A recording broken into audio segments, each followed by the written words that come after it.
We, of course, lost more than 2% on most of these markets in yesterday's session. In terms of individual names and sectors that we are focused on today, there was one sector that is in positive territory yesterday. That was the energy space. We'll see how that changes and adapts on the back of softer Brent and WTI prices, at least for now. Gas prices also falling a couple of percent in the session, so not significant, but we'll see if that reflects across the energy stock space that, again, did outperform yesterday. Unilever in focus on an update in terms of its potential sale of its food assets, so we keep an eye on Unilever. This is a story we've been reporting around. And postal stocks on an upgrade in terms of the view from FedEx and whether or not there's a read across there. That stock jumped almost double digits in this US session. We'll see if the likes of DHL move on the back of that story, Anna. Yeah, it's interesting. In the middle of this week, we started to ask questions about whether markets could decouple from the headline risk around energy assets in the Middle East. Well, the answer later in the week was certainly no. And yesterday, we got that message firmly. Energy stocks were the only sector in Europe in positive territory. Everything else was down, and we were down by more than 2% on these major bourses across Europe. So today looks like just a bounce from some of that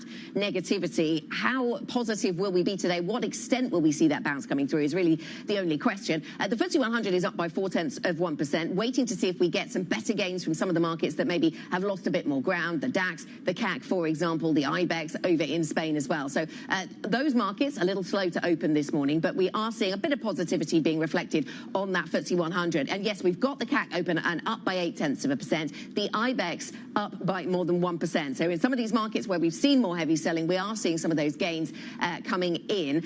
The energy sector was the only positive sector yesterday, as I mentioned, Tom. Basic resources was the only was the worst performing sector. And so it was interesting to see those two polarize. And today we see a lot of moving parts when it comes to energy prices and underlying commodities. So I wonder what the sector picture looks like today. Top of the list is basic resources right now, up 1.6%, given the upside we've seen in prices around iron ore, around copper, around gold in today's session, of course. So reversing, at least to some extent, the losses that we saw across basic resources yesterday. So basic resources at the top of the list across your sectors. In fact, now it's travel and leisure. 1.5% for travel and leisure is the gain. Construction is up 1.5%, and basic resources also around 1.5%. So they're all tussling for the top spot right now. On the downside, just one sector in negative territory. Not surprising to see that it's energy down 0.8%, given that we're seeing a little bit of pressure again on Brent and WTI today. So energy is currently down 0.8% after being the best performing sector, the only sector in positive territory yesterday. Again, basic resources, travel and construction in positive territory, gains of around 1.5%, Anna. It's like someone's put a mirror up against yesterday's session and worked out the opposite, and that's what we seem to have today. So as you point out, yeah, basic resources doing well, energy stocks doing less so. We still don't have the DAX open, but we do see broad positivity across these stocks, but not making up for yesterday. Stock 600 up by 0.7%. Individual movers then, and Tom, you were talking about those postal stocks. Deutsche Post is one of those. It's up by 2.5%. We had numbers out of FedEx, of course. Prosus is up by 1.8%. That's often moving around on what's happening with its Tencent stake, and there's been a lot of news on Chinese tech of late. Some of it hasn't necessarily cut through into the show as much as it should have done because we've been too busy talking about the Persian Gulf, but we will certainly return to those tech themes in our next conversation. We are joined now by Karim Shadid, who is head of EMEA Investment Strategy at BlackRock, with us this morning. Karim, nice to have you with us, joining us from Paris, I think, today. I wonder, as we bring, well, I was going to say bring to a close, but there's still a whole day of trading left, isn't there? But we're in the last day of trading of what has been an incredibly volatile week. Do client conversations that you're having, Karim, as you travel around Europe, do they look like, are they all about defensive moves? Are they all about trying to find havens, trying to find safety? Is that where investors are, where their thoughts are going at this time? Actually, yes, thank you. Really happy to join you from Paris today at the end of a roadshow, speaking to a lot of our clients across the continent. And actually, to your point, there's a spread in the conversations. On the one hand, when we look at the polls that we've been running on of our clients, of about 1,200 to 300 clients per week in these polls, in this time series of data, we are seeing that the bull minus bear, so kind of the net bullishness, is at the weakest in terms of sentiment since February 2025, based on our measures. So there has been a deterioration in sentiment around markets. But then when we look at the flows, we don't see that sort of capitulation in risk. There's been some de-risking this week, but it's by no means matching this sort of big risk-off moves in asset allocation. In fact, what's interesting is we're seeing a lot of interest come back into tech, into AI. A lot of the conversations this week have been about the AI theme, how to invest in AI, with AI, and why, as the market attention shifts away from these types of concerns around circular financing last month and late last year, to back to the fundamentals. Why bringing attention back to the fundamentals and the really strong earnings picture and the breadth of the earnings picture really brings back focus on this opportunity. It's interesting, Karim, you mentioned that, because you can draw a line between what's happening in the Middle East and threats to AI. And I'm thinking here about the cost of energy. Energy is a big component of what AI businesses are trying to do. They need a lot of energy to do it. And also, Tom was making this point yesterday, that there could be threats to the amount of investment dollars available to invest in some of these AI projects if some wealthy nations in the Middle East aren't making quite as much as they used to. Are investors saying it's too early to join those dots, or they just don't expect the link to be that great? What's your thinking? There's definitely a link on the energy front, and I think one of the key themes investors and clients are talking to us about is this idea of energy resilience and the energy continuum, right? As the build out of AI happens, and the big power demand theme that you're alluding to is super important here. This idea that you need all parts of energy. You know, I come back to a theme that I've spoken about with you before in previous interviews around sustainable energy, and why the performance had come back to that space in May last year, and has and very much linked to this power demand theme. But then also traditional energy is very much in focus. You were talking about some of the near-term volatility in the sector yesterday, a very strong day, today seeming a bit weaker. But if we zoom out, you know, there is an opportunity across the energy continuum. The refiners, for example, are really important in this space. Margins are looking better across the whole energy continuum here. Karim, Europe is often flagged as a place where you can find some of the players that feed into the energy piece when it comes to supplying and supporting data center build out. What are you seeing in terms of US demand for European equities at this point? You're not seeing capitulation across these markets, but are the US starting to capitulate on Europe? So you were talking about mirror images earlier, and one other mirror image you'd see is, you know, in Jan and Feb, Europe and EM stocks have been significantly outperforming the US. And then you look at March, and it's exact mirror. A lot of the momentum plays in Jan and Feb have reversed in March. And that's in equities, that's across asset classes. You'll see that partly why gold has also underperformed in March. Anything that did super well earlier in the year is unwinding a bit in March. And here it's important to distinguish the fundamentals from what's just a momentum unwind. And to your point, bringing it back to Europe, we are still seeing demand and flows. They have not dropped off completely. Domestic demand for European equities remains very strong. Is definitely still there in March, despite some of that performance unwind. Understandable why the performance looked the way it does. You know, Europe is see some inflation shock if the Middle East sustains, depending where price rests. Of course, the forecasts here are very much a moving target because all it depends on is the duration of the supply disruption and where the oil price ultimately rests. If the oil price drops back down, you could see a bounce back pretty quickly. But all this to say, we are still seeing domestic demand for European equities. International demand waned a bit, but it hasn't turned into selling. Where do you think the earnings vulnerability is going to be most acute for European stocks in the face of higher rates and higher energy prices? So here we still look at the selectivity message in Europe. We really think that sector selectivity and single stock selectivity, the active approach in European equities makes a ton of sense. You know, a value approach in Europe probably still pays off if the cycle continues. This is assuming that the cycle is not disrupted by the supply disruption. You might see some revision down in growth, some revision up in inflation. We're looking at about 0.5% magnitude here if the oil price sustains. But then you can still see these types of value approaches make sense in European equities. The sectors that we've been focusing on, whether it's in the industrial space, whether it's in the financial space, remain the favored areas to access Europe, whereas the consumer, to your point about vulnerability, consumer-facing sectors could be a bit more vulnerable.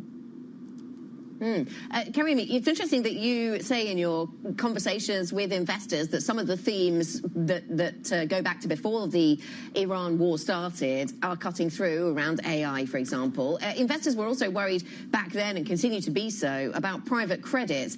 I saw one story yesterday that suggested that private credit investors or credit investors broadly are more concerned about trying to find cockroaches, areas of vulnerability, and you know, business models to be nervous about, than they are about the spillover effects from the Iran war. Maybe it's just a question of time, but what are credit investors thinking about, do you think?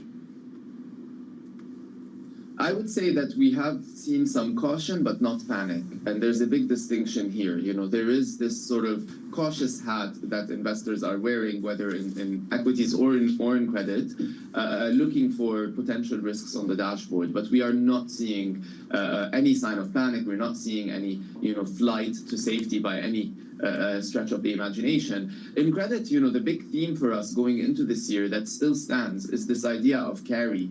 This idea of, yes, you might see some spread widening here and there during weeks of risk-off, and we saw that, you know, in parts of high yield and credit more broadly in the past couple of weeks.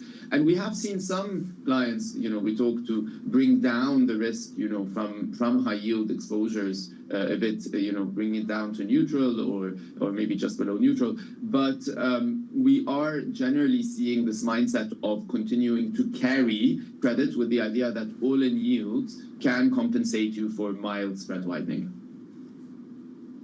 I wonder what the linkages are between credit and gold. You still like gold, Karim, as a hedge, as a geopolitical hedge, really?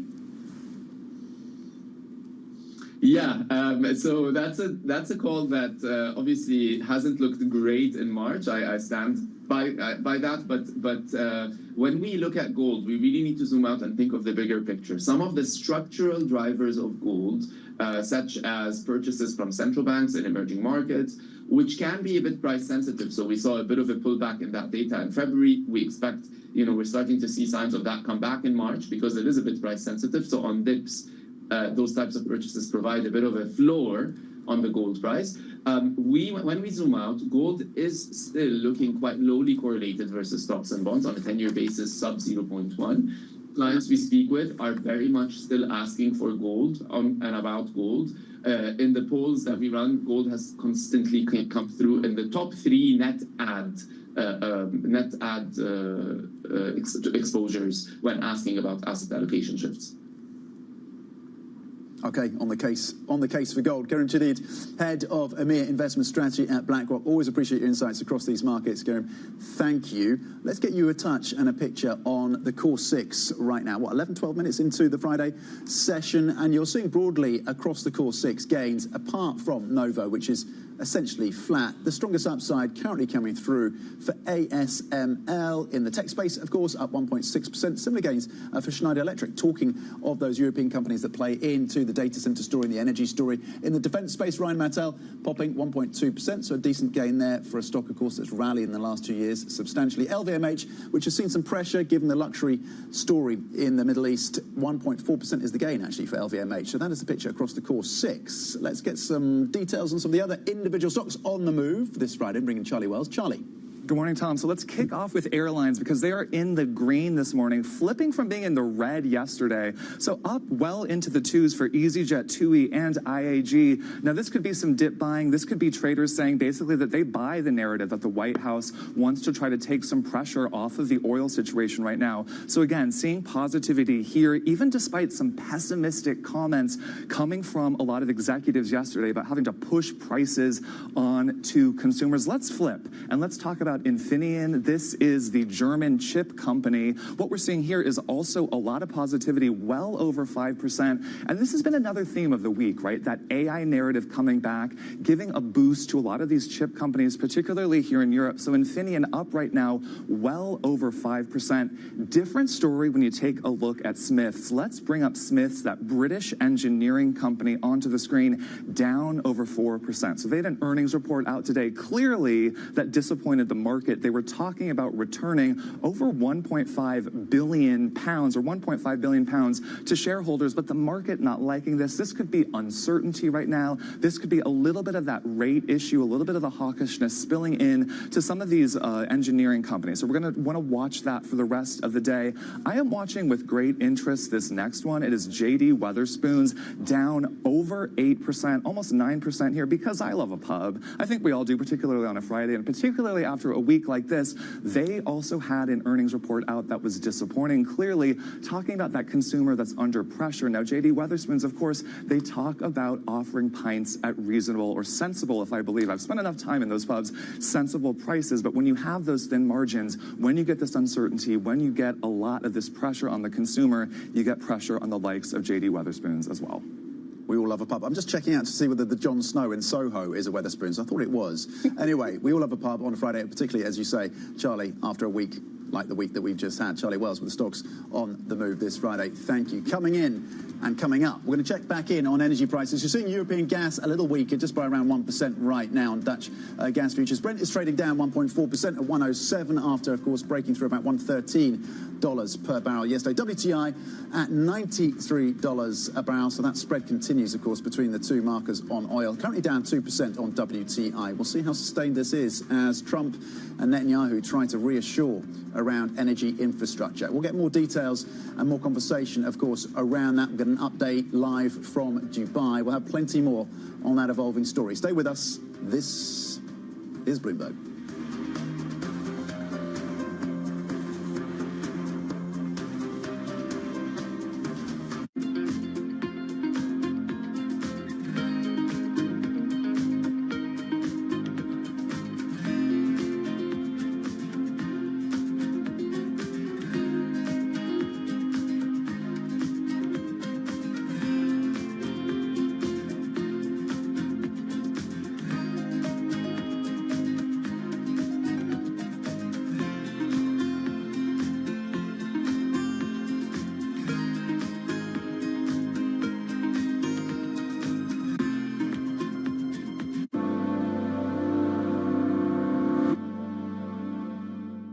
At 9:30 a.m., the market tells you what it's really thinking. We beat the drum to the opening bell. With deep analysis of the forces driving the price action. Focusing investors on what really matters. Where the money flows, which markets are changing. Conversations with players shaping the narrative. Innovative growth companies gravitate to NASDAQ. It's not just like, let's buy the Mag 7 or AI. That's a really compelling story. This is where your trading day begins. And this is Open Interest. Only on Bloomberg.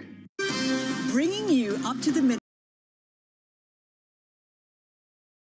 Global news whenever and wherever it happens. I'm Hazla Amin in Davos, Switzerland, and this is Bloomberg. Astonishing day for US technology. It's shaping the region's technology ecosystem. Asia's biggest tech news and innovation.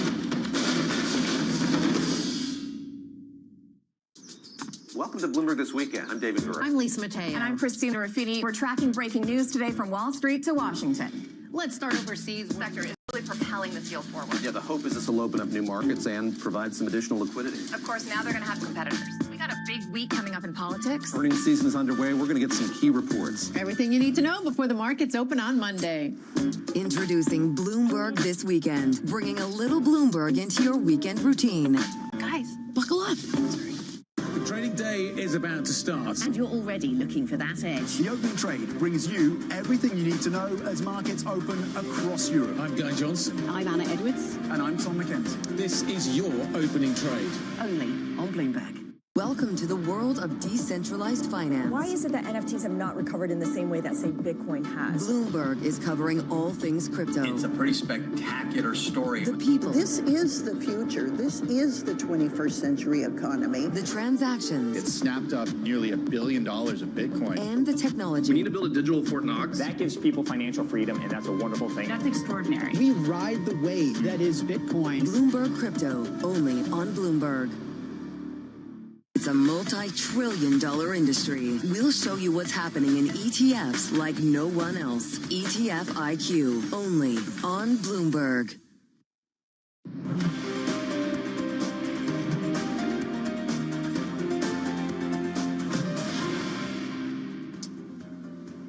Welcome back to the opening trade. We are 18 minutes into today's session. Broadly, you can see, of course, gains across the benchmarks.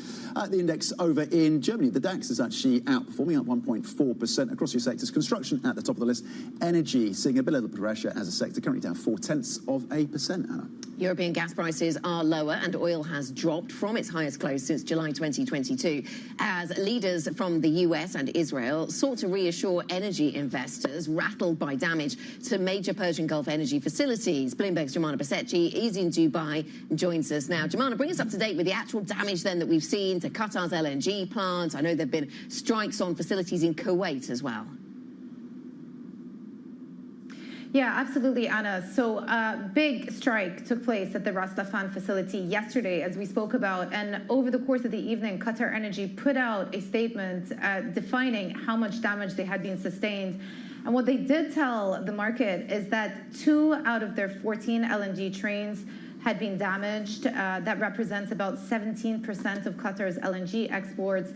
And that the damage itself will take 3 to 5 years to repair. It's equivalent to about $20 billion in foregone annual revenue, and will likely to force them into a long-term force majeure with many of those customers. And you will remember that at the beginning of this war, they also announced a force majeure with some of their customers on some of those shorter-term contracts amounting to around $17 billion. But this just takes it to a whole new level because it suggests that this is going to take not months, but years to fully get back to the capacity that was targeted in yesterday's strikes, and not just affecting LNG, it affects condensates, LPG, helium, all of those other gases that are related as well. I should also say that in the UAE, this is getting less attention, but still very significant. 2 main gas facilities also targeted yesterday. Now, there were successful interceptions, but they've also halted production. That amounts to about 75% of the gas processing that's coming out of the UAE. So we continue to see these supply constrictions coming through from this part of the world. And then, to your point, Anna, overnight, more attacks on refineries. Second day in a row that a refinery in Kuwait has been targeted. They've announced that they've halted production too. And so if you list all of the refineries that have been targeted since the beginning of the war till now, you're looking at about 2.5 million worth of refining capacity. Now, most of these refineries have not sustained extensive damage like the LNG facility has in Qatar, but they have halted production, which just adds another dimension to the supply disruptions that we're seeing. Yeah, and to some, of course, casting our eye back one or 2 days, Jumana, Israel kind of crossed that Rubicon in terms of its attack on the Iranian gas facilities. We've been hearing from the Israeli Prime Minister, Netanyahu, there's been an attempt at de-escalation from both Trump and Netanyahu, particularly when it comes to energy infrastructure. What have we been hearing from the Israeli leader? Yeah, I would say specifically de-escalating one specific part of the war, which was the Israeli attacks on that South Gaspar field in Iran, deemed to have crossed the line. President Trump very clearly was trying to distance himself from it, even though there were various reports suggesting that the U.S. would have been privy to the information beforehand. And then yesterday, we did see official commentary from the Israeli Prime Minister. He gave a press conference and said that Israel had acted alone. They were not acting in conjunction with the U.S. And at President Trump's request, they have said that they will no longer be targeting Iranian energy infrastructure. But that is not to say that the intensity of the strikes have diminished, because the ongoing operations, the joint military operations, have continued overnight. Reports of very heavy airstrikes over central Tehran. And as I was just saying to you, Iran continues to lash back at Gulf states with these volley of attacks coming through on multiple countries and not just exclusively directed at Israel. Jumana, thank you. Jumana Basechi in Dubai. Meanwhile, the commodity market's view on the financial impact of the Iran war is more bearishly than that of the equity and rates markets. That's according to Simon White, macro strategist for Bloomberg Markets Live and author of the Macroscope column. He joins us now. Simon, we're seeing a modest reprieve in Brent and European gas today. Is that telling the full story? Is a protracted energy crunch being accurately reflected across other asset classes?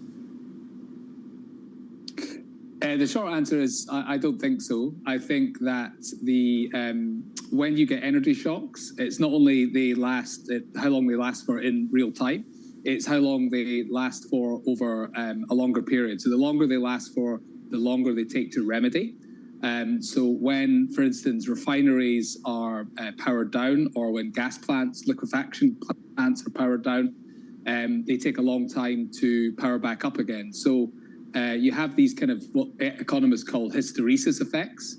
That means that you just can't suddenly switch things back on again. So I think that the financial asset markets are not pricing in that longer-term impact that commodity traders already see.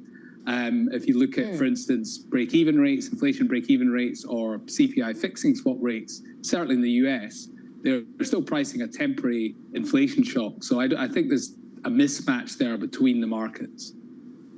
Okay, so if you think there's a mismatch in the different asset classes then, Simon, and you think maybe commodity markets are taking this more seriously, other assets a bit more complacent, do you think it was sensible then that short-end yields globally, but in particular in the UK, jumped as much as they did yesterday, or did you think that was overdone? I mean, that was quite a dramatic move. If you're ever going to see a dramatic move, it'll be in the short sterling and the UK rates. Look, I think there was a realization there that the Bank of England, obviously the Bank of England and the ECB are more inflation targeting banks, and they are not expected to have an incoming chair like Kevin Warsh in the US, who's perhaps going to be more beholden to the government. So there's a lot more kind of freedom to move there. I think the dramatic move, like the size of the move, the extremeness of the move in the UK was kind of probably a stop out as much as anything else. But I think underlying it, there's a real understanding that the Bank of England acknowledged the fact that second round effects, inflation effects, are likely to come through. And of course, central banks, they say they won't act against what they see as a supply shock, but they will act against what they see as inflation becoming embedded. So that was kind of the penny dropping. So although the move was quite perhaps kind of over the top on a short-term basis, the underlying kind of sentiment behind it, I think was correct. So, that this is something that's going to be an issue for central banks. It's complicated in the US, of course, just as I say, because the incoming Fed governor is maybe not necessarily expected going to be an inflation fighter. Thank you so much, Simon. Thanks for bringing us your perspective. Simon White, macro strategist for Bloomberg Markets Live and author of the Macroscope column. And it's interesting, he, like many others, saying, maybe that was an overdone move on short-end gilts yesterday. But we're not seeing it unwind hugely today. We're seeing those gilt yields. They were up 30 basis points yesterday, 2-year, down 3 now. So there's a bit of move back, but not much. And possibly there is less to unwind given what we've seen with the deficit as well. So the latest deficit figures coming in higher than many had expected. So that's another constraint for the UK. Let's talk about trade. Robert Steger will be joining us shortly, chief economist at the World Trade Organization. He tells us about the state of global trade with everything that's happening in the Middle East in mind, of course. That interview next. This is Bloomberg.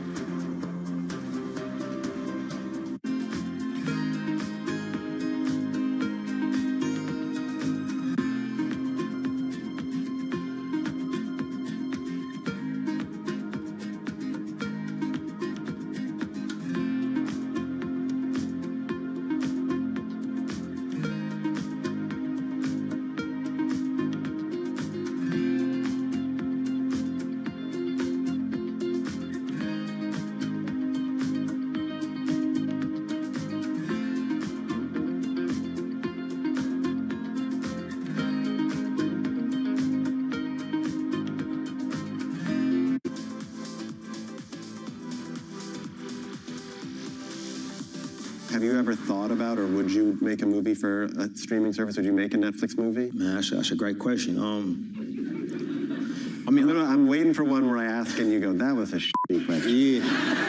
I mean, you know, you good at your job, bro. Like, this is actually the first time anybody's ever asked me that. You know, I'm not here to say what I would and wouldn't do in the future. You know, but the theatrical experience is one that means a great deal to me. It means a great deal to us.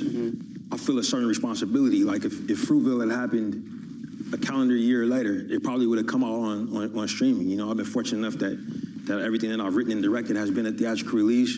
So I feel a duty to try to protect that. You know, but that's where I'm at today.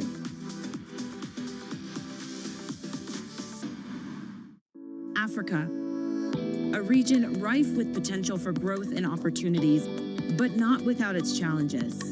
Bloomberg highlights the biggest stories, interviewing key players, and reporting on the issues impacting the region. Join us as we get to the heart of African business, politics, and economics, and ask the question, what's next? I'm Jennifer Zabasaja, and this is Next Africa. New episodes every month, only on Bloomberg. Know how the market day started. Find out how it finishes. Public markets to private markets. From the micro to the macro. Covering retail, entertainment, the business of sports. The supply chains, trade policy, how it all is impacting the U.S. equity market as we drive to the closing bell at 4 p.m. A holistic approach to covering financial markets. If it matters to your life, we're covering it. I'm Katie Greifeld. And I'm Romaine Bostic, and this is The Close. Live every weekday. Only on Bloomberg. Context changes everything. From the world of politics to the world of business, Joe Matthew and Kaylee Lines deliver news, insight, and analysis live 2 times a day, every trading day. Balance of Power at 1 and 5 Eastern, only on Bloomberg.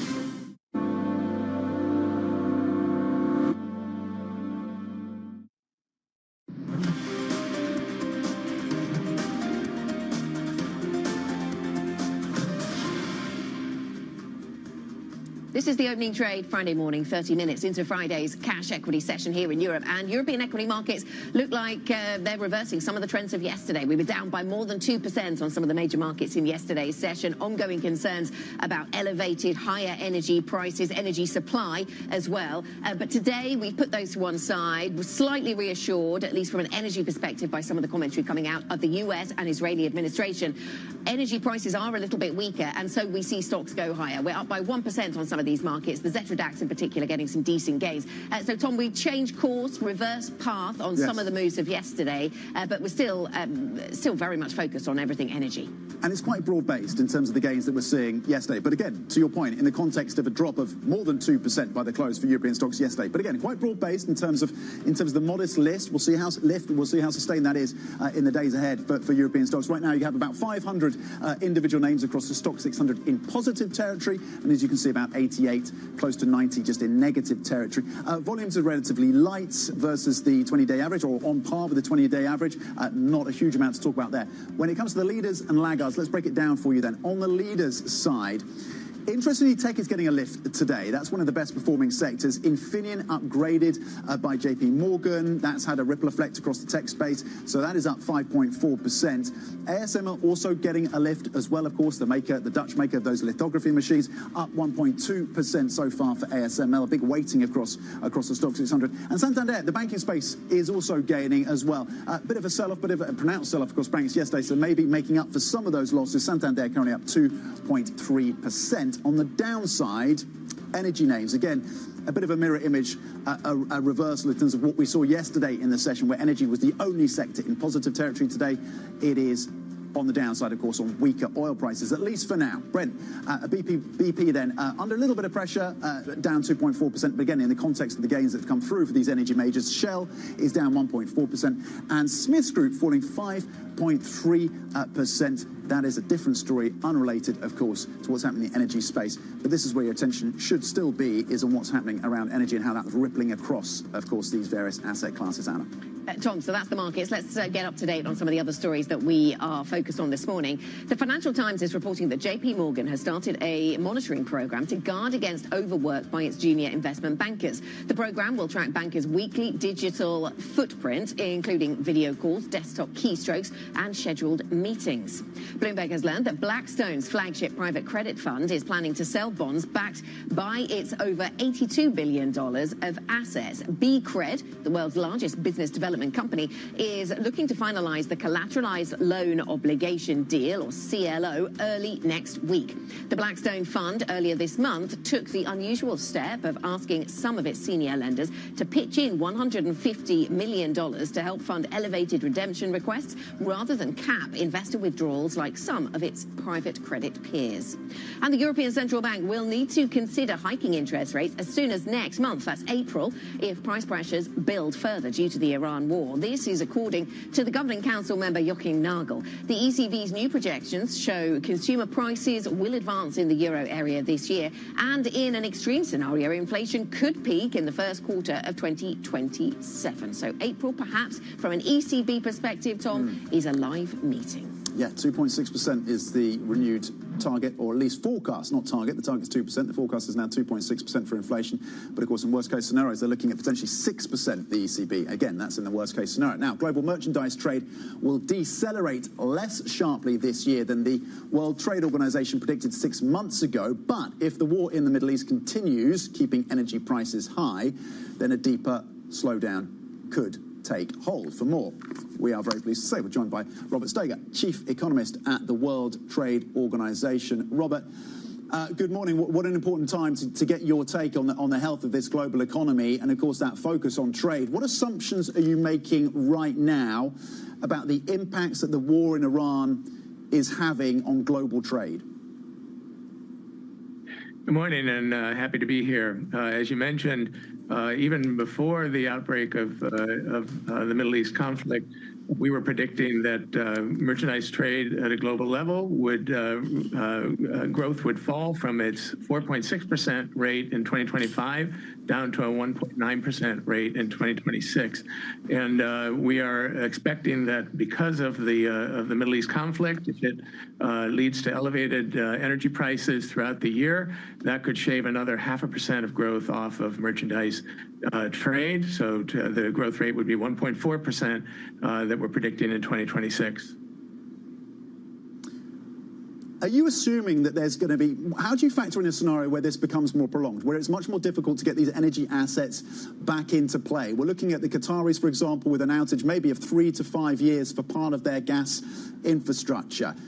Do we need to start to think about what a longer-term disruption means, even if hostilities end? Our baseline forecast scenario that predicted a 1.9% growth in merchandise trade in 2026 reflected a tug of war of several factors that were important in boosting trade in 2025 and led to a diminished trade growth in 2026 due to the fact that these factors are no longer likely to be quite such a boost to trade. Beyond that, the question about the duration of the elevated prices from the war, we have assumed in our our conflict scenario that prices of oil and prices of natural gas stay at their March 10 level. That's $90 per barrel for oil and $16 per million BTU for natural gas, and stay elevated through 2026 and then return to their historic levels. So that's the pricing scenario that we have built into our conflict scenario that we are suggesting would shave off 0.5% of growth in trade over 2026. Now, that could be understating or overstating, of course, the price effects of the conflict. Part of it depends on the duration of the conflict. Part of it also depends on whether oil and natural gas infrastructure are damaged. Even if the conflict ends relatively quickly, those infrastructure damages could have a lasting effect. Yeah, the duration of this disruption, a key unknown right now. Good morning to you, Robert. We focus a lot when we talk about trade, we have done in recent years, on goods trade, but clearly services are traded as well. What assumptions are you making there with regards to Iran? Because I'm thinking about the role that the region plays, increasing role that the region plays in global tourism, for example. That's exactly right. And services trade tends to be less variable over the years. It grew very quickly in 2025, and we're projecting that it will also grow slightly less quickly in 2026 in our scenario that does not incorporate the effects of the conflict. The effects of the conflict would shave, according to our predictions, about 0.7% of growth off of service trade, in part because, as you point out, the Middle East is a transportation hub and a tourism hub, and those services are very important in the global economy and could be directly impacted, of course, through the geography of the conflict. Robert, stepping back from the Iran conflict, I wanted to ask you about the broader context for what we're seeing around global trade. We spoke yesterday to a Nobel Prize-winning economist from 2025, Philippe Aghion, who was talking to us about the role that trade plays, the evolving role that trade plays. Globalization was being driven by a search for lower-cost product initially, and now it's being driven by something else. Let's just have a listen to what he told us. Cost minimization was the driving force of value chains. And nowadays, resilience is becoming much more a driving force of value chain. You want to make sure that you deal with countries that will not turn their back on you. I wonder what you make of that kind of commentary, Robert, the fact that the nature of trade has changed a lot. It's not about necessarily just sourcing cheaper product, but it's about a resilient product and supply chain.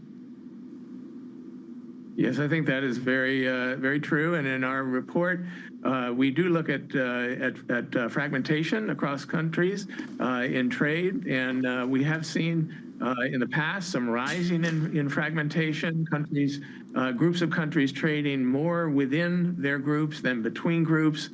Based on political beliefs, and that fragmentation plateaued for a bit, and now seems to be increasing again, and it is more related now to U.S.-China geopolitics. So there is, for sure, an element of geopolitics that is impacting the shape of global trade. And one that makes the rules-based system that the WTO helps to administer all the more important to provide stability and predictability in this era. And I know you've been looking at the AI, the role of AI in kind of driving the economy in 2025. What role does that play, do you think, in 2026, whether it's on the capex side or the productivity gains, and to what extent is it vulnerable to the energy shock that we're now seeing? Very interesting question. Of course, as I mentioned, 2025 merchandise trade growth was unusually high relative to GDP growth, and a large part of the reason was because of the AI boom AI investment boom that happened in North America, in Asia, and partly in Europe. And the reason that the AI boom had such an impact on imports and trade is that while investment generally is more intensive in imports, investment in AI is extremely dependent on imports. So, for example, if you are looking at construction investment and you spend an extra $1, usually 2 or 3 cents of that dollar will go to imported products. If you're looking at investment in AI enabling goods and products, when you put $1 of that investment in, usually 70 to 80 to 90 cents of that go into imported products. So AI investment is very, very important for trade and imports, and it therefore, things that affect AI investment are going to affect trade. Well, you've mentioned the elevated energy prices from the conflict, and that is certainly one thing that could affect AI, because AI investment is very energy intensive, and the price of energy is an important input to the cost of AI investment. So that could either crimp the ongoing boom in AI investment globally, but it could also change the geography of where firms decide to invest in their data centers and other things, to look for countries and economies where energy costs are relatively low, either because they're using alternative energy sources or because of local market conditions for natural gas, for example. Robert, thank you very much. A nice link into our next conversation. Robert Steger, Chief Economist at the World Trade Organization.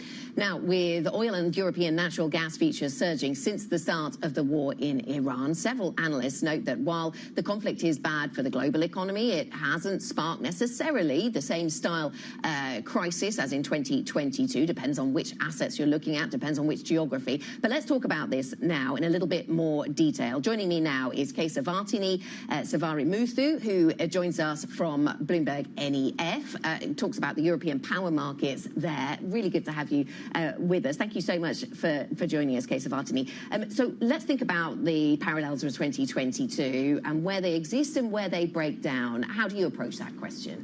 Yeah, so today Europe is a little bit more resilient than it was 5 years ago. And it boils down to two main factors, right? Today we have a lot more renewables in the system and lesser power demand. So that reduces our reliance on natural gas to produce electricity. When we look at renewables alone, compared to 5 years ago, we've been tracking renewable capacity addition in Europe, and we have more than doubled renewables capacity today. We're at around 650 gigawatts in Europe, and that is more than double where we were compared to levels in 2022. So lots more renewables in the power system means we rely lesser on gas to produce electricity. The other part of the story here, and a big driver, is also power demand reduction. So we've seen structural demand reduction since 2022, and this could be attributed to factors like installing more rooftop solar, and also a lot of energy-intensive industries have relocated, and adoption of energy efficiency measures. So all of these have contributed to lower power demand. So we have a combination where we have more cheaper sources of solar and wind in the power system, coupled with lower power demand, which reduces the need for gas. So from that perspective, we are slightly more resilient today than where we were. That's really interesting. It sounds like more resilience and progress has been made. What are the remaining vulnerabilities for Europe? So we are more resilient, but we are not independent, right? So we have managed to diversify our gas supply source. We used to be dependent on Russian pipeline gas for about 40% of our European gas supply. Now that has dropped to around 6%. However, that portion is now supplied by LNG. And that doesn't lead to us consuming gas overall in a lesser manner. It just means that we have diversified our supply source. And when it comes to LNG, if the price is right, Europe will attract the cargoes. So from that perspective, we do have markets that are more reliant on gas. For example, Italy is a prime example. It relies on gas for power generation more than other markets. And we still need gas power generation when we have dark winter days and we have low wind speeds. Gas power generators still are needed to ramp up to produce supply. Okay, thank you so much. Thanks for bringing us the analysis. Kesavartini Savarimuthu joining us there, European Power Markets team at Bloomberg NEF. Tom. Okay, coming up, we're going to talk to Harriet Rees. Rees, Chief Information Officer at Starling, as the bank launches the first ever AI personal banker, someone who also sits at the heart of conversations at the BOE and the UK government as well in terms of how to integrate AI solutions across the financial services space. So an interesting conversation coming up. Stay with us. This is Bloomberg.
Everybody has a moment where they put into action all they've practiced, where they step up to a challenge and either succeed or fail.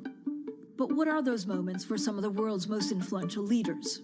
It was a rough and tumble world, and I thought, okay, I can rise up, I can play this game, and I did play the game. It was great, and it was depressing, and it was disappointing. My chair at the time sat down with me and said, "Succession starts now." I'm Francine Lacroix, an award-winning journalist. For the last 25 years, I've interviewed world leaders, bank bosses, even fashion icons. I'm often asking about the news of the moment. But I've always been curious, who are these people as leaders?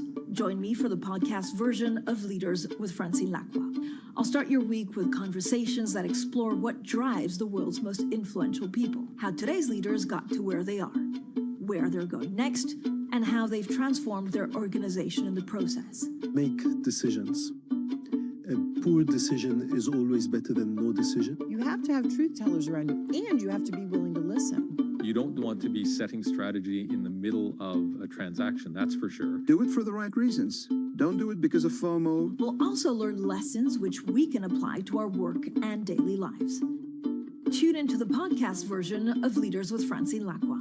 Listen and watch on Bloomberg Television or wherever you get your podcasts.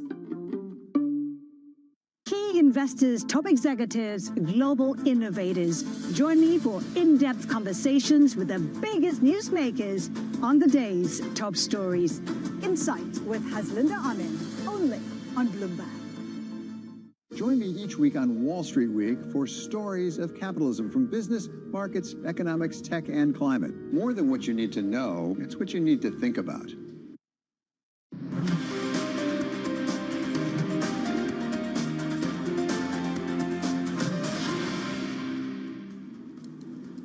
Welcome back. Now, UK Chancellor Rachel Reeves says she wants the UK to be the G7's fastest AI adopter, while the US has led the world in developing AI. Surveys suggest the UK lags only France in terms of adopting it, with 39% of the working age population using generative AI tools, according to the latest data.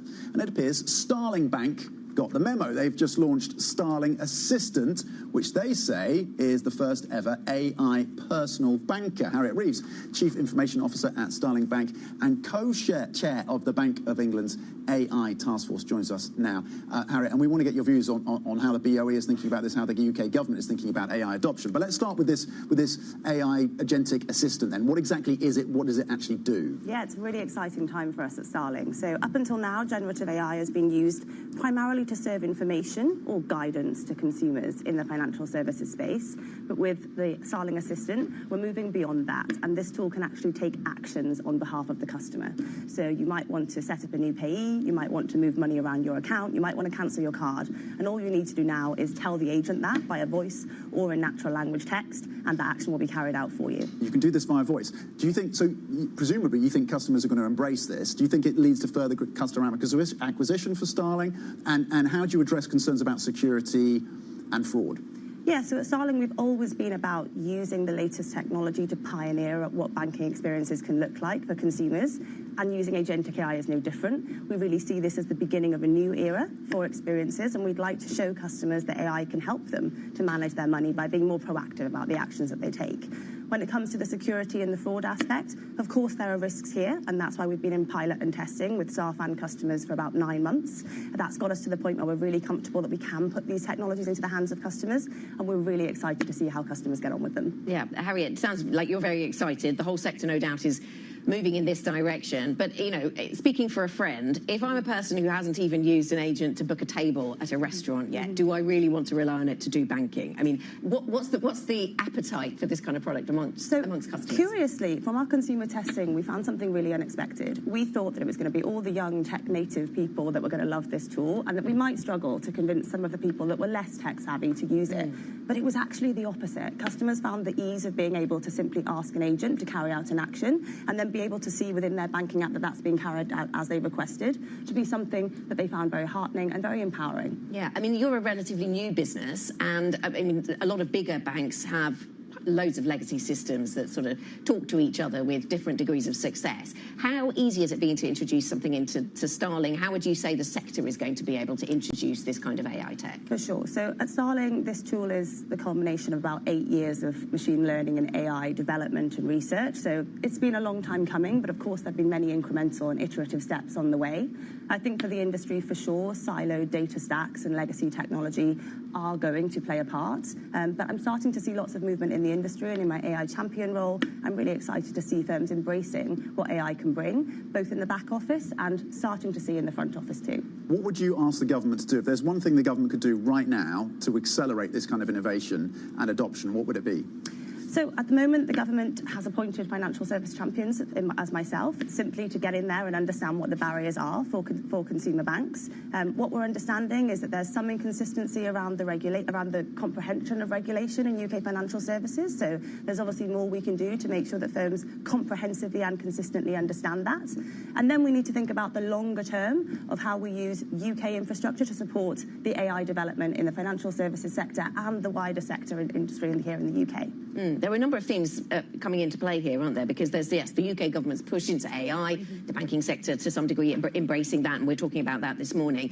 The government's also wrestling with technological sovereignty, though, and questions around that. And I wonder where we are on that in that conversation, because the UK relies on a lot of compute from abroad, a lot of cloud storage from abroad, not to mention the actual AI technology. What's the progress being made on that front? Yeah, so I think absolutely everyone can see that our move into AI right now, whilst we are accelerated, particularly in the financial services sector, is reliant on US technology. And so we as a country do need to think about what our strategy is moving forward to remove that complete reliance on the US, and perhaps to mitigate it with other relationships on the global stage or with our own sovereign strategy. Of course, the UK AI strategy tackles that, but I think there's more we can do, and I'm excited to be part of that. There was a story, our own team reported out the story around HSBC and potentially massive cuts to the workforce that they're thinking about in the years ahead as they adopt AI. That is the risk, isn't it? We adopt AI, jobs in the banking space go. Of course, I think there's an obvious productivity and efficiency gain when it comes to AI technology, and it's good to see banks embracing the spirit of what AI can bring in the back office. But I think it's a real shame if that's all we talk about when it comes to the power of this technology. There is so much more that AI can bring. Just like 10 years ago, none of us did our banking on a banking app. In a few years' time, not now from now, we might be asking, how did I do my banking without AI? Harriet, thank you very much. Thanks for joining us. Harriet Rees, Chief Information Officer at Starling Bank. 8:55 here in London, Tom, and typically at this time of a Friday, our thoughts turn to, well, sport, it seems, for this weekend. It's nothing but sport, finally, is that right? After this week. Well, there's a little bit more than sport, but let's see what else is on the docket then for this weekend to keep you entertained. So, you've got the NCAA March Madness begins. You've got the EFL, of course, Cup final. Arsenal, Manchester City. Good luck, Arsenal. Real Madrid, Atletico Madrid. That's going to be epic, isn't it? The two historic rivals, of course. The Miami Open begins, tennis, and this is Anna Edwards' favourites. It's the comeback of BTS. Anna's going to be tuning in. This is well, it takes place, my understanding, it takes place in Seoul, but there's going to be some sort of global live streaming event. Don't pretend that you haven't already bookmarked this. Yeah, I've not really done a deep dive into this subject this morning. I got rather distracted. In fact, they've given an interview to Bloomberg Business Week, so I got rather distracted by the content of that. But anyway, interesting to see them back. They were such a force in terms of Korean pop culture, and taking it global became something of an obsession. So Anna Edwards is going to be at least half of the 82-date world tour, so they got set up. A free concert in Seoul, so 82 dates, 250,000 in-person fans on Saturday, streamed on Netflix to more than 190 countries. They could be generating just $1 billion in revenue, just $1 billion when it wraps up in 2027. Okay, and if that's not enough for your weekend, of course, you can catch Bloomberg Weekend. The TV channel over the weekend is now live and available to you. There's also a newsletter. We bring you a collection of interviews, ideas, stories that explore the fascinating places where finance, life and culture meet. That might or might not feature BTS and all things to do with Korean culture. That is it for the opening trade. The Pulse is up next, 8:56 here in London. This is Bloomberg.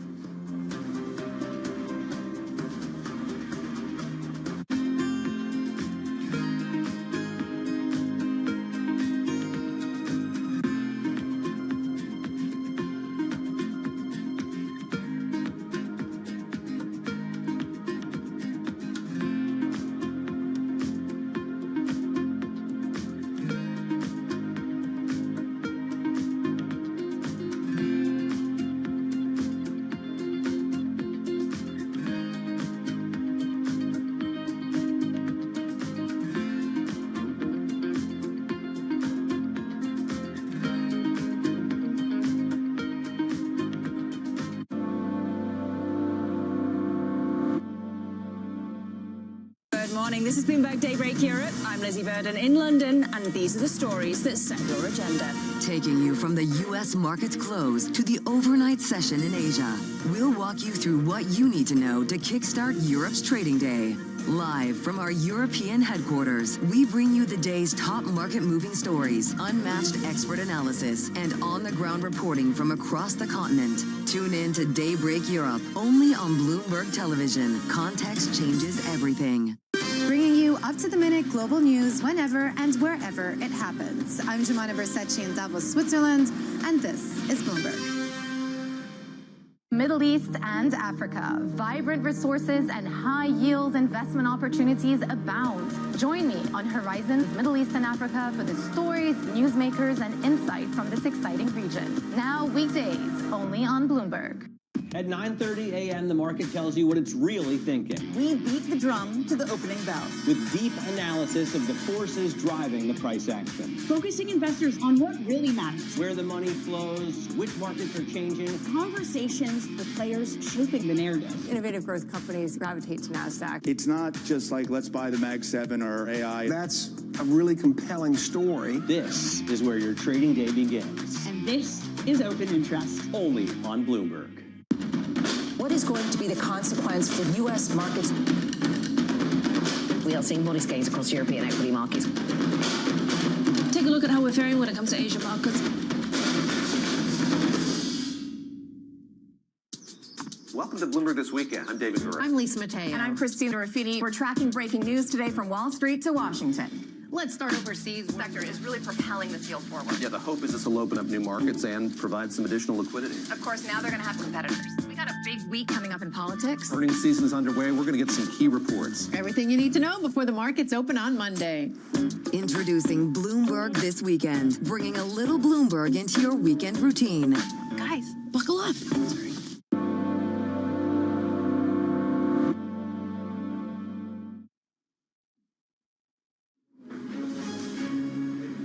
Iran is pressing ahead with attacks across the Persian Gulf, even after Israel signaled it would stop hitting energy targets in the Islamic Republic. Analysts warned the energy crisis may deepen, with Brent gaining almost 50% this month. Plus, the ECB's Joachim Nagel says the bank might need to consider hiking rates as soon as next month.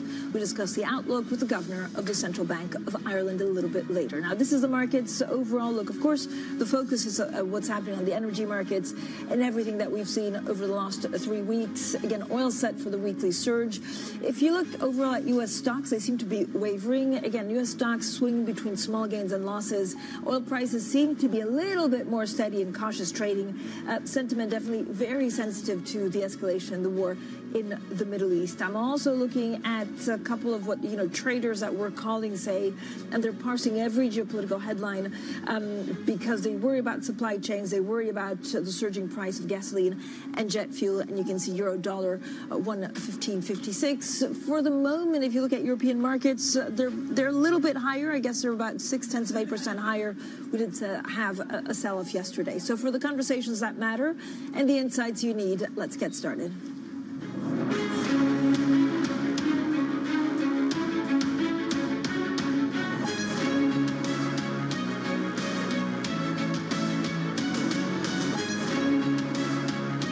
Newsmakers and market movers.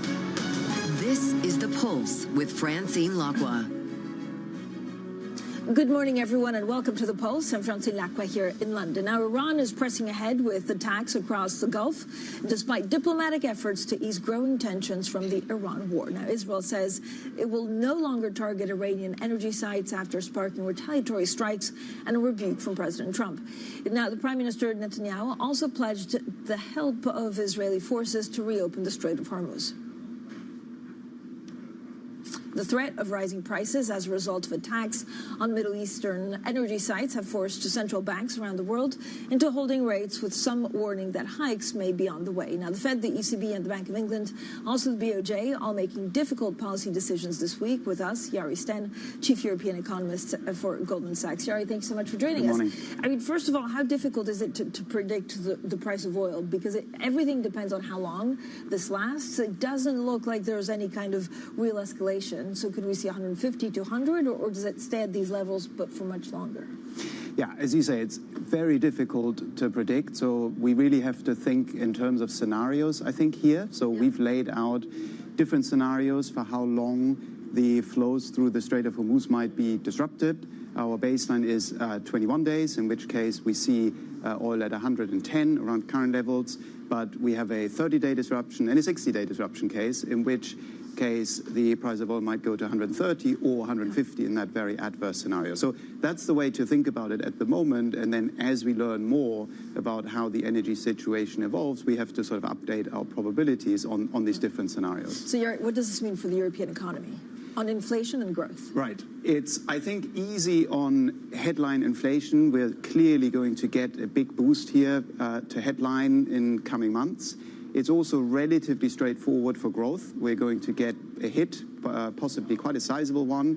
And to give you a sense, we have downgraded our GDP forecast by about 0.5% so far, which is quite significant. We've upgraded our headline inflation forecast to rise towards 3%. That's the relatively easy part. I think the really hard part for central banks is to judge to what extent you could get persistent effects into inflation, second-round effects, which, of course, yesterday in the ECB's press conference was a key topic. And here, I think the lesson really has been, if the shocks are moderate to energy prices, you can probably look through them. But if they become big and persistent, you get second-round effects, and you have to respond. But how do you know if they're big and persistent, given it's a supply shock?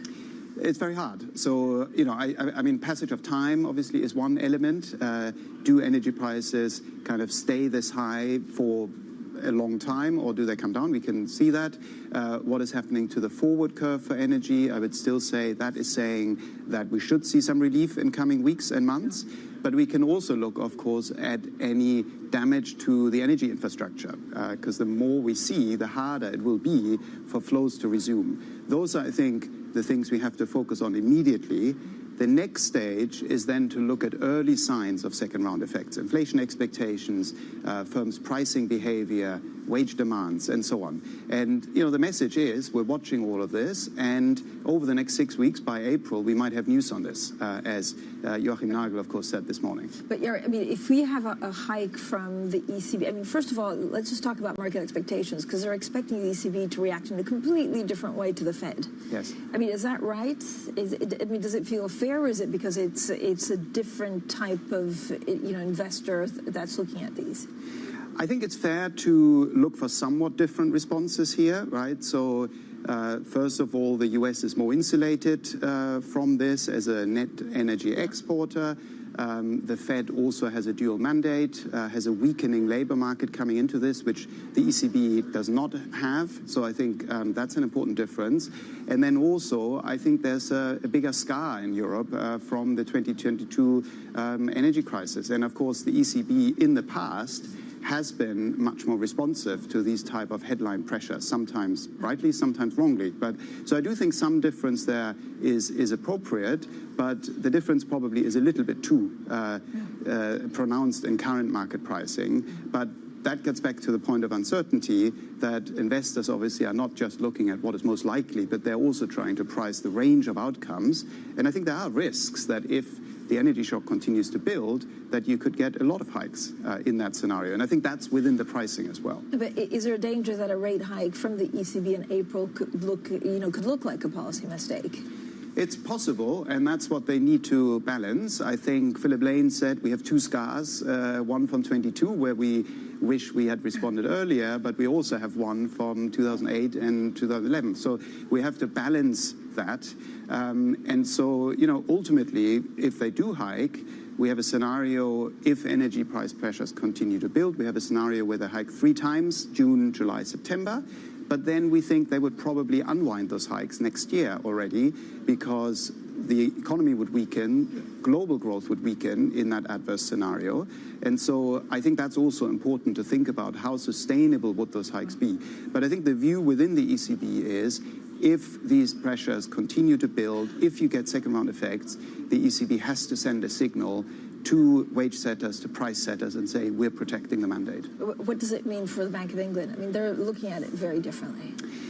They are looking at it differently, and I think that was the much bigger surprise yesterday in terms of the communication. In our mind, the situation is somewhat different because rates are still restrictive in the UK. The labour market is weaker than it is in the euro area, and so we were surprised by the hawkish message in the committee communication that said, if this continues to build, we might have to act in 6 weeks. That was a very strong message. Governor Bailey balanced that a little bit later in the day, but I think we are left with a significant chance that the Bank of England also responds to this.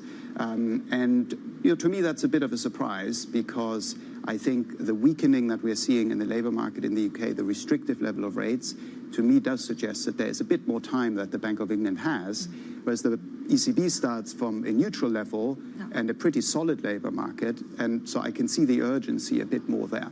Yeah, is there any doubt in your mind that, again, if we have a protracted, months of these kind of oil levels, that we go into recession? I think it's quite possible. It's not what we are showing even in our very adverse scenario. Yeah. The reason being that the pre-war baseline and outlook was actually a pretty good one, right? And so, this morning we got new fiscal data out of Germany. The fiscal expansion is underway. We actually saw in the fourth quarter some increase in consumption. We actually had a pretty constructive view, and so did the ECB prior to all of this. Now, this is changing, but I would say that the hurdle to be pushed into an outright recession is a little bit higher than it was in 2022, just because the starting point looks a bit better. But it's entirely possible and a function of what we're seeing in terms of energy prices. Is it possible that we're doing just much ado about nothing? Because we have a lot of stockpiles that are being released, and let's say there is a kind of diplomatic resolution over the next 2 weeks that we can actually look through all of this. That's also possible. But is it a 10% possibility? Or, how difficult is it to, you talk about scenarios, which is probably, it's also the way that central banks, understand, are looking at it. how do you attach probabilities? Yeah, it's hard. I mean, I think you there really have to take a view on two things. You probably have to take a view on the conflict itself, but you also have to take a view on, even once the conflict stops, how quickly can those flows normalize? And that, I think, is still a little bit unclear, because it does depend on how quickly the gas production can come back. Do we find any more damages to the infrastructure? And I think that's really the focus now over the next weeks, to see how persistent those energy prices will end up being, because that's ultimately what matters for the economy. It's not so much the peak, it's really the persistence of this. And also, it could have a big impact even on the U.S. consumer, right? If people read this and worry about inflation on their jobs. Yes, absolutely. And I think what's different this time around is that it's a more global shock than in 2022. 2022 was primarily about European gas prices, whereas the rest of the world, if you looked at the US in 2022, there was still fiscal stimulus. The rest of the world was growing quite nicely, and Europe got hit with a shock, which meant that the response in 2022 had to be quite aggressive. This time around, you have to balance that, because it's as much about oil as it is about gas, and that will also affect the US. We've downgraded our forecast also in the US, less than in Europe, because the US is a net exporter. But through inflation, through the effect on affordability and consumers, there's also going to be some effect there. Yeah, when you look at, I guess, all of the data points, and we have hundreds of them all across Europe and the world, are there a couple that you're really looking for to give us an idea of sentiment, or something taking a turn for the worse? Yeah, I mean, we're very focused on the early surveys that we're getting. And, we had a couple of very early surveys, for example, the ZEW survey or the Centix survey. These are surveys more amongst investors, but they can send helpful messages around turning points. And if you take the ZEW, for example, that fell very sharply earlier this week. So I think that's important to monitor. It's not always a perfect indicator, but it does help to give you a sense of the risk around the turning point. So I think the flash PMIs next week are going to be very important. And of course, they are part of the list that President Lagarde provided yesterday of key indicators that she's watching. And I actually thought that was important. She didn't just list inflation expectations in energy prices, but she also listed the PMIs and surveys. So there's some balance there also. Okay, Jari, thank you so much, as always, for joining us. Jari Sten, Chief European Economist for Goldman Sachs. Now, coming up, the Iran war pressures emerging markets. We'll be speaking to Jakov Arnopolen on why he thinks the sector is still surprisingly resilient. He's coming up next, and this is Bloomberg.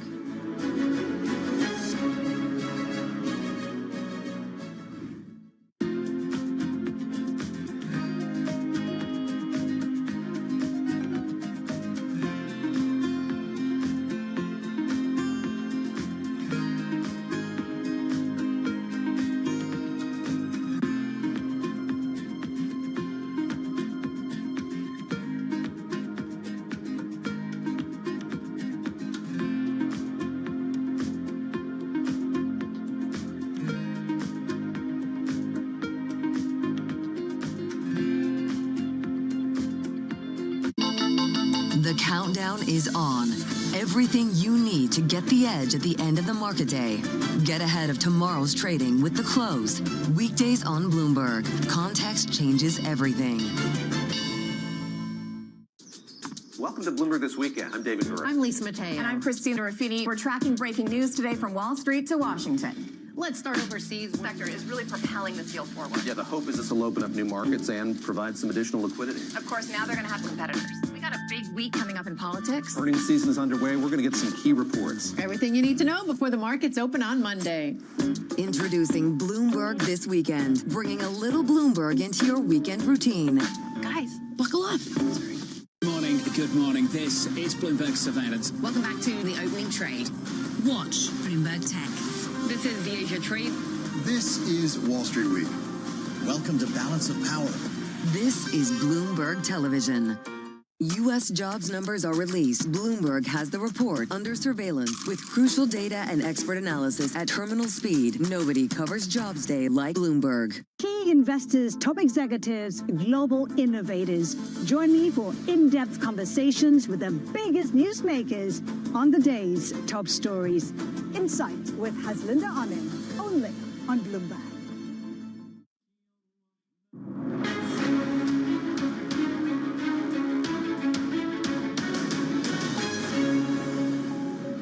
Well, energy prices have stabilized from yesterday's dramatic moves after Israel said it will no longer target energy infrastructure. Their attack on an Iranian gas field sparked retaliatory strikes against energy assets across the Middle East. Will Kennedy, Bloomberg's news director for Europe, Middle East, and Asia, is here. So, Will, good morning. Do you think, or do you have a read on how much physical and political damage has actually been done by these energy attacks?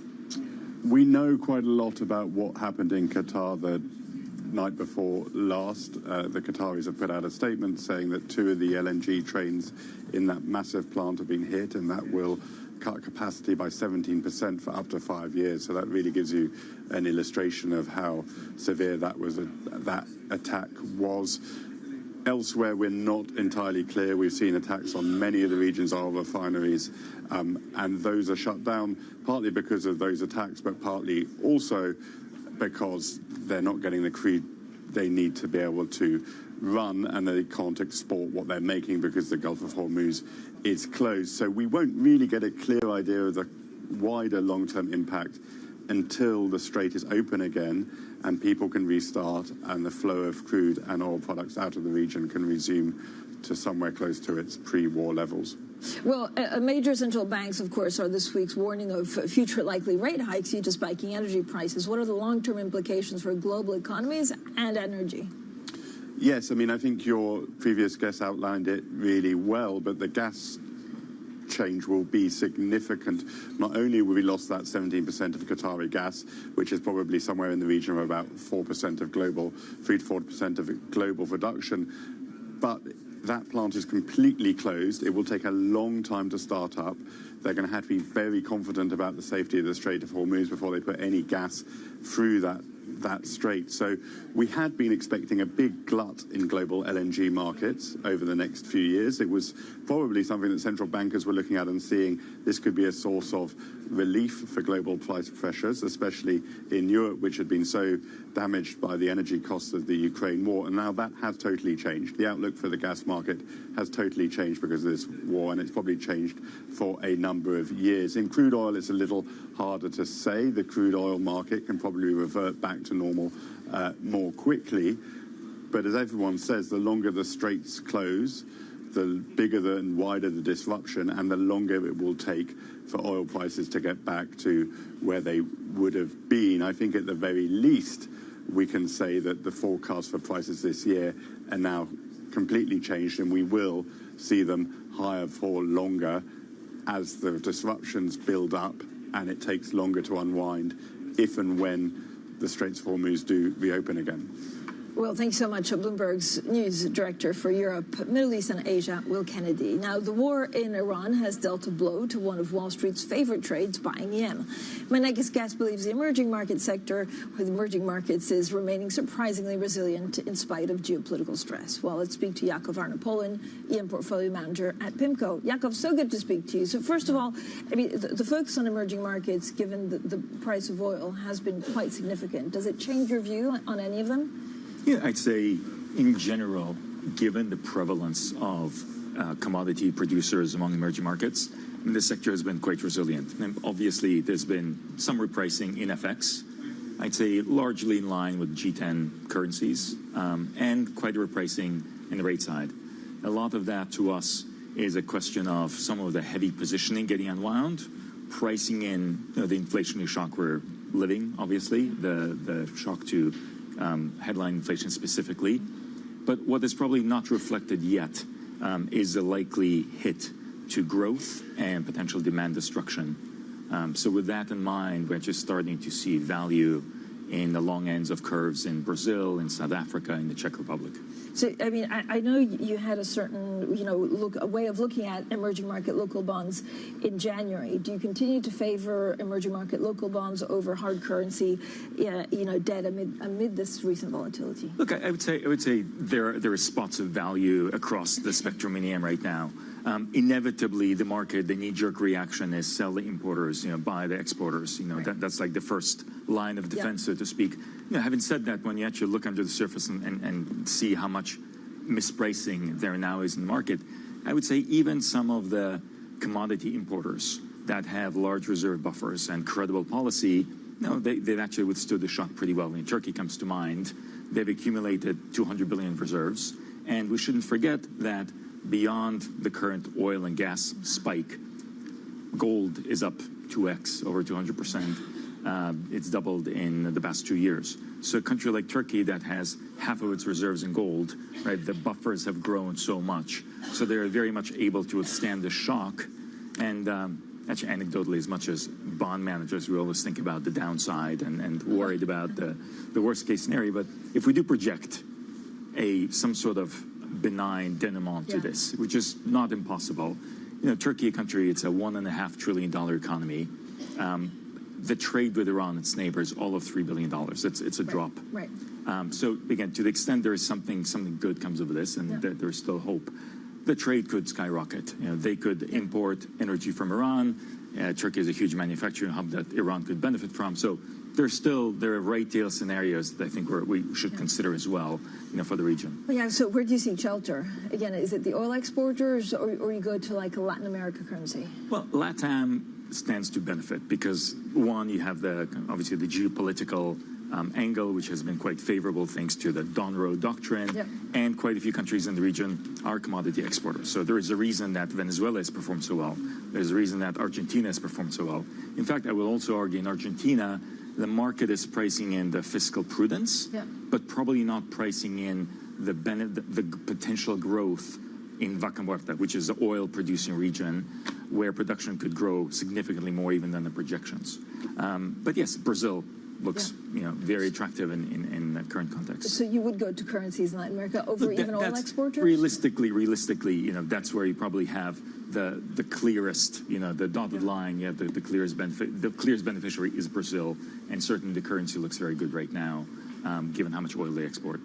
In terms of, again, emerging market, what's the biggest risk? Is it inflation or growth because of the oil shock? Well, that's the toughest thing to trade in an environment where you have this uncertainty and we don't know how long the situation will last.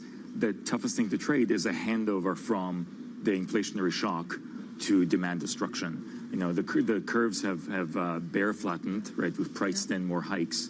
Now, in our view, probably more hikes than are likely to take place or are justified, because specifically we should then see demand destruction, and we're seeing some of that happening in Asia as well because of regulating energy, and that's why also Asia to us remains quite vulnerable. There is this also notion of EM equities very heavily exposed to Asia. EM debt probably, there are better benchmarks. They're more diversified, less Asia exposure, and Asia naturally a huge importer of LNG, of oil from the Middle East. So when we look at our portfolio right now, we're quite cautious, for example, on currencies in India, big oil importer, and that's also a good offset, like good relative value to have versus Brazil. How are you hedging your portfolios? Well, the reality is we're quite cautious around some of the frontier markets, again, in Asia.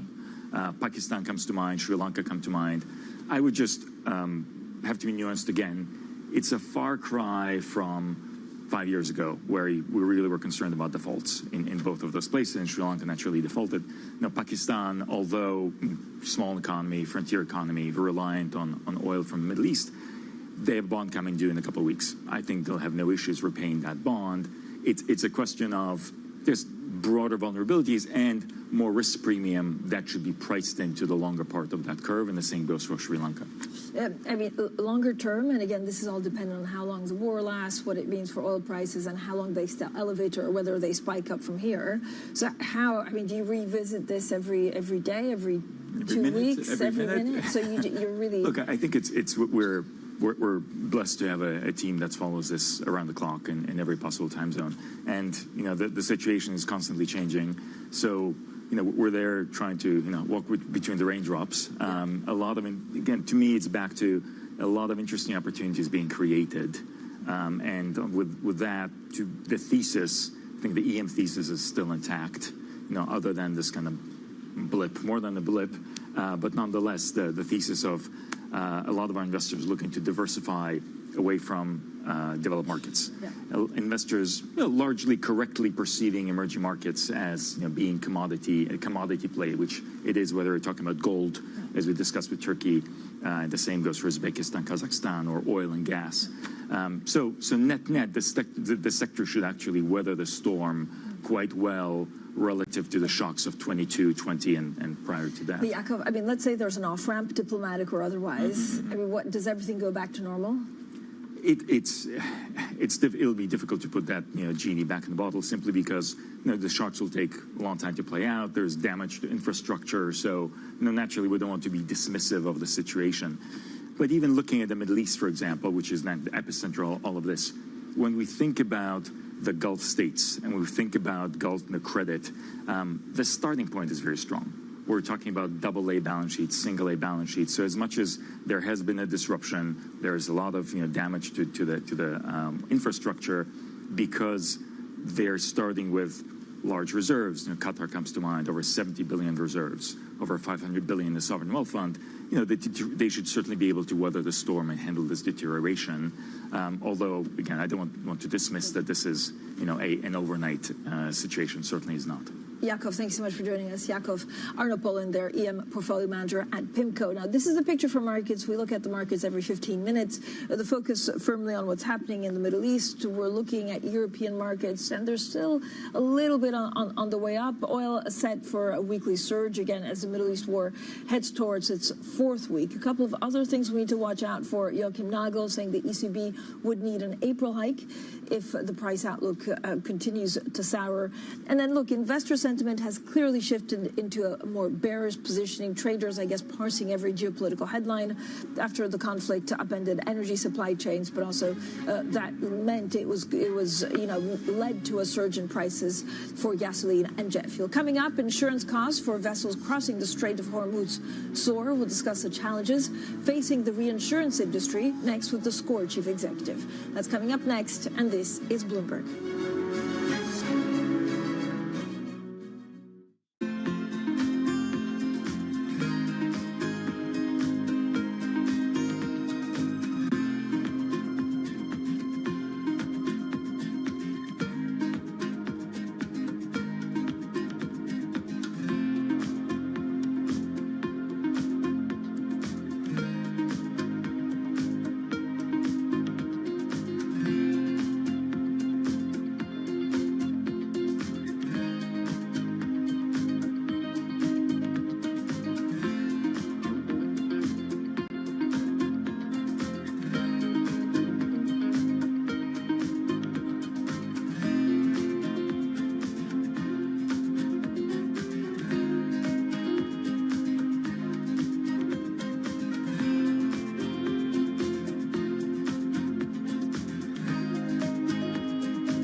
What's great about it is it's a well-developed gaming ecosystem, right? So folks know to find games there, but it's also a highly competitive gaming ecosystem. So it's developed. This gives you both that upside and that downside. But what's exciting is that now we are moving beyond the phone to the TV. So I mentioned one of the big gaming areas we're going after. One of the big gaming areas we're going after now is social gaming experiences that will show up on your TV. So we are now announcing, we're going to announce here actually, that we're going to have these social party games that you can play on your TV with your phone as the controller.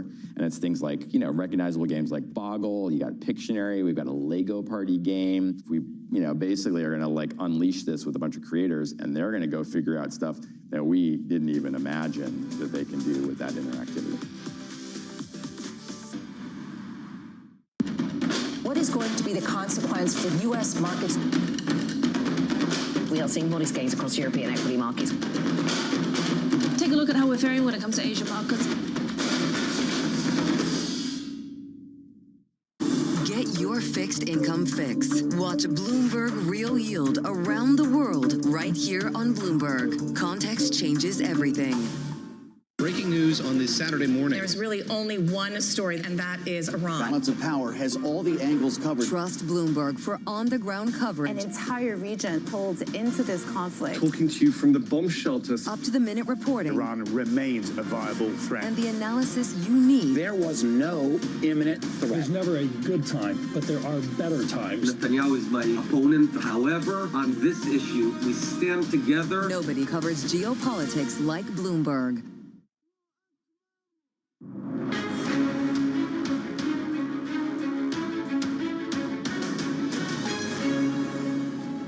Good morning, everyone, and welcome to The Pulse. I'm Francie Lacqua here in London, and these are your top stories. Iran is pressing ahead with attacks across the Persian Gulf, even after Israel signaled it would stop hitting energy targets in the Islamic Republic. Analysts warn that the energy crisis may deepen, with Brent gaining almost 50% this month. Plus, the ECB's Joachim Nagel says the bank might need to consider hiking rates as soon as next month. We discuss the outlook with the governor of the Central Bank of Ireland. Now, the cost of insuring ships to sail through the Strait of Hormuz has soared unsurprisingly. You might be more surprised to learn that it's still possible to get coverage. Well, sources within the industry have told Bloomberg that premiums have jumped fivefold. So an oil tanker worth $100 million would now cost $5 million to insure. With us now to discuss the outlook for the broader industry is Thierry Léger, the chief executive of the French reinsurer SCOR. So thank you so much for joining us. Mr. Léger, talk to me. If you look at risk and actually shipping and everything, how does it change your industry fundamentally? So the shipping industry is obviously very old, and the industry of insuring those vessels is more than 400 years old. So it's an industry that has transformed through times and has seen many, many wars, and I think it's a very grown-up industry that can deal with disruption. Yeah, I mean, does this one feel different because we don't really know where it ends, or is this just the nature of any war? Every war is different. This one is, again, different. I think the special piece here is that all these vessels now blocked in the Strait of Hormuz, they cannot back out of the war zone, right? Typically, when there is a war, you back out, and that's what the vessels do. Here, the problem of the owners and of the insurance companies is actually they cannot back out.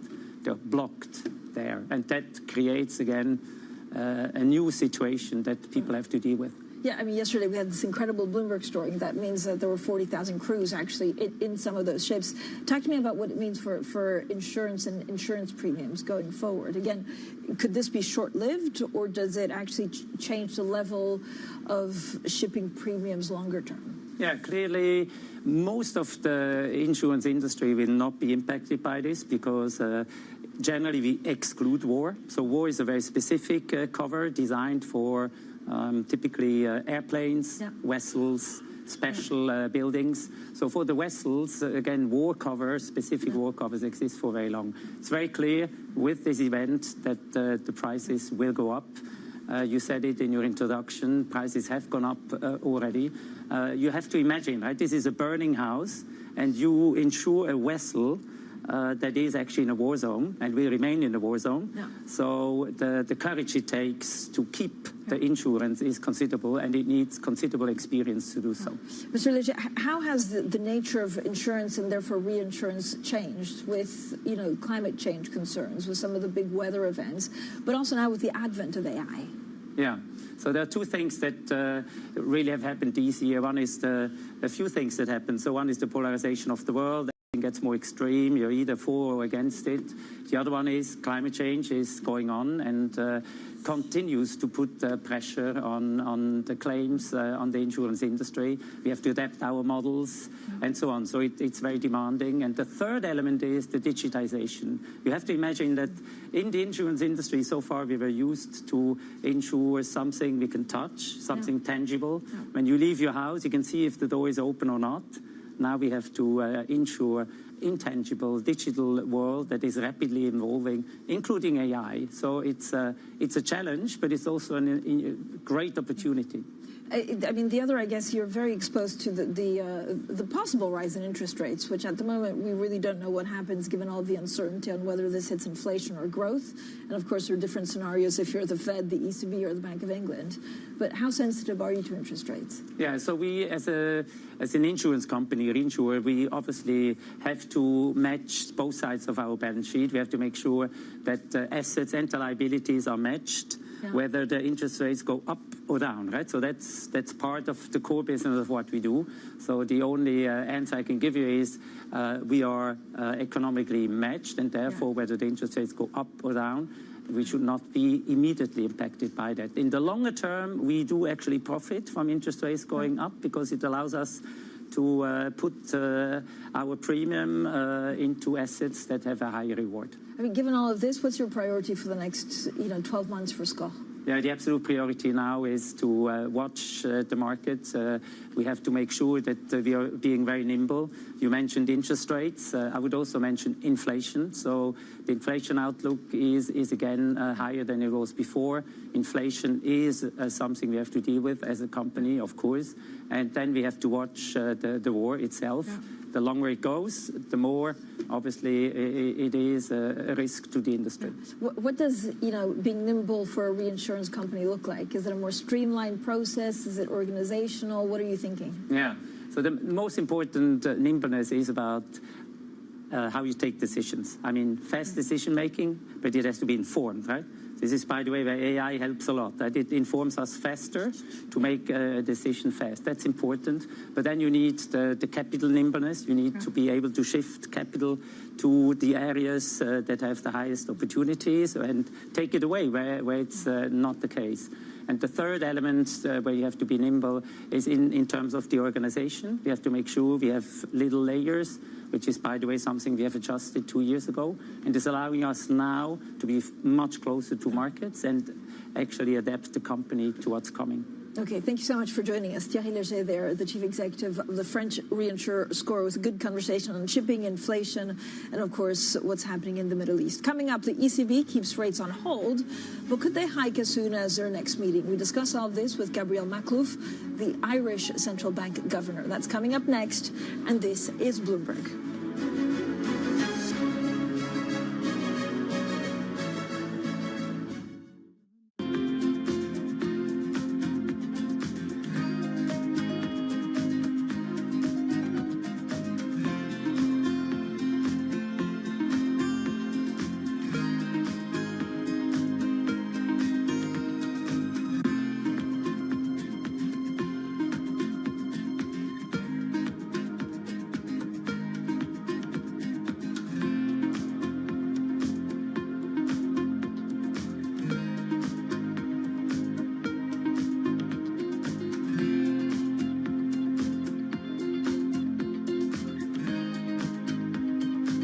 Know how the market day started. Find out how it finishes. Public markets to private markets. From the micro to the macro. Covering retail, entertainment, the business of sports. The supply chains, trade policy, how it all is impacting the U.S. equity market as we drive to the closing bell at 4 p.m. A holistic approach to covering financial markets. If it matters to your life, we're covering it.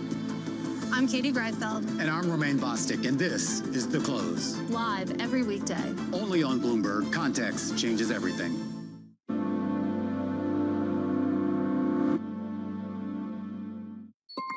Asia is at the forefront of some of the world's biggest stories. And we're here, where the action starts in Sydney. And in Tokyo, get ahead as the global trading day begins. The Asia Trade, weekdays only on Bloomberg.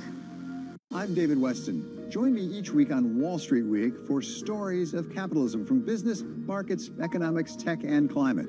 We go on the road for a look at what lies behind the headlines of today and what will likely be the headlines tomorrow. We need more transparency. Oil and gas is still important. They said every citizen should be investing in the market. Accelerate progress in all fields of science. Watch Wall Street Week right here on Bloomberg. More than what you need to know, it's what you need to think about.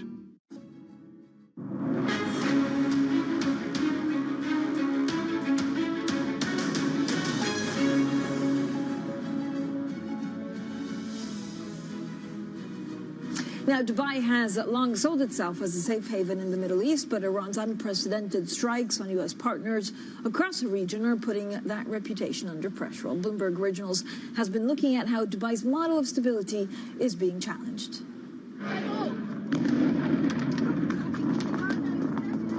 These attacks were unprecedented. We could not have imagined this scenario actually playing out. Most airports and airlines in the region are affected. Drone has hit a residential tower overnight in Dubai. It sparked a fire and residents were forced to evacuate the building. This conflict has come to the doorstep of a territory that many perceived to be one of the world's top safe haven territories. That perception was by design and helped attract both money and talent. The strikes threaten more than lives and infrastructure. They're testing Dubai's model of stability and the image it wants to project. Iran's formerly supreme leader, Ayatollah Khamenei, is dead. We've already won in many ways, but we haven't won enough. Thousands of deaths across the region have been reported in the war begun by the US and Israel. Iran's wave of retaliatory strikes targeted US allies, prompting the UAE to prioritize safety above all else. Iranian strikes have hit airports, military bases, even data centers. The UAE has seemingly defied what many assumed would be an existential threat. It's navigated peril before, but with war on its doorstep, can it do it again? Well, subscribers can watch that documentary in full on the Bloomberg terminal and on Bloomberg.com. Now, Bloomberg understands the Pentagon has asked Congress for an extra $200 billion to fund the war in Iran. Now, sources say the request has been sent to the White House for review, and President Trump is yet to sign it off. When asked about the $200 billion figure, the U.S. Defense Secretary did not deny it, but said the number could move. As far as $200 billion, I think that number could move, obviously. It takes money to kill bad guys. So we're going back to Congress and our folks there to ensure that we're properly funded for what's been done, for what we may have to do in the future. Let's bring in Laurel Rapp, U.S. and North America Program Director at Chatham House. Laura, thank you so much for joining us. I mean, first of all, we're in the third week now of the conflict in the Middle East. Does the U.S. want out? Does it look like they're looking for an off-ramp?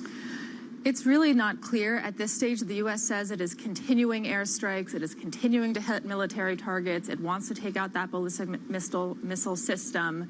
There may be emerging splits with the Israelis here, right? We saw Israel hit one of Iran's largest natural gas fields, South Pars, over the last couple of days, with huge Iranian responses in Qatar's LNG ports. And so the economic costs here are rising. We know these are things the Trump administration cares deeply about because they hit Americans' wallets.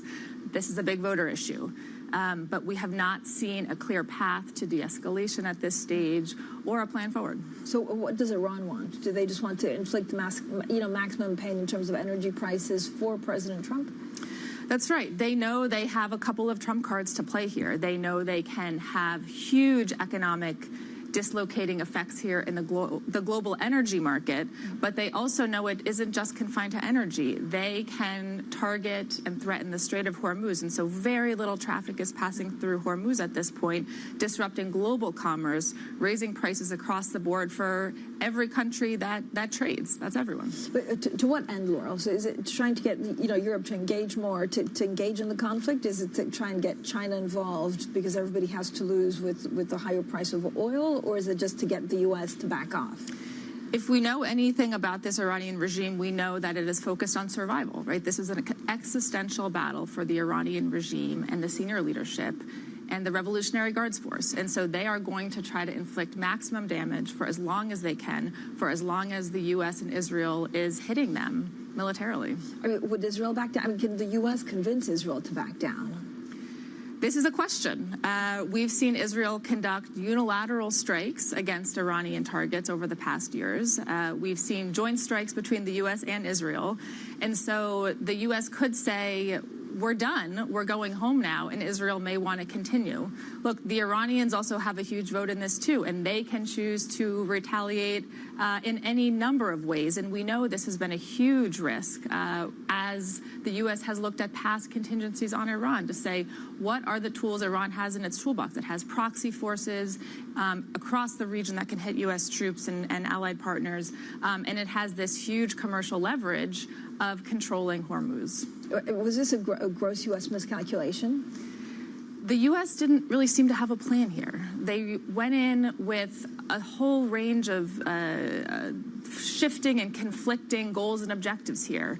I used to be a policy planner at the State Department, a U.S. diplomat, and you start a plan with a set of goals. You say, what is your goal? And then you build a plan to achieve that goal, and you apply U.S. tools in service of those goals and those ends. And as far as we've been able to see publicly in the early days, there was a really shifting set of goals here, and so that makes a plan really difficult to execute. It also makes it a bit easier to decide when to stop. Because if you can shift your goals, if you can be more flexible, you know, President Trump can say, all right, today we're done. Maybe the costs have become too high for the American people. And so we're gonna pack up and we're gonna go home. But that's sort of the fundamental issue here is Iran has been a threat to the U.S. for many years and to partners and allies. But the standard of was it an imminent threat, this is the threat that is sort of in international legal circles, that we haven't seen real evidence to suggest. So, I mean, I guess two questions is where's Congress in this, and what does this actually mean for the midterms? Congress has not been a major player in this. Congress has the prerogative, the authorities to authorize the use of force in military conflicts abroad. The U.S., the White House has notified Congress that it is using military force, but it has not sought authorization for it. And efforts to constrain, Democrat-led efforts to constrain, and some Republican efforts to constrain the president here in the White House have been voted down by Congress.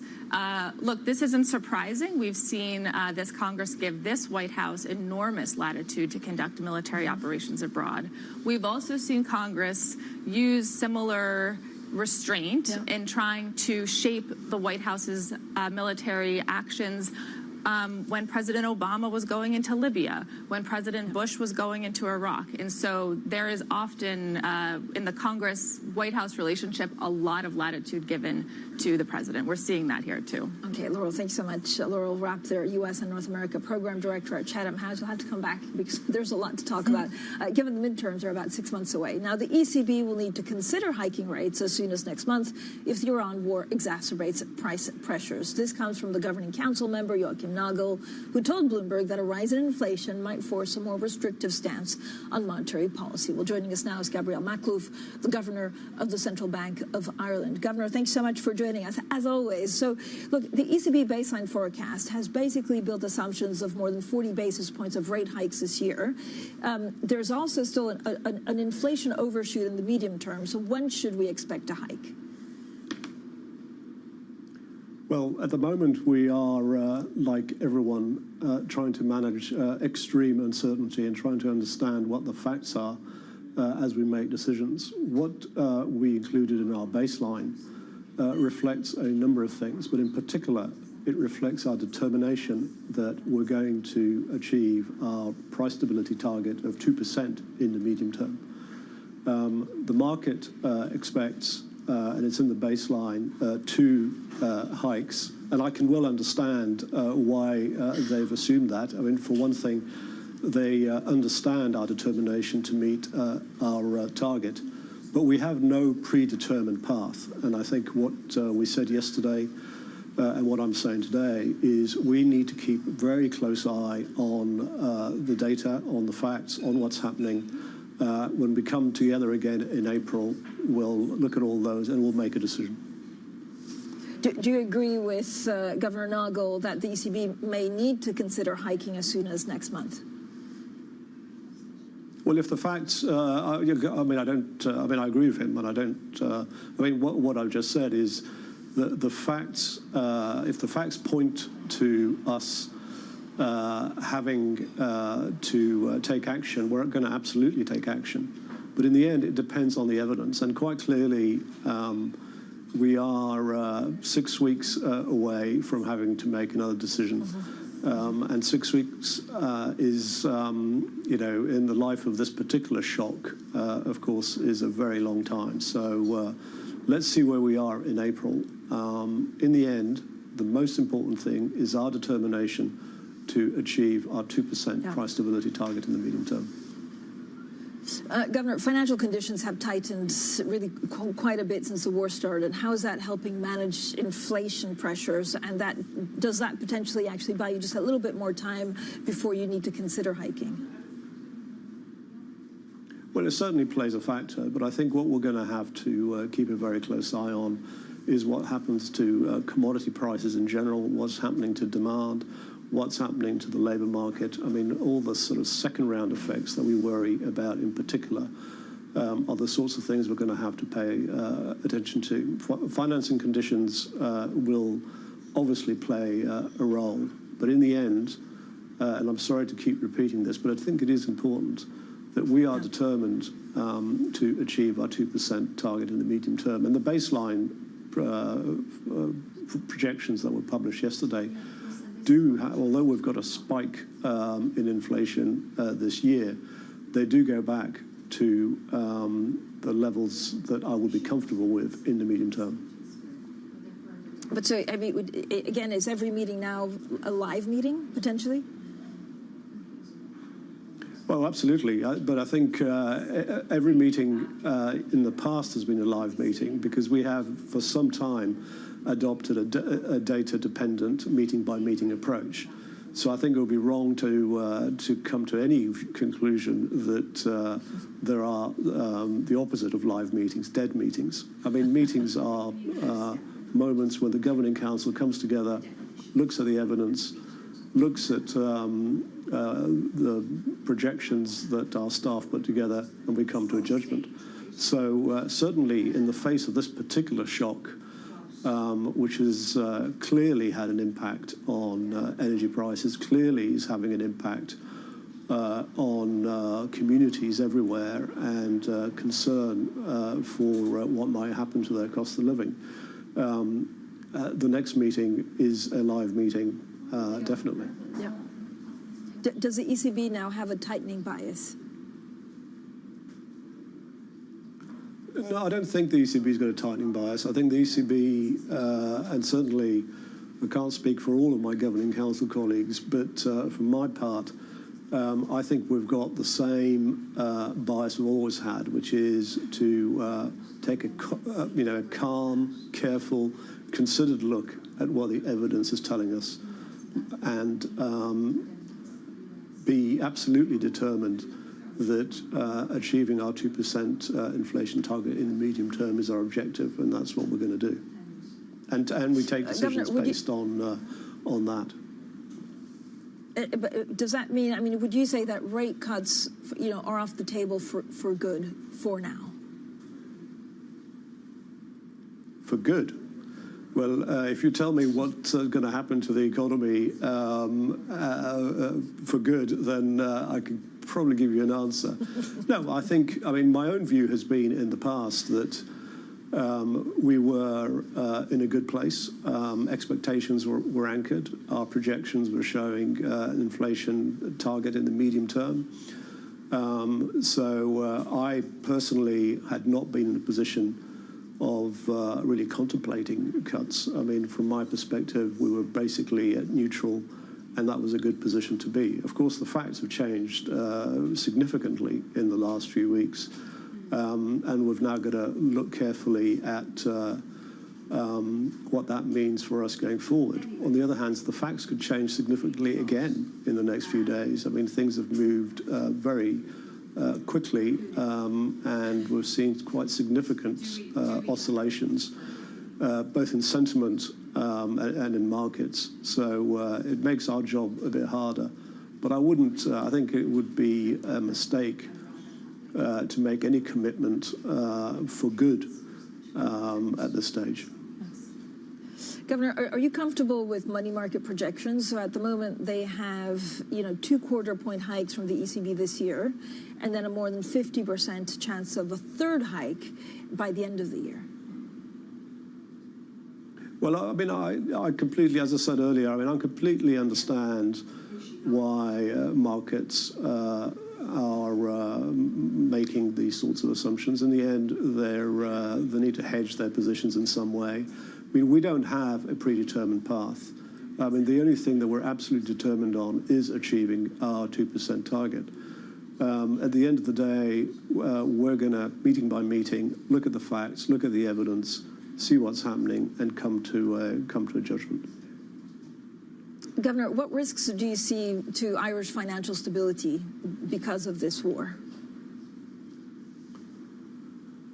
Well, I think we're certainly keeping a very close eye on what's happening in the economy and the financial system. At the moment, I think we've built some pretty good resilience over the last decade.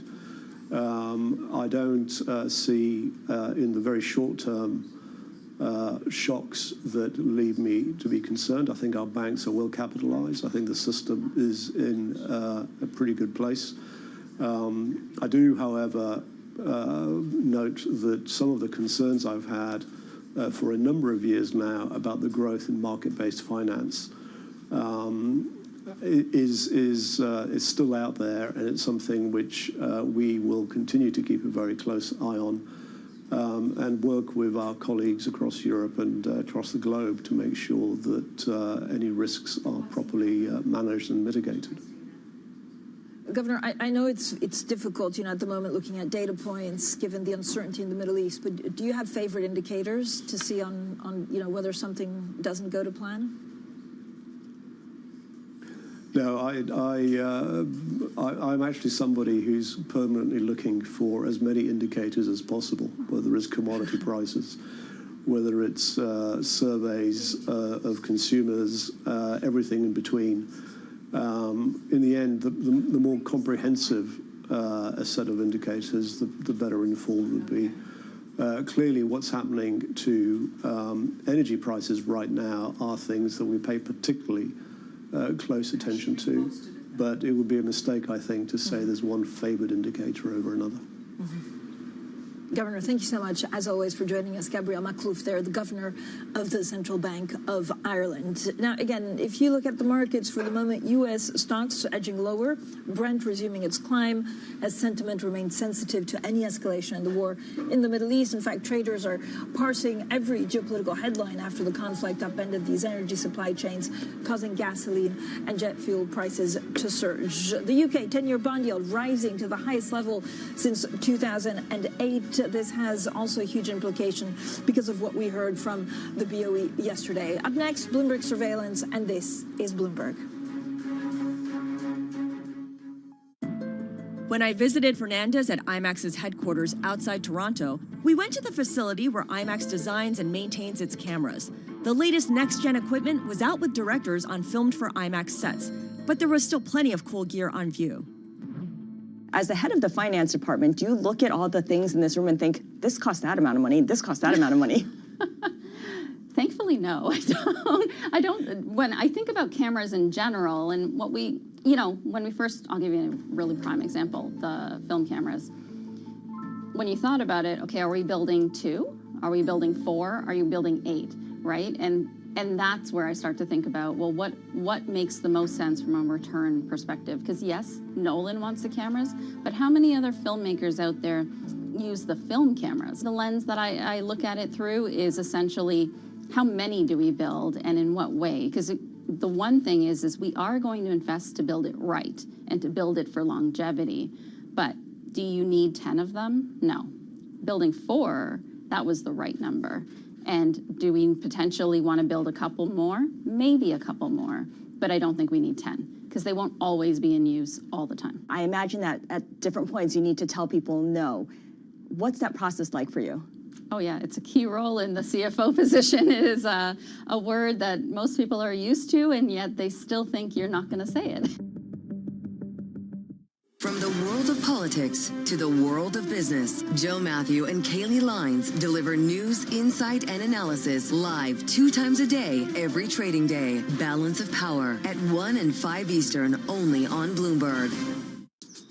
Welcome to Bloomberg This Weekend. I'm David Burr. I'm Lisa Mateo. And I'm Christina Raffini. We're tracking breaking news today from Wall Street to Washington. Let's start overseas. The sector is really propelling this deal forward. Yeah, the hope is this will open up new markets and provide some additional liquidity. Of course, now they're going to have competitors. We got a big week coming up in politics. Earnings season is underway. We're going to get some key reports. Everything you need to know before the markets open on Monday. Introducing Bloomberg This Weekend, bringing a little Bloomberg into your weekend routine. Guys, buckle up. Welcome to Bloomberg This Weekend. I'm David Gura. I'm Lisa Mateo. And I'm Christina Ruffini. We're tracking breaking news today from Wall Street to Washington. Introducing Bloomberg This Weekend, bringing a little Bloomberg into your weekend routine. Watch, listen, stream.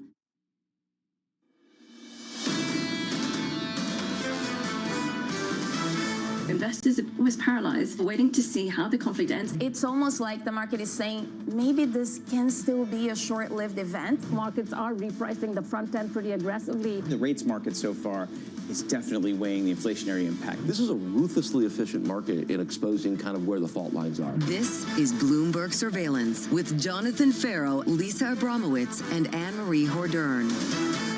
Live from New York City this morning. Good morning, good morning. For our audience worldwide, Bloomberg Surveillance starts right now. Coming into Friday, attempting to de-escalate.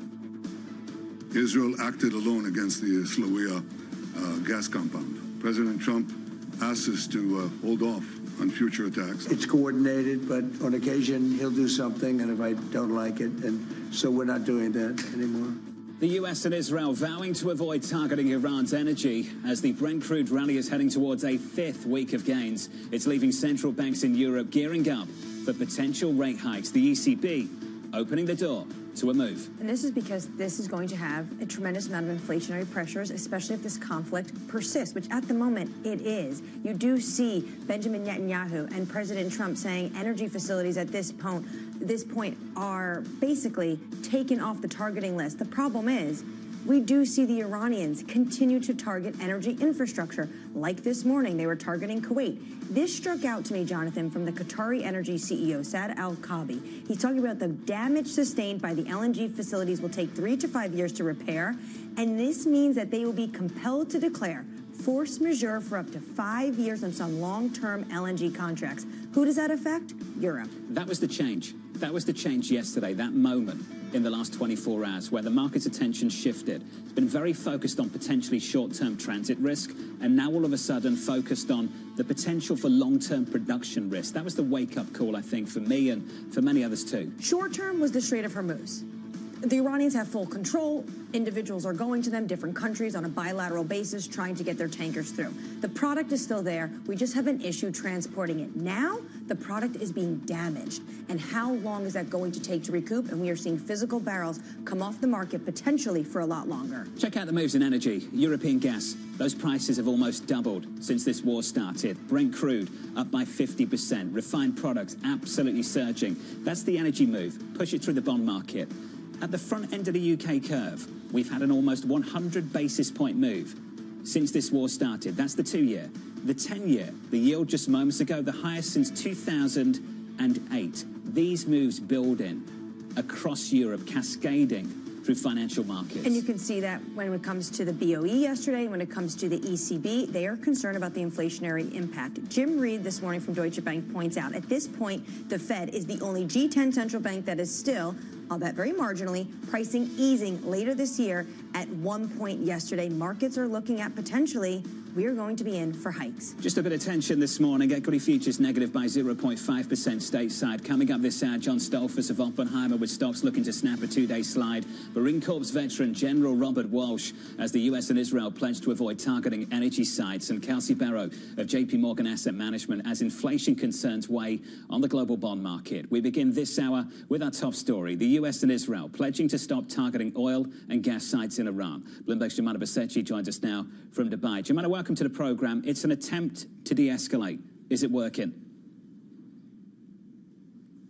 Yeah, so I would reframe that and say it is an attempt to de-escalate part of the war that is going on. I think what's become apparent in the last 24 hours is the Israeli airstrikes on that Iranian gas field were one step too far, a red line, so to speak, in terms of the joint military operations between the U.S. and Israel.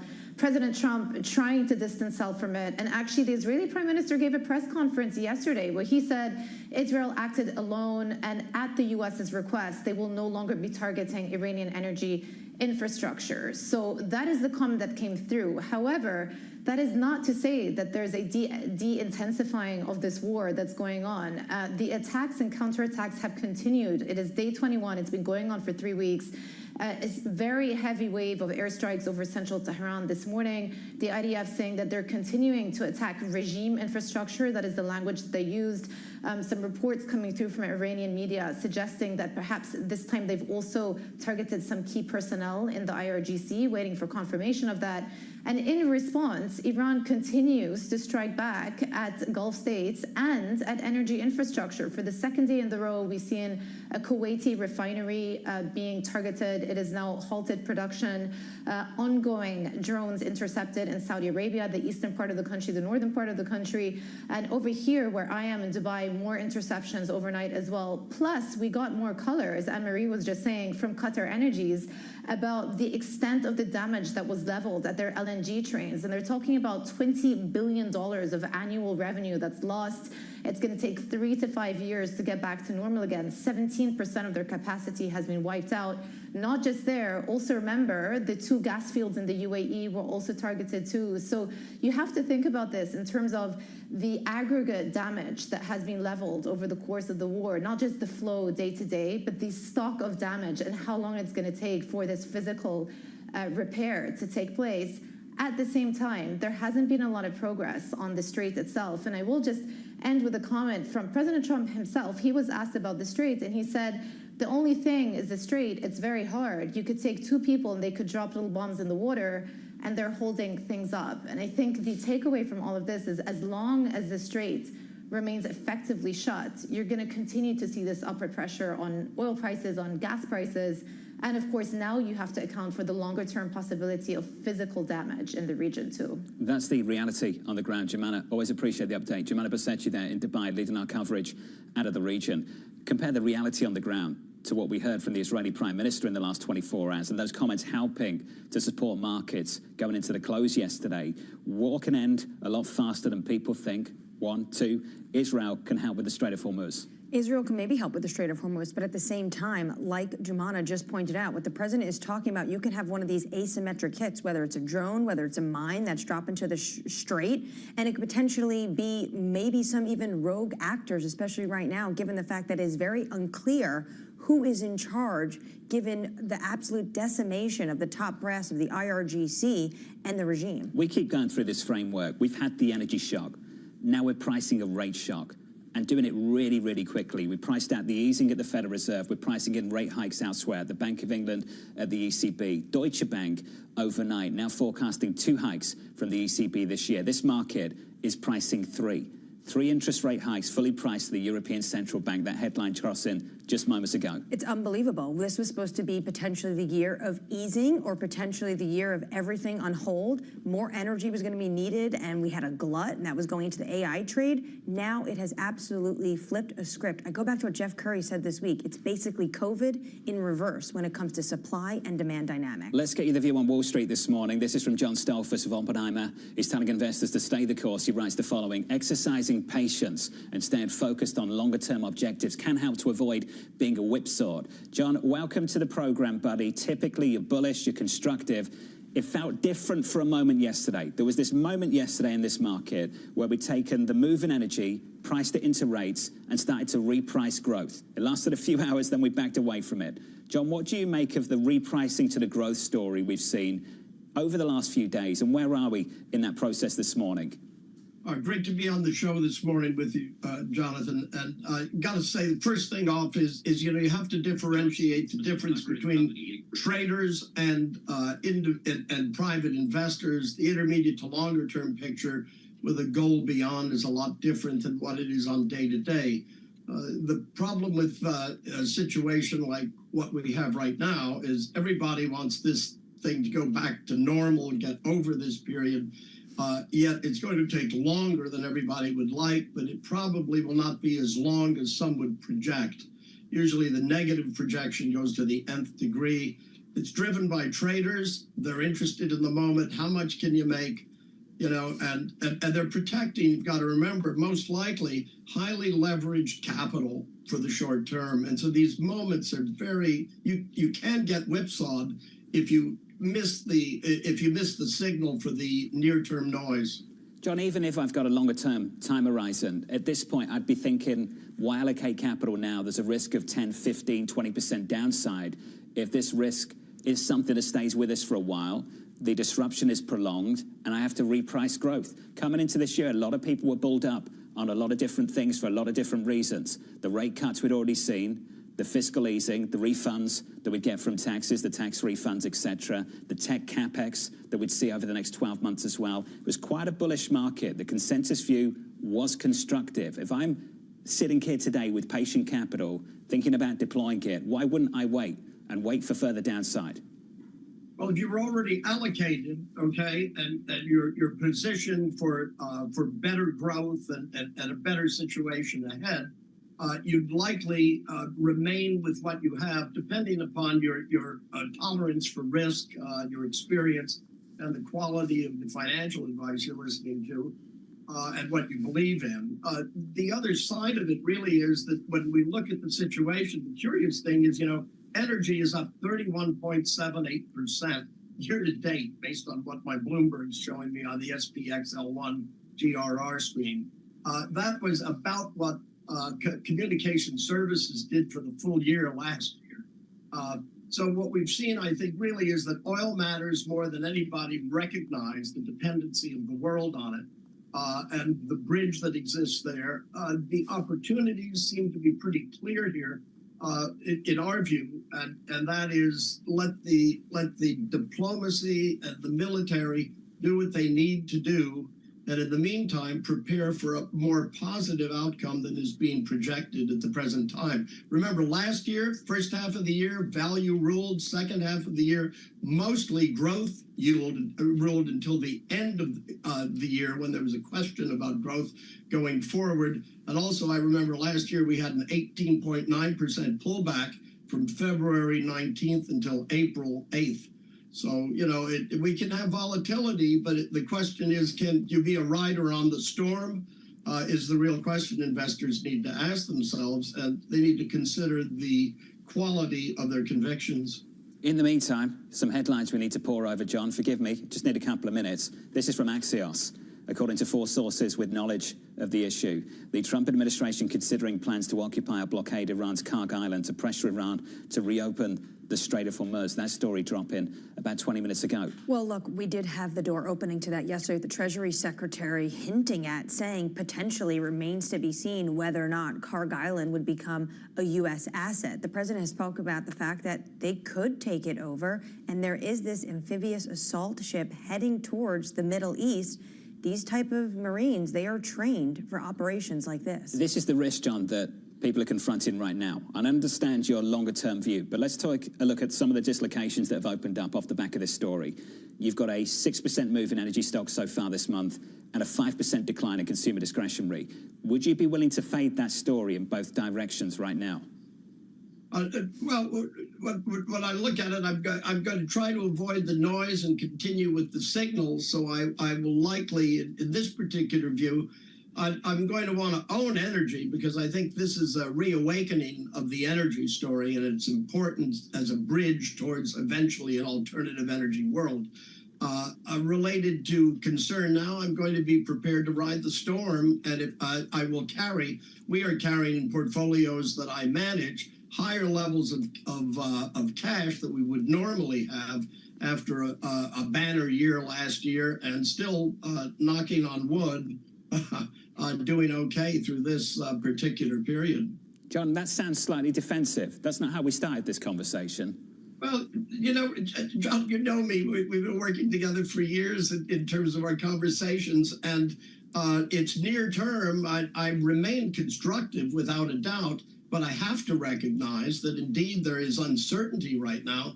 But uncertainty comes with the markets, and historically, past performance don't guarantee you future results, tends to be where the opportunity truly lies, when in hindsight people go, gee, I wish I'd bought that dip, or I wish I'd bought that period where everybody thought the world was going to end. Remember, April 20th of 2020, people were thinking that it could take 40 years to find a vaccine that would make people confident enough to go outside and reopen the economy. And it happened within 9 months. That was an ugly time. John, it's good to see you. John Stolfus of Oppenheimer and the decline in the stock market was a lot bigger than the one we've seen so far, which is around 5% from all-time highs on the S&P 500. The setup this morning, equity futures slightly softer. We're seeing that move again in interest rates in the bond market and yields, particularly at the front end of the curve. Two-year bond yields this morning, two-year yields up by 9 basis points, 390, around those levels right now. That's the price action. Let's get you an update on stories worldwide with your Bloomberg Brief. Yahara has more. Hey, Yahara. Good morning, John.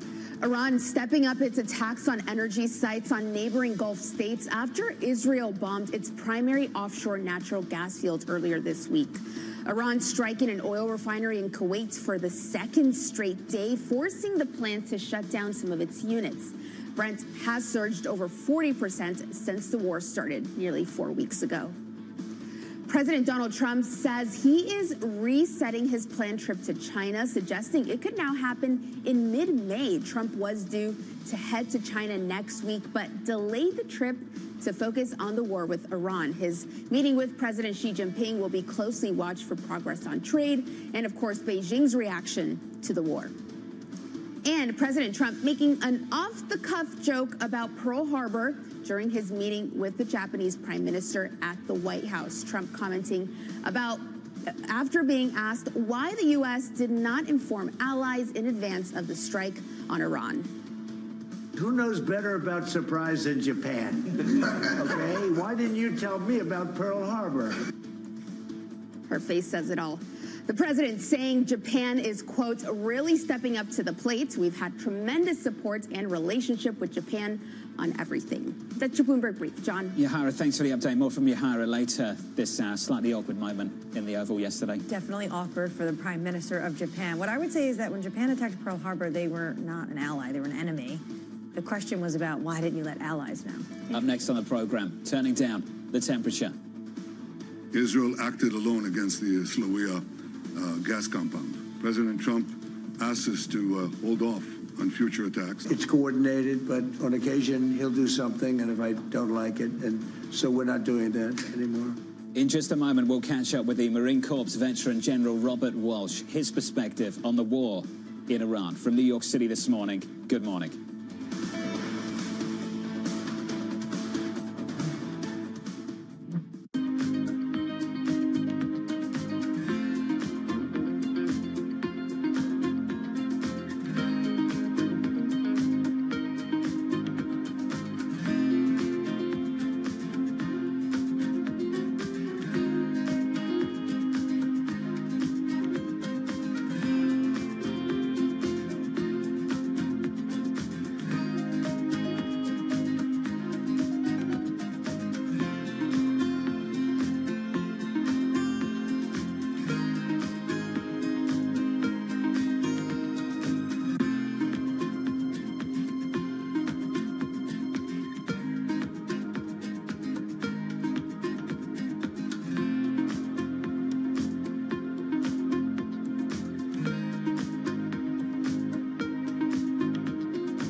Making money isn't about drowning in emotions.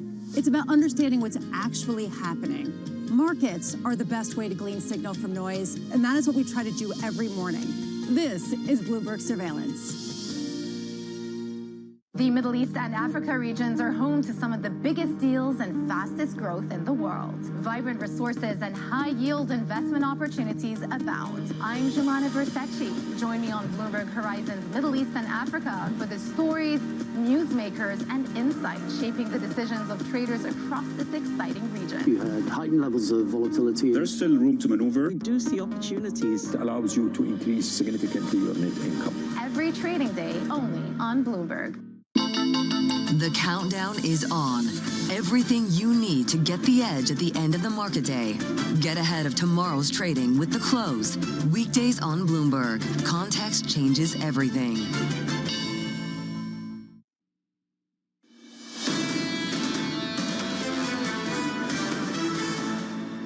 Equity futures on the S&P 500 negative here by 0.7%. On the Nasdaq 100 down by 0.9%. And the bond market yields are higher. Two-year yields higher by 9 basis points. 10-year yields up by 5. In the commodity market, crude advancing once again. Brent at 110. WTI at 96. That's the price action under surveillance this morning, taking down the temperature. Here's the latest. The US and Israel working to calm crude markets, both countries vowing to avoid targeting Iran's energy infrastructure following retaliatory attacks across the Middle East that fueled an oil price spike. Bloomberg's Tyler Kendall joins us now for more. Good morning, Tyler. Hey, John, good morning. Well, despite these pledges from the White House and Israel, Iran pressed ahead with attacks against regional countries overnight, including the UAE, Kuwait, and Saudi Arabia. A State Department spokesperson tells us the Trump administration has now approved a $23 billion weapon sales package to some of these regional partners in a bid to bolster their defenses as these attacks continue, because Iran's foreign minister is vowing, quote, zero restraint if their energy infrastructure is hit again, as Israeli Prime Minister Benjamin Netanyahu says that Israel acted alone in that strike against Iran's largest natural gas field that prompted this wave of retaliation. This, though, after Israeli officials had said the U.S. was informed about the attack ahead of time. Netanyahu also went on to say that Israel intends to help the U.S. try to reopen the Strait of Hormuz after 7 U.S. allies yesterday released a joint statement about potentially backing a coalition to secure the critical waterway, though at this point it's unclear exactly which measures they would take. Both Israeli and U.S. officials have indicated they feel they're ahead of schedule when it comes to their objectives, as the Defense Department yesterday said that Iran's missile capabilities are now down 90%. But, John, I will also point out that the Pentagon is now asking Congress for a $200 billion supplemental request when it comes to the war in Iran. There are real questions brewing on Capitol Hill about whether a sum that large could pass, and it is leading some to question whether or not this could indicate that the administration is gearing up for a protracted fight.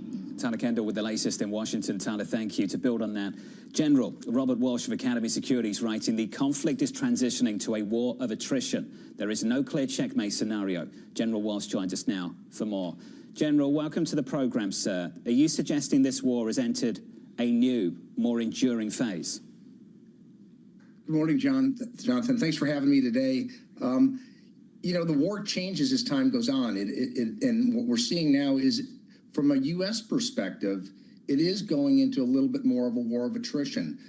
There's military sets that we've talked about in the past on what the U.S. military and the Israelis is trying to take out. They're systematically doing that. They're very successful from a military standpoint.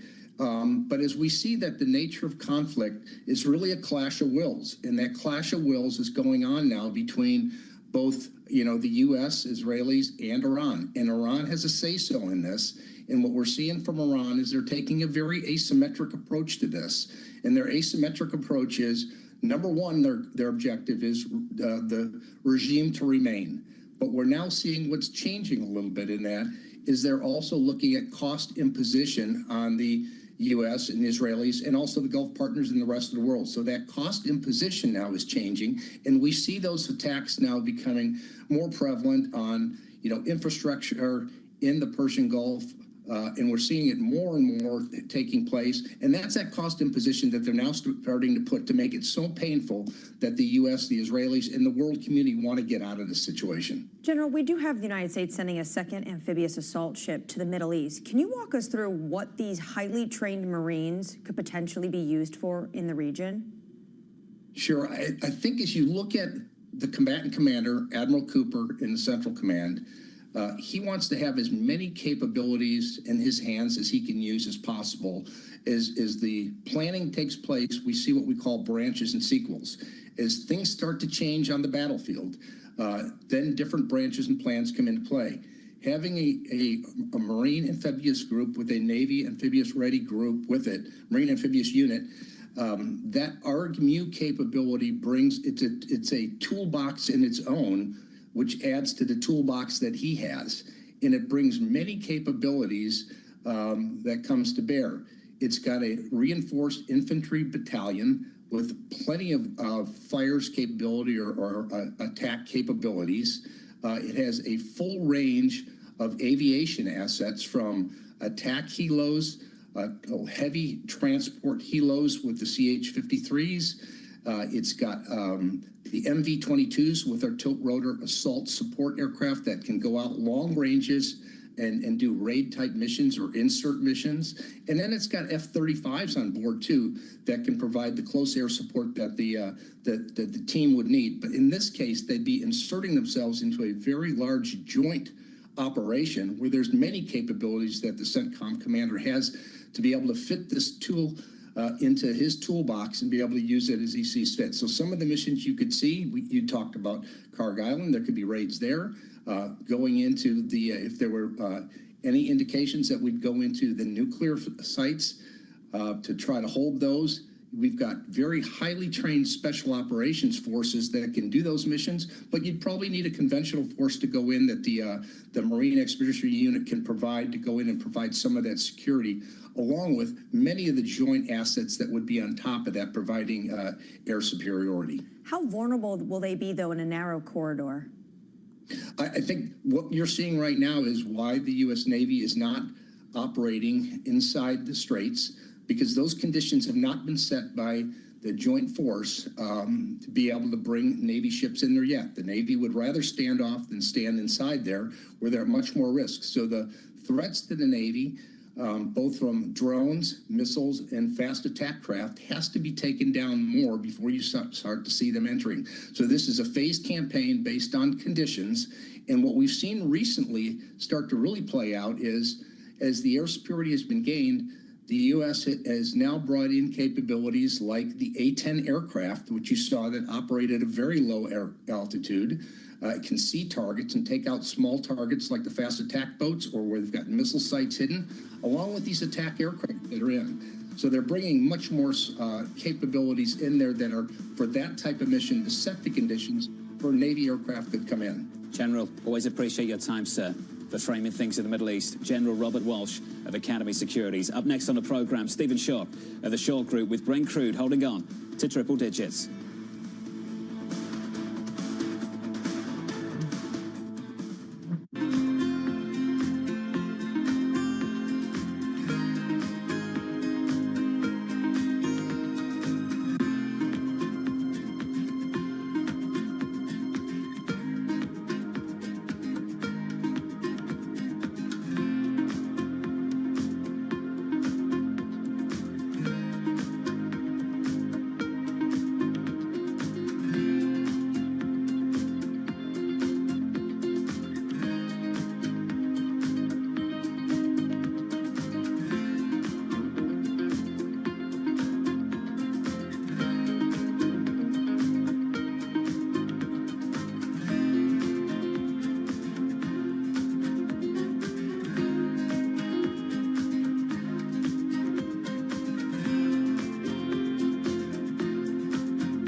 Rodriguez. And I'm Jason Kelly.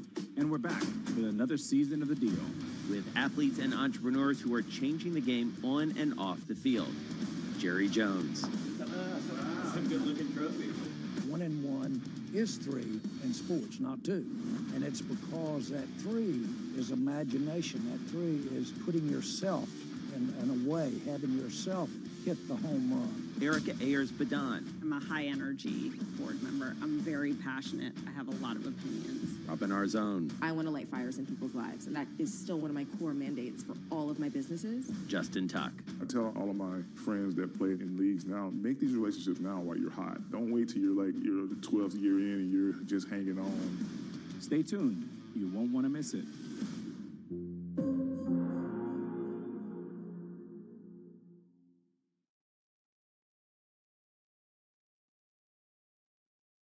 Welcome to the world of decentralized finance. Why is it that NFTs have not recovered in the same way that, say, Bitcoin has? Bloomberg is covering all things crypto. It's a pretty spectacular story. The people. This is the future. This is the 21st century economy. The transactions. It snapped up nearly $1 billion of Bitcoin. And the technology. We need to build a digital Fort Knox. That gives people financial freedom, and that's a wonderful thing. That's extraordinary. We ride the wave that is Bitcoin. Bloomberg Crypto, only on Bloomberg.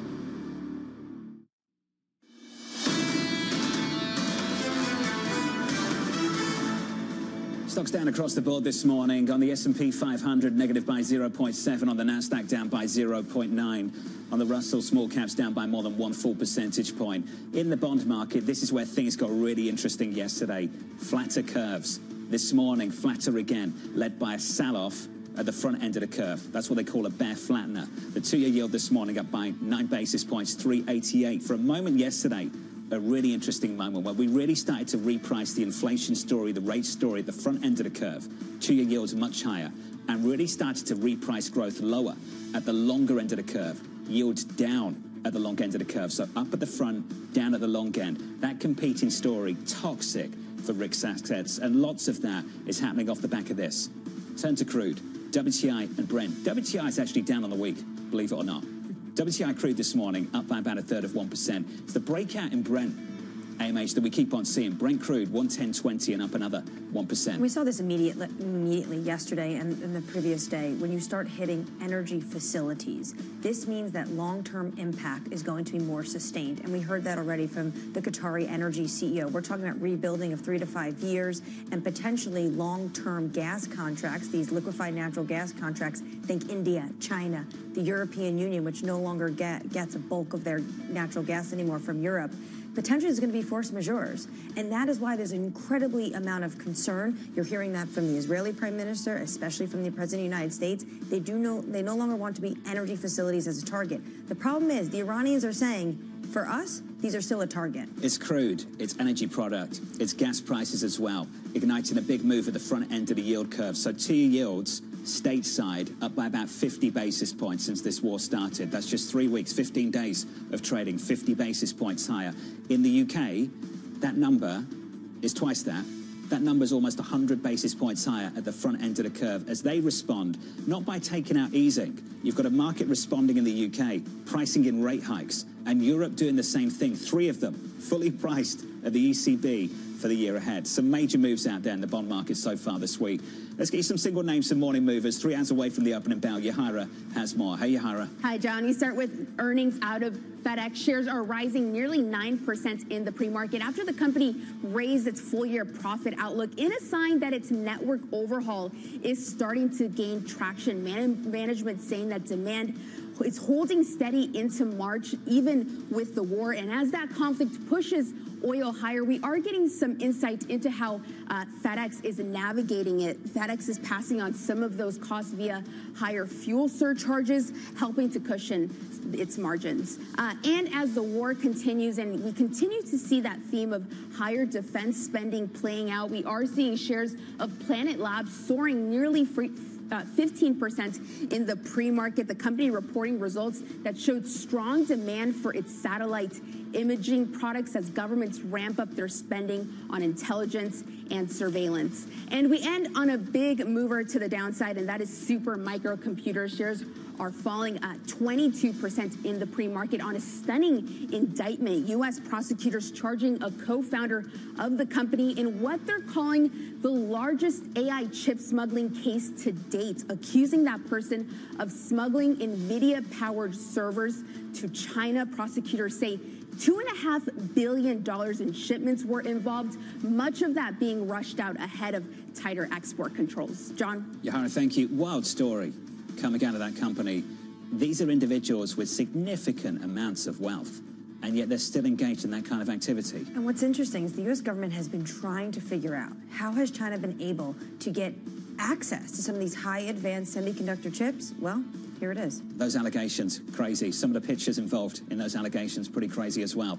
On our radar this morning, the US and Israel pledging to avoid targeting key energy sites in Iran after strikes on the country's largest field upend global markets. Israel saying it will aid US efforts to reopen the Strait of Hormuz, helping drive crude prices lower.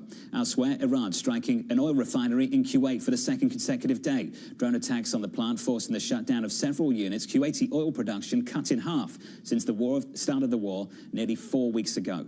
The ECB weighing a potential rate hike as soon as next month if price pressures from the Iran war continue to build. The Governing Council member Joachim Nagel telling us here at Bloomberg the future policy decisions will depend on how the conflict plays out. Seriously, there's some current concern right now in the ECB, even though you did see Christine Lagarde talk about the fact that they think they're starting from a better base, probably reflecting on what happened to Europe with Russia's invasion of Ukraine and the energy spike. It does seem like they are much more concerned about what this prolonged conflict could mean. But the issue that happened over the past 48 hours is we realize that it's not just that we cannot move the product, it's that the product is actually now getting hit. Let's get to those updates on the energy market. The White House taking an oil and gas export ban off the table as a way to bring down energy prices after the Vice President J.D. Vance met with oil executives. Stephen Schork of the Schork Group writing, the Brent WTI spread will not narrow until one of two things happens. Hormuz fully reopens or WTI stops pricing in diplomatic optionality that never materializes. Neither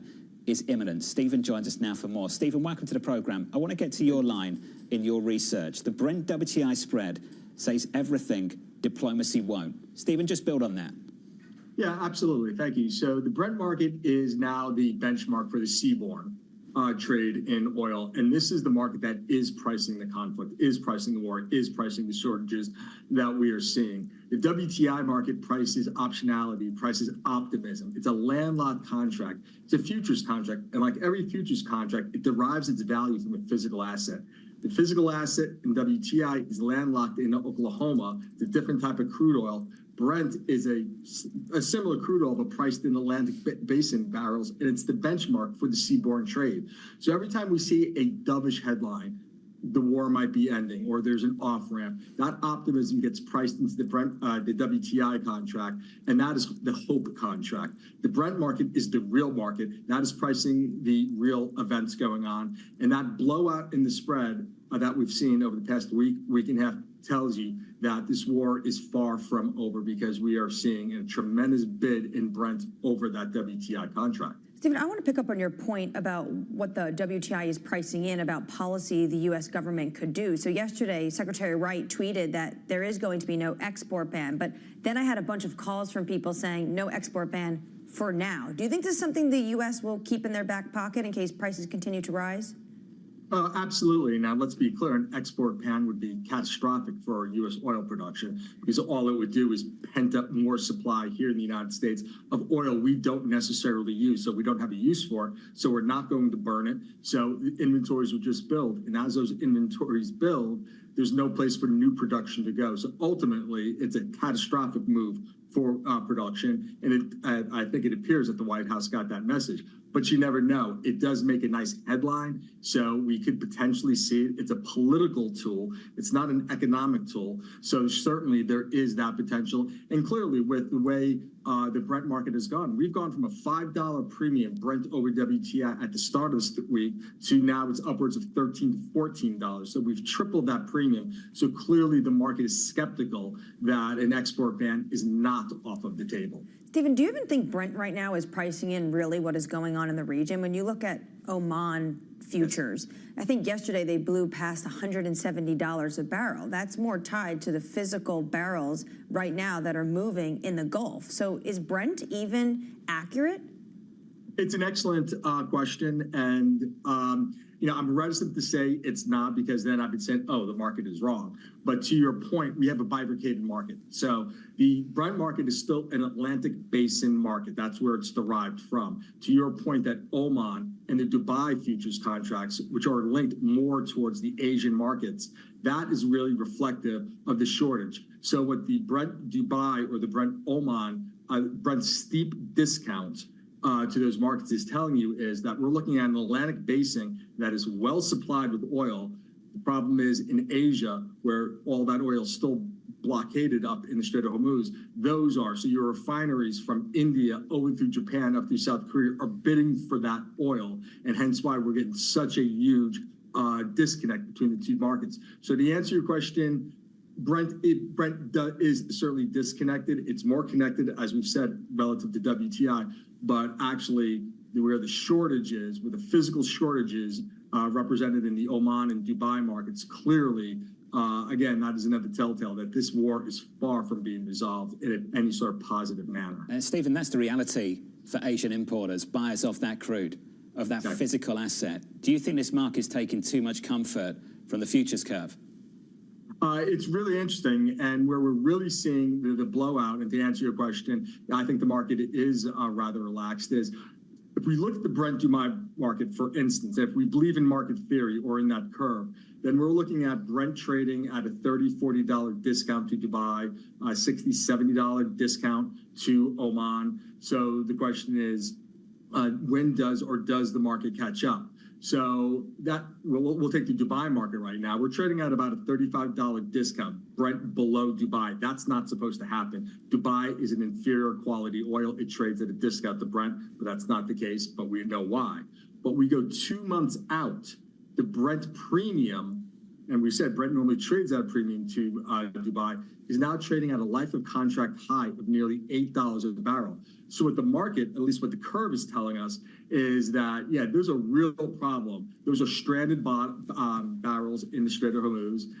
They're not going out. Therefore, Dubai trades at a massive premium to Brent. But going out 2 months, that premium reverses now to a significant discount. So the market, if you believe in term structure or in the forward curve of pricing theory, is telling us, yeah, we've got a real problem in the spot market.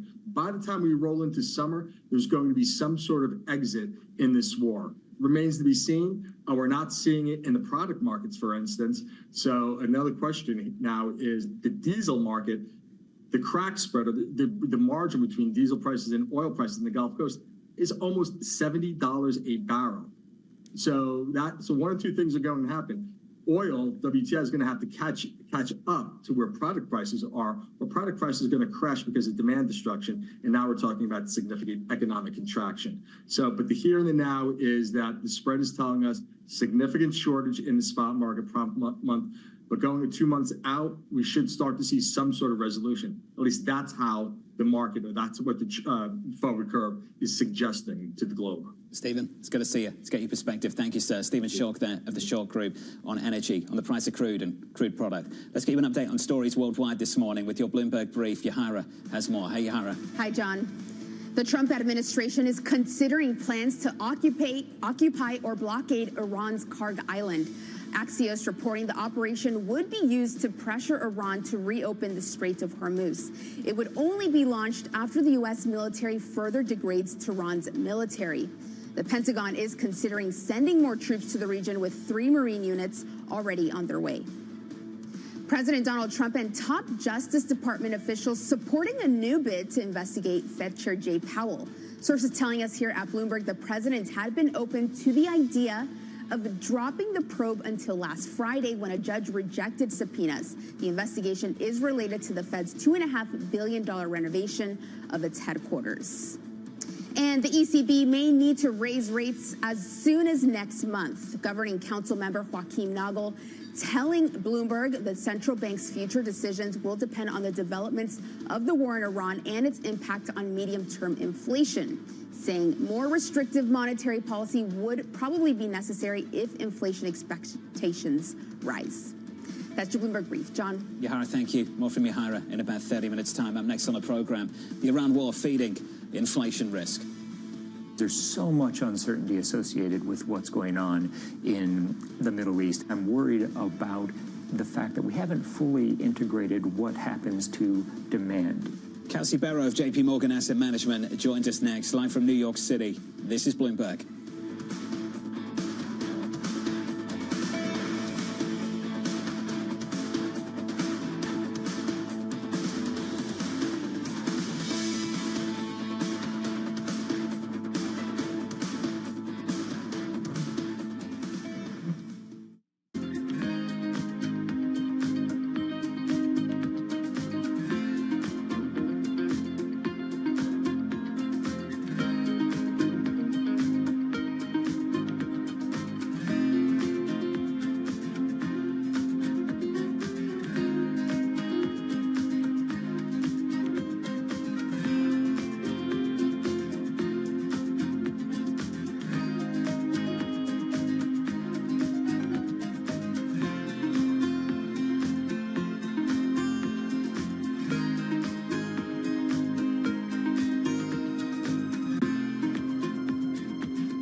crises, two essential crises, and for both it's now or never: democracy and climate, and they are absolutely interlinked.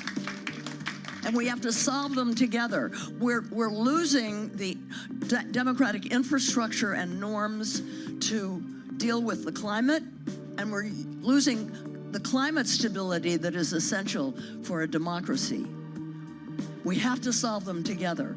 We've never faced a threat like this to our democracy at a time when it's a perfect storm, at a time when we're being told by climate scientists, some of you may be in this room, that we have to cut our emissions, fossil fuel emissions, in half in 5 years now. You know, when I started to realize what was happening, it was 12 years, and we haven't done it. World's most powerful investors don't ring a bell. They quietly reshape entire industries. This is the money shaping the world, the dealmaker playbook where power and billions of dollars change hands every day. From private equity and credit to venture capital and M&A, we bring you the inside scoop on the biggest deals and debates, plus exclusive conversations with finance's ultimate insiders. I'm Danny Berger, and this is Bloomberg Deals. Every week, only on Bloomberg Television. Good morning. This is Bloomberg Surveillance. Welcome back to the opening trade. Watch Bloomberg Tech. This is the Asia Trade. This is Wall Street Week. Welcome to Balance of Power. This is Bloomberg Television. Bringing you up-to-the-minute geopolitical news whenever and wherever it happens. I'm Stephen Engel at Japan's Akasaka Palace in Tokyo, and this is Bloomberg.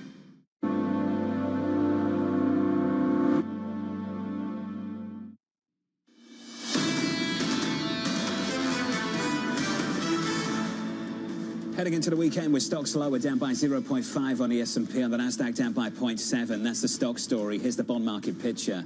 Two-year yields at the front end of the curve once again. Pricing out easing, and price again maybe, which seems unthinkable. The prospect of rate hikes, I mean, come on. We'll get into that in just a moment. We're up 8 basis points at the front end of the US curve, 387. In Europe, that's where the rate hike story feels much more real. In Europe right now, the ECB is pricing in 3 hikes, or rather traders are pricing in 3 hikes from the ECB. In the UK, another double-digit move at the front end of the curve, a 100 basis point repricing on 2-year yields in the UK, which is just wild. 452 right now on UK yields. Let's turn to the crude market. Energy shaping up as follows. Brent and WTI. Brent crude around 110, WTI 95. That's the front end of the futures curve. That's what we're looking at here. It's important to recognize that, because what we're seeing in the physical market is $50 higher in some cases. So much higher when it comes to the futures, what's trading in terms of Oman and Dubai, those actual physical barrels. But as we just heard from Stephen Schork, all those barrels are going to Asia. That's where really the front line of the energy shock is right now. But the differential is just astonishing. And then you take in what the U.S. has as a net exporter. WTI still remains under $100 a barrel. That is a key threshold for this White House. Brent crude this morning around 110, WTI around 96. Under surveillance this morning, the Iran war feeding inflation risk.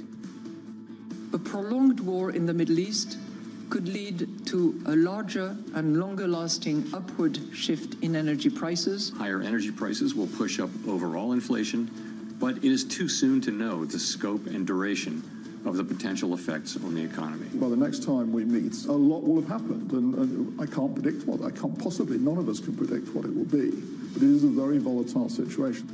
So here's the latest this morning. Global central banks seeing greater inflationary risk as the war in Iran drags on. Kelsey Barrow of JP Morgan Asset Management writing, technical factors may pose short-term headwinds for bond investors due to the deleveraging of popular macro trades. But if last year is any guide, the next move is still more likely to be a cut. Kelsey joins us now for more. Kelsey, good morning. Good morning. We'll get into some of the jargon. This market was really positioning for steepness, and now all of a sudden the curve's flattened. A lot of those trades had to come off. So let's go through the individual components of the curve and start with the very front end. The 2 years really interesting to me, because now it's trading above the upper end of the range for the Federal Reserve. That's odd when the market isn't really anticipating rate hikes anytime soon. What do you make of what we're seeing at the moment? Yeah, so when I look at the market, the bond market more broadly, what I'm doing is I'm essentially categorizing where are the areas where there's been value created as a result of the energy shock, and where has there been a lack of value created, and there's still maybe more repricing that needs to happen. And I would say the areas where a tremendous amount of value has been created in the bond market is in the front end of developed market curves, particularly the US, the UK, and Europe. Also some EM rates markets. I think it's very more country specific, but even there you've seen this pattern of rate cuts that were priced in that are now being recalculated to rate hikes. And I do think it is a nuanced story for the Fed, where I did write that we still think the next move is a cut, versus the BOE and the ECB, where there is more of a credible risk that they hike. But second order impacts are important. Hiking into a supply shock also increases the probability that those hikes are not sustainable if that inflation is only supply-led and is not demand-led, that they need to reverse those hikes in subsequent time periods, because it's not all about energy and the higher inflation impact, but there's also a negative growth impact associated with higher energy prices. And what the market has been focused on, particularly the front end of the rates market, is really exclusively that higher inflation impact. Super volatile. So we've priced out easing of the Fed. We've priced in hikes of the Bank of England, 3 hikes over at the ECB. The value creation story, the relative picture right now, is there an opportunity already at the front end of the UK curve, despite the volatility, an opportunity already at the front end of the European curve? I think that you're getting to the point where there is an opportunity, because if you look at what's priced in, it's now even in excess of what I think could be a reasonable baseline in terms of rate hikes if oil stays above 100 for a period of time. So what the BOE and the ECB seem to have done is essentially given the market a playbook for if nothing improves, which may not be what happens. I mean, we may see a de-escalation at some point that allows energy prices to come down. But if nothing improves and actually energy continues to go up, here's what we think we may need to do to keep inflation expectations well anchored. I think even under a scenario where they do have to hike 1 or 2 times, the market is priced in excess of that. And so the valuations there, I think, are getting particularly attractive. And I would say in the US, you know, why are they being dragged along? I mean, these markets are very global in nature. And so the US market is not immune. But what I will say, when I look at the long end of the curve, you know, 10's at 430, you know, this is still the pre-existing range that we were trading in prior to the conflict in Iran. And I look at things like 5-year inflation expectations, which are actually stable, if not slightly lower on the day. And what you saw with the move yesterday was a 20 basis point range for 2s. But where we ended up actually reminded me a little bit of a growing risk of a hawkish policy error, which is you had higher front-end yields and you had lower long-end yields and you had lower long-term inflation expectations. I get it. Central banks, they want to get ahead of this. They don't want to make the mistakes of 2022. But we also know they've made other mistakes where prior to 2022, where they responded to a supply shock in oil that was not accompanied by any robust demand. I think you really need to take into context the fact that where were these economies prior to this shock? The BOE thought the labor market was very weak and they were about to cut.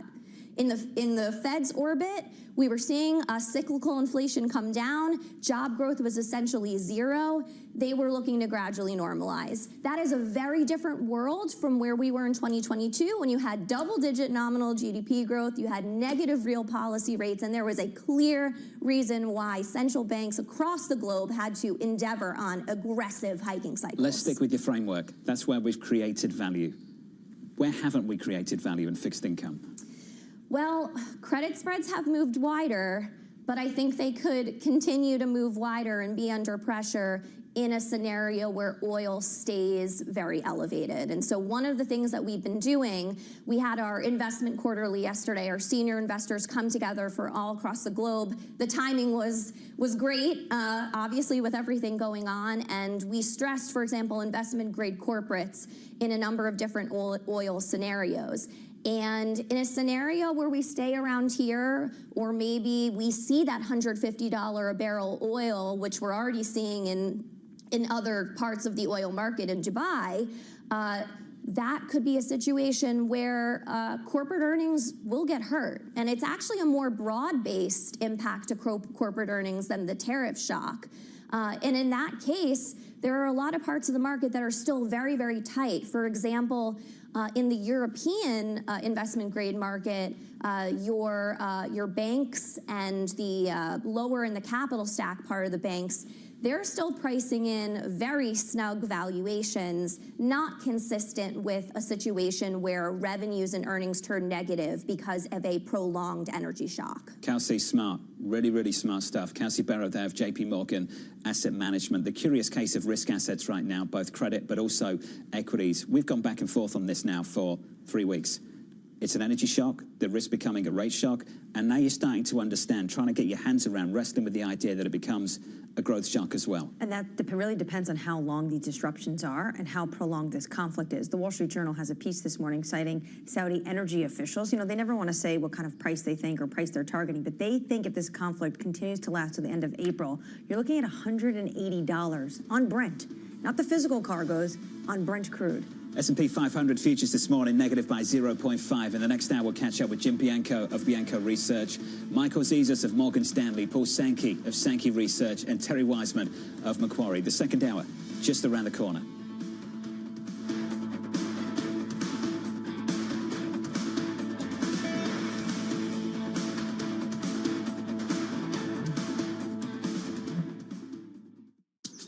Welcome to Bloomberg This Weekend. I'm David Burr. I'm Lisa Mateo. And I'm Christina Ruffini. We're tracking breaking news today from Wall Street to Washington. Let's start overseas. The sector is really propelling this deal forward. Yeah, the hope is this will open up new markets and provide some additional liquidity. Of course, now they're going to have competitors. We got a big week coming up in politics. Earnings season is underway. We're going to get some key reports. Everything you need to know before the markets open on Monday.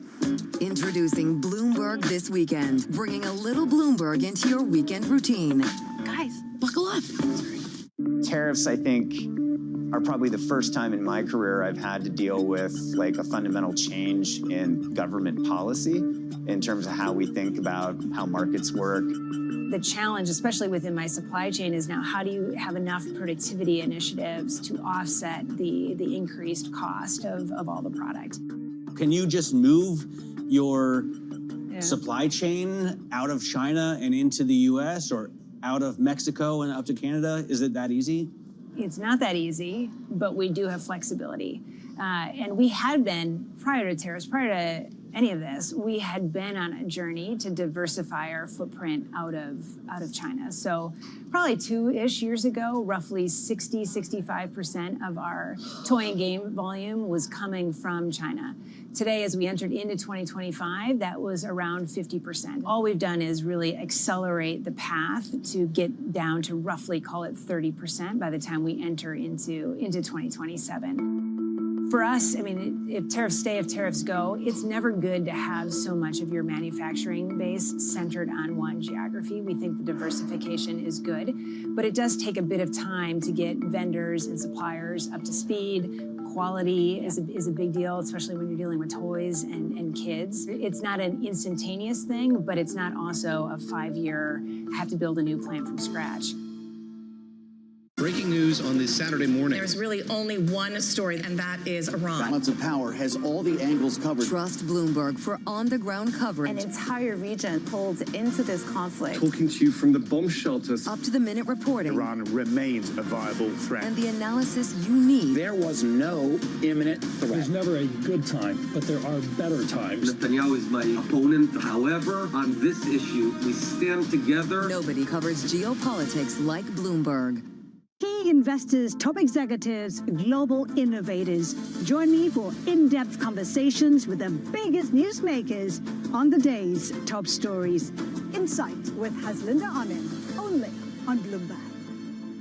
You know how the market day started. Find out how it finishes. Public markets to private markets. From the micro to the macro. Covering retail, entertainment, the business of sports. The supply chains, trade policy, how it all is impacting the U.S. equity market as we drive to the closing bell at 4 p.m. A holistic approach to covering financial markets. If it matters to your life, we're covering it. I'm Katie Greifeld. And I'm Romaine Bostic, and this is The Close. Live every weekday. Only on Bloomberg. Context changes everything.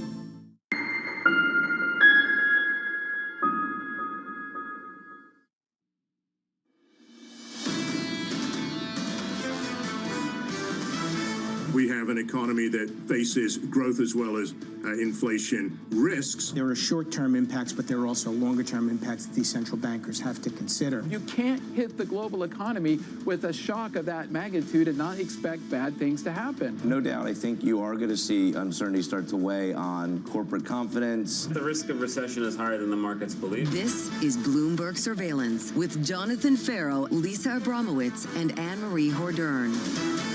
Live from New York City this morning. Good morning for our audience worldwide. The second hour of Bloomberg Surveillance starts right now, and your scores, the price action looks like this. Futures down again. We're negative 0.5 and heading towards a fourth consecutive week of losses, the longest such streak in more than 12 months on the S&P 500. In the bond market, yields shaping up as follows. Twos at the front end of the curve since this war started, up 50 basis points stateside, up another rate this morning, 386.83. And in the commodity market at the moment, Brent crude, since this war started, up 50%.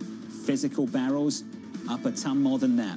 109.41 on Brent, WTI 95.43. The price keeps going when it comes to physical barrels, these barrels that are basically stuck, and now we have a bigger problem. And Halima Croft talked about, we went from bad to worse in terms of the situation in the Middle East because energy infrastructure has been hit. And you're hearing from the heads of these companies, like the Qatar Energy CEO, Saad Al-Kaabi, talking about force majeures are going to have to happen. They're not going to be able to fulfill long-term LNG contracts, which is why you see officials at the ECB incredibly concerned about inflation because it's going to hit them pretty immediately. It's looking very dire for some of these economies. And right now, Jonathan, although you do see Benjamin Netanyahu and the president almost looked calculated, coordinated in their effects in trying to tamp down what's going on, saying energy facilities will be no longer targets, that's not happening for the Iranians. Let's just focus on energy, movement and production. For a long time through this war, 3 weeks of it feels much longer. For a long time through this war, we were focused on the movement of energy, the Strait of Hormuz. Is it temporary? How long does it last? Now we have to think about the long-term production impact. And that was the critical turning point of the conversation yesterday around Qatar and the strike on LNG and LNG capacity. And I think the most important line in the reporting, and it came from Reuters yesterday, was how long it's going to take to repair the damage that was done. And it wasn't 12 months. It wasn't in months. It was 3 to 5 years. That changes the conversation, and then all of a sudden the market started to turn. And there was just that moment yesterday for a few hours where we started to really consider the duration impact, how long this was going to last, and the damage it would do to growth over a longer period of time. We are talking about years for these facilities to get back up and operational to where they are today. And we're just talking about one example in Qatar. We do know that a refinery in Saudi Arabia was hit yesterday. Overnight this morning on the East Coast, we had Kuwait had a facility hit as well. So they are picking apart pockets, as well as the UAE, picking apart pockets across the Gulf in terms of what the Iranians are willing to hit. And they say they are not going to back down. And the longer it goes on, the more governments need to think about offsetting some of the pain, particularly over in places like Europe. Do they have the fiscal space to respond? In the UK, a little bit earlier, big headline crossing the Bloomberg. The highest yield we've seen on a 10-year maturity going back to 2008. Forget the Liz Truss stuff. We've had massive moves this month alone. At the front end of the curve by 100 basis points on twos. You're seeing it at the longer end of the curve as well. Why? I think it's a question about fiscal space here, particularly not just for the UK, but for the Europeans. Spain with this headline months ago. They're going to cut fuel and electricity taxes in an economic relief package. How many more such packages will we see if this continues? A ton. And I think you can take the context of Russia's invasion of Ukraine and what Europe did. They learned a lot from that, and they realized they need to move expeditiously when it comes to energy prices. And we already know energy prices in Europe are so much higher.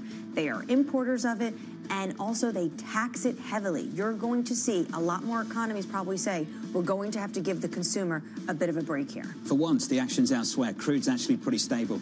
At the front end of the futures curve, Brent crude 109, WTI at about 95. Coming up this hour, we'll catch up with Jim Bianco of Bianco Research as the US and Israel attempt to de-escalate. Michael Zezas of Morgan Stanley as the White House rules out an export ban. And Terry Wiseman of Macquarie as bond markets feel the shock. We begin this hour with stocks extending declines as crude continues to climb. Jim Bianco of Bianco Research writing, the West underestimated drone warfare, failed to secure Hormuz, and is now facing an oil-driven inflation shock. Jim Bianco joins us now for more. Jim, welcome to the program. I keep talking about this. The numbers and prices we quote at the front end of the futures curve, do you think that's masking the disruption that's taking place elsewhere? Oh, yeah, I think it is. And I think the biggest thing about that is that the oil market is bifurcated into three different markets. The Middle East crude oil that goes to Asia is now trading at $160 or $170. The oil that basically goes to Europe is trading at around $115, and the oil that goes to the United States is still trading around $95. We've never seen the market break up this much into three distinct markets like it has before. Usually those spreads are a couple of dollars based on the quality and the transportation costs of the crude oil, but it's never been $80 like we've seen now. The Energy Secretary speaking at the moment, Jim. I'm going to break in with these headlines and just get Anne-Marie's thoughts on things. This is what Energy Secretary Wright's got to say about unsanctioning Iranian crude. It would be absorbed in 30 to 45 days, and additional Iranian oil would help Asian customers. I just want you to think about what we've heard from the Treasury Secretary at the start of this year.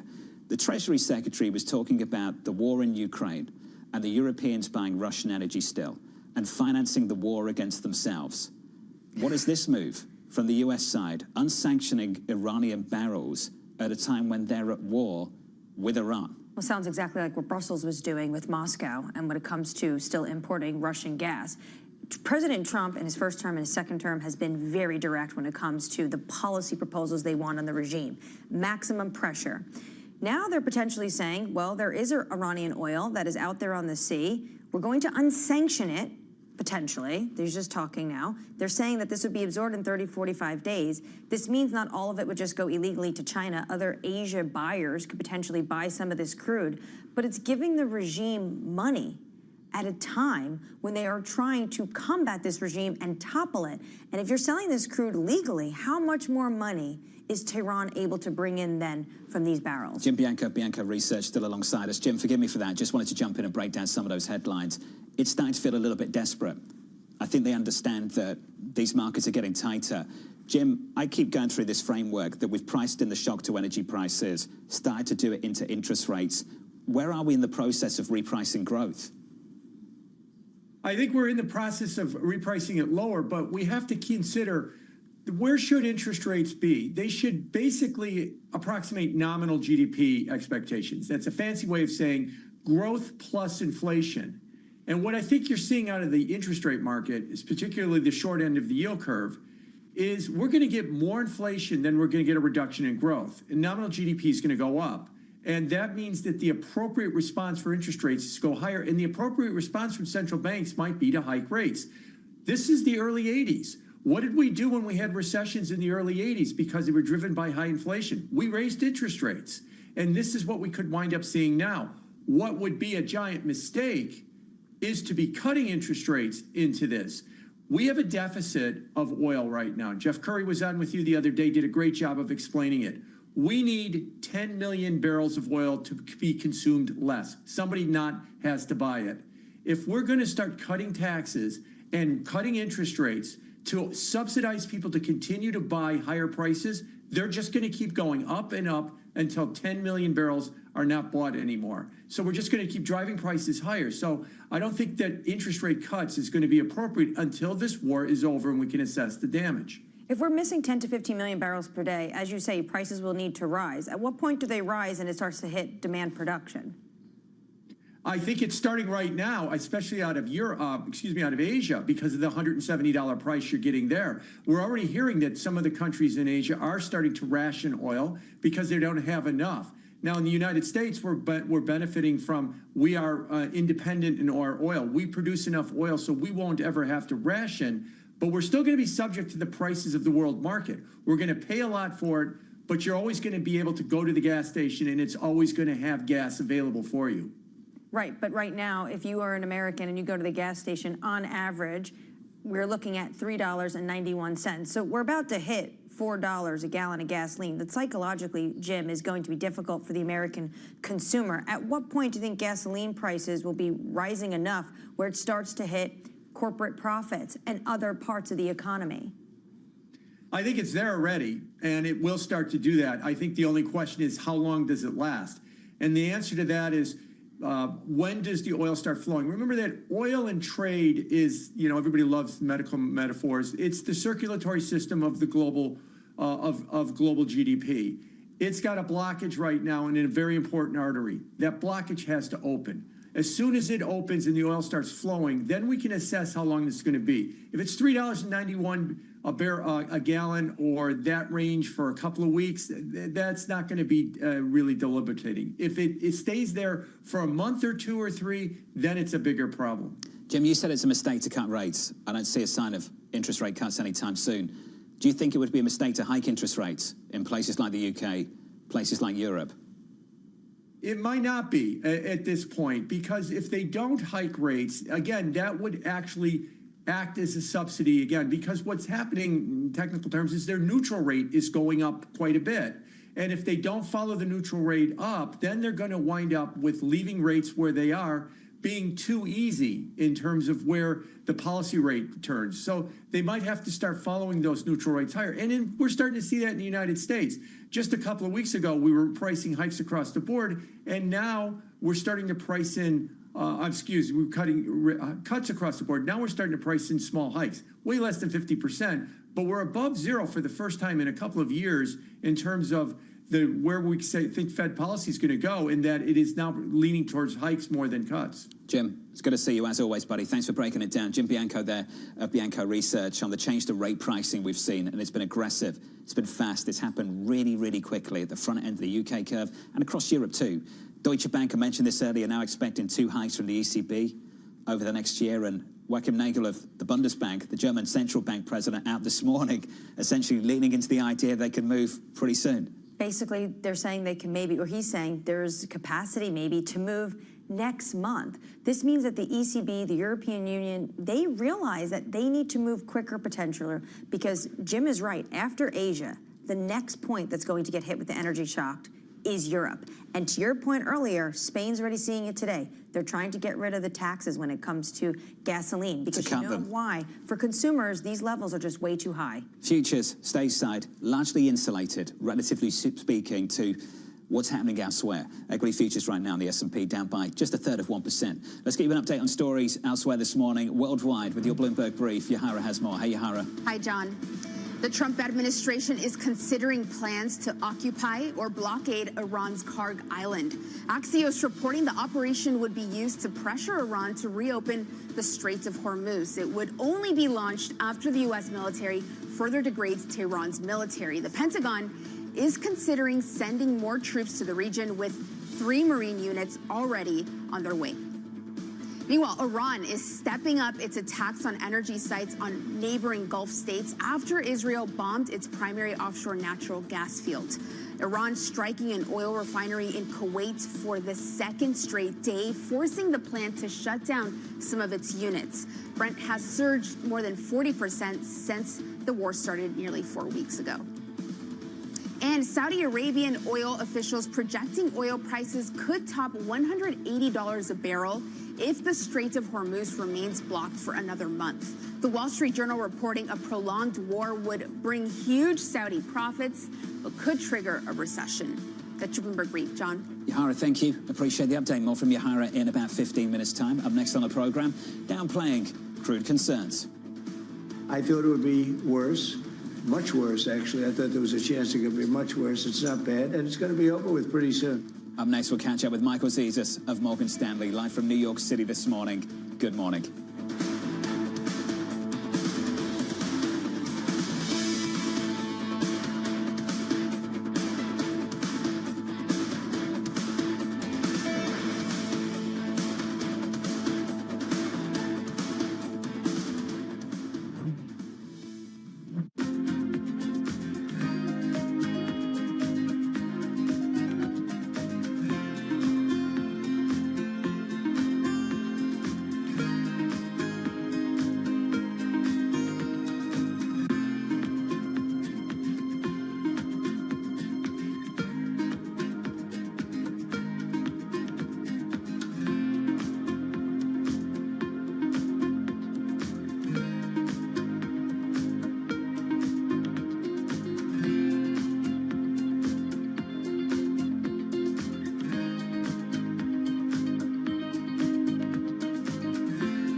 the consequence for U.S. markets.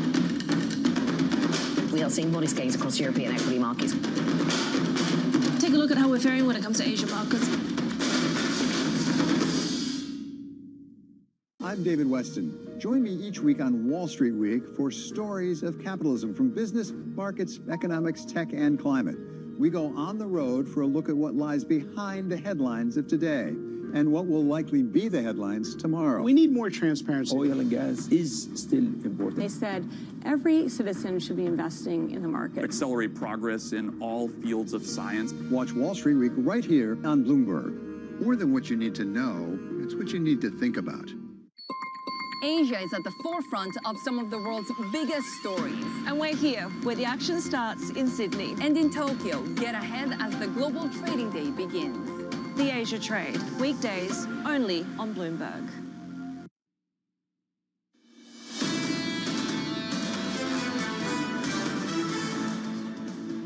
Stocks are down this morning by 0.4%, heading into the weekend and heading towards another weekly decline on the S&P 500. On the Nasdaq, we're down by 0.5. In the commodity market, a quick update for you. WTI on the week is actually lower on the session, on the day, and on the week so far. WTI 95.10. Brent crude is not lower on the week. That's at 108.80, coming very close again to touching 120 in yesterday's session. I know, and you've been right to point out that spread between Brent and WTI. At one point yesterday, I believe it did touch $20. And that just goes to show how much the U.S. is really insulated from what's going on in the region from an energy perspective, because we are an energy exporter. Some speculation also that there might be an export ban led to the widening of that spread, I think, and there was some obvious pushback on the record yesterday that that's not happening. Right, you had the biggest oil executives in the world. You're talking about Exxon and Chevron sitting down with the Vice President of the United States, Secretary Wright, Secretary Burgum, and probably telling them this could have adverse effects. It's not exactly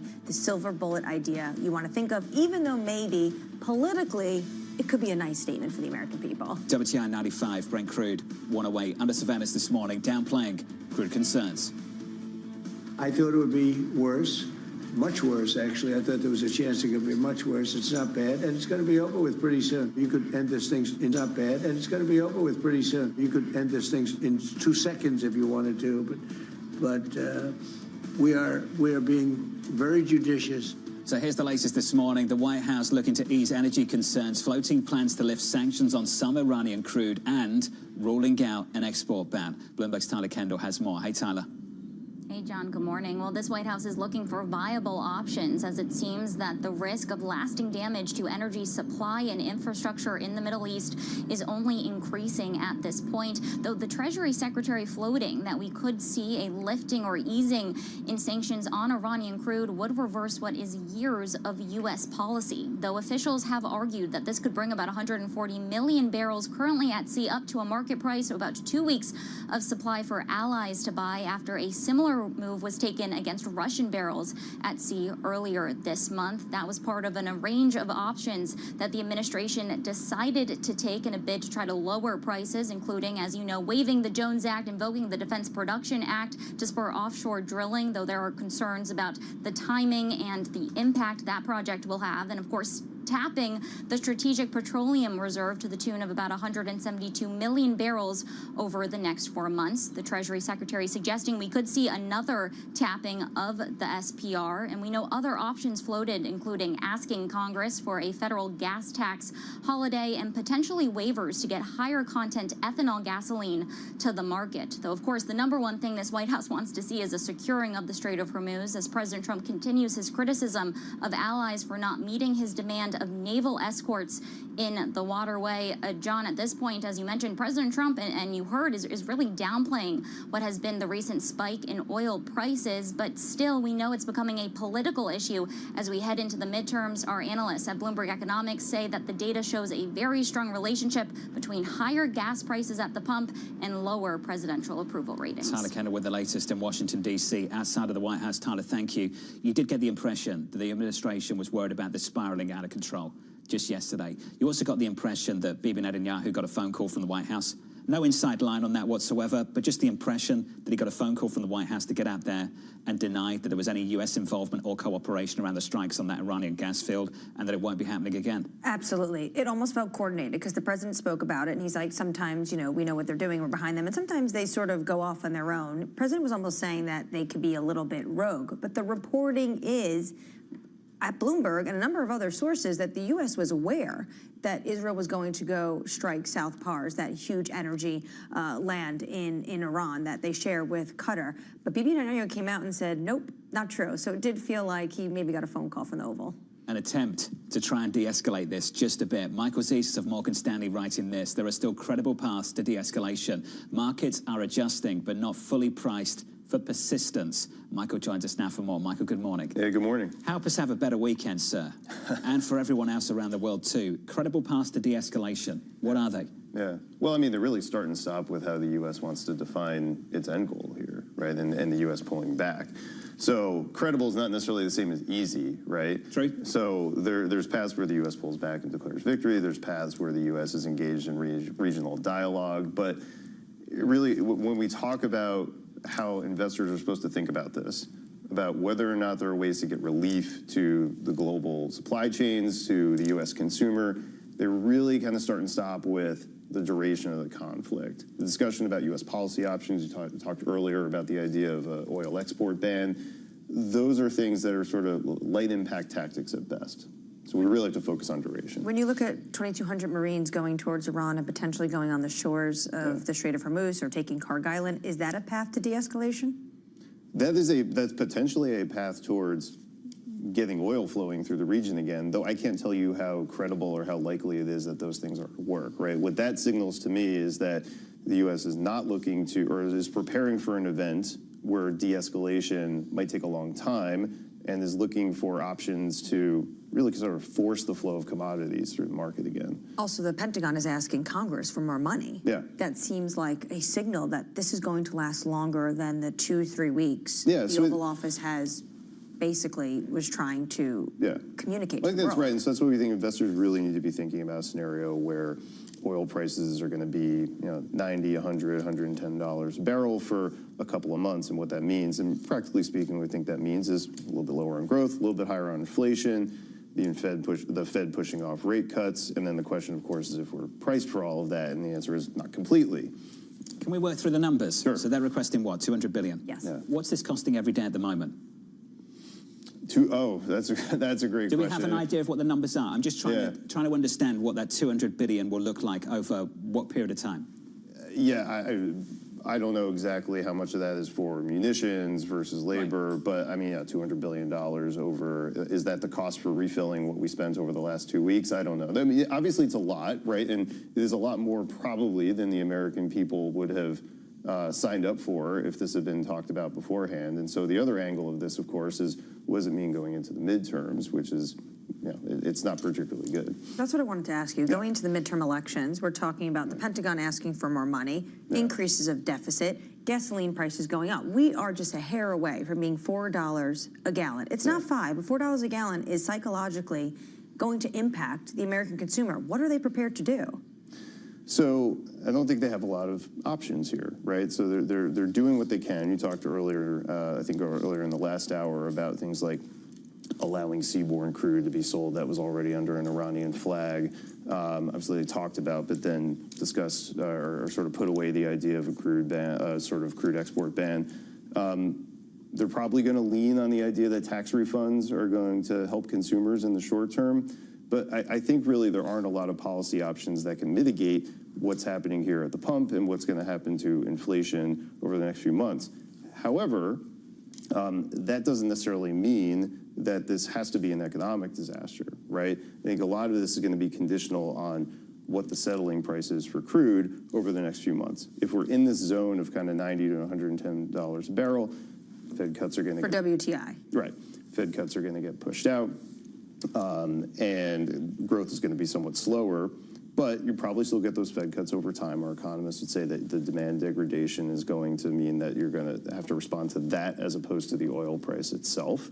And then you look at what the equity market setup coming into this was, and it's not that it's fully priced for what's going on, but there was already a lot of margin compression. Half of the Russell 3000 was down more than 20% coming in. So there are signs that as long as this doesn't become a sort of out of control $150 barrel situation, that there are things to do on the back end. And then there are obviously larger themes about the CapEx that has to go into rewiring supply chains around all sorts of conflicts, not just this one, right? It's a multi-year trend.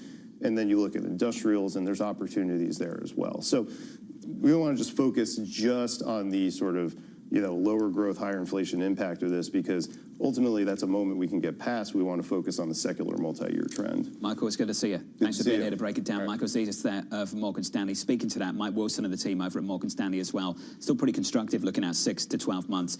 And if you ask an equity bull right now, what's anchoring the view? What anchors the bull case right now? And it's earnings. And you'd have to believe that this shock leads to a massive hit to earnings to get bearish and bearish quickly, and I don't see many people willing to do that right now, at least stateside. The price would need to go higher for oil, and it would need to be more prolonged. But the biggest bull in the street knocked on wood earlier this morning. Futures this morning on the S&P negative by 0.4. Up next, Paul Sankey of Sankey Research as the US and Israel look to calm energy concerns.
Welcome to Bloomberg This Weekend. I'm David Burr. I'm Lisa Mateo. And I'm Christina Ruffini. We're tracking breaking news today from Wall Street to Washington. Let's start overseas. The sector is really propelling this deal forward. Yeah, the hope is this will open up new markets and provide some additional liquidity. Of course, now they're going to have competitors. We got a big week coming up in politics. Earnings season is underway. We're going to get some key reports. Everything you need to know before the markets open on Monday. Introducing Bloomberg This Weekend, bringing a little Bloomberg into your weekend routine. Guys, buckle up. From the world of politics to the world of business, Joe Matthew and Kaylee Lines deliver news, insight, and analysis live 2 times a day, every trading day. Balance of Power at 1 and 5 Eastern, only on Bloomberg. Bringing you up to them in the news whenever and wherever it happens. I'm Shevrian in Seoul, and this is Bloomberg. The Middle East and Africa regions are home to some of the biggest deals and fastest growth in the world. Vibrant resources and high-yield investment opportunities abound. I'm Jelana Versace. Join me on Bloomberg Horizon's Middle East and Africa for the stories, newsmakers, and insights shaping the decisions of traders across this exciting region. You had heightened levels of volatility. There's still room to maneuver. We do see opportunities. It allows you to increase significantly your net income. Every trading day, only on Bloomberg.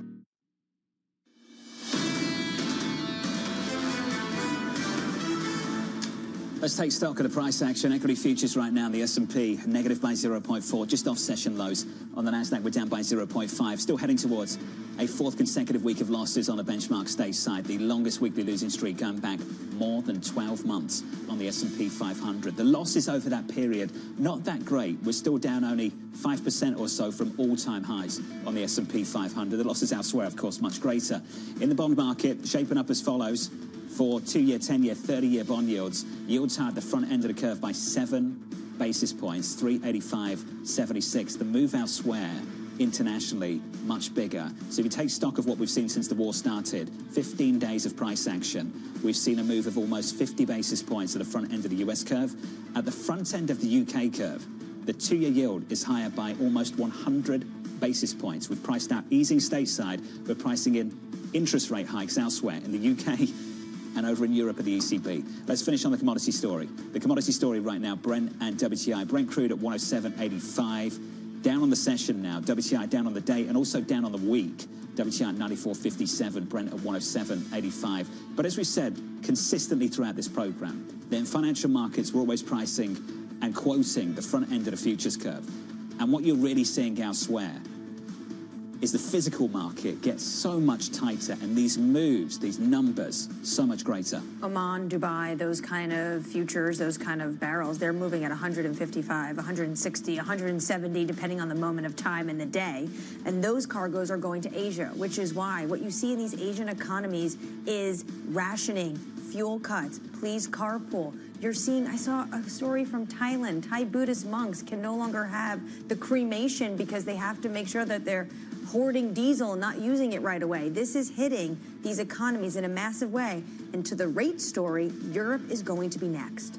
Europe very much in focus as we count you down to the opening bout, 2 hours away stateside. Let's get you some morning movers. Danny has more. Hey, Danny. Hey, John. Some earnings out from FedEx, and it is a beat, pushing up to $20 per share for their earnings. Before, the high expectation had been $19. It shows that their turnaround, that their efforts to reshape the company has been working. They also said when it comes to effect of the Middle East, they're not seeing any direct impact. So an ability to weather that. Those shares are up 8% in the pre-market.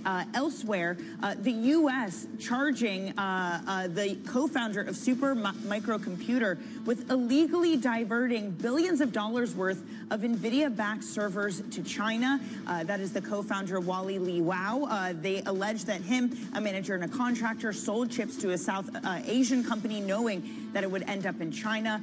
The lawyers of the co-founder have declined to comment to Bloomberg, and the company itself says that they've placed the co-founder on administrative leave. Elsewhere, Gemini, those shares are up 3.8%. This is the Winklevoss's twins crypto exchange, saying that over the past year, they've let go 30% of their workforce. They said that as they announced losses, both for the quarter and for the entirety of the year. It's been a tough go for Bitcoin companies, with the price falling 40% so far from its peak this year. And as a story we've heard a lot before, they say that they're going to be replacing those workers with AI tools, John. Danny, thanks for the update. Danny Berger there breaking down some of the moves. We'll have more from Danny in the next hour. The Super Micro story's nuts every time I hear about it.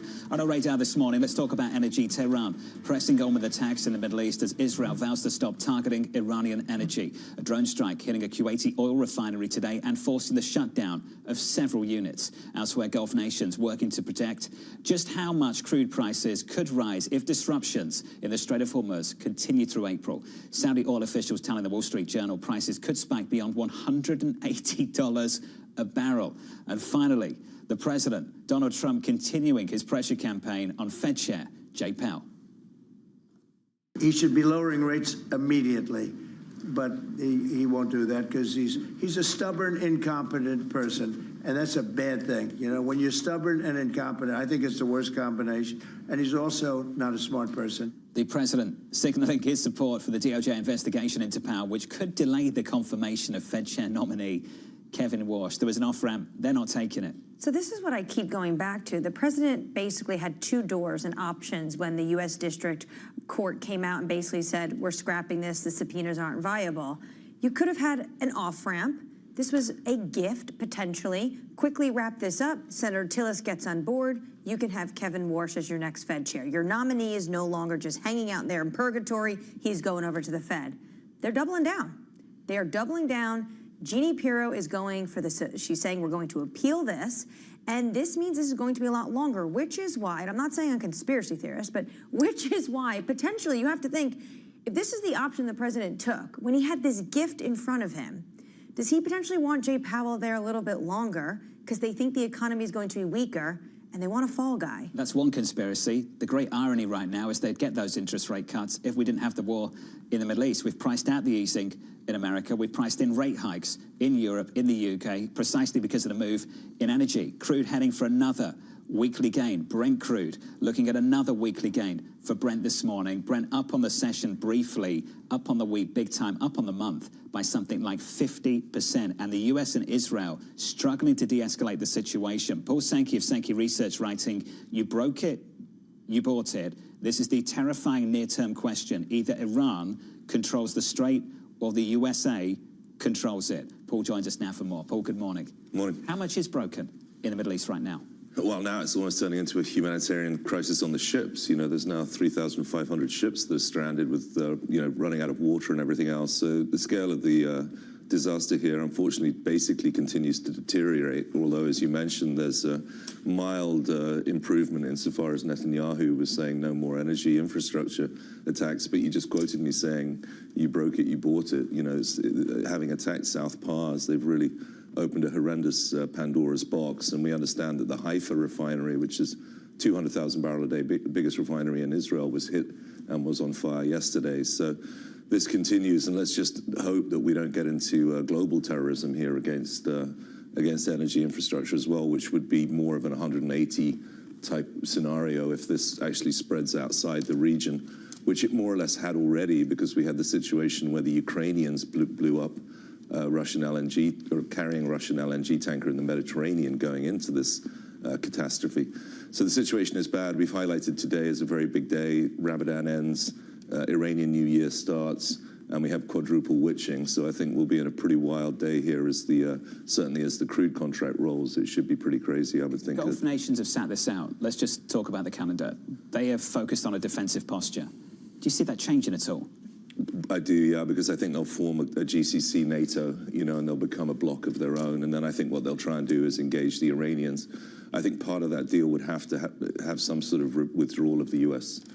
Forces within their own country. So it's an enormous question, that one, for them to deal with. Hold on, withdrawal of U.S. forces. Yesterday had Marco Rubio usurping Congress and sending more hardware to a number of Gulf countries. They're not a monolith. Yeah, I think one of the kind of nightmares for them has been that when it all kicked off, which was completely to their surprise, especially that that they were directly attacked by Iran during Ramadan. Basically, the feeling was that the Americans prioritized Israel and protecting Israel, and so the extent to which the U.S. is aligned completely with Netanyahu's Israel is a major problem, obviously, for the GCC members and the Iranians. So the question is, then they would be forced to turn to China, which I'm sure they don't love the idea of that, but that's the alternate. And when you think about what's happening here, as you mentioned, it's all about Asian supply. It's a global market, but the majority of what they're doing here is sending stuff to Asia. So it could be, a massive realignment here as the U.S. does what was stated and focuses back on the Western Hemisphere. And then these guys kind of go with more of an Asian alignment and Asian defense and make an agreement with Iran, which then it ends effectively with Iran controlling the Straits of Hormuz, which is obviously not ideal. When you say these guys, and you talk about the GCC, yeah. I want to just stay on this point for a second, because I know the Omani foreign minister, his Economist piece sort of went viral because he was saying America has lost its way. Okay, put them in one camp. But the Saudis and Emiratis are squarely backing Washington in this moment, no? Well, the understanding was, and we don't know how true this is, that Mohammed bin Salman, the leader of Saudi Arabia, had been encouraging, if you broke it, you bought it, encouraging continued bombing of Iran until, the regime was really in disarray. But we had an intelligence call with Tel Aviv yesterday, and he was saying that when you add it all up, Iran has 2 million military or, military-associated troops in a country of 93 million. And so one outcome could be a civil war within Iran, but it's going to be very, very difficult, basically, to just bomb Iran into regime change. And, you're beginning to say, I think the regime change here might come in November when you have midterms in the US and elections in Israel, with Netanyahu's popularity at about a 40% level, you know, not great within Israel, we might end up with regime change of exactly the opposite that was intended. These sound like massive changes. What are you advocating for with clients right now in markets, in commodities, in energy stocks? Well, obviously, the U.S. comes out of this came in as the world's biggest oil and gas supplier, and now has become absolutely crucial to everyone, which is one of the things was, please don't start putting in export bans. Please don't mess with the market more than you already have. And so we seem to have dodged that bullet through the U.S. oil executives meeting Trump, through, you know, Chris Wright being a real energy guy. And so that's, you know, encouraging. My concern is demand destruction, economic destruction. You know, you're in a situation here where Dubai apparently is losing $1 million a minute. You've seen gold falling, which could well be government selling gold, to give you an idea of the, you know, the scale of the economic catastrophe. Do you think we've got to that point where we're starting to monetize gold holdings? Because you've got to wonder why in this tape, gold would be going down, because obviously, you know, in a high-risk tape, you'd expect the opposite. And the one theory would be that you have governments selling gold in order to shore up their, you know, collapsing finances. Because, as you know, the scale of the daily sales here is absolutely enormous, and it's gone to zero. And these countries have pretty big outgoings. Paul, you said more than they have already had in terms of impacting financial markets. Are you talking about a tweet, then delete the tweet to try to impact prices? Are you talking about what they say they have not done, which is the Treasury Department actually getting into the futures market? That one was super strange, because there was fairly, I mean, I had oil trader out of New York, oil trader chatter saying, you know, there was somebody selling through JP Morgan in that first week when oil absolutely collapsed 2 days after this started. And those numbers were actually doing the round with quite significant numbers attached. You know, it was said to be 50 to 100 million barrels of sales on paper. One thing to keep in mind here, by the way, is that WTI now includes Brent. And so those two markers, you know, you have a mix of stuff within the actual paper market, which again is expiring today. You know, the extent to which we now need a new set of markers, or new markers are developing in the Middle East to try and capture what in many ways is a suspended market, right? You actually don't have a market in the Middle East at the moment for a lot of exports. And so that's why prices are very misleading at the moment and are just simply very likely to be volatile. The general idea is to stay long oil at this point, you know, hope that there's some sort of, the big taco will be, we're not bombing, we declare victory, and see how the Iranians react to that. But it's not obvious that the Iranians will then say, okay, we'll stop too.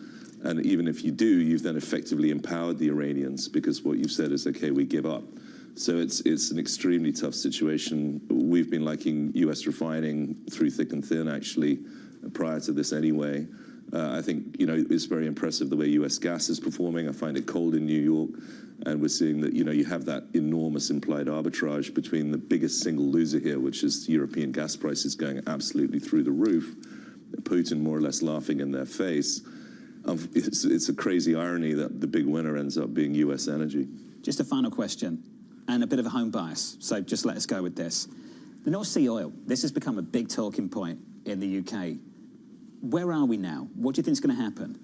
Well, I mean, you know, I find the UK Energy Secretary talks absolute garbage. I mean, he says that you know, the UK is subject to international prices and can't do anything about it, having basically shut down the North Sea. The North Sea, as you know, was far more heavily exploited than the Norwegian North Sea. The Norwegians did the most exemplary job of managing their oil industry that we've ever seen. But in the UK, the fact that they've more or less shut down the North Sea, when the UK represents less than 1% of global emissions, is just a nonsensical energy policy. And I think one of the huge outcomes of this entire thing will be, you've got to have strong domestic energy supply, and it's going to be nuclear, it's going to be very bullish coal, and ultimately it's going to encourage places like the UK to turn around and start re-exploiting their North Sea. You desperately need economic development in the north of the UK, and primary economic development. Just to be clear on the asset, though, you don't think we're geologically constrained, you think we're ideologically constrained? More ideologically and governmentally, insofar as you've changed the tax rate so many times in what is a relatively very high-risk province that, you know, it's just uninvestable. And you've got to put in some, now, you know, if you remember the windfall tax of 22 just starts getting extended and extended. It's just, I've called it economic harakiri. And then what they've got to do is say, okay, look, we guarantee through some method that you will not change North Sea taxes for the next 20 years. And then companies can come back in and start to re-exploit what would be a potentially very good source of natural gas for the UK, which would be highly complementary to all the wind that they've built. So it's just poor energy policy at this point. Paul, it's good to see you. Thanks for breaking it down. Blunt, honest, brutal. Paul Sankey there of Sankey Research. And because you don't have that energy security right now, it's going to cost you more. And I think some of that is showing up in the bond market. It's not just a rate story. It's not just about central banks. It's about fiscal space as well. They don't have the fiscal space. And I think you have to remember the context of all of this. This is what? The third energy shock for Europe. There was COVID. It went in a different direction. But there was Russia's invasion of Ukraine. They are still dealing with that. They are still importing Russian energy because they have no choice. And now you're seeing force majeure potentially on LNG contracts from Qatar to Europe. They are in dire straits for this winter. It's not a good place to be in, that's for sure. Let's get you an update on stories elsewhere this morning with your Bloomberg Brief. Yahara has more. Hey, Yahara. Hi, John. President Donald Trump joking yesterday about Pearl Harbor during his meeting with the Japanese Prime Minister at the White House. Trump saying this after being asked why the U.S. did not inform allies in advance of the strike on Iran. Who knows better about surprise than Japan? Okay, why didn't you tell me about Pearl Harbor? The president saying Japan is, quote, really stepping up to the plate. We've had tremendous support and relationship with Japan on everything. The Federal Reserve unveiling proposals to relax capital requirements for Wall Street's biggest banks. The changes could potentially unleash billions of dollars for lending, share buybacks, and dividends.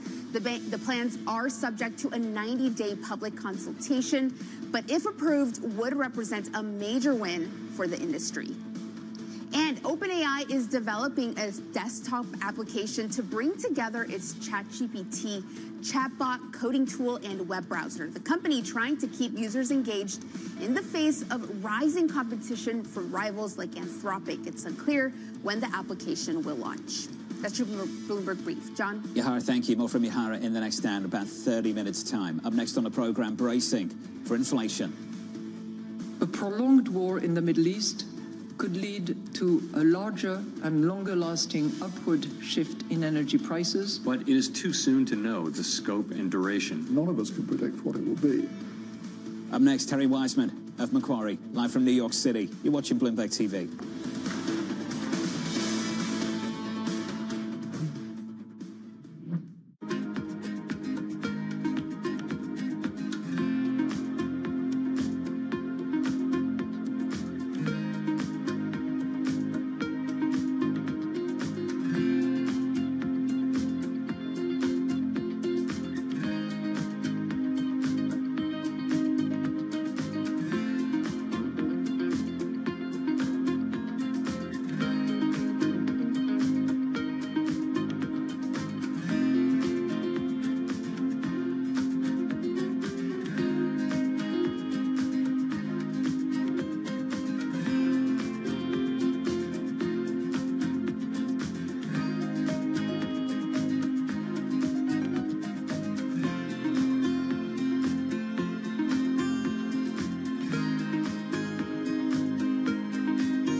This is a 15, 16 grams tuna. Then sushi rice is still a little bit warm. So take one, like a very, don't make it too tight. So from now, and very light, like a little ball. Put wasabi in the middle. Then my process 1 to 6. 1. This is putting the between the rice air. Then make the 4 fingers curl. Make sushi shape. Then touch this. 2. Then turn. Now these 2 fingers, top of the bottom, make the sushi shape more beautiful. 3. Then, I'm not, looks like pushing, not pushing. 3, 4, turn, same way, 5, and 6. So this is 1 to 6.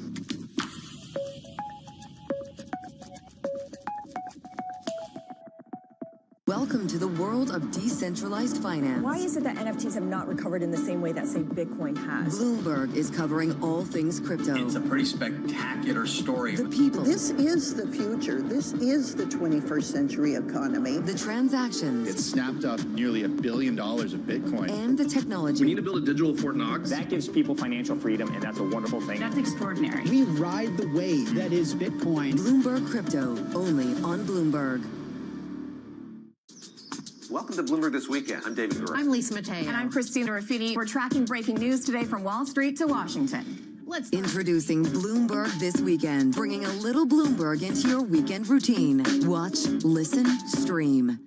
Bringing you up-to-the-minute global news whenever and wherever it happens. I'm Jumana Bersecci in Davos, Switzerland, and this is Bloomberg.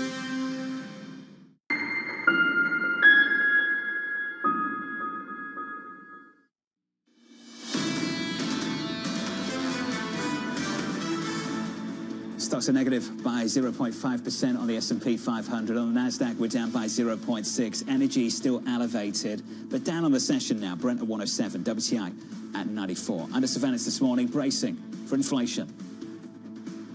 A prolonged war in the Middle East could lead to a larger and longer-lasting upward shift in energy prices. Higher energy prices will push up overall inflation, but it is too soon to know the scope and duration of the potential effects on the economy. By the next time we meet, a lot will have happened, and I can't predict what. I can't possibly, none of us can predict what it will be, but it is a very volatile situation. It's certainly very volatile. Here's the latest this morning. The conflict in the Middle East pushing global bond yields higher as central banks weigh increasing inflationary risk. Terry Wiseman of Macquarie writing, the ultimate cost of the war is unknown, but bond traders aren't taking any chances. Terry joins us now from what? Terry, good morning. Good morning, John. Terry walked in, I said, what's going on? What kind of a question's that? Terry, a day like today. It's good to see you. What a ride it's been in your bond market. What's your reaction to the moves we've seen, particularly at the front end of the curve? Well, the front end of the curve is responding to policy, of course, John. It's you know, what we wrote on March 4th, actually, just a few days after the war began, was that central banks were going to respond to this war and to the implications it's having for oil prices in a hawkish fashion. Now, that might not have been obvious on March 4th, right? You know, in terms of crisis and certainly in terms of high oil prices, we've also seen historically higher unemployment. We've seen recessions in some cases. But I felt that these central banks would have been felt burned by what had happened in 2022 and 2023, and that they weren't going to take any chances. So it's not just the bond traders are not taking any chances here. The central banks aren't taking any chances as well, certainly not through their rhetoric. And that's why the front end of the curves have moved up, and that's why you've seen these very wide swings in the last few days in the money market's projection of where central bank policy rates are going to be at the end of this year. Credit to you as well, Terry, because the consensus view coming into these central bank meetings is they would look through this shock. Chairman Powell effectively said it's not that simple, and the takeaway from the ECB and the BOE is they might actually hike in the next several months. Sure, and keep in mind there's something going on here besides just the increase in oil prices and its transmission to CPI, for example. Because if it was just that, it might not be that big a deal, because in many of these industrialized countries, you know, the energy products are not that large a component of the CPI basket. I think what central banks are worried about are the so-called second-order effects, whereby if you do get an increase in inflation, let's say by 0.5% or 0.75%, it becomes sticky because it becomes embedded in inflation expectations. It then becomes embedded in wage demands. And you don't have just the impulse from the original increase in oil prices, but you have a propagation of inflation expectations that causes more inflation. That's why they're trying to nip this in the bud right now. Admittedly, through their rhetoric at first, but if they have to raise rates, they will raise rates. Can we talk about the cost of this war? Sure. Per day, I believe you said it's $1 to $2 billion. Yeah. Now you have the Pentagon asking Congress for $200 billion. Yeah. Are we going to see movement on the long end of the yield curve because of this? I think the long end of the curves have moved up for 3 reasons, and one of them is clearly the fiscal implications. But let's talk about the first 2 reasons. The first reason, the most important reason, I think, is just higher inflation. When you have higher inflation, nominal assets, nominal paying coupon assets like long-term bonds just seem all of a sudden less attractive. And we know that's the case because break-evens in these markets have gone up, inflation break-evens, that is, telling you that the market itself is expecting more long-term inflation. people have been fleeing into the inflation-protected products. They've been fleeing out, relatively speaking, of the nominal products. So yields are going up on the long end of the U.S. Treasury curve and in the long end of the curves in Europe. The other issue here, of course, is that central banks are tightening, and that makes it more expensive to carry a position in long bonds. You're financing it at a higher rate. It becomes less attractive to do that. You sell off the long bond. And the third reason is the one you've just highlighted, which is that there might be more issuance. Why? Because there's a cost to managing and running a war. And I've seen reports suggesting it's $1 to $2 billion per day is the cost of the U.S. right now. So obviously, if this becomes a long war, it could start to impinge on the outlook for deficits. We've got about 45 seconds left. We had a guest earlier on the program who said some value had opened up at the front end of the curve. The bar to hike is simply too high. Yields are through where Fed funds are right now. Can't push it much further. And if they do hike over the next 2 years, they may well cut in response to those hikes further down the road. Where do you think value has opened up across the curve? Look, I think it's not just a question of where on the curve, but maybe where internationally. We have seen very aggressive swings, let's say, in where the market expects the ECB to be at the end of the year. 3 hikes, for example, is priced in currently, 2 or 3 from the BOE. I think there the market may have overreacted, and the market may be anticipating that this war will last longer, that it might actually do so. And of course, if it doesn't, and if it ends somewhat sooner, you're going to see those violent reactions in the front end come back down. So if I were looking for value in the short end of the curve, it's not so much where on the curve, 6 months, 12 months, 18 months, it's internationally. I think some markets have simply reacted more than others, and that might be where the value is. Terry, strong point. It's My good pleasure. to see you. Thank you, sir. Terry Wiseman there of Macquarie. Up next, Omar Aguilar of Schwab, Lofi Karui of PIMCO, Michael Dada of Roth Capital, and Jonathan Gollop of Seaport. The third hour of Bloomberg Surveillance up next.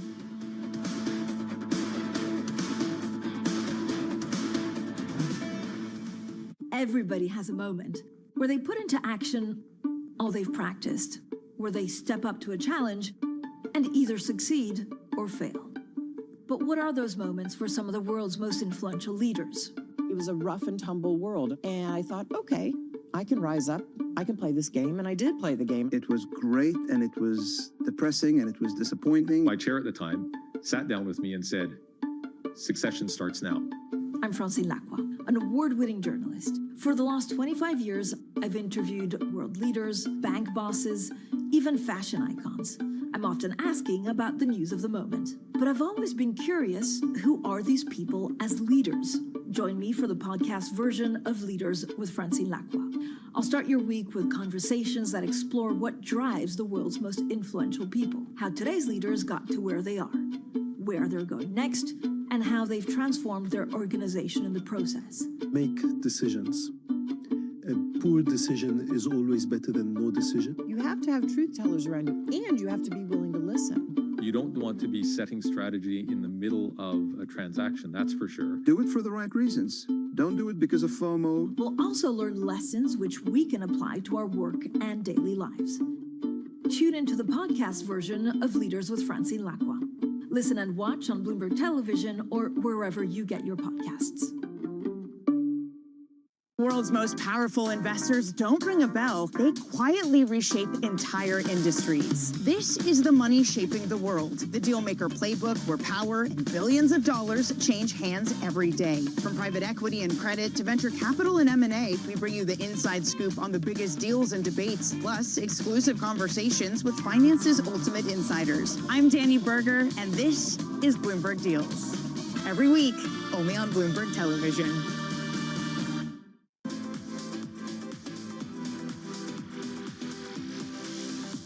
The phone is, what's great about it is it's a well-developed gaming ecosystem, right? So, folks know to find games there, but it's also a highly competitive gaming ecosystem. So it's developed, this gives you both that upside and that downside. But what's exciting is that now we are moving beyond the phone to the TV. So I mentioned like one of the big gaming areas we're going after. One of the big gaming areas we're going after now is social gaming experiences that will show up on your TV. So we are now announcing, we're going to announce here actually, that we're going to have these social party games that you can play on your TV with your phone as the controller, and it's things like, you know, recognizable games like Boggle, you got Pictionary, we've got a Lego party game. We, you know, basically are gonna like unleash this with a bunch of creators, and they're gonna go figure out stuff that we didn't even imagine that they can do with that interactivity.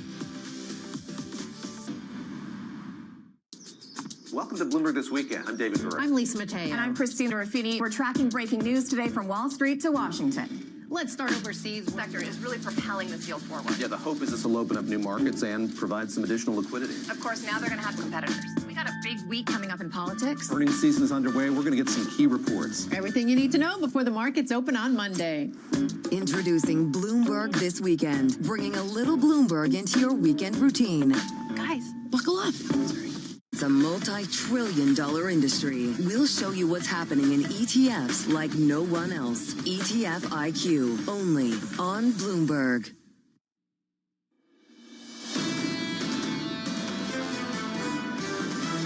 Investors are almost paralyzed, waiting to see how the conflict ends. It's almost like the market is saying, maybe this can still be a short-lived event. Markets are repricing the front end pretty aggressively. The rates market so far is definitely weighing the inflationary impact. This is a ruthlessly efficient market in exposing kind of where the fault lines are. This is Bloomberg Surveillance with Jonathan Farrow, Lisa Abramowitz, and Anne-Marie Hordern. Live from New York City this morning. Good morning for our audience worldwide. The third hour of Bloomberg Surveillance starts right now. With your scores shaping up as follows. Equity futures on the S&P negative by 0.3%, heading towards a fourth consecutive weekly loss on the S&P 500. On the Nasdaq, down by 0.5%. In the bond market, taking stock of a major move.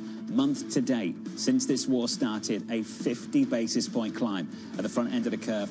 386 this morning, even bigger in the UK. Turn to crude. Brent, WTI, Brent 107, WTI 94, actually down on the session by 1.5, call it 1.6%, as Israel and the US do their best to turn down the temperature and stop this situation spiraling out of control. They're basically saying energy targets are no longer on the table. The problem is, can you put that toothpaste back in the bottle?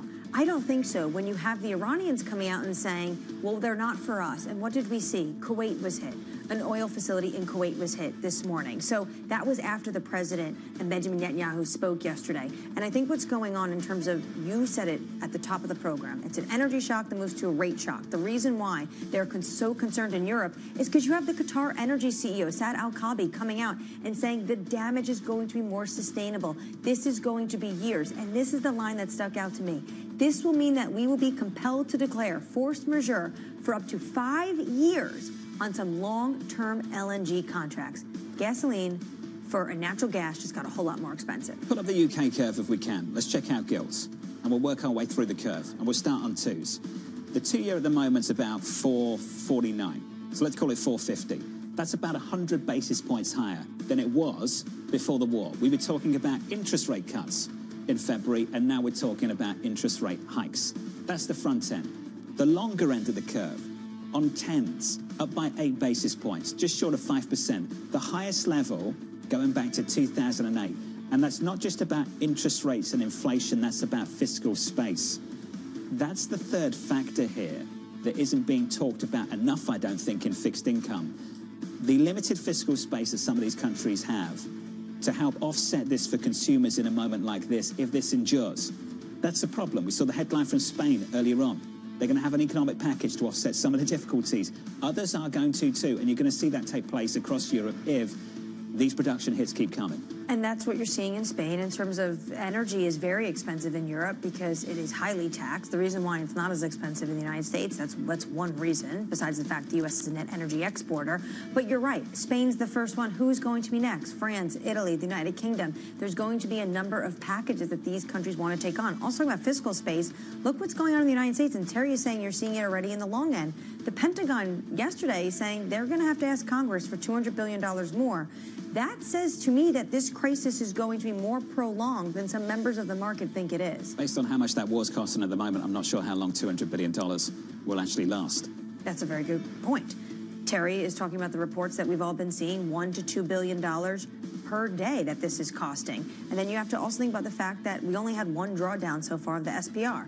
Are they going to have to tap that again? There's going to be a number of measures this administration, and also it's an election year, potentially in a bipartisan fashion, Congress is going to have to take to address the concerns that are impacting from this war. Gasoline this close, this far away from $4 a gallon. Coming up on this program, we'll catch up with Omar Aguilar of Schwab Asset Management, with stocks on track for 4 weeks of declines, Lotfi Karui of PIMCO on increasing pressure in fixed income, and Mike Dada of Roth Capital as yields surge on rising inflation risk. We begin this hour with stocks lower. Omar Aguilar of Schwab writing, investors should avoid overreacting. Stay invested, stay diversified, stay disciplined. It is better to be balanced than risk on or risk off. Omar joins us now for more. Omar, is that conservative, sensible, or just complacent? Well, I think, this is the time where, we got to take stock and try to be prepared for any potential outcomes. I think, as you've been discussing with other guests and as we've seen in the data, there is a lot of potential outcomes that could happen. And I think every day, the number of potential outcomes continues to be wide. And, we want our clients to just be prepared and not necessarily take one big side or one other side, because, as we have seen historically, the different scenarios could play out that if the conflict ends quickly, the market has a historical way to rebound and recover very quickly. So you don't necessarily want to be, placing in a place where you are left out. On the other hand, we could have a very prolonged and sustained damage that could affect growth. And therefore, you also don't want to be extremely bullish. So this is one where, it's better to be well diversified, but at the same time, be very conservative and very, very risk control in order for you to be prepared for any potential outcomes that may come out of this. Before we get into how you do that, can you give us the sentiment check? You've got a ton of clients. Do you sense that the fear of missing out on gains is greater than the fear of losses right now?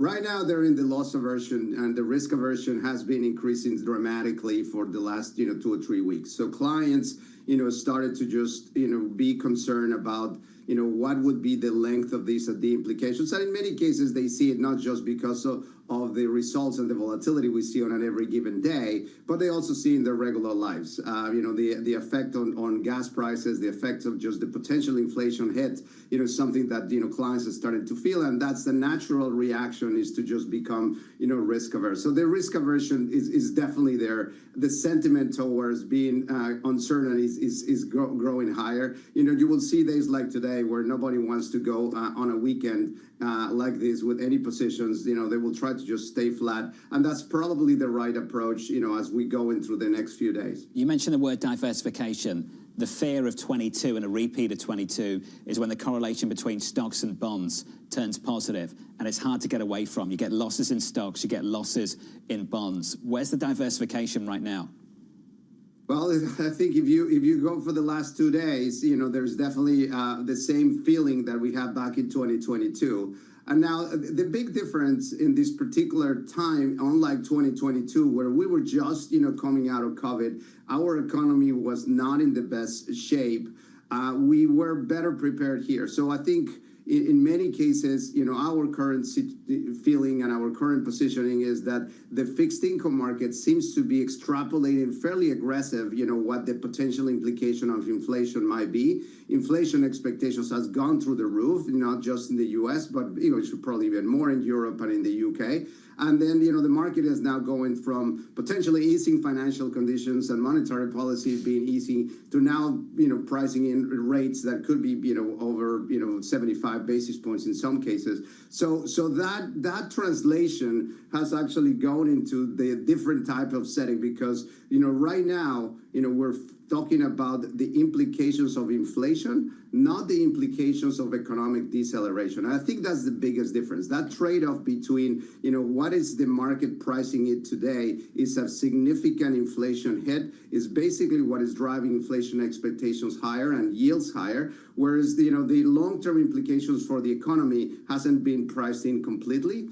if you actually see that just in the level of downturns that we have had in the market, for an impact of this level, the markets and the general indices are not down as much as you would expect. So the economic backdrop here seems to be giving a little floor for risky assets. Fixed income seems to be, taking a hit first. Omar, it's a very good point. When do you think we would see potentially investors start to take more on board the fact that this is not just inflationary up front, but this is going to be a long-term economic hit? Yeah, I think, the longer this conflict, continues, the worse it will get for economic growth. And the GDP progression, we even saw with the discussion on the dot plots at the Fed, as well as just the Jerome Powell's overall, language was related to the fact that they still see GDP being consistently good. They don't necessarily see yet the effect of consumers. And I think consumption is going to be the driver of this. I think the longer we see this, especially as we get closer to the summer months, that will, get into a place where clearly GDP will be affected. I think, again, in many ways today, the implications of gas prices being higher, supply chains being disrupted, feels a little bit more like a tariff, hit that we saw last year, and less of the economic situation we have in 2022. So you think the Fed could look through it then, if it's similar to a tariff hit? That seems to be what is projected. If you just look at the dot plots, just even updated, they still had one rate cut, in there. Market seems to be, disagreeing with the Fed, saying like, well, there's going to be definitely no cuts here. But overall, the central banks are thinking about that this could go through. We could probably end these results, and then the economy can sustain it.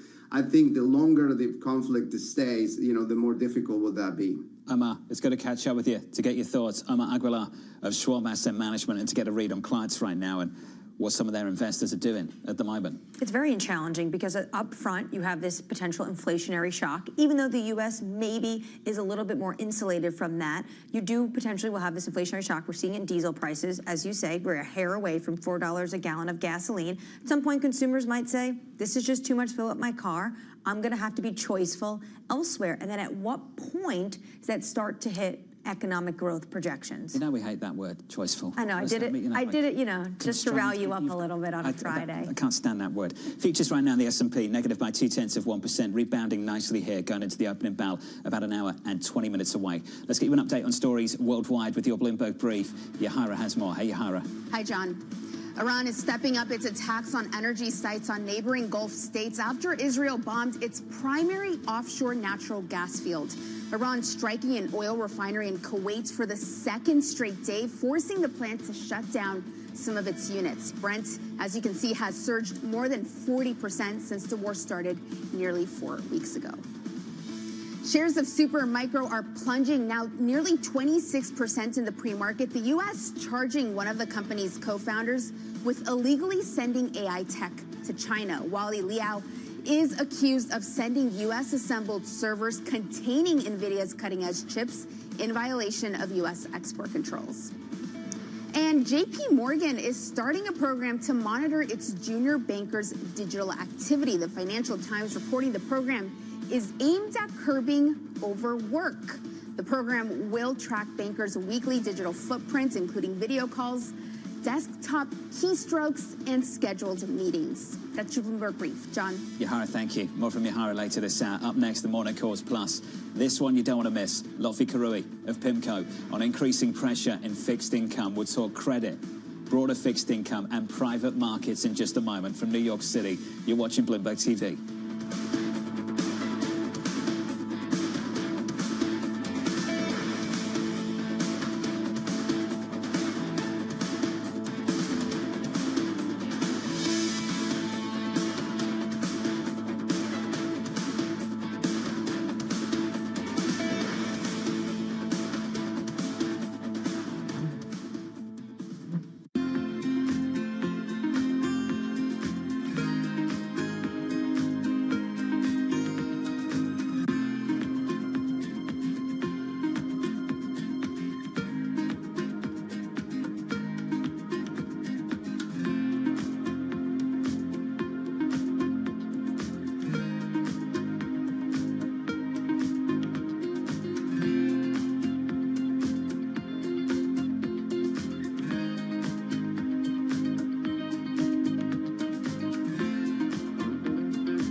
Making money isn't about drowning in emotions.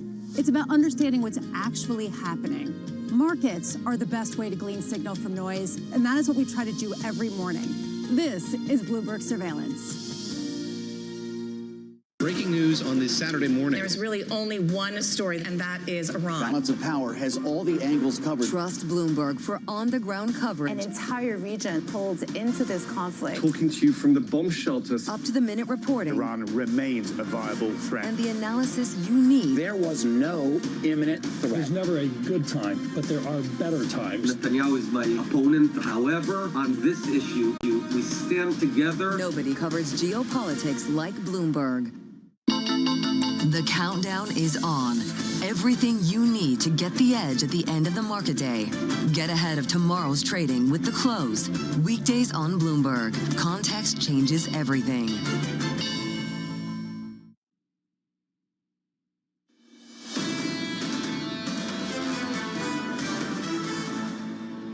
The U.S. is not looking to, or is preparing for an event where de-escalation might take a long time, and is looking for options to really sort of force the flow of commodities through the market again. Investors really need to be thinking about a scenario where oil prices are going to be, $90, $100, $110 a barrel for a couple of months.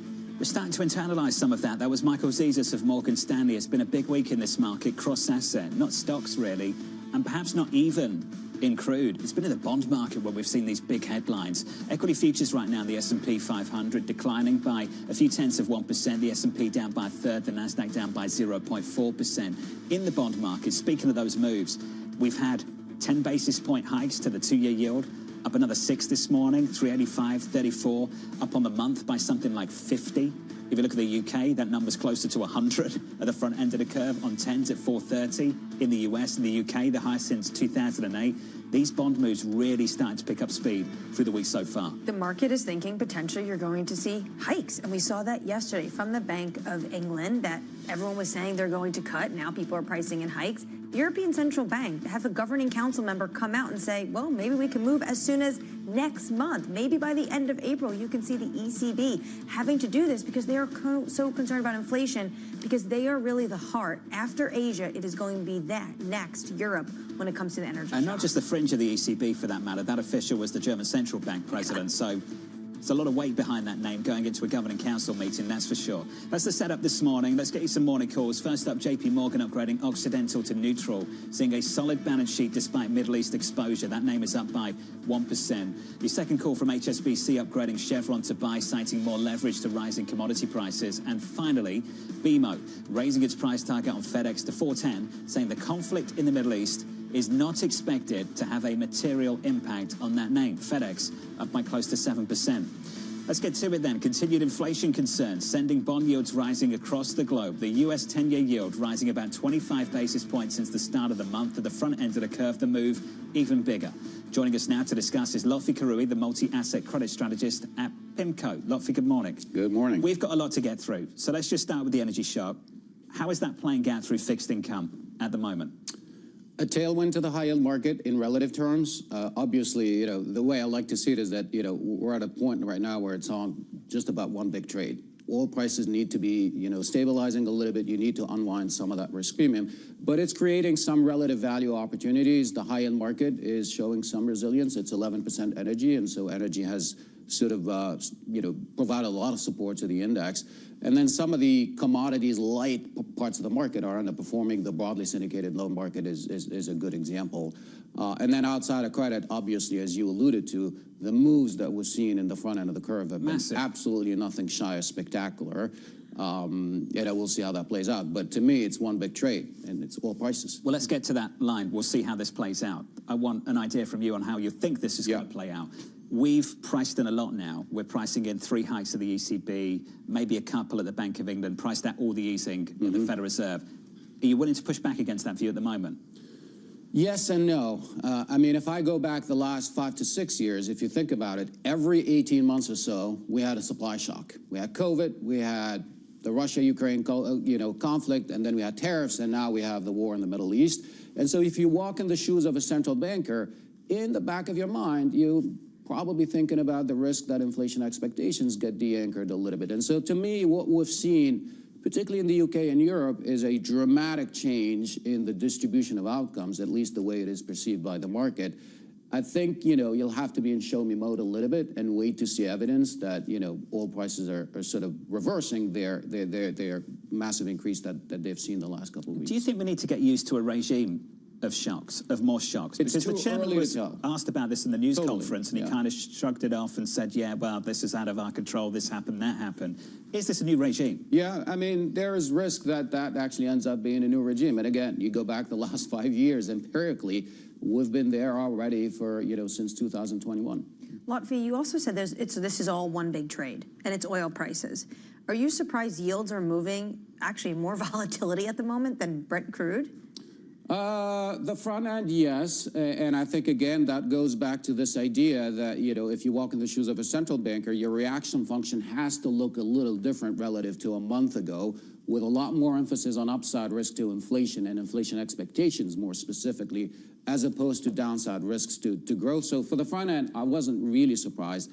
The back end, I actually think it played out exactly as you would expect it, because if you look at it in relative terms, U.S. has outperformed the rest of the world, at least within G10. That kind of makes sense in my view. I mean, the oil propensity or the oil intensity in the U.S. is a lot lower than the rest of the world. That probably explains some of the dollar outperformance too, beyond sort of the usual flight to quality. I think the U.S. is relatively more insulated than the rest of the world. There was some pre-existing nervousness in this asset class heading into this. Do you think this shock exacerbates some of the issues in places like private markets due to the tightening of financial conditions we're seeing On the now? margin, for sure. I think, look, if you sort of reintroduce that left tail of the distribution where you're talking about hikes as opposed to cuts, I think that changes the math for a lot of these sort of over-leveraged, weak capital structures. Yes, no question. In private markets, you've called it a wake-up call. Why do you think this is a wake-up call? Well, look, there's a lot of questions around, private credit and direct lending in particular, and I always kind of like to disentangle the two because private credit is a lot broader than just direct lending in my view. But the liquidity question is a really important one. I would highlight two things, and sometimes this is lost in conversations, but again, if you go back to 21, 22, 23, you had record fundraising into direct lending funds. Every time an asset class grows at such a rapid pace, you're prone to imbalances. You start seeing deteriorating underwriting standards, et cetera, et cetera. So some of the idiosyncratic credit events that we've seen the last 2 months are, in my view, a reflection of that. Then there's the second question, which is, the marks and how much of a signal are you getting as an investor in terms of valuation. I think, quite frankly, a lot of people look at the liquidity that public markets offer, the fact that you have that real-time signal that is reliable, and they're asking questions about where the marks are on the private side. And I think that explains some of the pressure that you've seen on redemptions. Some firms want to change that. How difficult is it to establish continuous price discovery? Very complicated, in my opinion. I mean, first of all, there's a little bit of an economic tension in that argument. The whole thesis behind owning private assets is precisely the illiquidity premium that they offer. And so it's unclear to me that once you erode that premium, what's left, in the asset class. But it's also complicated for many other reasons. You need standardization. Private markets by design involve bespoke transactions. There's a lot of information asymmetry, et cetera. And then the other thing that I would highlight is that you do actually already have an ecosystem of liquidity solutions that are available to investors. That ecosystem has been tested in private equity for over 2 decades now. So if you need liquidity, it's there. It's expensive. It's not free, but it's there already. How would you characterize what we have seen so far? You used the phrase idiosyncratic. We've seen the redemptions pick up. We've seen different firms deal with that in different ways. Would you call that so-called liquidity noise, or do you think there's been a deterioration in the fundamentals? Well, there is. I mean, look, private credit is 20% software. That shock was not foreseen, I think, only 3 to 4 months ago. Because the way some of these firms talk about it, it's all the former and it's not the latter.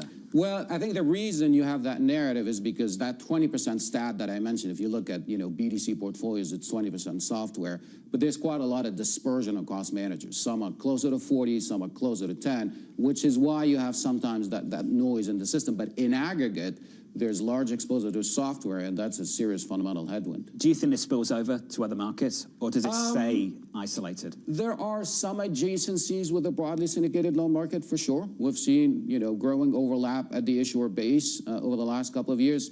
The broadly syndicated loan market is also heavily exposed to software. But that's where I would draw the line. I think high yield should be fairly insulated. Lovely, it's good to see you. And congrats on the new role. I haven't seen you since you got in the seat, so congratulations, sir. It's good to see you. Lovely career there, now over at PIMCO. We got some headlines just moments ago from Spain and from the Federal Reserve as well. I want to start in Spain. Some pressure building on policymakers to offset the pain from energy. So energy reprices, and then you have to provide an offset to the people, to the electorate. Spain, what are the first big movers? Cedro Pentra's coming out here. He is going to be the first one to move. And you have to wonder, when is Meloni, Macron, Merz going to be lining up next? So what they are doing is they are cutting taxes on fuel, on electricity. So the VAT on gasoline and diesel, they removed from 10% that's going to be reduced to 10% from 21%. A 5%, Jonathan, special tax on electricity, that's going to be reduced. So what they're trying to do is just make it a little bit easier at the moment when it comes to this energy shock that they're feeling from this Iran war. It's not a great mix, is it, in Europe right now? The prospect of higher interest rates, the prospect of more spending with limited fiscal space, maybe not so much in Spain right now, but UK has been really under pressure. And at the Federal Reserve, there are still some officials that want rate cuts for 2026, and Bowman over at the Federal Reserve is pushing hard. She's projecting 3. She says we still are projecting 3 rate cuts for 2026. I think this is interesting. I think at this moment, why not come out and say that when you know you have a new guy coming in that wants to be dovish? Because her next line, of course, has to be, I expect Warsh to have, quote, strong effect on Fed policy. If Warsh arrives at the Federal Reserve at some point TBD. This year, we'll see. Futures stocks negative by about 0.3 on the S&P 500. The opening bell about 1 hour away. Up next, we'll catch up with Mike Dada of Roth Capital as yields surge on rising inflation risk. Plus, Danny, how's your morning movers? Dow gaining from super micros losses. That conversation up next.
Know how the market day started. Find out how it finishes. Public markets to private markets. From the micro to the macro. Covering retail, entertainment, the business of sports. The supply chains, trade policy, how it all is impacting the U.S. equity market as we drive to the closing bell at 4 p.m. A holistic approach to covering financial markets. If it matters to your life, we're covering it. I'm Katie Greifeld. And I'm Romaine Bostic, and this is The Close. Live every weekday. Only on Bloomberg. Context changes everything. Good morning. Good morning. This is Bloomberg Surveillance. Welcome back to the opening trade. Watch Bloomberg Tech. This is the Asia Trade. This is Wall Street Week. Welcome to Balance of Power. This is Bloomberg Television. Bringing you the world's business and financial news whenever and wherever it happens. I'm Michael McKee at Mount Everest. And this is Bloomberg. I'm David Weston. Join me each week on Wall Street Week for stories of capitalism from business, markets, economics, tech, and climate. We go on the road for a look at what lies behind the headlines of today and what will likely be the headlines tomorrow. We need more transparency. Oil and gas is still important. They said every citizen should be investing in the market. Accelerate progress in all fields of science. Watch Wall Street Week right here on Bloomberg. More than what you need to know, it's what you need to think about.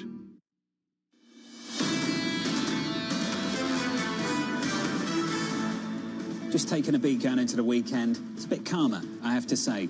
Relative to the craziness of yesterday's session, equity futures down by about 0.25% on the S&P and the Nasdaq down by a third. Likewise on the Russell, the small cap softer by 0.3%, heading towards another week of declines here on the S&P 500. In the bond market, big changes to the numbers here relative to where we were at the start of the month and the end of February before this war started. We are about 50 basis points higher on a 2-year at 384, on a 10-year.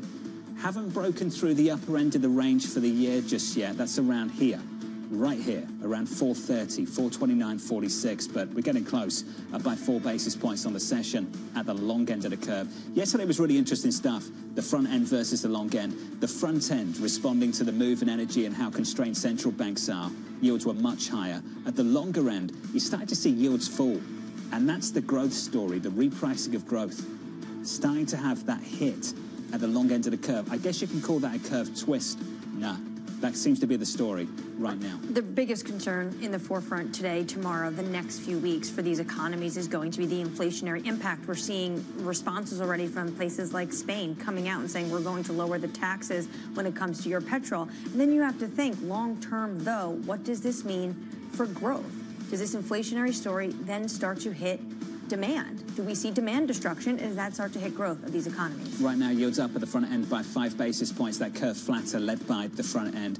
That is a bear flattener. Right now, in the commodity market, Brent and WTI shaping up as follows. Brent crude and WTI throughout this morning, slightly lower, down by more than 1%. On the week, though, higher on Brent crude. Another weekly gain, a fifth weekly gain on Brent crude. 106.90 there on Brent this morning. That's some of the cross-asset price action. Let's get you some single names. Danny has more. Hey, Danny.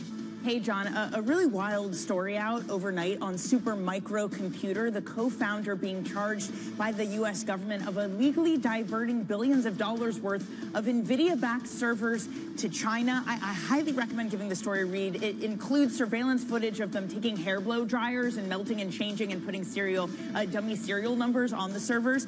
Maybe what Supermicro's pain is Dell's gain. The competitors, Dell shares up 4% as Supermicro falls by 24.5%. Elsewhere, we had earnings from FedEx, very solid. They raised their forecast. They beat on all of their metrics. It shows that their overhaul of their business is taking effect, and it is a positive effect. They did mention the war in Iran, saying that they don't have any direct impact from it. They're able to weather the storm. However, it could have wider ramifications on the global economy. Shares up 6.7%. Finally, wrapping things up with a little bit of deal news this morning. Not huge moves in these stocks. Unilever, this is the U.S.-listed ADR, looking at selling their $33 billion food business. We've been reporting about this for a while. It looks like we might have a buyer. We have inbound interest from McCormick. This is the Maryland-based spice business. So those shares of McCormick up 3.7%, John. Danny, thank you. Thanks for the update. More from Danny later on this morning alongside Matt Miller. Let's talk about this bond market move. Investors weighing inflationary risk as the war in Iran drags on. Michael Dada of Roth Capital writing, one risk is that a cost-push shock lowers the neutral rate, but higher realized inflation disguises it. Michael joins us now for more. Mike, welcome to the program. The twist flattener we saw yesterday, just for a moment, where yields were up at the front end and down at the long end. It felt like we were really starting to reprice growth lower. Where do you think we are now?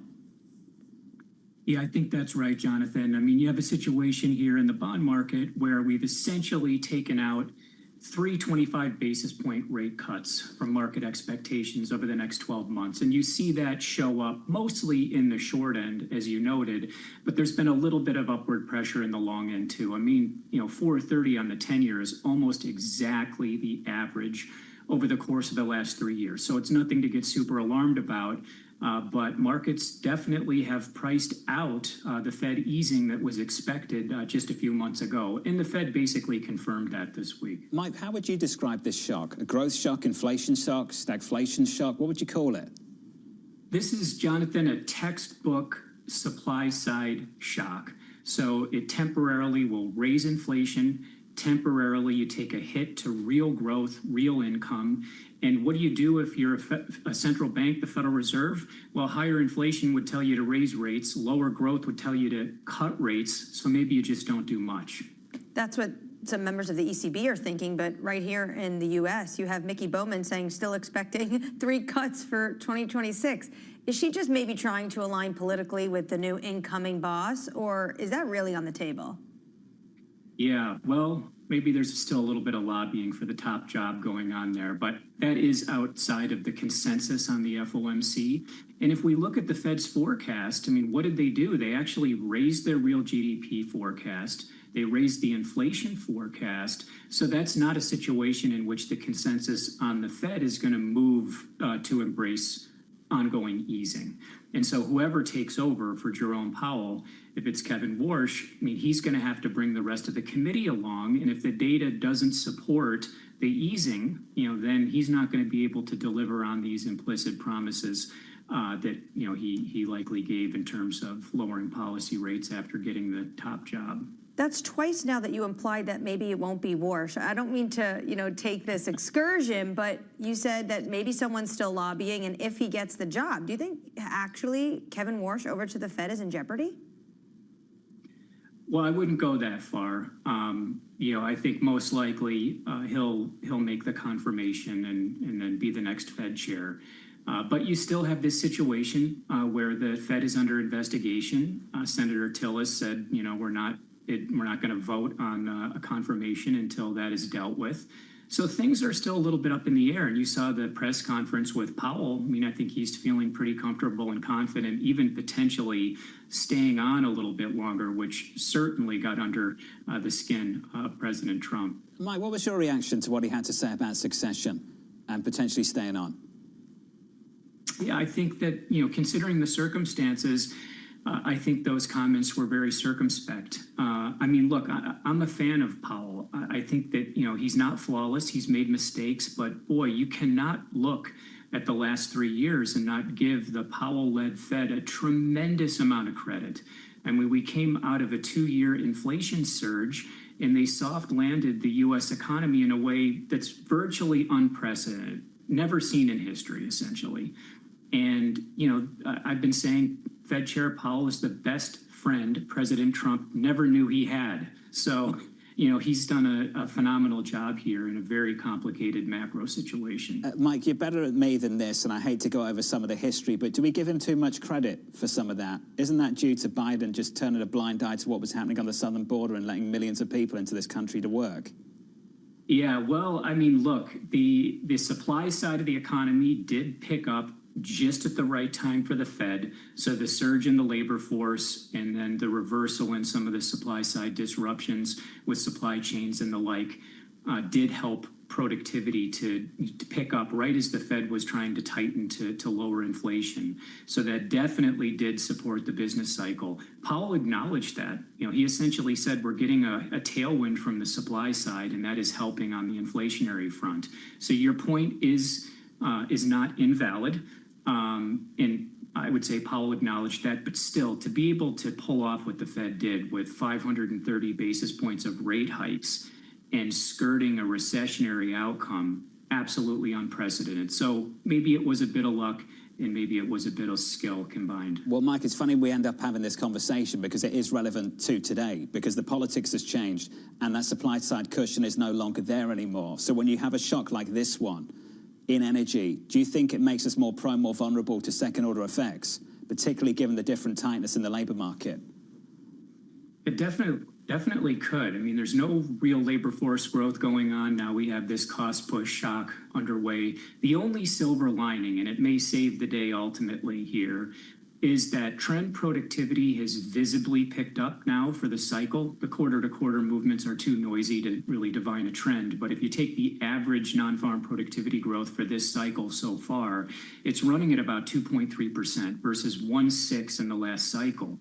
And these are still early days to really see any AI effects. So that, I think, could go a long way to sustaining this business cycle if we can surmount some of these shocks. That, the geopolitical situation could get much dicier. So I think that, that really is the big uncertainty factor here.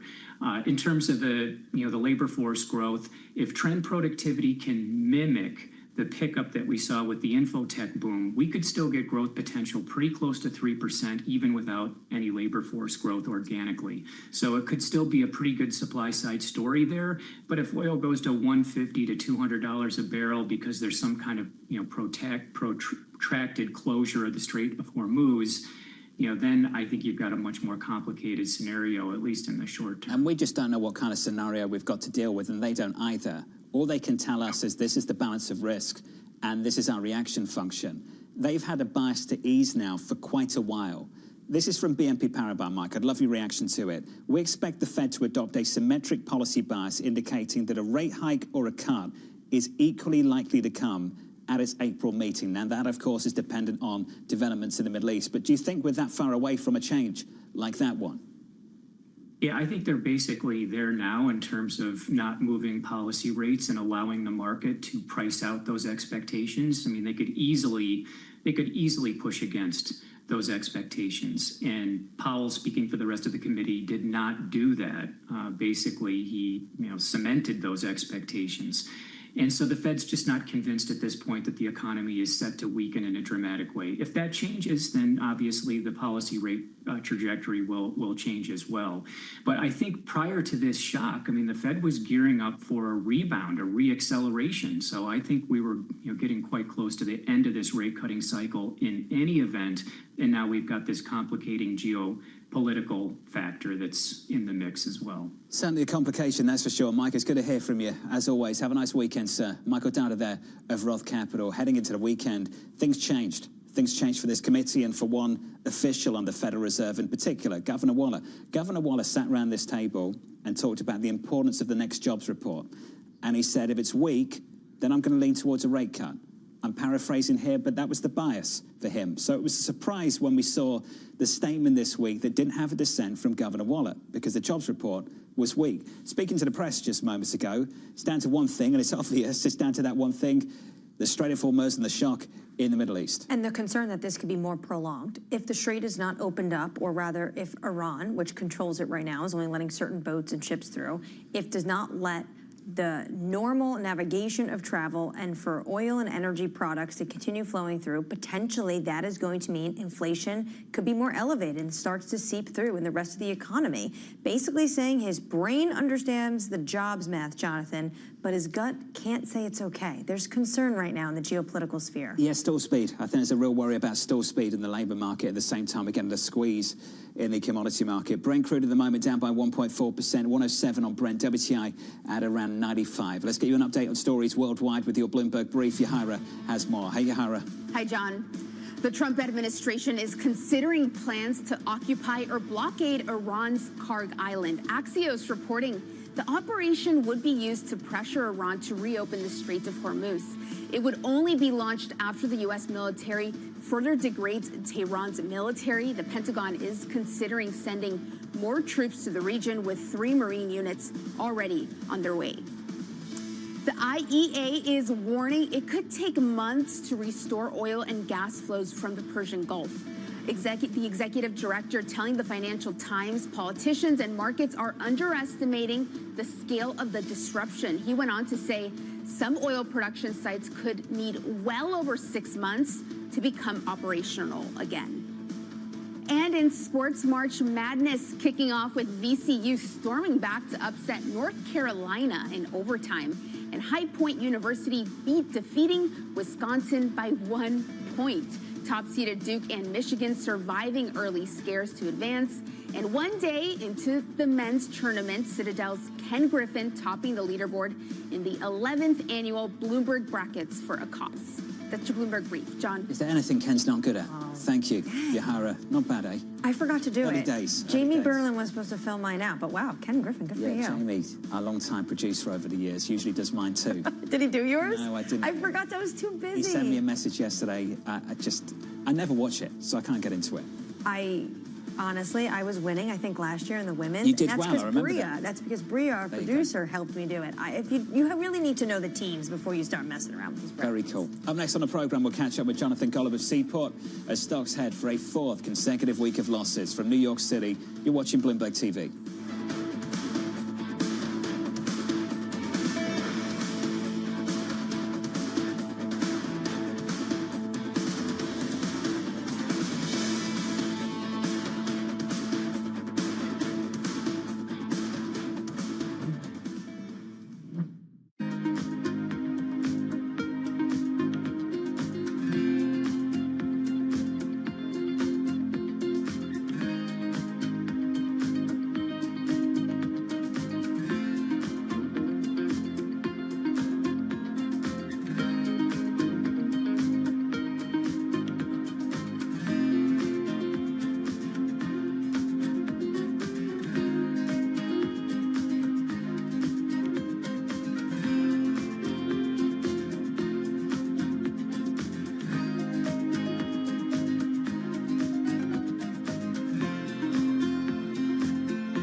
Rodriguez. And I'm Jason Kelly. And we're back with another season of The Deal. With athletes and entrepreneurs who are changing the game on and off the field. Jerry Jones. Some good-looking trophies. 1-1 is 3 in sports, not 2.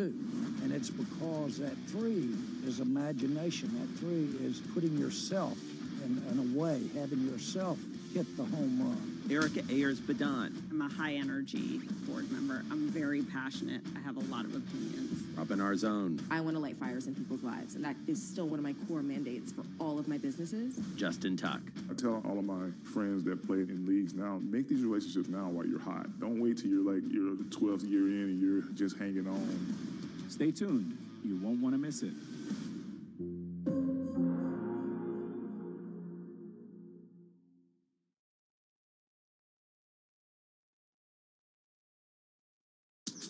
Welcome to Bloomberg This Weekend. I'm David Gura. I'm Lisa Mateo. And I'm Christina Raffini. We're tracking breaking news today from Wall Street to Washington. Let's start overseas. The sector is really propelling this deal forward. Yeah, the hope is this will open up new markets and provide some additional liquidity. Of course, now they're going to have competitors.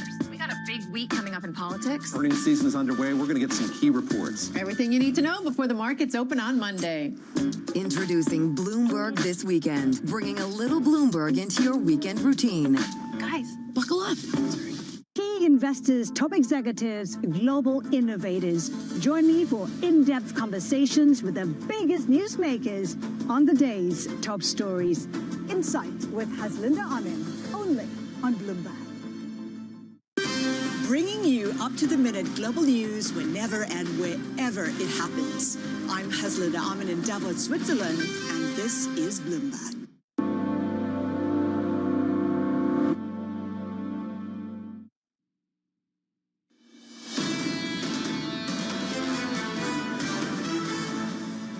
It's almost like the market is saying, maybe this can still be a short-lived event. I'm increasingly nervous the market's not pricing this in. The market's not giving us much of a buying opportunity. There's going to be continued pullback, but I think that it's going to be viewed as an opportunity. A lot of nervousness underneath the market. We still have an opportunity to bounce back. Most assets should be able to come back within a month to 2 months if and when the war ends. It's going to be a really bumpy ride.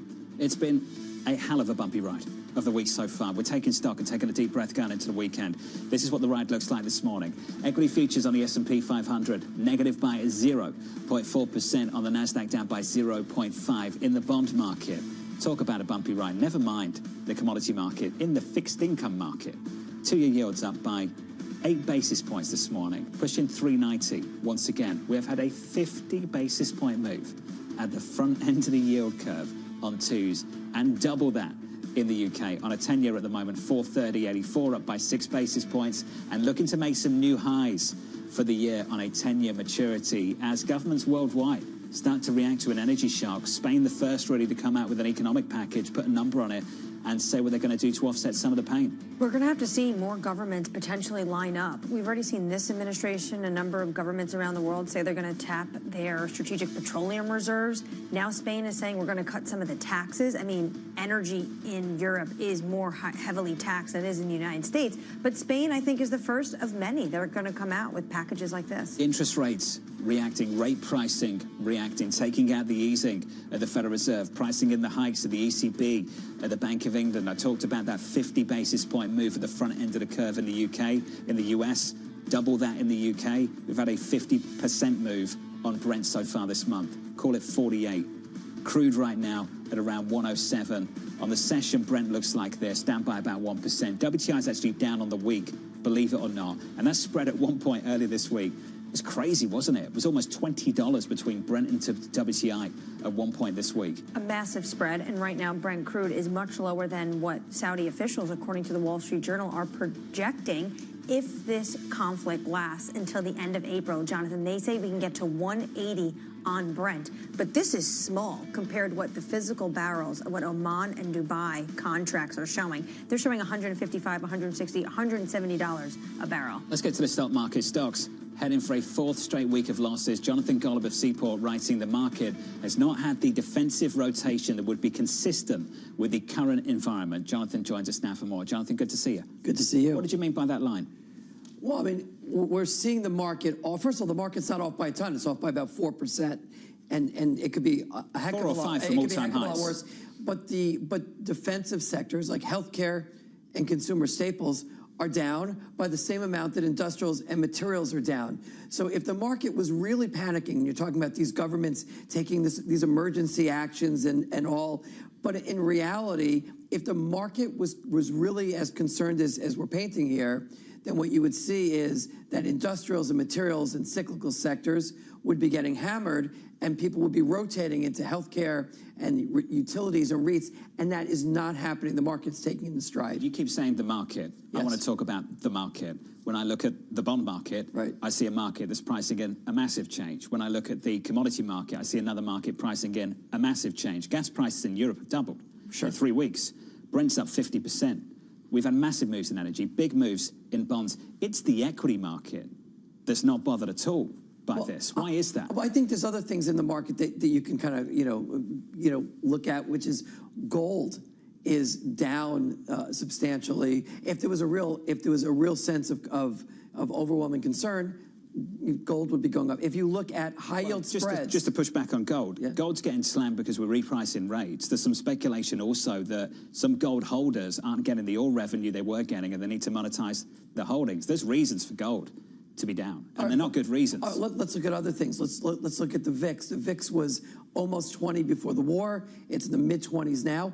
It's up. But if this was really a panic, if this was disorderly in the market, and it is not, you would see something higher. High-yield spreads, which are a prediction of, is this going to hit the economy in a way that people can't make their loan payments? And the high-yield spread market saying is not a little, but nothing to... Now, maybe that means that there's just too much complacency, but it's not just equities. We're seeing it in a number of other places. That's what I'm trying to figure out, John. We can spend some time on this. Equities have been well behaved. Yes. Spreads are still pretty tight. That's the pool of risk assets in both credit, high yield, and in equities. Yes. That's what's interesting to me. Not necessarily concerning, but interesting, that you've had such a great repricing in energy. Now you've had it in rates, but you haven't really had it in the assets that are most sensitive to a repricing of growth. I'm trying to work out why. Well, so if you look at what has changed is and I'm looking at the U.S. market, the expectation of 2 Fed cuts has been taken off of the table. We can debate whether that's properly calibrated. Sure. But that's changed. If you consider that move on the short end of the curve, the long end of the curve has been reasonably orderly against that. It's moved about half of that amount on the 10-year bond yield. So I don't think the yield curve is doing anything that crazy. Oil, of course, oil prices are going to be disrupted. However, if you look at the oil curve, where does the market think oil is going to be at the end of the year? 3 months, 6 months, 12 months, 24 months. It's heavily backwardized, meaning the market's pricing this as a near-term shock, which is going to relatively quickly, but not immediately, resolve itself. And what equities are going to ask, what the equity market should be asking is, if I'm looking back at this event at the end of the year, is it a headache then? Or is this a footnote and this will have proven to be a buying opportunity? The market right now is not panicking on this thing. But we don't know yet. I understand where prices are in terms of backwardation for oil, but we don't know yet if this is going to be prolonged. The Saudi Arabia is talking about $180. You have Governor Waller talking about this is going to creep into core. At some point, is this going to hit balance sheets? Well, first, listen, we always don't know. I mean, if we roll back the clock to let's say in the middle of February, we were asked the question. I was here about 5 weeks ago. We're asking, what does AI do? Is it going to demolish the software sector? Are we going to have employment ever again? What's going to happen? And the answer is, we don't know. And that's what equity markets try to do. They try to, put some type of a prediction. And what I'm saying is, if the equity markets have a voice right now, they're saying they think of taco. That's what it feels like. Equity markets are viewing this as Trump always chickens out. And I don't think so. I think that what the equity markets are saying is that this will not metastasize into something which is larger. They're not saying that Trump is going to cut and run. What they're saying is that worst case scenarios of us getting mired there and the straits being closed and oil staying at, hitting 180 and staying there, that the likelihood of that happening is not your base case. Jonathan, I enjoyed this. It's good to see you. It's calm. There's no panic in the equity market. That's a good thing. It could be worse. Is that okay? That's good. I don't think it's bad. I don't have a bias either way. It's good to see you. I'm happy to see you. That's my bias. For sure. Jonathan Golub there of Seaport from New York City. Have a wonderful weekend from New York City. This was Bloomberg Surveillance.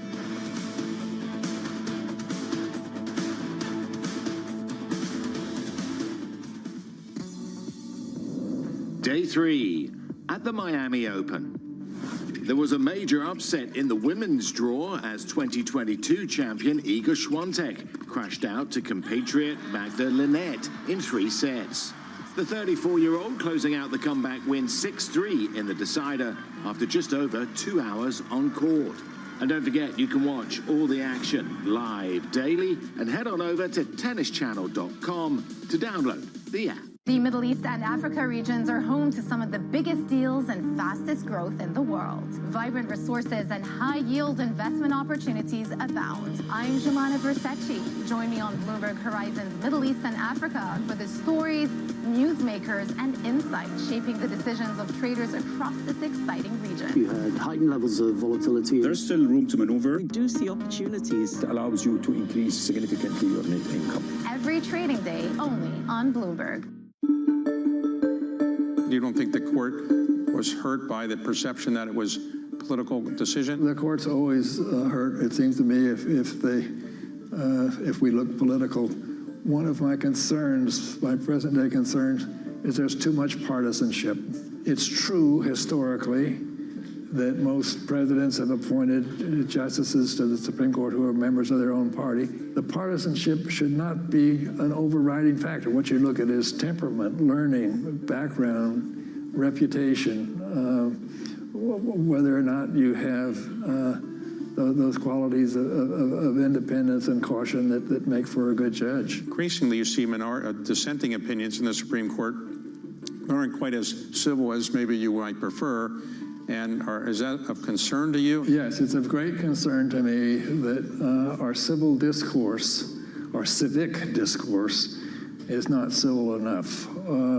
Aristotle said that a democracy depends on an open debate where you respect the dignity of those with whom you disagree. He said democracies only live if they are sustained over a period of time by a thoughtful, rational discourse, a discourse in which you respect the dignity of those with whom you disagree.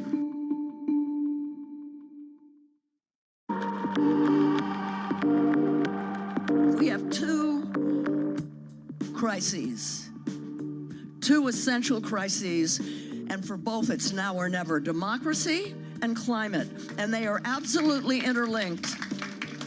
And we have to solve them together. We're losing the democratic infrastructure and norms to deal with the climate, and we're losing the climate stability that is essential for a democracy. We have to solve them together. We've never faced a threat like this to our democracy at a time when it's a perfect storm, at a time when we're being told by climate scientists, some of you may be in this room, that we have to cut our emissions, fossil fuel emissions, in half in 5 years now. You know, when I started to realize what was happening, it was 12 years, and we haven't done it. U.S. jobs numbers are released. Bloomberg has the report under surveillance with crucial data and expert analysis at terminal speed. Nobody covers Jobs Day like Bloomberg. Happy Friday. 30 minutes till the start of the cash trade. I'm Matt Miller. I'm Danny Berger. Bloomberg Open Interest starts right now.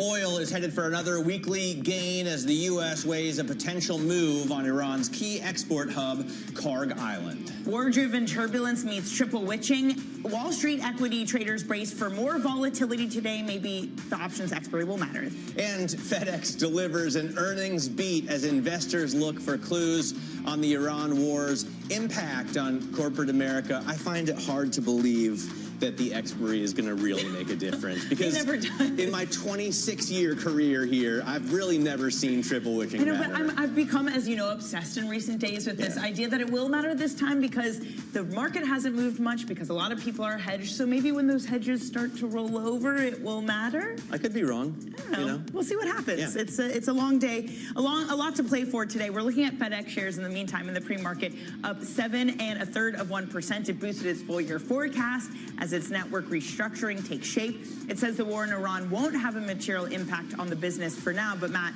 they go on to say that it might have a wider economic impact, which would obviously impact FedEx. Yeah, and you know, higher energy prices are moving stocks. Take a look at the producers themselves. They closed at all-time highs, and you know, the energy sector. Danny, I was showing you a Bloomberg screen earlier that shows the energy stocks are really one of the only two gainers of all 25 industry groups in the S&P 500. Software and services also showing a little gain, but energy has absolutely crushed.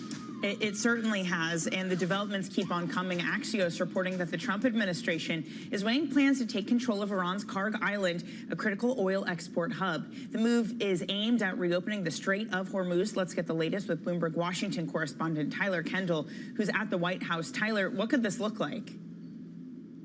Hey, Danny. Well, at this point, there are still some questions here about exactly how a potential operation would take place, though Axios is reporting that the U.S.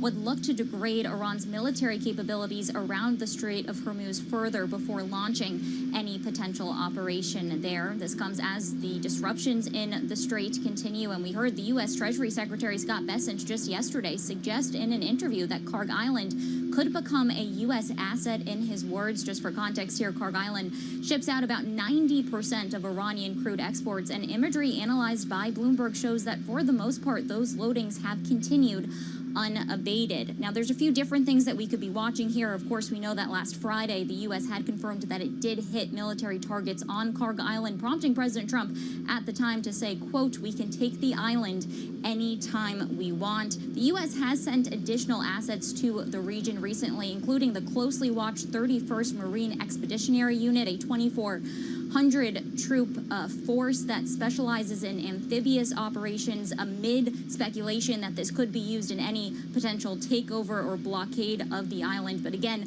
none of this is confirmed at the moment, but it does come as yesterday President Trump said that he is not going to deploy ground troops, though in the same breath told reporters in the room that he wouldn't tell them if he was. And Matt and Danny, the backdrop here is that this White House and Israel are now vowing not to go after energy infrastructure, but we still saw Iran overnight press ahead with attacks against regional allies, including Kuwait, the UAE, and Saudi Arabia.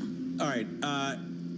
I know also that Takaichi of Japan was with the president yesterday because of his Pearl Harbor joke. Everybody, I think, knows already. But what about the possibility of allies working with us? Because President Trump initially called for allies to work with us and then said, you know what, we don't need you anyway, forget about it. But then he called for them again to come work with us. Like, how is that all panning out?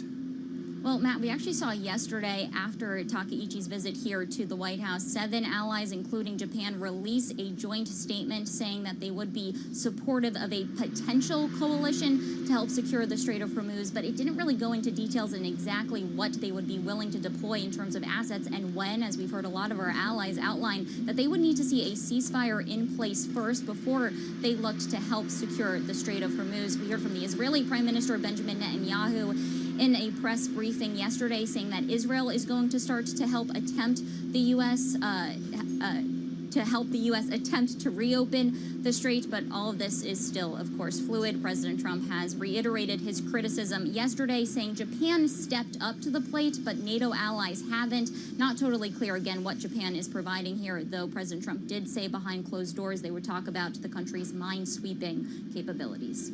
All right, Tyler, thanks very much. Bloomberg's Tyler Kendall there reporting live from the White House. Now, oil is heading for another weekly gain with Brent crude up 50% in the month of March so far. Joining us is Alaric Nightingale, who leads our oil trading coverage in Europe. So, Alaric, we initially had seen, big gains and then big drops every time something bad would happen in the Middle East. You'd have a huge gain, and then President Trump would come out and say, don't worry, this is going to be over very quickly, and we're not going to hit energy assets, and it would come down. Are we now stabilizing at this higher level around 110? That's a great question. I think the reality in the wider oil market, the stuff that's behind futures, does show a much more bullish feeling. The price of fuels, as you know, has been surging far faster than crude.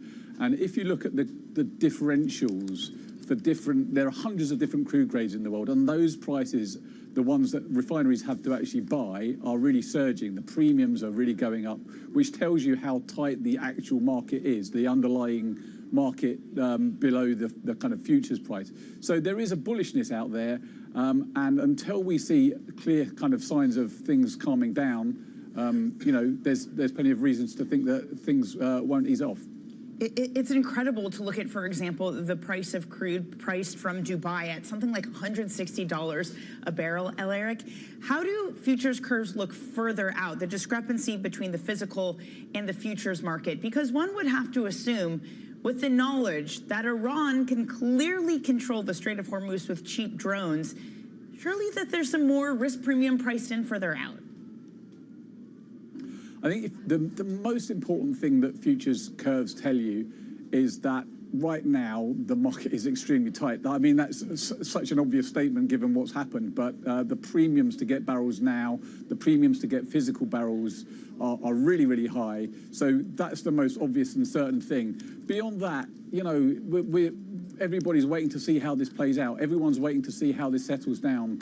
And that's the critical thing. You get all these kind of price forecasts that are based on an if it goes on till the end of March, if it goes on till the end of April, if it goes into May. Well, tell me the answer to that, and I'll tell you, a better idea of what price are going to do. The truth is nobody knows. We do see, I type CO1 commodity to look at Brent, CL1 commodity on the Bloomberg to look at NYMEX WTI, because obviously that's the U.S. contract that we focus on. And that contract is down for the week. We're only trading at $95 and Brent's at $110, a $15 delta there. Is the U.S. much more insulated to this, Alaric, than the rest of the world? I think there's a degree of the US being insulated from what's going on in the Middle East, yes. The idea that the US could intervene in markets, I think, has probably kind of got into some of the market's mindset. And maybe if there is an intervention, or people think that there might be an intervention, that would be in US crude. And maybe that's just feeding the psyche. I'm not for 1 second saying that there's intervention. I'm saying that traders' psyche might be affected by that very thought. So, well, the Treasury Secretary floated that idea yesterday, right? That we could release more barrels from our own strategic petroleum reserve. Right, no, I'm talking about intervention in terms of futures markets and this idea, which the administration has frequently talked about not doing. Yes. But nevertheless, every time they say they're not doing it, people, maybe it gets into the market psyche. So it's a good way of talking the market down, just saying they're not doing it almost, has a reverse effect. Yeah, I have to say, was it last weekend? Basically, it was the talk of the town that there had been these huge amounts of futures traded. Maybe it was the Treasury. Alaric, thank you so much for joining us. That's Bloomberg's Alaric Nightingale. Elsewhere, FedEx does not expect the war in the Middle East to have a direct material impact on its business. It did, though, warn of broader consequences to the overall market. Shares surging this morning, up 6.5%, raising its full-year profit forecast. Bloomberg's Matthew Griffin reports on FedEx, joins us now. Matthew, what was your takeaway? Well, Danny, I, like pretty much everyone else on Wall Street, had my eyes on what the company would say about the Middle East. You just got at it there. It seems like the tone was relatively positive right now. Of course, no one can predict the outcome of this conflict or how long it will last, but the company's chief executive did say that so far they're seeing their normal demand trends in the month of March. So that's the beginning of their fourth fiscal quarter. That's certainly heartening for investors, but also in the face of all of that uncertainty, FedEx's results and outlook were really strong. They now see their adjusted earnings per share in the range of $19.30 to $20.10. That's up from no more than $19, well above estimates. And they also recorded a adjusted earnings per share beat in the third quarter and growth in that metric when Wall Street was expecting a decline. So the core business seems like it's strong as well. All right, Matt, thanks so much for joining us. Matthew Griffin there covering FedEx for us on the BN side. Quick check on what's going on in markets this morning. We're looking at futures down 1/3 of 1%. NASDAQ futures off 0.5% right now. And the U.S. 2-year yield pushing up, the 10-year yield, by the way, pushing higher as well. We do see right now, if you look at the oil sector, that's Brent crude off a little bit to $108 a barrel. NYMEX is also off just a little bit to less than $95 a barrel. So a little bit of bullishness coming out of the oil patch. Let's get a check on some of the individual stock movers that we're watching. Unilever is in talks to sell its $33 billion food business to McCormick. That's the spices company, as it divests and focuses on personal care products. So looking to sell Hellmann's mayonnaise to McCormick Spices. And I can promise you that both those shares are up. We're looking at Planet Labs now, so I might as well tell you about that. Those shares are up 23%, surging after revenue and its 2027 outlook topped estimates. Hellmann's mayonnaise. You're still on that, huh? Novartis agreed to buy an experimental breast cancer drug from Synovation Therapeutics for as much as $3 billion. Novartis is up 1%. QP mayonnaise, by the way, is far superior. What's that? QP mayonnaise? It's Japanese mayonnaise, and it uses, I believe the difference is it uses the whole egg in it. It's amazing. It's far superior to Hellmann's. As most people from the great state of Ohio, have never had any other kind of mayonnaise than Hellmann's, and I intend to keep it that way. Give it a try. It's pretty good. Okay, coming up, a wild story. Supermicro tanking this morning. Its co-founder is charged with illegally sending AI technology to China. We're going to have the details for you next, right here on Bloomberg Open Interest.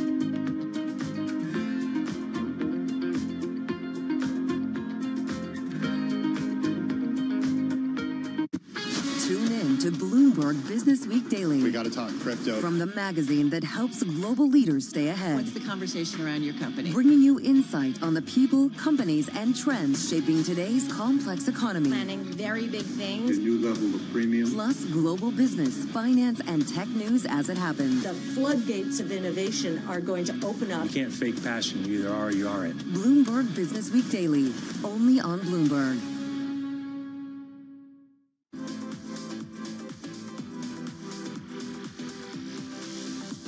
Have you ever thought about, or would you make a movie for a streaming service? Would you make a Netflix movie? Man, that's a great question.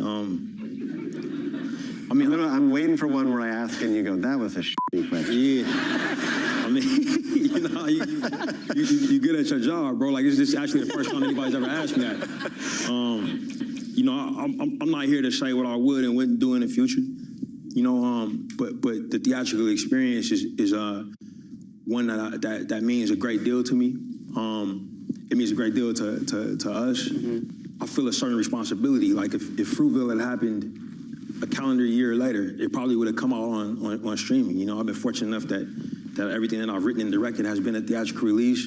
So I feel a duty to try to protect that. You know, but that's where I'm at today.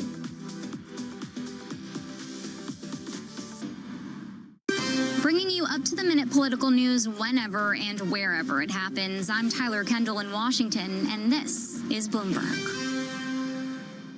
Middle East and Africa. Vibrant resources and high-yield investment opportunities abound. Join me on Horizons Middle East and Africa for the stories, newsmakers, and insight from this exciting region. Now weekdays, only on Bloomberg.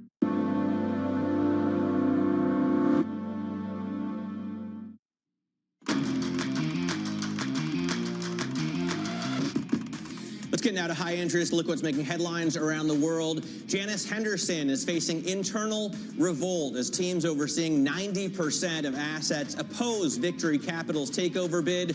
Dozens of managers are threatening to quit, warning of cultural damage and client losses. Employees are expressing support for the firm's current leadership, as well as an earlier bid by its top shareholder, Trian. Goldman Sachs CEO David Solomon says a rebound in deal-making, along with growth in wealth and alternatives, could lift returns above targets. In a shareholder letter, he says the firm is aiming for up to a 19% returns in asset and wealth management while expanding AI across key operations. And for all the latest deal news, by the way, you can tune in to Danny's Deals Show. That's every Wednesday at noon, New York time. U.S. prosecutors are charging a Supermicro co-founder with secretly funneling billions in NVIDIA AI servers to China in a violation of U.S. export controls. 2 suspects have been arrested and 1 remains at large, making it the biggest AI chip smuggling case yet. Supermicro is a key assembler of NVIDIA's most advanced AI systems. Danny? Let's bring in Bloomberg Tech co-host Caroline Hyde on this, because Caroline, this is a wild story. This is pretty crazy. I love the surveillance footage they have of them with like hair blow dryers, changing and putting dummy serial numbers on this. What exactly happened? Well, the dummies is all about making sure that this company one in Southeast Asia still seemed to have servers that had been shipped to it, but actually they'd already been siphoned off to China. This is an accusation that is aimed at the co-founder of the business, who co-founded Supermicro back in 1993. He's been on the board of the company, but as well as another executive based in Taiwan, as well as a contractor, that basically they were making up to $2.5 billion worth of sales of servers stuffed full of H200s, B200 NVIDIA chips, and not actually selling them to a Southeast Asian company, Company One as it's named, but in fact it was going to there and then on to a Chinese end demand. And look, at the moment we're waiting to hear back from those that are charged, but the charges really are that they were avoiding these export controls, that there was conspiracy in some way to be, well, smuggling goods from the US as well as defrauding the US. This could be 20 years plus 5 years plus 5 years if they are indeed convicted. And we've seen other arrests happen, but all of this is because since 2022, you haven't been able to ship cleanly NVIDIA chips over to China. You've got to be getting some more export licenses, and controls have been put in place to stop exactly this. And then we even have documentation that's, of course, there's the accusation that they were making up documents to really put all the wool over the eyes of their own compliance department. And that's why it's notable that a lot of the analysts here are saying, look, the actual defendant is not the company.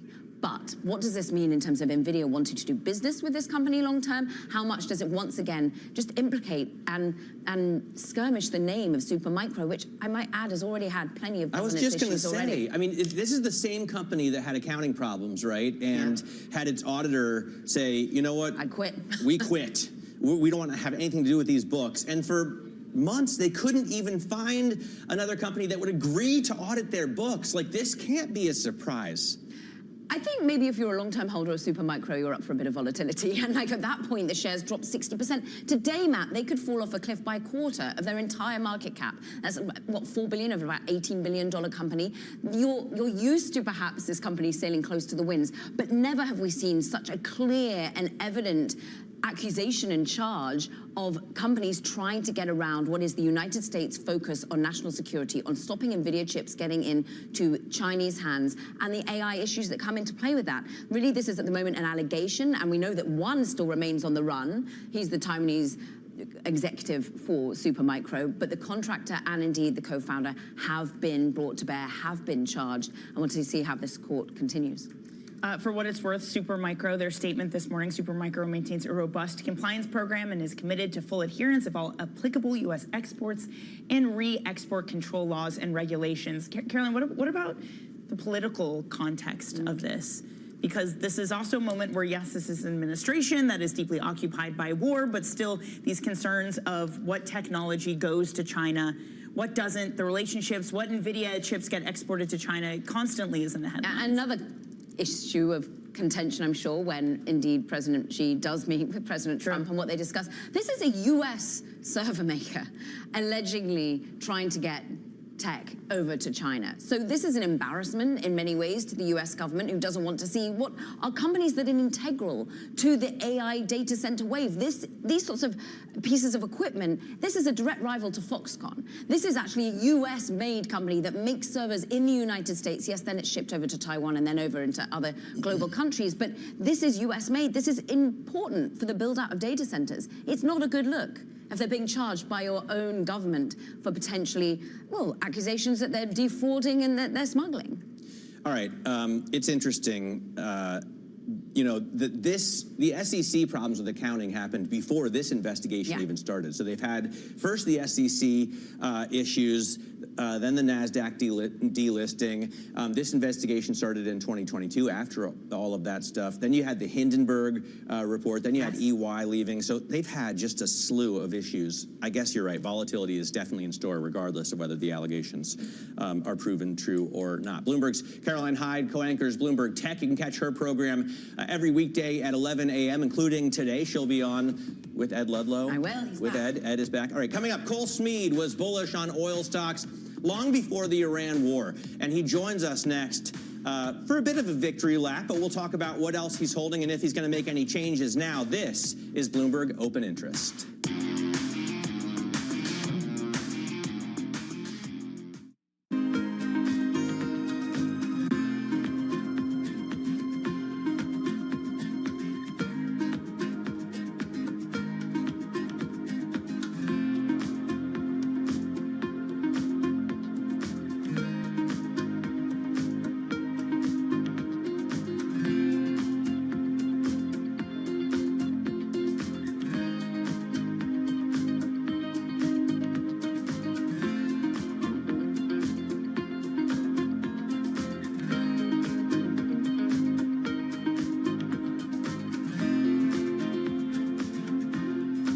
Breaking news on this Saturday morning. There's really only one story, and that is Iran. Balance of Power has all the angles covered. Trust Bloomberg for on-the-ground coverage. An entire region pulled into this conflict. Talking to you from the bomb shelters. Up-to-the-minute reporting. Iran remains a viable threat. And the analysis you need. There was no imminent threat. There's never a good time, but there are better times. Netanyahu is my opponent. However, on this issue, we stand together. Nobody covers geopolitics like Bloomberg.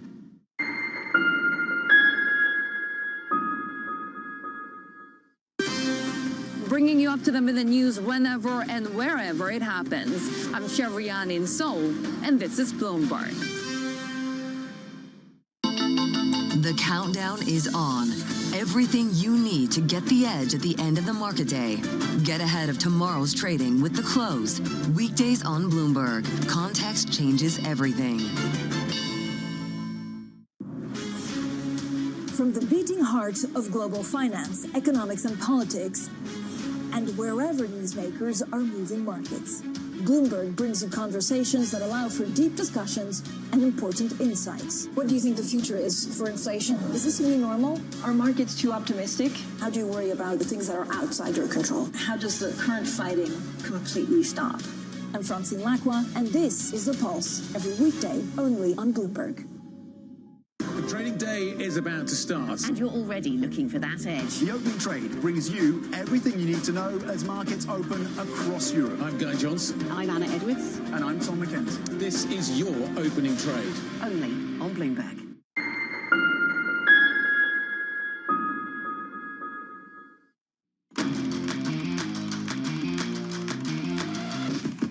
What we've seen, I think, really is that oil matters more than anybody recognized, the dependency of the world on it, and the bridge that exists there. The opportunities seem to be pretty clear here, in our view, and that is let the diplomacy and the military do what they need to do, and in the meantime, prepare for a more positive outcome than is being projected at the present time. John Stolfus on Bloomberg Surveillance. Joining us now is Smead Capital CEO and Portfolio Manager Cole Smead. Cole, thanks so much for being in the studio today. Great to see you. I got to say, you have quite a bit of oil stocks, energy companies in your portfolio. I'm sure you weren't thinking that this would be the thing that really gives them a lift. How are you thinking about that portion? And take a victory lap if you would so like to. Well, the hero in the story is the investors of Smead Capital Management. It's not us. But as Mae West once said, too much of a good thing could be wonderful. Okay. And so I say that, I think of, the discussions we've had over the last year on this show were, I think last spring, okay? Are we going to have a recession, tariff situation, OPEC plus supply increases? And everyone sat down and said, the future is so knowable. This is going to be a terrible industry. And here we wake up within 12 months. They're paying $170 in Dubai today for oil, the highest price in the history of the world. Where was that in the cards 12 months ago? And so I think what it really points out, we're seeing an inflection. There's 3%. We started with 3% of the S&P 500 in energy. What are we learning very quickly? A, the world needs this commodity. And B, we are in a very different place in America, and really North America today. Yom Kippur, it was in 1973. It lasted 30 days. The effects lasted for the rest of the decade. But America did not have its own energy supply. We were not really a producer of oil. We are the largest oil-producing nation in America today. We have this awesome neighbor to the north that provides us very secure, cheap Western Canada Select. And what a great place to be when there's problems elsewhere in the world. Now, are we going to have to pay more for our oil and our gas? Yes. But if you go out and say, what was $147 a barrel in 2008? Yep. In today's dollars, it's $2.18, and that doesn't even start to think about fuel consumption, which has got a lot better. So the idea that this is going to stop the economy, cause demand destruction, that's crazy. Cole, we're going to have a deeper conversation with you because it's also complex, right? Canada has their oil. We have ours. We're looking at Brent. You talk about what they're paying in the Middle East, and then we need distillates. We need to refine. So Cole Smead is going to give us a little lesson on the energy patch. This is Bloomberg.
Nobu-san, would you say, when you look at your career, that the pivotal moment was actually that meeting with Robert De Niro?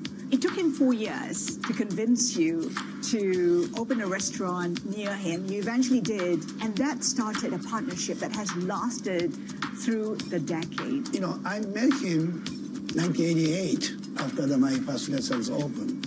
He asked me to come to open a restaurant in New York. And beginning, I didn't know what he did. You didn't know he was an actor? No, I don't know what he doing. Because I never watched the movies, you know, I was traveling the business. But of course, after, you know, people, hey, Nobu, so you must know him. And then I understand. How is he as a partner? He's for me, and a great partner. He understands to my concept. He support me 100%. But he's a very smart people. Sometimes so strange idea, but it's good idea. So, example, Nobu Hotels idea come from him. He say, hey Nobu, so we have a lot of new restaurants coming in somebody's hotel. For him, doesn't make any sense. Then we start the Nobu Hotel in Las Vegas 11 years ago. Now it's a big success. So next step is the residence.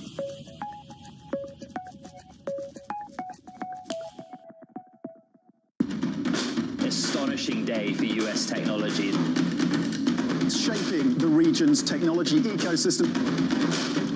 Asia's biggest tech news and innovation. It's a multi-trillion-dollar industry. We'll show you what's happening in ETFs like no one else. ETF IQ, only on Bloomberg.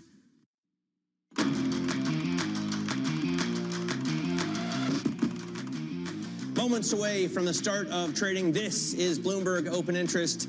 I'm Matt Miller. We are looking at futures that are down here across the board. Not huge drops, but a lot of risk managers may not want to go into the weekend holding right now. S&P futures down a quarter, NASDAQ futures down a third. You can see some IPOs. Janus Living ringing the bell at the New York Stock Exchange. They sold shares at the top of the range yesterday, so it's a happy group down there. And then Horizon Quantum ringing the bell down at the NASDAQ market site. Oh, I love this kid in the front. He's catching the confetti. I like it when they bring their kids. You know what? Me too. It's a bucket list event. It's the kind of thing that you tell your kids, your grandchildren about. I rang the bell at the stock exchange at the open, right? Yeah. You don't really tell them if you rang the bell at the close. It's the open that matters. Yes, I like that. I like that a lot. Well, here at the open, Matt, I'm looking at shares of FedEx. They are up 5.3%, moving around a little bit. They boosted their full year forecast as its network restructuring takes shape.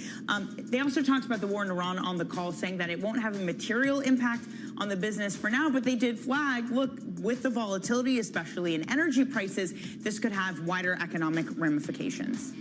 Speaking of energy, let's take a look at some of these producers that Cole has in his portfolio. Actually, I'm going to talk to him about what he has in his portfolio. I don't know that these are the names, but Chevron, ConocoPhillips, EQT, all looking at gains today. They're mild, and you can see Chevron turning down, but it's in a down market. Let's get back to Smead Capital CEO, portfolio manager Cole Smead. It's, as I say, a complicated patch, right? Because we've got NYMEX trading at 95. Brent was up to 120 yesterday morning. Now it's at 110, but there's a big delta there now. I know that not all of our refiners are set up for WTI. How do you know what to buy? I mean, obviously you spend a lot of time in this industry. Yeah, so we only own the producers. Now, why? Actually, Oxy recently sold off OxyChem, okay? The reason for that is you make the highest returns on capital upstream, and then as you go downstream, they're attractive returns, can be, but at the same time, they're really a fixed return relative to the upstream, okay? And so anytime you can go upstream at attractive prices, that's where the highest returns on capital are. So here's how I think about today. Are we going to see a bid and returns pick up across the space? Yes. Why? Because upstream returns are climbing massively. I mean, if you compare where we started in the year to where these companies are making free cash right now, to say they're doing 2 to 3 times the free cash flow may be an understatement on a daily accrual for cash basis. And so as you're watching these stocks go up, say 40, 50, 60% relative to where the returns on capital have gone, that's not that high. Now, I'll add one more thing. We are in a world where we just watched the SaaSpocalypse go on, and those are asset-light, high-return businesses, supposedly. Well, right now, the most capital-intensive industry, like energy, is outproducing higher returns on capital than SaaS businesses. and nobody still owns them.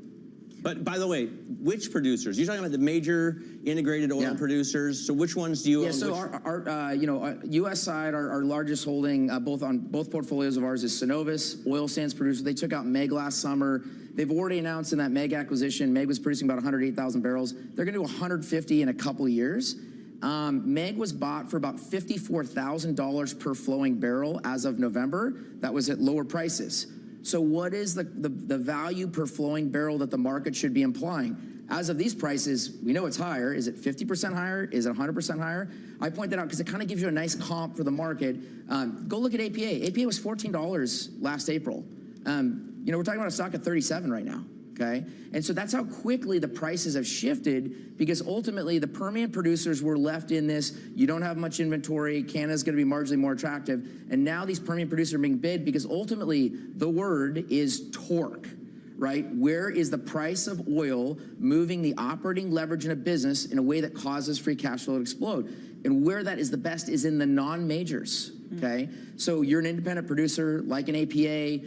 I will not be surprised to see more of these independents get picked up by the majors, because that's where free cash flow is exploding. All stock deals is what you're going to see. I'll throw out one other idea to you. Who's been really explaining this and really thinking about this cerebrally? Adam Watrous, who runs Strathcona Resources, ticker is SCR. He's been explaining how long-term bullish he is in the space. He's who put Meg in play. He didn't win it, but they're a producer that came from going public in 23, stock sitting at an all-time high after they just handed $10 of cash off late last year. And again, I know that name. You guys have never heard of that name. And that's pretty common in the energy business right now, because investors have had no interest in the space. In order for this play to really accelerate, do you need to have elevated oil prices? You're describing a structural shift, but to get max bullish on this, what needs to develop in the Middle East, and what needs to happen to oil and energy prices? Yeah, dogs chase cars and people chase stocks. That's never going to change in my lifetime, okay? And that's just the nature of the beast. So, the capital cycle theory argues that, you get low prices, people cut supply. That's what we've just been through, right? We were watching, I think we own Diamondback Energy, for example, in our U.S. portfolio. Their CEO was talking about, look at the prices, and by the way, we are going to be reducing our supply and reducing our working capital and reducing our CapEx. So what's going on is there is no incremental CapEx going on. And what's happening to the returns of these businesses despite that? They're exploding in returns, okay? It's going to take a while for that to go away. The initial reaction this 2 or 3 weeks ago was like, oh, fade this. This is not that big of a deal. Kind of like Veni, as I like to call it, Venezuela. Veni was not that big of a deal, right? Oh, this is probably going to be fixed, and Trump's going to do something amazing. It's going to be wonderful, and oil's going to stay cheap. This is far more of a long-term conflict, a structural impediment. So you don't see, even if we have, taco tomorrow, you don't think that Brent is going back to $70 a barrel quick? Well, you got to get Iran to taco out too. That's the issue here. Iran's looking and saying, you know what, we're the tail that wags the dog right now. They're shipping oil, everyone isn't. That's who's been moving, oil out of the Strait of Hormuz is Iran. Here's one other thing. Look at the futures market. I said the physical market's way tighter right now, and it truly is. Why is there such a spread? The market, these stock market operators, these speculators, they in general are less concerned about this. I think markets have been very slow to adapt. We've seen this. It's been very slow. But it continues to compound where people are becoming more and more concerned. And I think the real question out of this is, what do they choose to chase? If they chase the energy stocks, you're going to have high prices, because that will incentivize the American producers and the Canadian producers to produce more oil. But the futures curve is only giving them $70, say 18 months to 2 years out. Is that enough to really get me to go in the open market, build a big project, and hedge? It's just not there. Spot is tighter than the futures, and therefore we're going to see an environment where they over-earn, and it's just great. Stock buybacks look really attractive here. Mergers look really attractive here. Again, if you just took if someone says, well, Cole, couldn't you just buy the XLE? Yeah, I'm sure you could beat the S&P the next 10 years in the XLE. That's been true for a while, by the way. But how do you make the best money in this is who's going to take advantage of these circumstances, whether they're the issuer trying to acquire others, or who's going to be really aggressive on their buyback the next 12 months. By the way, as oil and energy producers have risen, banks have been on the other side of this trade. They're now in a correction. Bank of America and JP Morgan, I know you hold both of them. Both are down more than 10% year to date. I was looking at a Ned Davis research note that they cut financials to sell, saying that there's a flattening yield curve and private credit concerns. Volatility from geopolitical instability means less M&A and IPOs. How are you thinking about the sector? Yeah, just because rich people and institutional investors went out and bought products that they shouldn't have, and they're finding out they're less liquid and not as great as they were sold, that's happened numerous times. Like, why is this new way of losing money so different than the past, okay?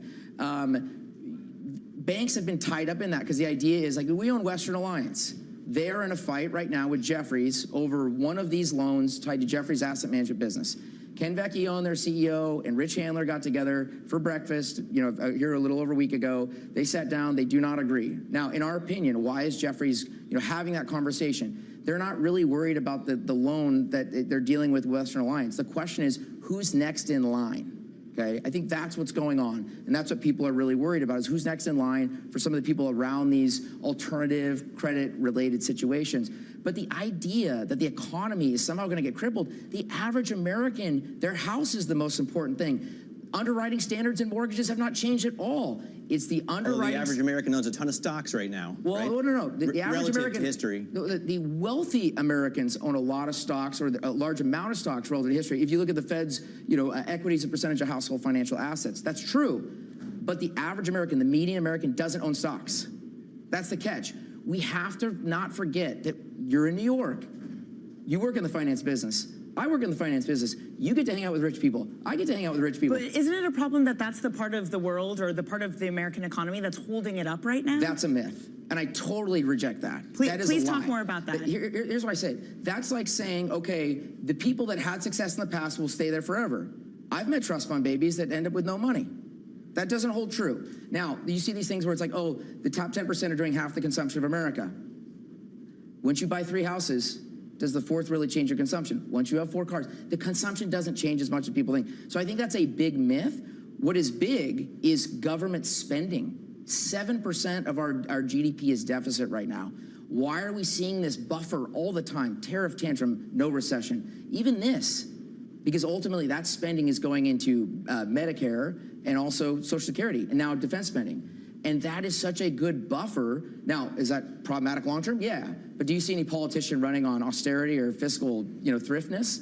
No. So that's not going to end anytime soon. So I look at this as, go back to the 70s. Use that as an analogy again, okay? You had a technical recession early in the decade, 1970, okay?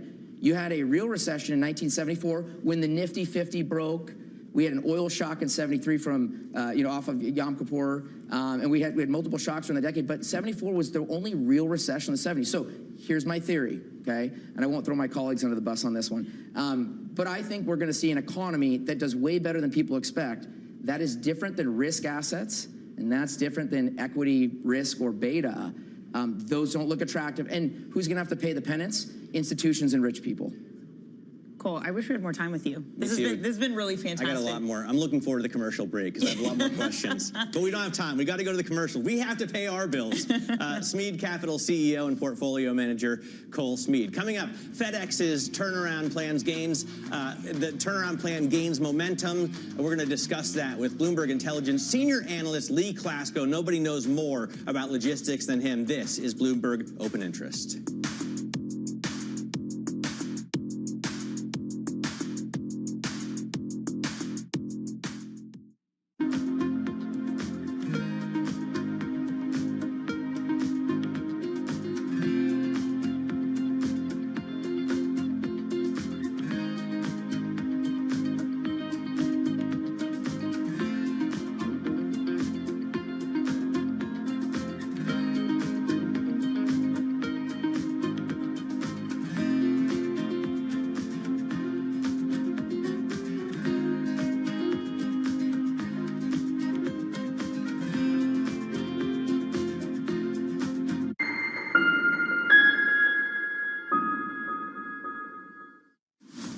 Rodriguez. And I'm Jason Kelly. And we're back with another season of The Deal, with athletes and entrepreneurs who are changing the game on and off the field. Jerry Jones. Some good-looking trophies. 1 and 1 is 3 in sports, not 2.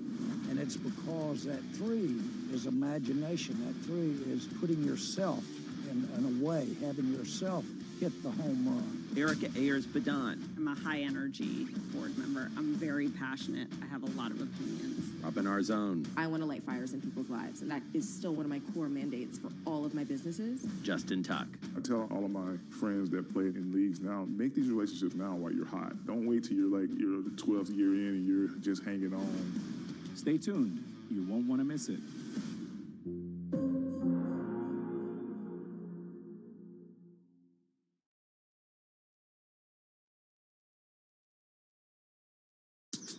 Welcome to Bloomberg This Weekend. I'm David Gurr. I'm Lisa Mateo. And I'm Christina Raffini. We're tracking breaking news today from Wall Street to Washington. Let's start overseas. The sector is really propelling this deal forward. Yeah, the hope is this will open up new markets and provide some additional liquidity. Of course, now they're going to have competitors. We got a big week coming up in politics. Earnings season is underway. We're going to get some key reports. Everything you need to know before the markets open on Monday.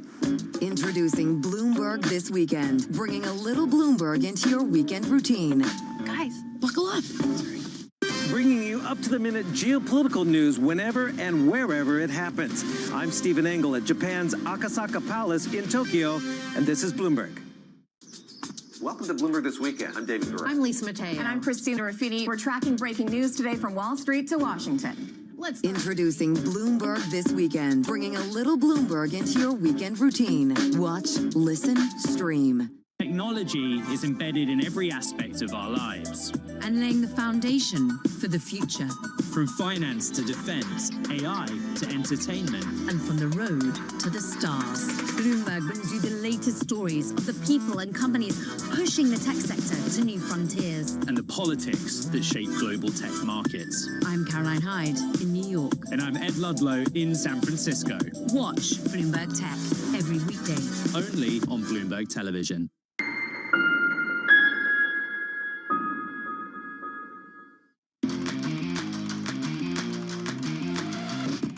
Let's get you some top calls, the sell side upgrades and downgrades we're following. First up, Chipotle, that gets an upgrade at Mizuho. Analysts say that sales are picking up, margins look better, and Q2 traffic could surprise. They also think that the stock's been undervalued, shares up 1%. Next up, JP Morgan makes a bullish call on shale stocks. They're upgrading Occidental Petroleum, which Coal owns, by the way. Crescent Energy and SM Energy saying that the Iran conflict is keeping oil prices elevated. JP Morgan also sees U.S. producers gaining as buyers shift away from Middle East supply. Finally, HSBC, they are saying buy Chevron over Exxon because it has much less exposure to the Middle East and it makes it less risky during this current conflict. And it also still benefits from rising oil prices thanks to stronger leverage and improving cash flow from key assets. Matt, those shares up just under 1% this morning. It's a fungible commodity. All right, FedEx does not expect the war in the Middle East to have a direct material effect on its business, but warned of broader consequences to the overall economy. Shares surged after FedEx raised its full-year profit forecast. Bloomberg Intelligence senior analyst Lee Klasko joins us here. And Lee, you know, it's fascinating. As we do this interview, there's a story read spiking on the Bloomberg terminal, a Business Week story about diesel prices. And the dude, the main protagonist in the lead, used to spend $6,800 a month on diesel. Now he spends $11,000, and he's a small businessman. FedEx must see the same issues, right? Diesel is probably a pretty important source of fuel in their supply chain. Yeah, absolutely. I mean, fuel's a major expense for a large parcel carrier like FedEx. I mean, you know, you have to remember also that their individual trucks that deliver through their ground network are independent contractors, so they're not really through FedEx Corporation. But yeah, I mean, they have to deal with higher fuel costs. But, you know, they do have fuel surcharges in place that helps to recoup any rising prices and minimize the impact to margins. What about then more generally if there is a hit to the economy, Lee? That seems to be something that FedEx was talking about, because surely they're not insulated if just overall demand starts to wane. Yeah, I mean, we've been writing about that a lot on the Bloomberg terminal. You know, our biggest fear within the freight markets is that, you know, prolonged higher energy prices will impact the consumer. You know, we saw diesel prices recently move above $5 for the first time since 2022. And, you know, that is going to impact not only the transportation providers, but also consumers as well, because the more they're spending at the pump, the less their stuff that they're buying. And, you know, here within Bloomberg Intelligence, covering However, in the freight markets, we care about the movement of stuff, and so there's going to be less of that to move around. It really depends on how long the conflict in Iran lasts for. If this is like a couple weeks and oil quote unquote normalizes, maybe it doesn't get to where it was before the war, but somewhere in between, I think that consumers probably can handle those extra costs. All right, Lee, great to get some time with you. I will encourage our viewers to go ahead and type BI-GO on Bloomberg terminals. That's how you access Bloomberg Intelligence, where Lee is a senior analyst and he knows more about logistics than anybody else around.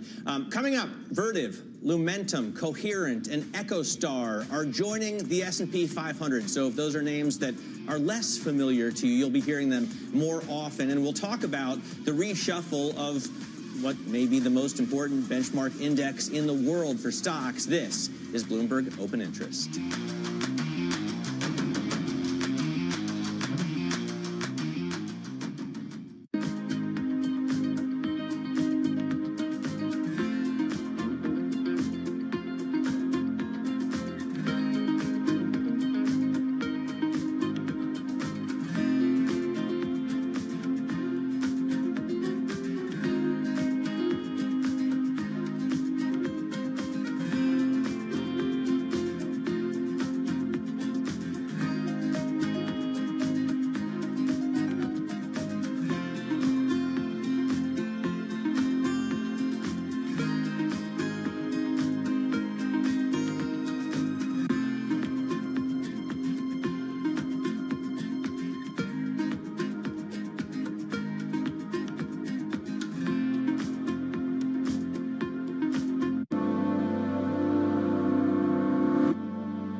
Your fixed income fix. Watch Bloomberg Real Yield around the world right here on Bloomberg. Context changes everything.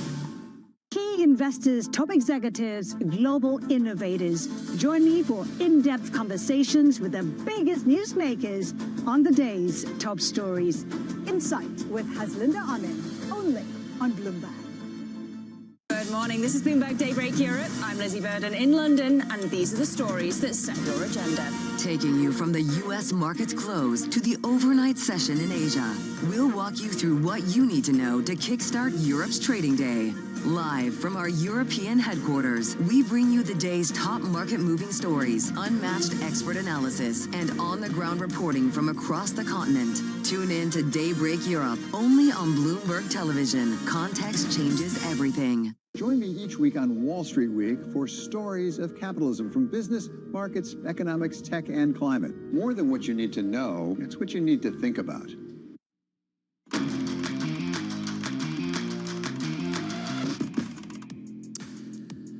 This is Bloomberg Open Interest. I'm Matt Miller. Let's check what's going on stocks right now. You have S&P down about 0.5%, 65.75, the level here just about 20 minutes into the session. The NASDAQ down 0.8% as at least one big tech stock is losing ground. Let's take a look at NYMEX crude also. Coming up right now, it's been swinging back and forth. There's Brent as well. Thank you, Will. So Brent at 108.77, NYMEX at 95.77. NVIDIA, the largest company in the world, off almost 1%. That's enough by itself to drag the S&P down if nobody else is moving up. Super micro computer, it's down 27% today. Nonetheless, even with the volatility that we've seen, it is still up like 500% in 5 years. So hold your nose and hold, I guess. Unilever right now up 1% almost. These are the ADRs. It's selling Hellmann's mayonnaise and some other foodstuffs. To McCormick, I think it's a $33 billion deal.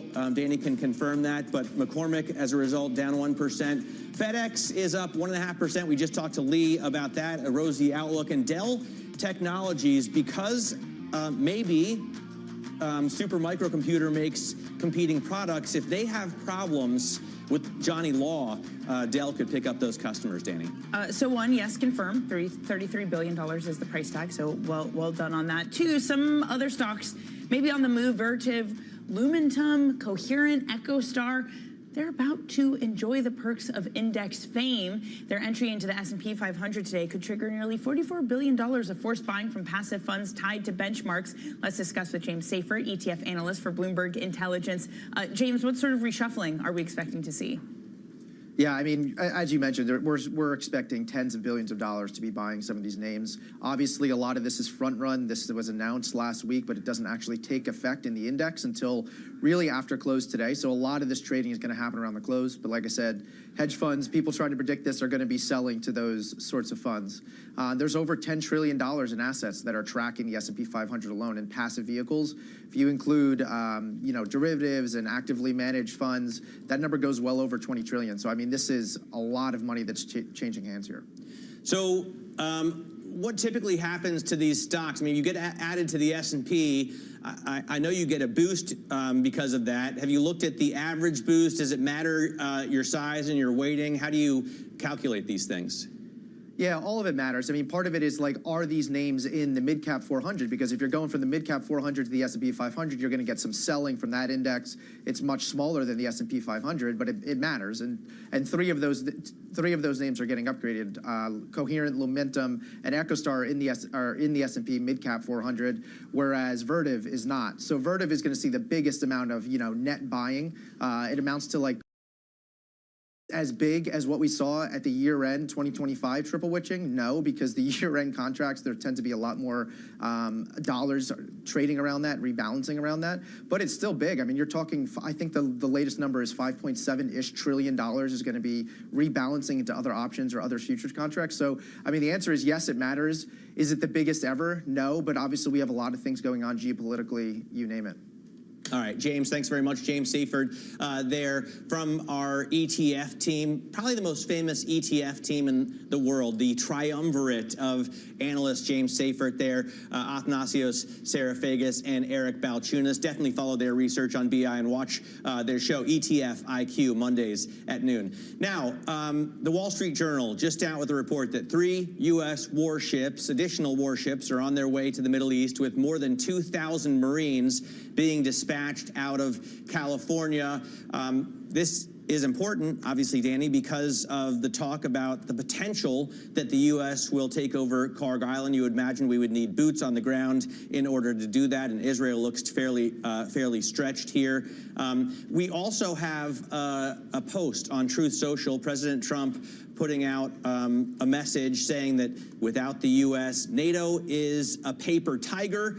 They didn't want to join the fight to stop a nuclear-powered Iran. Now that the fight is won militarily with very little danger for them, they complain about the high prices of oil and are forced to pay that, but they don't want to help open the Strait of Hormuz. He's just very angry, and he's calling basically the other NATO members cowards, he says in all caps, and saying that we will remember, also in all caps. Oil not moving much on this, but yields are taking flight. We're up by 11 basis points on the front end. 10-year yields, those go up by 8 basis points. So a reaction with maybe more expectations for higher inflation. Coming up, we speak with Kate Moore.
Everybody has a moment where they put into action all they've practiced, where they step up to a challenge and either succeed or fail. But what are those moments for some of the world's most influential leaders? It was a rough and tumble world, and I thought, okay, I can rise up, I can play this game, and I did play the game. It was great, and it was depressing, and it was disappointing. My chair at the time sat down with me and said, "Succession starts now." I'm Francine Lacroix, an award-winning journalist. For the last 25 years, I've interviewed world leaders, bank bosses, even fashion icons. I'm often asking about the news of the moment. But I've always been curious, who are these people as leaders? Join me for the podcast version of Leaders with Francine Lacroix. I'll start your week with conversations that explore what drives the world's most influential people, how today's leaders got to where they are, where they're going next, and how they've transformed their organization in the process. Make decisions. A poor decision is always better than no decision. You have to have truth tellers around you, and you have to be willing to listen. You don't want to be setting strategy in the middle of a transaction, that's for sure. Do it for the right reasons. Don't do it because of FOMO. We'll also learn lessons which we can apply to our work and daily lives. Tune into the podcast version of Leaders with Francine Lacroix. Listen and watch on Bloomberg Television or wherever you get your podcasts. We're at the epicenter of a global realignment on a scale not seen for decades. At the intersection between markets, economics, and geopolitics, a forum for sophisticated conversation. This is Bloomberg Surveillance. U.S. jobs numbers are released. Bloomberg has the report under surveillance with crucial data and expert analysis at terminal speed. Nobody covers Jobs Day like Bloomberg.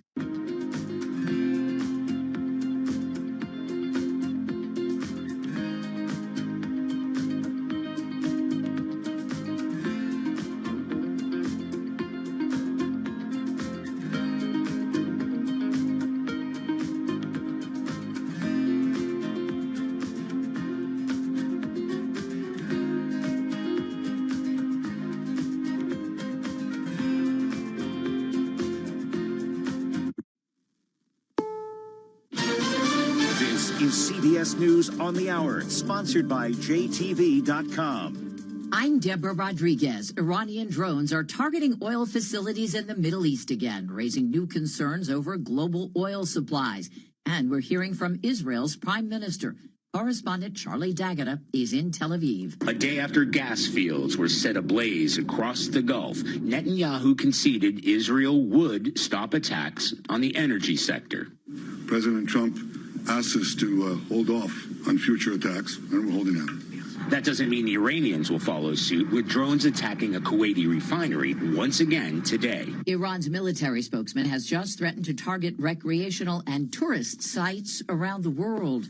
The head of the UN's nuclear watchdog says a lot of Iran's nuclear capabilities have survived. Correspondent Michael Wallace. In an interview with Face the Nation with Margaret Brennan, the Director General of the International Atomic Energy Agency, Rafael Grossi, says Iran still has nearly 1,000 pounds of uranium enriched at 60%, close to what's needed to make a nuclear bomb. They have the capabilities, they have the knowledge, they have the industrial ability to do that. This is why we need to go back to a negotiating table. A Georgia woman has been charged with murder after she took abortion pills late in her pregnancy. CBS's Stacey Lynn. The 31-year-old went to the ER with severe pain she experienced after allegedly taking the pills at home. According to medical records, the newborn was delivered at about 22 to 24 weeks. Each showed cardiac activity but later died. Police charged her with felony murder, alleging the pregnancy was well beyond 6 weeks. This is the first day of spring, and a brutal heat wave in the West has now shattered records in at least 7 states. CBS meteorologist Rob Marciano. The heat warnings remain up for Southern California today. They will expire tomorrow, but they'll remain up for Vegas and in through parts of Phoenix. By the way, Flagstaff at 7,000 feet, getting up to 80-plus degrees yesterday. That's remarkable stuff. The Artemis 2 rocket that'll send 4 astronauts around the moon as soon as next month is approaching the launch pad in Florida. 4-mile trip from a garage in a vehicle assembly building was delayed for 4 hours because of high winds. CBS's Mark Strassman is at Kennedy Space Center. The 4-mile trip to the pad began just after midnight, delayed by more than 4 hours because of high winds. Getting into the pad is a heavy lift. The rocket, topped by the Orion capsule and stacked with the mobile launcher, all together weigh 11 million pounds. Artemis was rolled back for repairs twice last month. Dow down 93. This is CBS News.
A new look at cancer rates by region. The findings reported in the Journal of the National Cancer Institute show that higher cancer mortality rates for rural areas in the nation are largely driven by limited access to care and higher poverty. Other drivers include lower screening rates and more people smoking.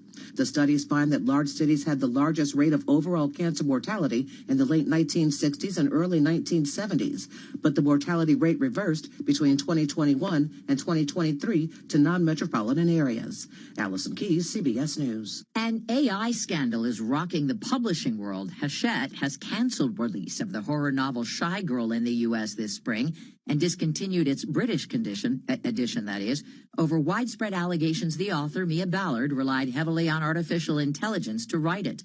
New York Times says a detection program found 78% of the book was, in fact, generated by AI. Deborah Rodriguez, CBS News. I'm Pierre. This is Bloomberg Intelligence with Scarlett Fu and Paul Sweeney. How do you think the Fed is looking at tariffs, the uncertainty of tariffs? Let's take a look at the sectors and how they perform. A lot of investors getting whipsawed every day by news events. Breaking market headlines and corporate news from across the globe. Could we see a market disruption, a market event? Are people just too exuberant out there? You see some so-called low-quality stocks driving this short-term rally. Bloomberg Intelligence with Scarlett Fu and Paul Sweeney on Bloomberg Radio, Originals and the Bloomberg Business app.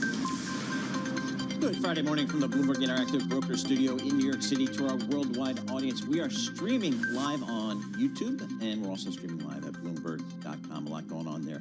This is the Bloomberg Intelligence Program. Scarlett Fu and Paul Sweeney. Coming up, we're going to check in with Ellen Wald, one of our favorite voices on global oil and gas. She's one of the leading voices. She's the president of Transversal Consulting. We get her thoughts on where we go from here with oil. Jay Pulaski, he's the chief investment officer at TPW Investment Management. Get his thoughts on these markets. Then we'll check in with Lee Klaskow. He's a senior transportation logistics dude at Bloomberg Intelligence. He knows all that stuff. FedEx reported some pretty good numbers, stock trading up, so we'll get his thoughts there.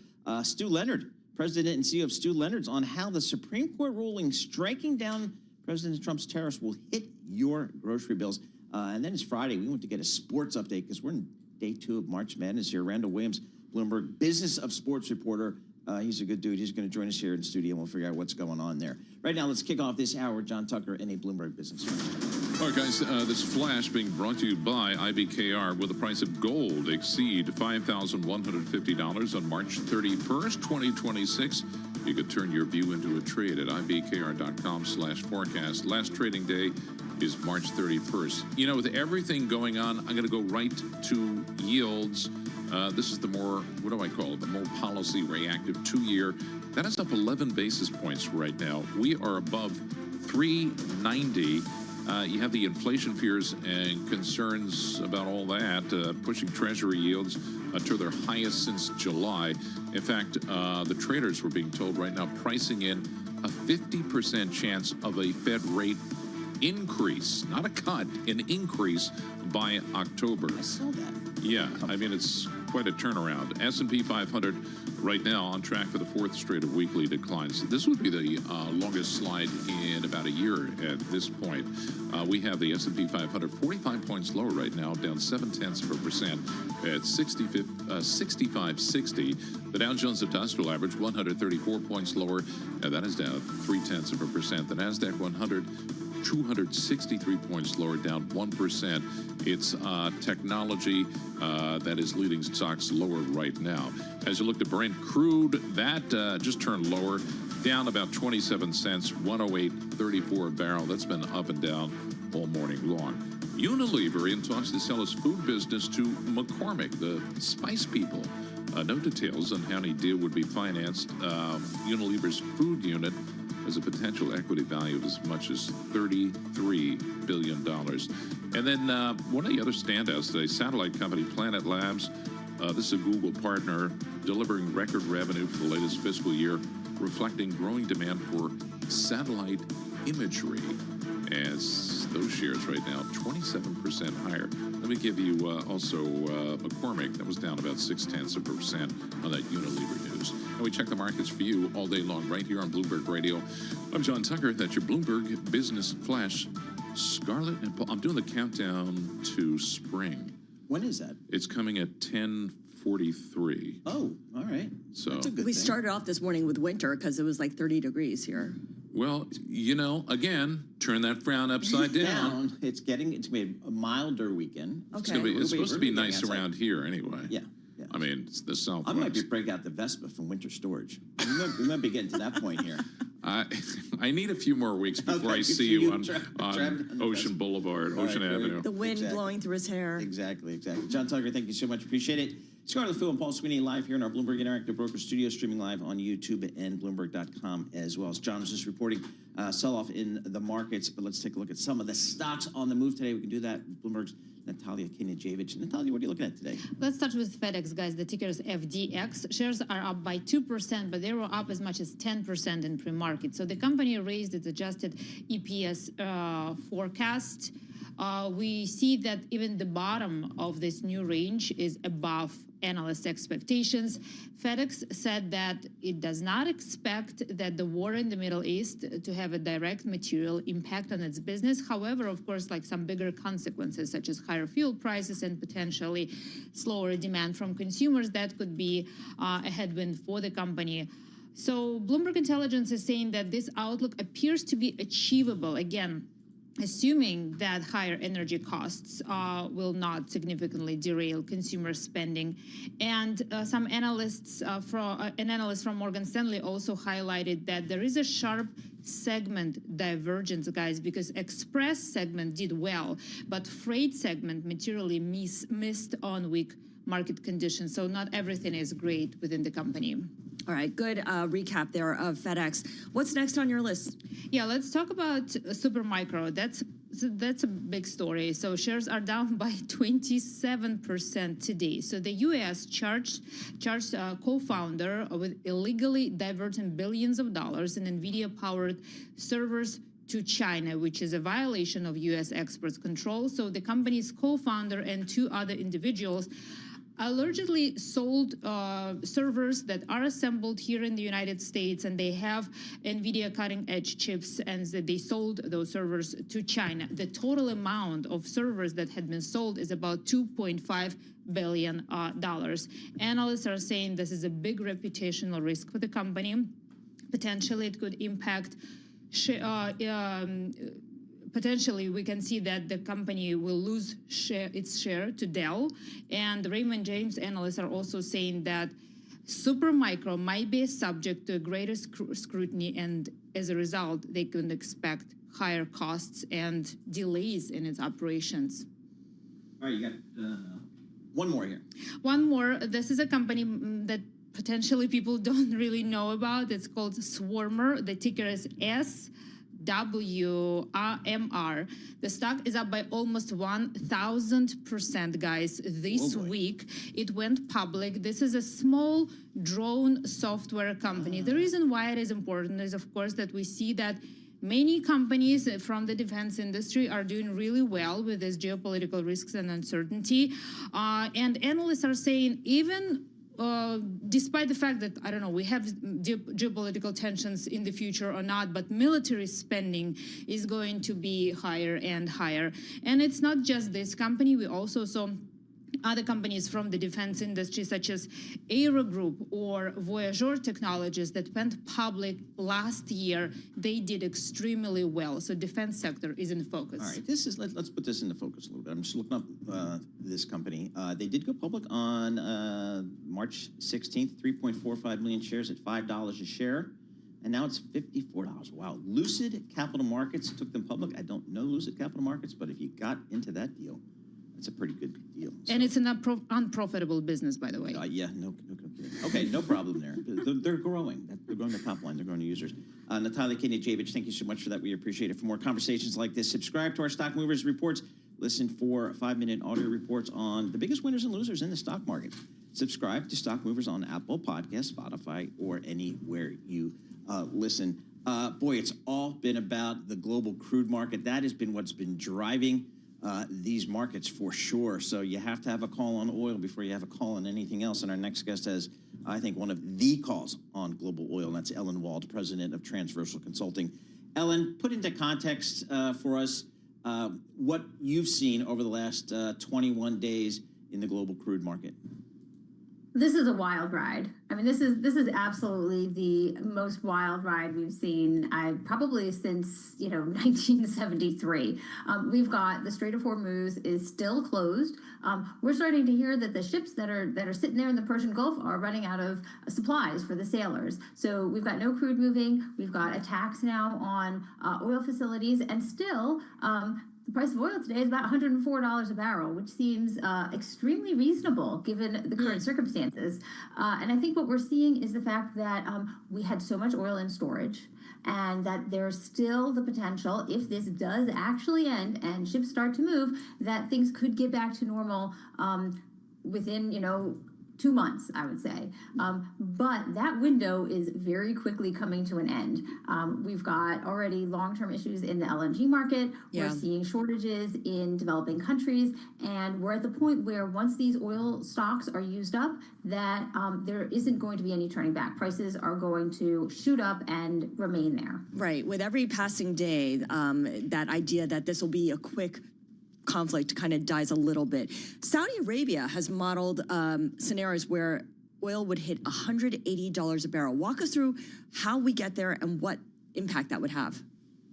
So I think we should remember that this is a model, and it's their job to model all of these various scenarios. And so while $180 a barrel sounds really scary, it is just a number and it's just a model, and that doesn't mean that we're absolutely there at the end of April. On the other hand, it's certainly possible. I can see why. I can see that this doesn't seem unreasonable to me if we're in a situation by the end of April where oil still hasn't moved out of Hormuz. Things are still sitting there. I mean, then we're really going to start to see,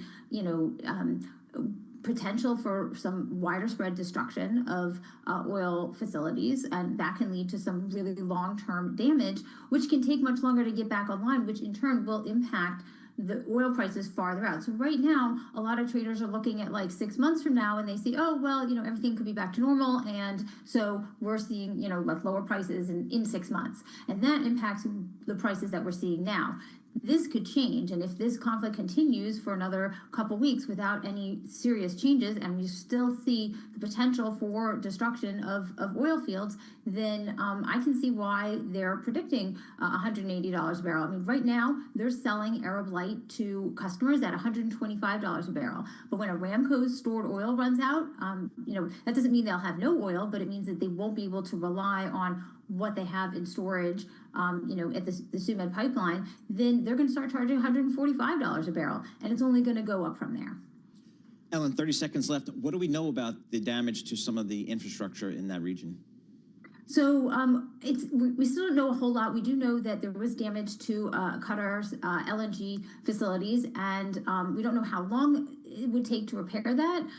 It really depends how long the conflict continues. It's not like you can go down to the hardware store and just get spare parts for these things, but they could see a decent portion of their LNG production offline for the rest of, say, 2026. Oh, wow. Ellen, thanks so much. Really appreciate it. Ellen Wald. Folks, she's, again, one of our go-to people on global energy. She's been doing it a long time. Great resources there. President of Transversal Consulting and a senior fellow at the Atlantic Council. Somehow zooming in from Boca Raton, Florida. Not bad. Looking at the markets here, again, WTI and Brent, they're pretty much unchanged on the day. I guess that's good news relative to what we've seen over the last several weeks, a little bit of stability. But again, this is what they've been warning about. Higher for longer. That's not good. This is good.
markets, headlines, and breaking news 24 hours a day at Bloomberg.com, Bloomberg Television, and the Bloomberg Business app. This is a Bloomberg Business Flash. And I'm John Tucker. We're in the Bloomberg Newsroom with this Bloomberg Business Flash. Bond traders increasing their bets on an interest rate hike to 50% by October. There's concern that the war in the Middle East could stoke global inflation, and maybe it's going to last longer than initially expected. Meantime, in conjunction with that, the U.S. sending as many as 2,500 additional Marines and 3 more warships, according to the Wall Street Journal. So that's raising the specter of boots on the ground, specifically with respect to Karg Island, because there's the possibility that might be targeted by the U.S. as well. The ground forces may be. FedEx Chief Executive Officer Raj Subramanian assuring Wall Street that FedEx's own performance is steady. He said on the conference call that demand trends fundamentally remain unchanged heading into the fiscal fourth quarter for FedEx. Those shares this morning up 2.2%. And as we look at stocks, the Dow Jones Industrial Average down 300 points. S&P 500 down 64 points. That's a 1% decline. The NASDAQ 100 now down 306 points. That's a decline of 1.25%. The 2-year yield is up 13 basis points right now, 393. The 10s are up 12 at 436. The long bond is 9 basis points higher. That is at 492. By the way, the average price of a gallon of diesel in the U.S. surpassing $5, and businesses growing more concerned about the impact of their operations and the economy. And I hate to bring bad news to everybody, but Chuck Norris has passed away. This is an Instagram post from his family. The actor, martial artist, was 86. Yep. So it's a good run. Great movies like Agent Recon, The Green Fog, The Expendables 1 and 2. That was later in his career, The Expendables. You're the celebrity lodestone, so I turn to you for everything Chuck Norris about this. So I don't know. Chuck Norris was not aimed at my demographic. Okay. The Way of the Dragon. Sure. Yeah, that was a big one. We checked the market. Never saw it. We check the markets for you all day long, right here on Bloomberg Radio. Rangers. That's the most. Oh, okay. Yeah, on the TV. All right. Right here on Bloomberg Radio. I'm John Tucker. That's your Bloomberg Business Flash. Scarlett and Paul. All right, good stuff. Thank you so much, John Tucker, and rest in peace, Chuck Norris. Let's take a look at these markets right now, and we want to bring in Jay Pulaski. Jay is founder and chief strategist at TPW Advisory. And Jay, I know you put out a note every Friday, and things have changed since last Friday. So I'm curious as to how you are thinking through right now this war in Iran and what it means for markets. We have the S&P 500 down today, and the past 3 Fridays, worth noting, the S&P closed lower as investors de-risked into the weekend. I think you're right, Scarlett, right? It's a lot happening very, very quickly. And we note that in our monthly that is coming out later today, talking about whether our main thesis for this year, which is a continuation of the global growth long cycle, which would support global earnings and thus rising global stocks, whether that's at risk due to the Iran war. And our conclusion at this point is that it's not. Oil sensitivity in the major economies is nothing like it was in the 70s or 80s. Estimates suggest that it's down 2/3 in the United States. As an example, the market has derated significantly, worked through the tech overrating. For example, NVIDIA is now selling at a cheaper forward PE multiple than the broad S&P. The private credit worries, the software AI apocalypse, all this stuff has allowed the market to kind of deal with Iran in a reasonable fashion. So we think growth globally is going to be sustained. We note that folks like Apollo have done the work, and if you have even $100 a barrel oil in the U.S., which WTI is not yet at $100, but were that to be the case, Apollo estimates that the hit to GDP would be 0.1%. JP Morgan did work suggesting similarly $100 oil would take about 2 to 5 percentage points off earnings growth in the U.S. for this year. That would leave earnings growth at about 8 to 10% up year over year. J.P. Morgan has a year-end S&P target of 7,200. That's about 10 to 12% above where we are today. So, you know, notwithstanding the back and forth about missile attacks and who does what to who when, the bottom line, I think, is that the global economy enters the conflict in some pretty strong shape and accelerating, that oil sensitivities are much less than they were in prior crises, that forward earnings estimates continue to rise, that the hit to earnings should not be that significant. And therefore, we're the view that we want to hold here. There are some real winners. As an example, renewable energy. You can't ask for a better advertisement for EVs, for solar, for wind than what's happening in Iran.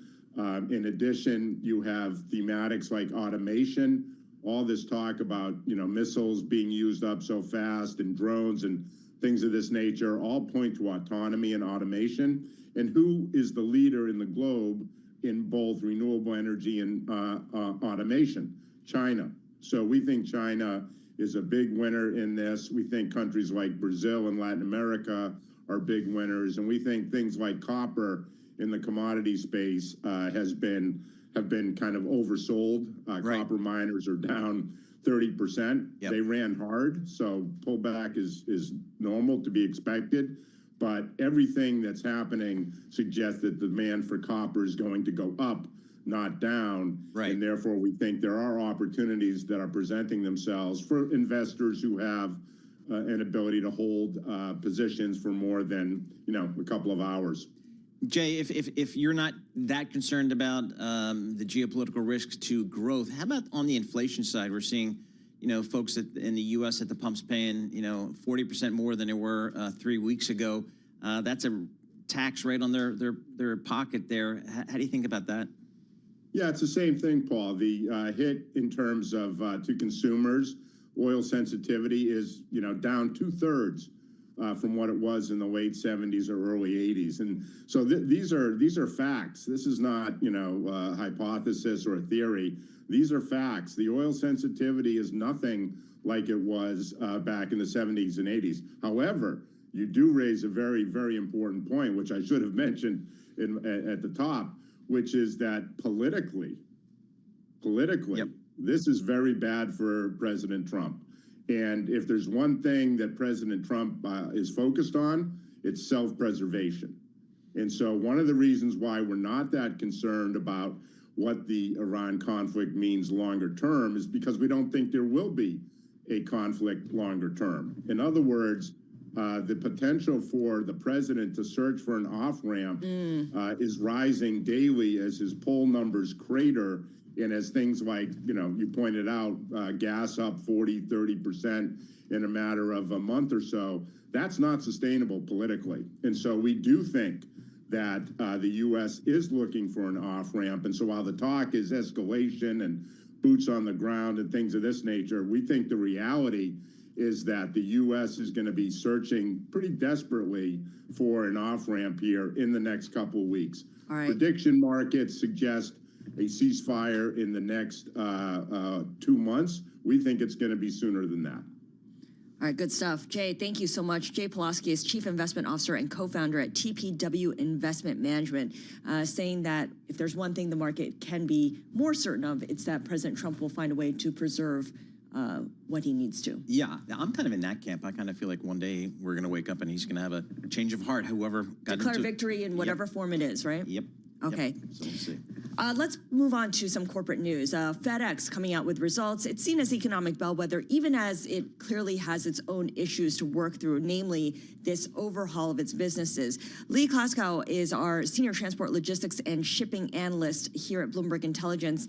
And Lee, a good report here from FedEx, whose shares are right now up about 2%, a forecast that came in better than most people expected, including the range that it offered. Yeah, it definitely was a nice print for their third quarter, which includes their peak season in December. It shows us that they're really executing on their plan. The beat was really driven by their express business or their parcel business. Their freight business, which is their less than truckload business, continues to struggle. That's really not a company-specific thing. That's an industry thing. The LTL market has been pretty weak over the last year, and we expect that weakness to continue. I think people were encouraged about the fact that they raised their full-year guidance. They did put out a $25 EPS target for 2029 when they had their analyst day a couple months ago. We've written over the last month that we think that might be conservative if the company continues to execute on its restructuring plan, and assuming that the economy doesn't crater from here, a la a recession. I think that its numbers can be made. Lee, I know it looks that some of my banker buddies got to this company at some point because they are going to spin off their freight unit, I guess, sometime in June. What are you looking for there? What's the story there, do you think? Yeah, so I think they're following the footsteps of UPS. UPS also had a less than truckload business that they spun out, they sold, to TFI, a Canadian company. And I think what these parcel carriers want to do is they want to focus on, that they're parcel carriers and not some of these ancillary businesses. I think this will really sharpen FedEx's focus. The LTL business, or the FedEx's LTL business, is a great business. It's the largest less than truckload carrier in North America. It'll be an interesting spinoff. We'll see where valuations are by the time they spin it off in June. Like I mentioned, tonnage has been kind of depressed. So obviously maybe they're not getting the most that they possibly can. Because of the timing, but I think it is a good thing for them to do. And not only doing that, they're doing things that was unheard of maybe 3-5 years ago. They're combining their air and ground networks, and they're doing things within their businesses to really drive overall productivity. You layer on top of that technology investments to enhance productivity. This could be a company that can generate earnings north of that $25 number that they put out for 2029. Lee, final question to you. We have about 30 seconds left. We know FedEx has sued the federal government for refunds on tariffs. Any update, any progress on that front? Is this a meaningful number? Yeah, honestly, I don't know much about that. They really didn't talk that much about it on the earnings call, but it would probably would be a pass-through that they get back to their customers, so it's not really going to impact their bottom line. And if it does, it'd probably be, not meaningful. All right, Lee Klaskow, thanks so much. Appreciate it. He is the transport czar for Bloomberg Intelligence. He covers all the rails, the trucks, the shipping, the air freight, all that kind of stuff. If it moves, he covers it. If it moves, he covers it. Exactly right. So we appreciate that. On FedEx giving some better than expected numbers there. So good news there. Some of their restructuring seeming to be playing off. And again, look for that spin out via an IPO, I believe, of their trucking freight unit. In June. So that could be interesting. S&P down 50 points, 0.75%, down towards the low of the session. The NASDAQ off 1.1%. We're going to have more coming up. This is Bloomberg. Good morning.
markets, headlines, and breaking news 24 hours a day at Bloomberg.com, Bloomberg Television, and the Bloomberg Business app. This is a Bloomberg Business Flash. And I'm John Tucker in the Bloomberg Newsroom with his Bloomberg Business Flash. Bonds are falling in price. Stocks are falling. We have the crude oil, Brent crude, up right now 49 cents, 50 cents a barrel, 109.13. Dow Jones Industrial Average down 242 points. The S&P 500 55 points lower. The Nasdaq 100 down 274. The two-year yield 14 basis points higher. We are at just about 394. The 10s 13 basis points higher there. That is just about 438. Traders pricing in a 50% chance the Fed's going to actually increase rates by October because of concerns of a protracted war. The Wall Street Journal reporting the U.S. sending thousands more Marines and 3 warships to the Mideast. That raises the prospect of boots on the ground. Among the individual stocks on the move, let's check out Unilever in talks to sell its food business to McCormick, the spice people. That would be the biggest overhaul of the company since it was founded almost a century ago, Unilever. And then Supermicro Computer, that is tumbling right now after the U.S. charged the co-founder with illegally diverting billions of dollars in NVIDIA-powered chips to or servers to China. Right now, as we look at shares of McCormick, let's do that first. They're down 2%, and Supermicro Computer shares 28% lower. CBS News cut 6% of its workforce today. The editor-in-chief there, Barry Weiss, and President Tom Zabrowski said the affected employees would be informed by the end of the day. Well, they write them. I just informed them, I suppose. They write in this memo we're looking at, new audiences are burgeoning in new places, and we are pressing forward with ambitious plans to grow and invest so that we can be there for them. Without you. Without you, I guess. We think it's like 60 employees, but anyway, they're owned by Paramount Skydance. And we check the news for you, markets, all day long, right here on Bloomberg Radio. I'm John Tucker. That's your Bloomberg Business Flash, Paul and Scarlett. Okay, so on that note, you have concerns about the job market. You also have concerns about inflation. When I walk into any store these days, I'm thinking about inflation. You feel it when you are going to the gas station. Yeah, but which is why I go to the place with the animatronic chickens who sing. Why I buy my eggs. You're talking about Stu Leonard's. Yeah, I went to the Yonkers store. I also got a Christmas tree there. Mm-hmm. So I'm a Stu fan. Well, rising prices for staples like food due to tariffs and now gas following the start of the Iran war are certainly things that are top of mind for folks who are going anywhere right now. So let's check in with Stuart Leonard Jr. He's president and CEO of John Tucker's favorite market, Stu Leonard's, and he joins us from Connecticut. Stu, it's great to speak with you. No one likes having to raise prices, but at some point they need to. What's been your strategy when it comes to price increases because of higher costs on your end? Well, you know, we're in the fresh food business, basically. And you know, it ebbs and flows all the time. You know, it could be bad weather some places. There could be a drought out in the Midwest, and that all affects food prices. So one of the things, look, we operate on very thin margins in the food business, all supermarkets do. And, you know, when something like this comes up, like the tariffs, when they hit us, now we got the fuel surcharges that are hitting us right now. We try to just eat it for as long as we can, you know, and just hold on. I grew up in this business. I've been doing it 50 years. I grew up on the floor here, and I got to think about the people pushing the shopping carts around the store. You know, I want to think like a customer, and they're fed up right now with their food bill right now is up to their chin. You know, so what can I do? I got to hold it as long as I can, but I can't do it forever. Otherwise, I'll start losing money.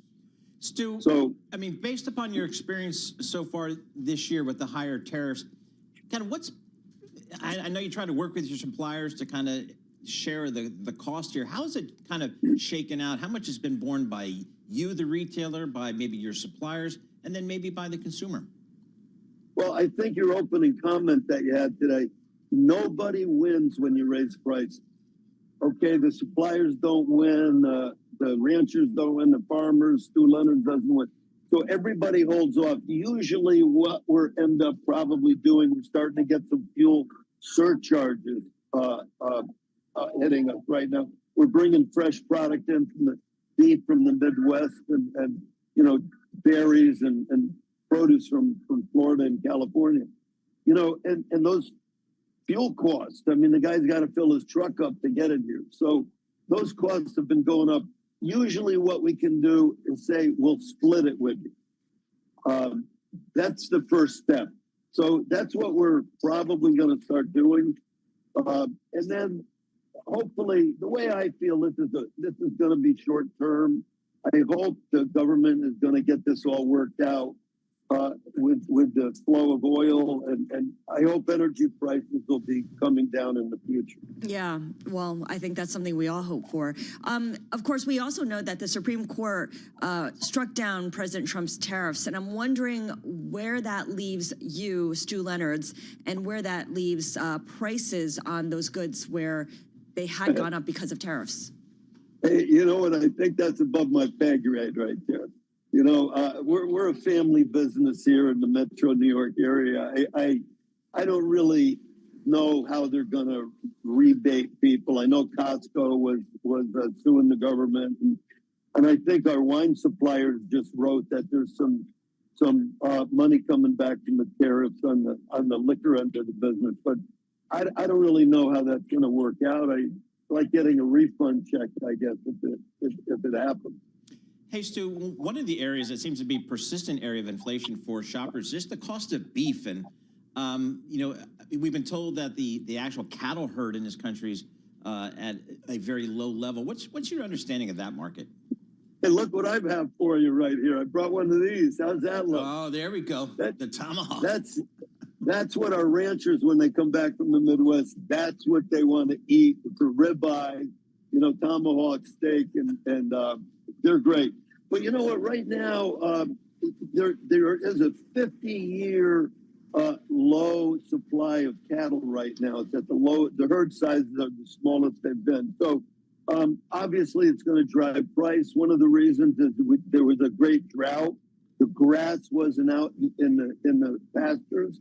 So the ranchers had to start feeding the cattle food instead of letting them eat the free grass. So that drove the price up of beef, and it's held up there. A lot of the ranchers we talked to are starting to expand their herds now. So I sort of see prices coming down on beef as supply increases a little bit.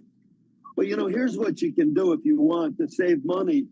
Instead of buying beef, like if I want to go get a New York strip right now, it's going to be roughly around $15 a pound. What you can do is instead, if you go to pork, which I've done, we have this prime pork from Pennsylvania, and it's delicious. So you could switch from a $15 product down to a $5. You could do it with chicken. So we're noticing customers a little bit are starting to alter their diets a little bit by buying lower price items right now. Makes a lot of sense, and certainly everyone's taking a closer look at those price points when they make that decision. Stu, thank you so much for joining us. Stuart Leonard Jr. is president and CEO of Stu Leonard's, a very popular market across Connecticut. As John Tucker has mentioned, also in Yonkers. I go there pretty regularly. Cool. Yeah, we don't have those in Jersey. They could come to Jersey. That'd be pretty cool. What's your local market in Jersey? Oh, they are in Jersey. Okay. Not in your part of Jersey. Yeah, not my part of Jersey. I don't know. We go to the shop right in Belmar. It's a very nice store. I think I've heard you mention that a couple of times. Yeah, they take care of us there. It's all good. It's all good. All right. Well, we are looking at markets that are on the move. We're ending the day, I should say ending the week, with declines, if these declines do hold. The S&P 500 down 0.8%. We have a lot of options expiring today as well. $5.7 trillion in options contracts expiring, so that could add to volatility, especially at the close of trading as well. Yeah, absolutely. And I'm just looking at the relative strength index for the S&P 500. We are at about 32, a reading of 32, and a reading of 30 is typically believed to be an oversold territory, approaching oversold territory. That's that's the only technical and well, we're at a 4-month low, and yesterday we closed below the 200-day moving average, the long-term trend line. So that's the either first time breaking since down May. or I don't know. Yeah, So something significant is happening. Yeah, I'm not taking any risk in the weekend, that's for sure. Discipline.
This is Bloomberg Intelligence with Scarlett Fu and Paul Sweeney on Bloomberg Radio. All right, Scarlett Fu, Paul Sweeney live here in our Bloomberg Interactive Broker Studio, streaming live on YouTube and streaming live on Bloomberg.com/video. That's how it works there.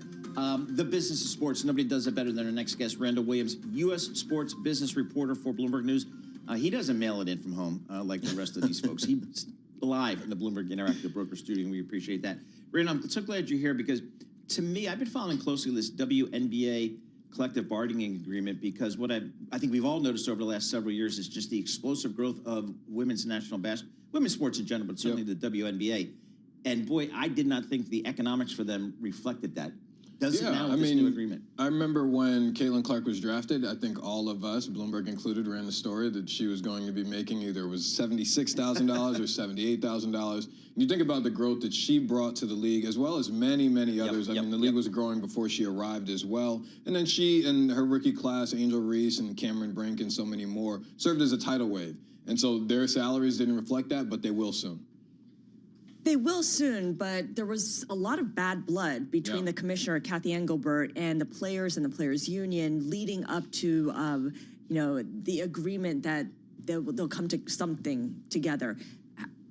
Where do they go from here? Because I wonder how much of that kind of casts a pall over how they work together going forward. It's a great question. And I think there was a picture that was posted by, I want to say it was by the women's, the union side of things. And they toasted when they got a deal and everyone looks happy. And of course they have to have a deal in order for the league to continue. Right. At the same time, there were some very, very strong comments made that in all my years of covering sports, both professionally and then as a kid, I've never heard anyone make comments like Nafisa Collier said about Kathy Engelbert. And, we also reported that Kathy had conversations about whatever her next chapter was, meaning that she could depart the league. Now, is that still a factor now that a deal is close to being done? We're going to find out probably in the months and maybe a year or so to come. I think that the next time she talks will be at the WNBA draft, and I have no doubt that someone will ask about it. Well, we know across sports globally, the main driver of the economics is the rights fees, media rights fees.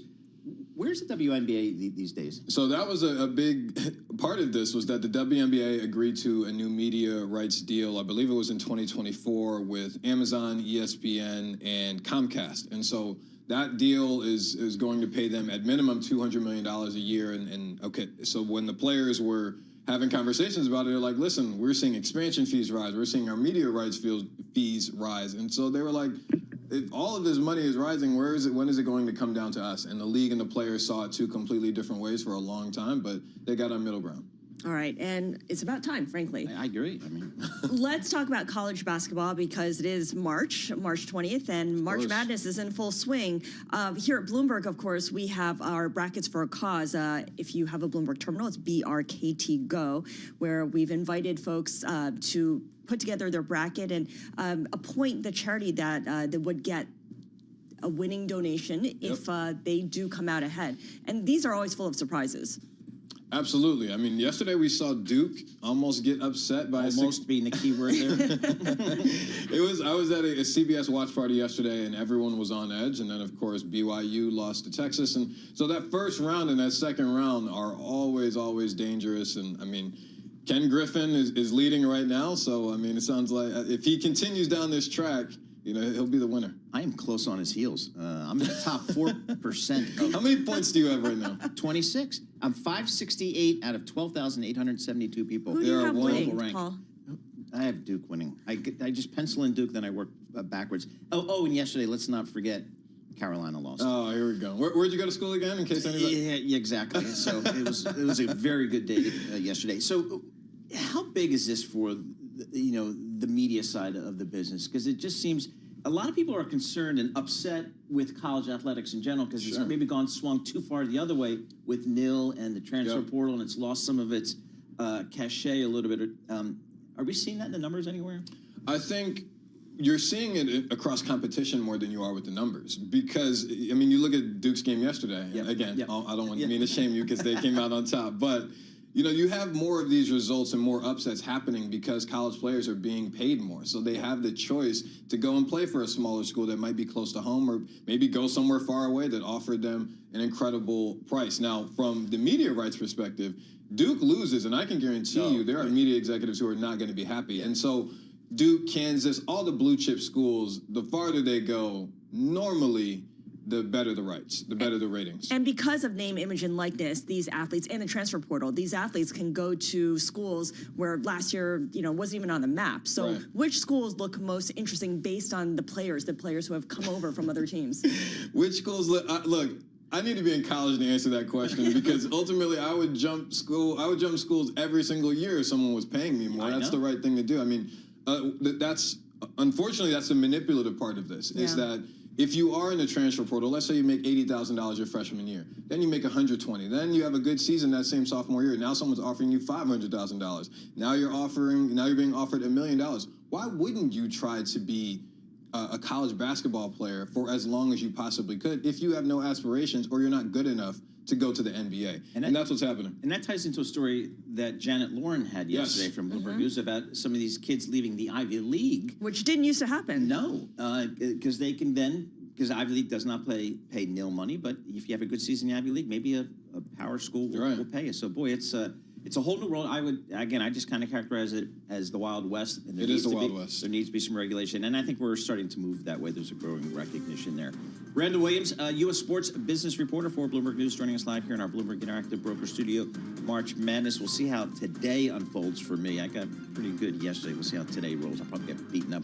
For our listeners in the U.S., a reminder, you can listen to us via satellite radio on Sirius XM channel 121, and it is presented by Golden Crest Metals. Stay tuned for more Bloomberg Intelligence. Listen to it.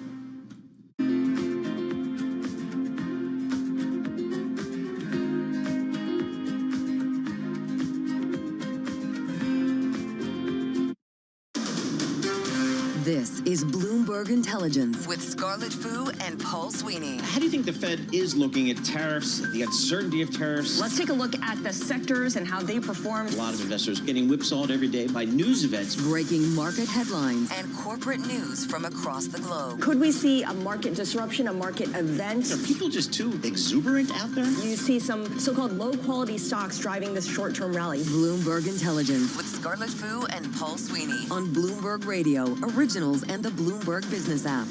Good Friday morning, everyone, from the Bloomberg Interactive Broker Studio. We're streaming live on YouTube. This is Bloomberg Intelligence with Paul Sweeney and Scarlett Fu. We're, of course, watching oil prices. They're not doing a whole lot this morning, but we are seeing stock prices decline because investors haven't wanted to go into the weekend long, given what's been happening overseas in the Middle East. So we'll check in with Becca Wasser. She is our defense lead for Bloomberg Economics here, and Mike McGlone, our senior commodity strategist, on not just what's happening strategically in terms of geopolitics, but also where oil prices are headed.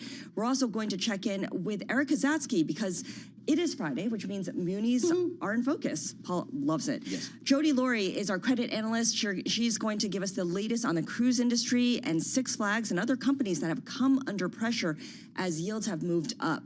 And we're also going to check in with Garima Kapoor, co-founder and co-CEO of Min.io, on how the global AI race is now evolving. First, though, let's go to Charlie Pellet for our Bloomberg Business Flash. All right, I thank you very much, Scarlett and Paul. We do have the Dow, the S&P, NASDAQ very much in the red right now, close to session lows. And this Bloomberg Business Flash is brought to you by Golden Crest Metals. Inflation, tariffs, and volatility have some investors turning to gold for stability. To get a free gold and silver info guide and learn how to add metals to your IRA or 401k tax and penalty free, go to goldencrestmetals.com/guide. goldencrestmetals.com/guide.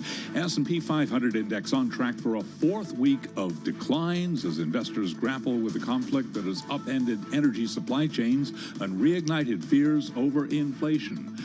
West Texas Intermediate crude is higher, up 1.6%, 97.66 now on WTI.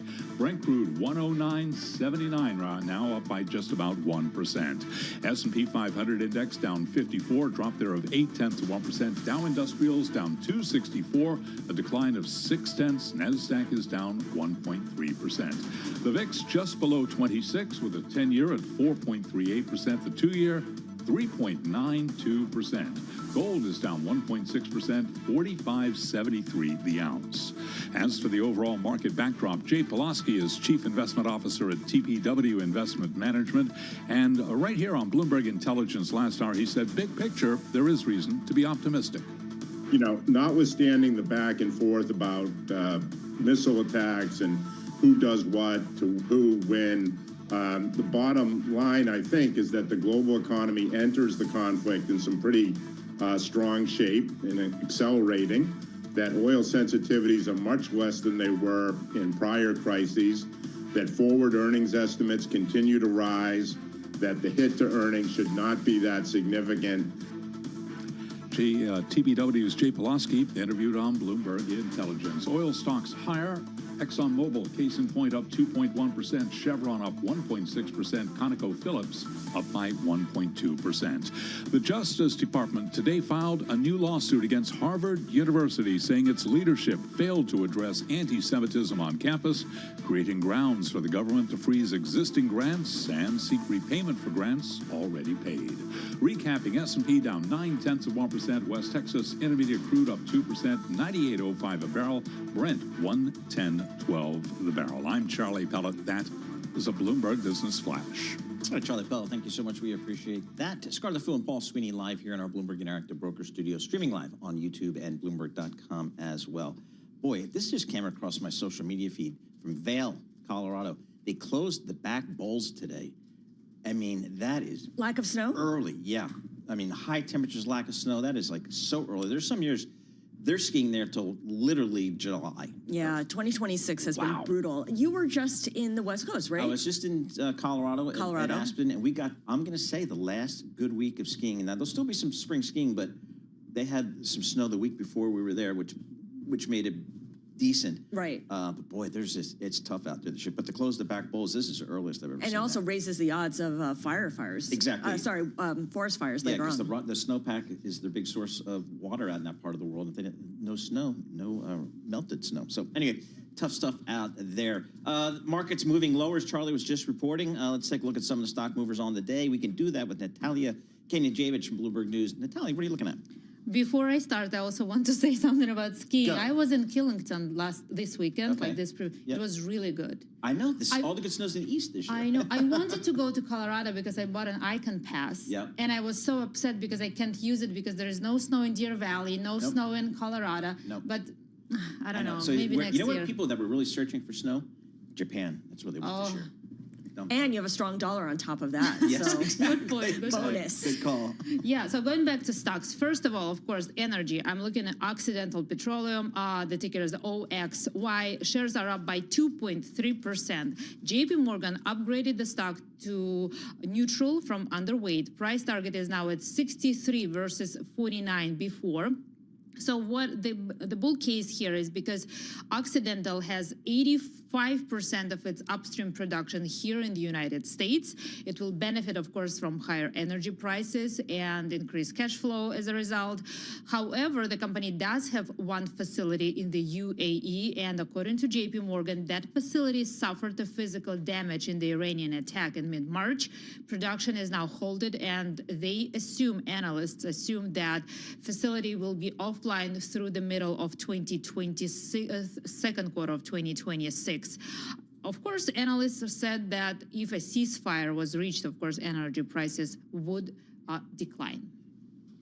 All right, let's talk about chemicals companies, which of course are very closely tied to where oil prices trade. You're looking at one of them. Yes, it is also one of the biggest stories that we are tracking. One of them is Mosaic. The ticker is MOS. Shares are down by 6%, dropped to the lowest level since December. Bank of America cut recommendation to the fertilizer company to neutral from buy. So Mosaic is one of the largest producers of phosphate, if I'm saying this correctly, and potash, which are used for crop nutrition. And now analysts are a little bit concerned. So on the one hand, these stocks are rising because increased attacks tighten supply, but analysts are saying this conflict in Iran is inflationary for raw materials, so some of those companies will suffer eventually.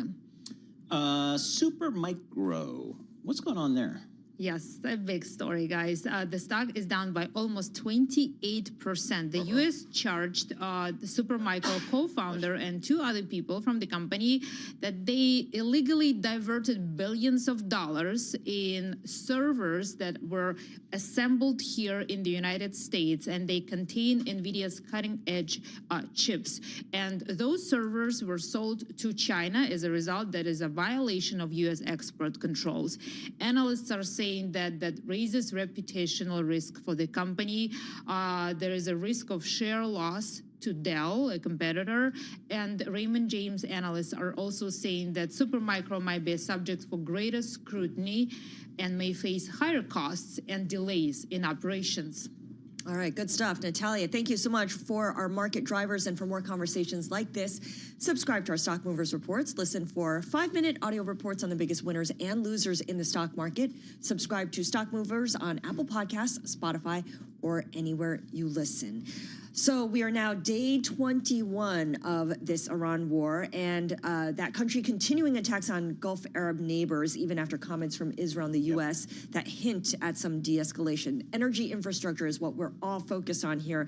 It determines where oil prices are headed, and it determines how long this conflict may last for as well. So let's bring in Becca Wasser. She is defense lead for Bloomberg Economics and joins us from Washington. Becca, the U.S. indicated it is considering an operation to take over Karg Island, which is Iran's major oil export site, as a way to pressure Iran to reopen the Strait of Hormuz and get the flow of oil moving once again. Walk us through how that might look, because there's also talk that Iran could look to, I don't know, get in the way of that by destroying its own oil facilities if they're convinced that the U.S. wants to seize control. So the theory behind this, or at least as best as I can parse, is it's the U.S. essentially saying to Iran, look, we can hold Karg Island and your oil facilities at risk if you continue to hold the Strait of Hormuz at risk. And really here, we're seeing additional deployments of U.S. Marines to the Middle East. And I think there it's going to take them a little while to get to the region. So it's once again President Trump trying to up the ante and have the threat of force be enough to get Iran to capitulate. But, you know, there are tons of ways that Iran can, you know, really gum up that plan. One being that they could destroy their own oil facilities. Another is just with some of the drones, missiles, and other low-cost weapons they have to attack U.S. forces directly. If U.S. forces were to try and blockade or occupy Karg Island, they would be, in many respects, sitting ducks for Iranian attack.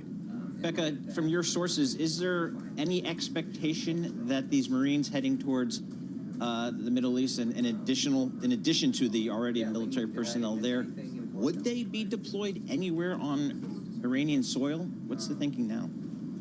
Well, President Trump has said that he doesn't want boots on the ground. He's been very clear about campaigning against that from the start. However, he's also said that forces on the ground don't give him the yips. So we could see U.S. boots on the ground. That said, the White House has not been clear about what these additional deployments will actually be for. And so we shouldn't just jump to conclusion that the Marines are going to be there to take Karg Island. However, it does seem as though there are some serious considerations at the White House about the potential for U.S. forces on Iranian soil in some way. Yeah, definitely of concern to large chunks of the groups that voted for President Trump in the last election. Excuse me. The other thing we know is that J.D. Vance, the vice president, met with oil executives this week, and I'm not sure that that came to any kind of outcome, but was the goal here to kind of address the surge in oil prices and see what options the U.S. has on its end? I think right now we're seeing a lot of moves by whether it is Vice President J.D. Vance or President Trump himself to try and calm markets and to meet with whether it's oil executives, whether it's tweeting out various things, trying to get it so that the economic impact is not biting as hard as it currently is, particularly at this point in time where we see Iran ratcheting up its attacks on critical energy infrastructure, both oil and gas, throughout the Gulf. Becca, thank you so much. We appreciate it. Becca Wasser, the defense lead for Bloomberg Economics. She's based down there in D.C. We are seeing oil start to tick up a little bit. We got Brent up about $1.10 here, just under $1.10 per barrel.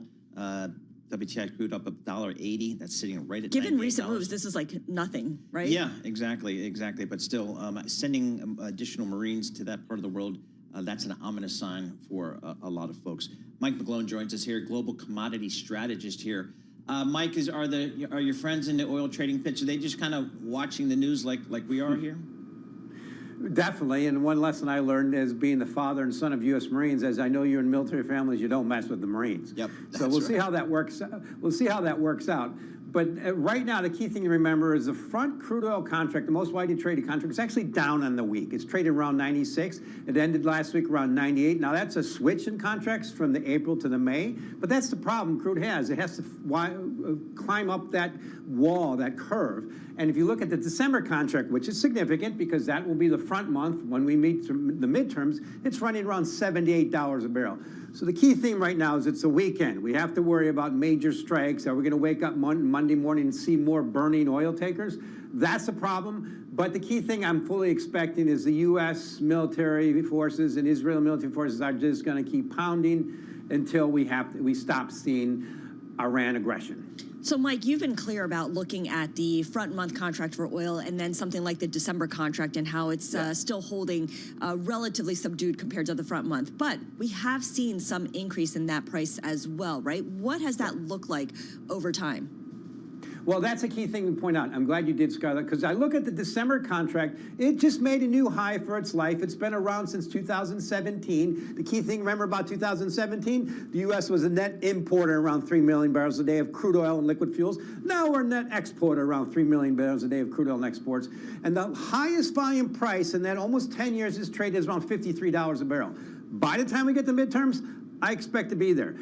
Maybe even lower. Now, this is a very much of almost a replay of 2008 in a different way. But just remember, the peak in 2008, crude oil was up at the peak 53%. Right now, it's up almost 70%. So it's actually worse. Talk to us about what's happening in the gold market here. I mean, it's just a blink ago, we were at $5,000 an ounce, and now we're down to $4,500 here. What's the play here? Gold preempted this. Gold was the great store of value safe haven last year, and now that what's happened, you can say, oh, gold maybe had somehow predicted this. The problem is it went up too much, and it shifted from a store of value to a speculative risk asset. Right now, the volatility in gold, Paul, is 180-day volatility is more than 2 times the S&P 500. That's not a store of value. That's a speculative asset, and we're seeing the hitting of that. But I think one key thing also about gold is it's worried about higher rates and potentially a more secure world once the strait is cleared and secured. Can't talk about gold without talking about Bitcoin, which some people like to call digital gold. Worth noting that gold is down in March, but Bitcoin is up about 6.5%. I know that a lot of it has to do with the big sell-off in October, but what accounts for Bitcoin's relative resilience compared to gold since the war in Iran began? Scarlett, I'm glad you went there. One thing to remember about bear markets, they do bounce. Before this month, Bitcoin was down 5 months in a row and went down to 60, really good support. Now it's bumping up to near 70. I think it's just a bear market that's bouncing and going to continue to roll over. The key thing about Bitcoin, anybody who's bullish this space, you have to have one thing in your favor, particularly the U.S. stock market going up. So I think Bitcoin's more likely to head towards 50 or lower rather than stay too much above 75. And the bottom line is, I'll end with this. The most important thing is stock market volatility, 180-day volatility, is still very low. It's almost a 10-year low. That's just an oxymoron with all this volatility going on, and I think that's just starting to pick up. All right, Mike McGlone, I mean, if you like, I don't know, sunny and low 80s for as far as the eye can see, then you go to Miami. If that's your thing, I like. All right, that's your thing. You can go there. Mike's, he retreated to Miami. He did the right move. He's a senior commodity strategist for Bloomberg Intelligence. He's going to enjoy the good weather down there in Miami as we continue to follow what's going on in the global commodity space. Mike is indispensable there. And then again, so gold, a little bit lower here today, but WTI and Brent are just kind of hanging in there. So we'll keep an eye on that here. But they are certainly higher. Question is, how long will they be higher? Coming up, it is Friday, so that means Munis in Focus. Eric Kazaski, Managing Director and Client Portfolio Manager at Mackay Municipal Managers. He's going to join us to give us his thoughts on the muni bond market. Jody Luria Joni Lurie, Bloomberg Intelligence Credit Analyst. We'll talk about some fun companies, cruises, casinos, theme parks, all that kind of good stuff. How are those folks doing with a challenged consumer, certainly in certain parts of this economy? She follows it from the credit side. That's coming up. This is Bloomberg.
Markets, headlines, and breaking news 24 hours a day at Bloomberg.com, Bloomberg Television, and the Bloomberg Business app. This is a Bloomberg Business Flash. It's 11:20 on Wall Street. We do check markets all day long here at Bloomberg. And this Bloomberg Business Flash is brought to you by Golden Crest Metals. Inflation, tariffs, and volatility have some investors turning to gold for stability. To get a free gold and silver info guide and learn how to add metals to your IRA or 401k tax and penalty free, go to goldencrestmetals.com/guide. That's goldencrestmetals.com/guide. Turmoil in the Middle East sparking fresh losses across stocks and bonds. We do have the S&P 500 index down now by 0.9%, down another 60 points. to 65.45, on track for another losing week. Dow Industrials down 260, a drop there of 0.6%. Nasdaq Composite Index down 294. Nasdaq is down 1.3%. The 10-year at 4.38%, with a 2-year 3.92%. Gold is down $86 the ounce to $45.63, a decline of 1.9%. And West Texas Intermediate Crude 97.40 for a barrel of WTI. That is up 1.3%. Brent 109.44, barrel of Brent up by 0.7%. Again, Dow, S&P, NASDAQ all in the red. Two new developments in the fight for Janus Henderson. Trian Fund Management, Janus Henderson's largest stakeholder with a 20% stake, released an investor presentation today strongly opposing Victory Capital's unsolicited proposal to acquire Janus Henderson. Also, investment teams overseeing the vast majority of Janus Henderson Group's assets have expressed serious concerns to the company about being acquired by Victory Capital. Janus Henderson Group shares down now by 1.9%. Recapping stocks lower, S&P down 0.8%. For on-demand news 24 hours a day, subscribe to Bloomberg News Now wherever you get your podcast. I'm Charlie Pellett. That is a Bloomberg Business Flash. Now on Bloomberg Intelligence, Munis in Focus. All right, today's Focus on Munis is brought to you by BAM Mutual. Put America's strength to work in your portfolio with BAM Insured Municipal Bonds. Protect your investments with an added layer of security and guaranteed income. Invest with strength. Build a stronger tomorrow with BAM Mutual. Let's talk municipal bonds because, hey, it's Friday. That's what we do. We check in with Eric Kazatsky, Managing Director, Client Portfolio Manager, Mackay Municipal Managers. He's down there in Princeton, New Jersey. Eric, talk to us about kind of the performance year to date in your municipal bond market, because, boy, there's been some turmoil in financial markets over the last 3.5 weeks. Yeah, absolutely. Good morning, and thanks for having me. Well, the last time we spoke, Paul, munis were off to their best start in probably 6 or 7 years. They delivered about 52% of 20-year average returns in the first 2 months. Obviously, March has been a much different story. We're down about 140 basis points this month. I think where the story is now going to go for munis is we went from an absolute value story to a relative value story, and we're solidly outperforming, most other areas of fixed income right now. So what's been the impact from the geopolitical volatility, the rise in yields overall? The 2-year yield, the 10-year yield are both now at the highest since July. Yeah, I mean, look, if you think about it from an opportunity set standpoint, investors have sort of this second bite at the apple because rates are higher. I know for the muni market, a lot of people missed out on the meaningful rally probably the last 4 or 5 months in 2025. So we now have a backup of about 25 to 30 basis points along the AAA municipal curve. On a tax-adjusted basis, those yields and those rates are looking quite interesting again. So what have we seen? I know one of the key themes over the last couple of years and expected to even accelerate again this year in the municipal bond market is new issuance. So how's that playing out in a world where, boy, there's a war out there and there's volatility? Yeah. What's that mean?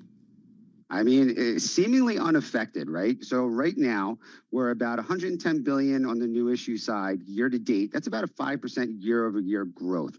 Now, you would think that we'd probably see a drop-off in some of the new supply coming onto the calendar with just the backup in rates alone. Forget about the geopolitical volatility that's going on, but we really haven't seen a lot of deals moving off the calendar, which is very, very positive. In fact, I would say, if anything, the market has been behaving pretty orderly given the backup in rates. What do we tend to see historically in moments of geopolitical volatility and rates going haywire? Do issuers start to hold off on coming out with new supply, or do they have to move because they need the money?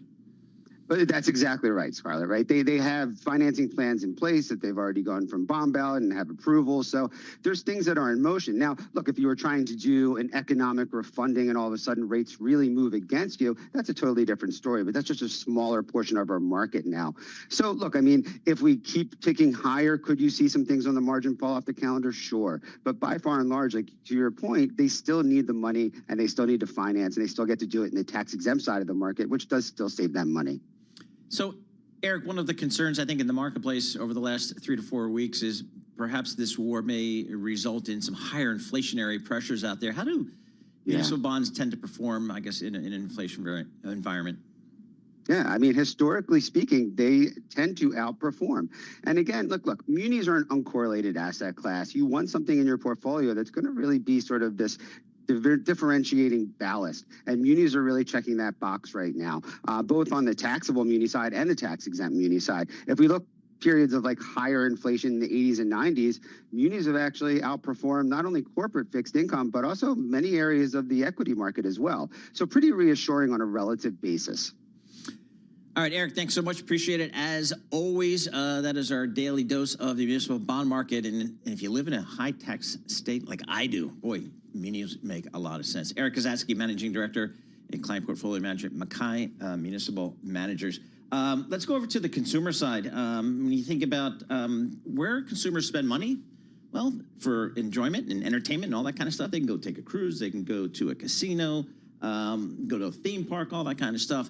But if the consumer may face some additional challenges going forward, what does it mean for those businesses? What does it mean for those businesses' credits out there?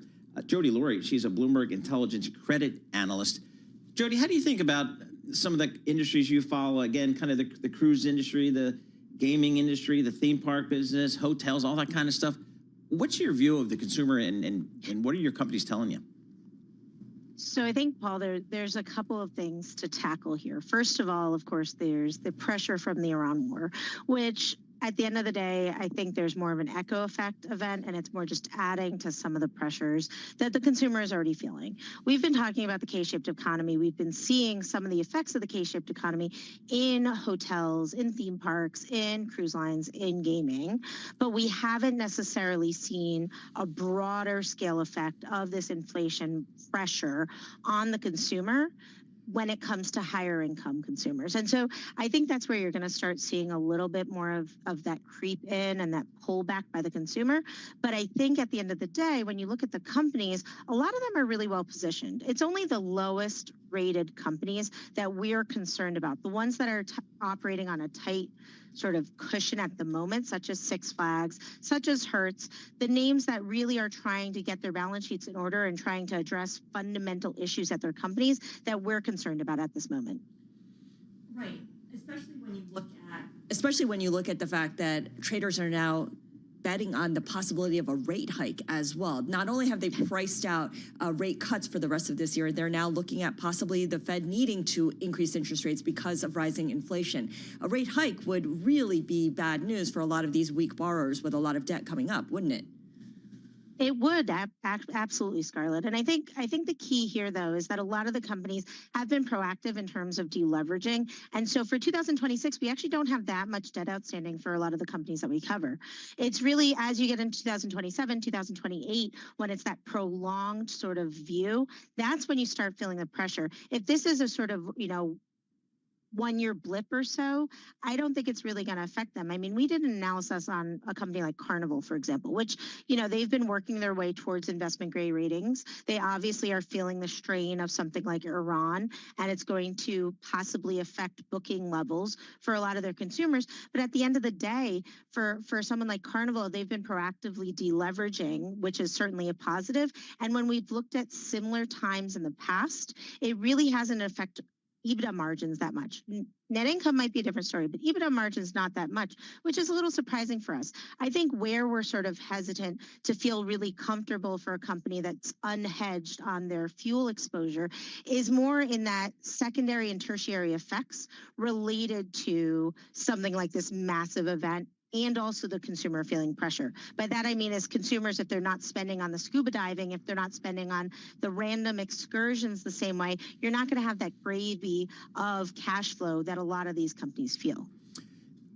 It's the first weekend of March Madness, which makes me think about sports books. And my favorite sports book in Vegas is at Caesar's Palace. It is just awesome. They take care of you there. And I noticed, Jody, that Caesar's is, I guess, there's some reports that maybe they were going to be taken private by Tillman Fertitta. What does that mean for its bonds? What does that mean for bonds of other kind of leisure companies out there? Well, Paul, we've been a little bit concerned about some of our companies just because we're towards that tail end of a really good momentum of the past few years post-COVID. And so for someone like Caesars, while they do have change of control provision, which what that is that's a protection measure for anybody who owns their bonds to put back the bonds at 101% of par. While those bonds do have that, there's reports by Wall Street Journal and others that indicate that Caesars may have found loopholes around their relationship with Vici Properties, which is the one that owns about 50% of their properties. They have a sale leaseback with Vici. So not to get into too much detail, but if they're looking at ways to skirt conversations with key counterparties, I'm a little bit concerned when it comes to creditors, particularly when you look at where the bonds are trading and they're trading so much below par. I think that's a sign that maybe perhaps whatever deal might be forming is not necessarily going to be creditor friendly. Then if you think about Caesars in general, the long history, legacy Caesars, what happened with their LBO, what happened with their restructuring. Now we have El Dorado as the management team. They're the ones who bought Caesars and took on the Caesars name. At the end of the day, though, I think a lot of investors have a hard time getting over a name that burned them in the past, feeling comfortable with this discussion going forward. We have a lot of companies within our sectors. We actually just published something yesterday on it, looking at the risk related to activist investors for a lot of our companies and what that could mean for these credits. Jody, thank you so much. Appreciate that. Jody Lurie, Senior Credit Analyst for Bloomberg Intelligence. Scarlett, I like what Jody was saying about if you've burned the bond market or the bank market, they don't forget. Long memories. I'm talking 10 years, 20 years. And what she was talking about, that name does not sit well in the high yield market. That's true. I was shocked when I first learned that on Wall Street, that, you know, oh no, this guy burned me 20 years ago or 15 years ago. I'm not doing anything with him. Exactly. I mean, it's unbelievable. That doesn't happen in equities. No, I don't. I mean, you could blow up a company today, and how many times do we see it? 2 years later, you come back with another thing, and especially you in just come out with a new narrative, and everyone's all in. But boy, those creditors, they remember. Why do you think that is? I think it's because it's their money. It's real money, and they have an agreement with you as a borrower to pay me back. As an equity guy, I know I'm taking equity risk. As a bond guy, I'm not taking that risk. Right. I have a credit agreement with you. We agree that you're going to pay me back at such and such date. And if you don't... There are numbers, there are dates attached. Yeah, it's really funny. So it was interesting to hear Jody use that language because, again, in the world of fixed income and credit, boy, they have long memories there. So you got to be... That's why a lot of these companies, they'll do anything to stay right with their creditors because they can be shut off the market for them for a long time. S&P off 55 points, 0.8%. This is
Markets, headlines, and breaking news 24 hours a day at Bloomberg.com, Bloomberg Television, and the Bloomberg Business app. This is a Bloomberg Business Flash. It's 11:40 on Wall Street. We do check markets all day long here at Bloomberg. Stocks lower, Middle East hostilities showing no signs of a let-up, sparking fresh losses across stocks and bonds. Oil higher. S&P right now down 57 at 65.48. That is a drop of 0.9%. The Dow down 270 now, down 0.6%.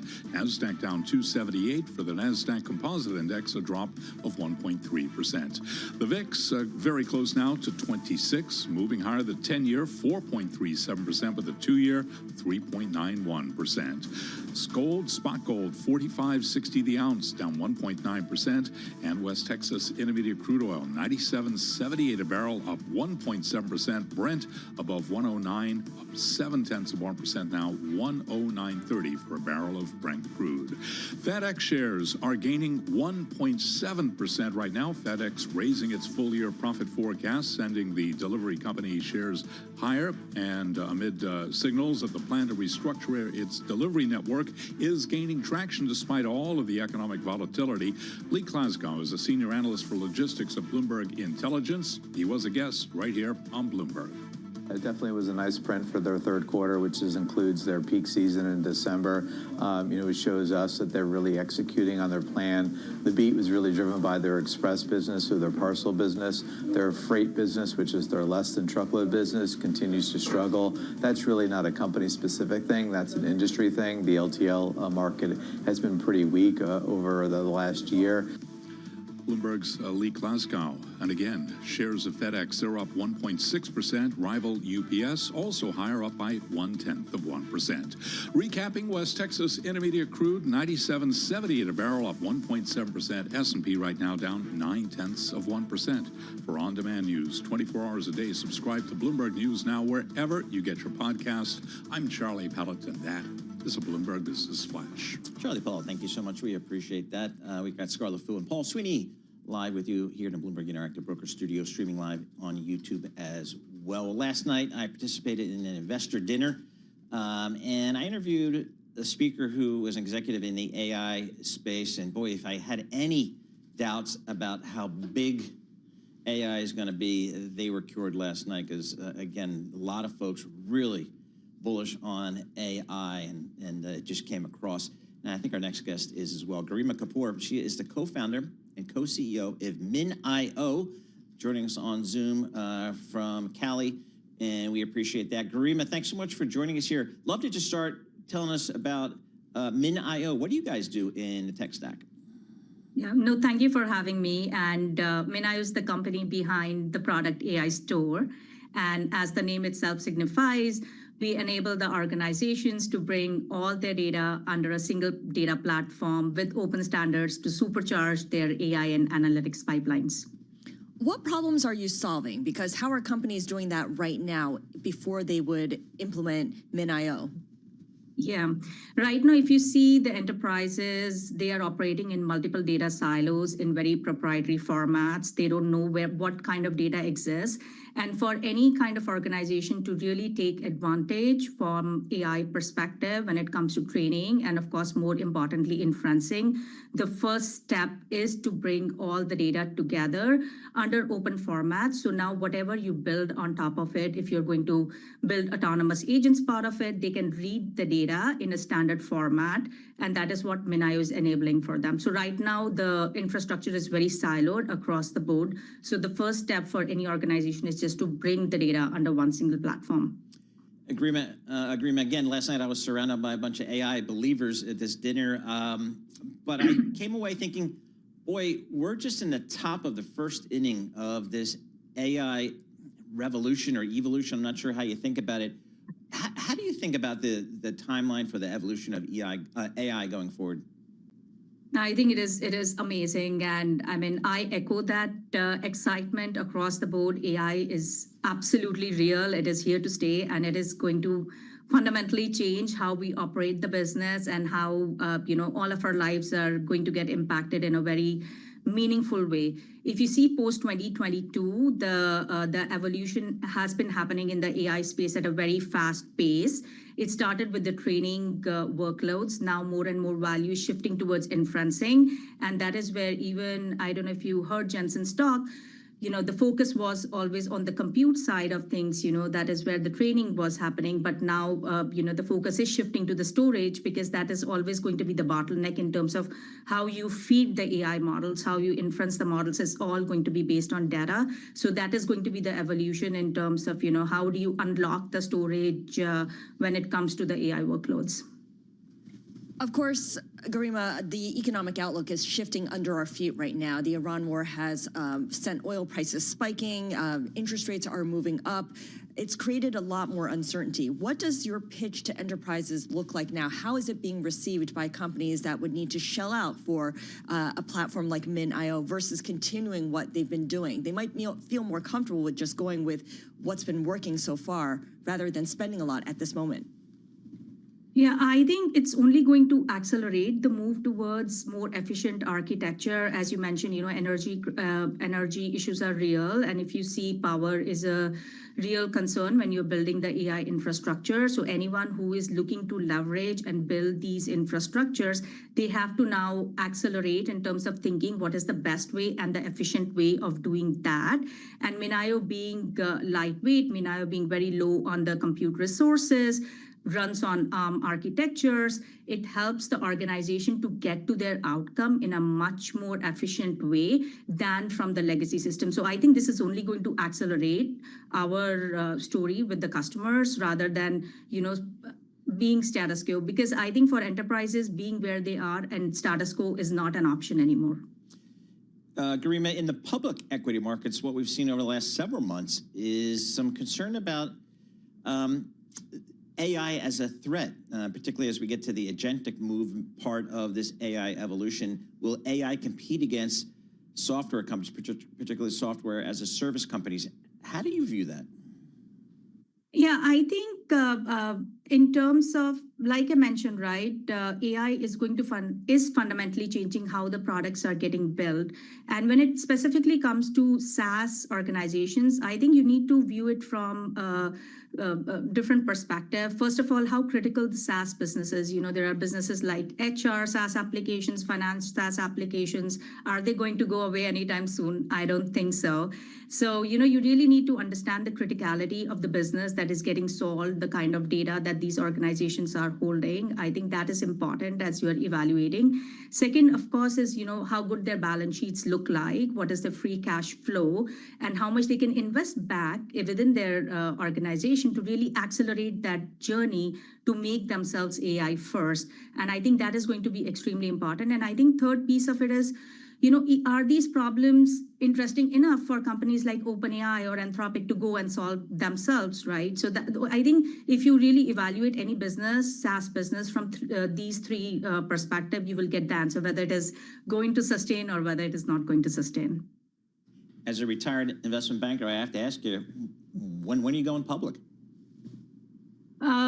I cannot answer that. I'm a private company right now. So, for us, it's always doing things correct and where the fundamentals, are correct for the company. I think just building a very successful company, that's our focus. Now, IPO or private markets, those are always the options for us. So how have you been funded to date? We have been funded. We are venture funded. We are backed by SoftBank, Intel Capital, Dell Technologies, Nexus Ventures, and General Catalyst. All right, I don't think I'm some household names there. I don't think I'm going to have a successful IPO pitch at this office. See, that's what's happening on Silicon Valley. There's so much private equity out there for these guys that they can stay public. Big stakeholders there. Yes, very good. All right, Garima, thank you so much for making some time. We really appreciate it. Fascinating company, Garima Kapoor, co-founder and co-CEO of Min.io. See, you can take the boy out of the investment banking, but you can't take the bank. You were salivating at the thought of it, yeah. Yeah, I'm always thinking about where the next ticket can come from. So, but again, there's so many layers to the AI story. that yes, you just... and that's what gets me, that more than half of the Fortune 500 companies use Mint.io software. So this is not a company that's, trying to make its pitch and having difficulty convincing anyone to spend. Yep, absolutely. It's happening. It's happening. S&P off 55 points, 0.8%. The NASDAQ off 260. That's 1.2%. We'll have more coming up. This is Bloomberg. Good morning.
This is Bloomberg Intelligence with Scarlett Fu and Paul Sweeney on Bloomberg Radio. All right, Scarlett Fu and Paul Sweeney. We are live here in our Bloomberg Interactive Broker Studio. We are streaming live on YouTube, streaming live on Bloomberg.com as well. Well, a potential mega M&A trade reported today. Potential.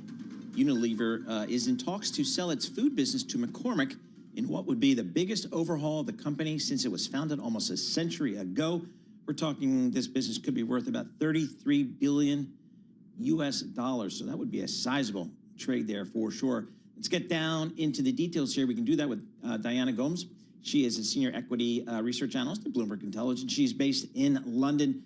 Diana, this would be a big, big move for Unilever. What's the strategy here?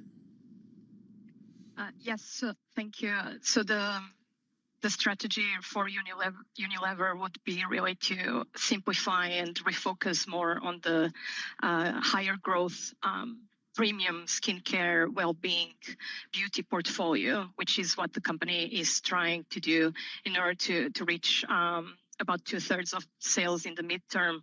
So it is not surprising that Unilever is considering a split. I believe the questions are more how that will be structured. So is this a move? I mean, I see the stock's up just fractionally today. Is this something that was expected by the street? Is this something the street would support? Is this a valuation that seems reasonable?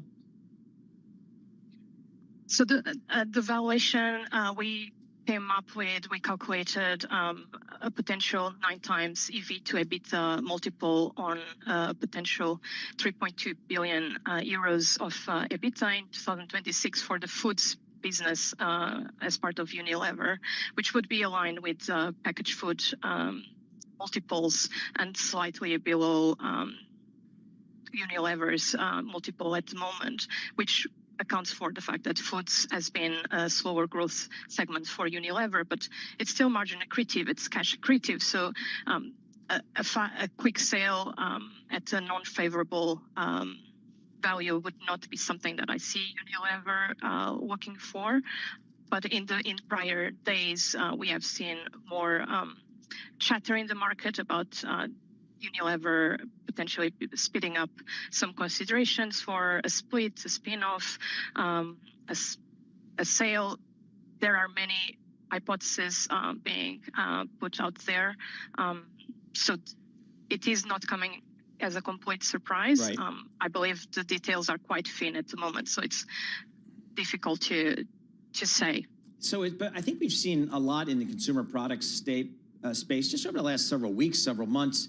A lot of companies re-examining kind of their portfolio of brands, and because there's been a lot of competition from private label, there's been a lot of inflation out there that's been pinching the consumer. And it seems like a lot of these companies are re-examining their portfolios. Should we expect more of this going forward? Yes, definitely. So that's a trend that we see continuing through the year, and it is also possible that the current uncertain environment from the geopolitics risk potential boost to inflation as well, which would further squeeze consumers, is prompting strategic thoughts as well. And that's the backdrop under which this comes. So not completely surprised, given that foods would potentially be the segment more vulnerable in Unilever's portfolio. But companies have been trying to simplify and get more focus so that the investment in their premium innovation allows them to better differentiate themselves from private label or more affordable options in the market, sometimes from smaller players. So, Diana, who's typically investing in these big consumer products companies like Procter & Gamble, Unilever? Because I see, kind of their stock prices are kind of flattish over time, not a lot of movement. They do have nice dividend yields, 3%, 4%, 5%. Are these investors that in their portfolio, they just want these stocks to represent stability? That is one of the key elements for that Staples had been known for that stability on income and some attractive dividend yields as well. So we see further buybacks and dividend growth still possible into the year. But obviously with the potential for volume growth to not pick up as much as was initially expected pre the war, it does raise some questions there. All right, Diana, thank you so much for joining us. Appreciate that. Diana Gomes, she's a senior equity research analyst at Bloomberg Intelligence. She is based in London. Unilever, that's the proper pronunciation, looking to sell its food business to McCormick. Think about the spice company. That's McCormick, and the deal size it's not insignificant. It's going to be $33 billion potentially. It's kind of what's being talked about. So a big ticket there in the M&A world, and it seems to be business picking up in the M&A world. We'll see if that kind of holds up given what's going on in Iran. Looking at the markets here, again, sell-off here, but we're kind of holding at those levels with the S&P's off about 50 points. That's 0.75%. The Dow's off 220 points. That's 0.5%. And the NASDAQ off about 240 points, off about 1% there. I'm just looking at the dollar, DXY, still hanging in. It's up about, it's kind of stronger today, just below 100 on the DXY index. Remember, folks, the dollar had been weakening year to date down to a DXY of 96, and the weakening dollar was a theme here coming into 2026. That is less than that now that we've got some changes in geopolitics and changes in inter-trade policy. For our listeners in the U.S., a reminder, you can listen to us via satellite radio on Sirius XM Channel 121. Access the world's only global audio business network, coast to coast, 24 hours a day. Bloomberg Radio on Sirius XM Channel 121 is presented by Golden Crest Metals. Stay tuned for the best news and industry research. Your top stories, global business headlines are coming up right now.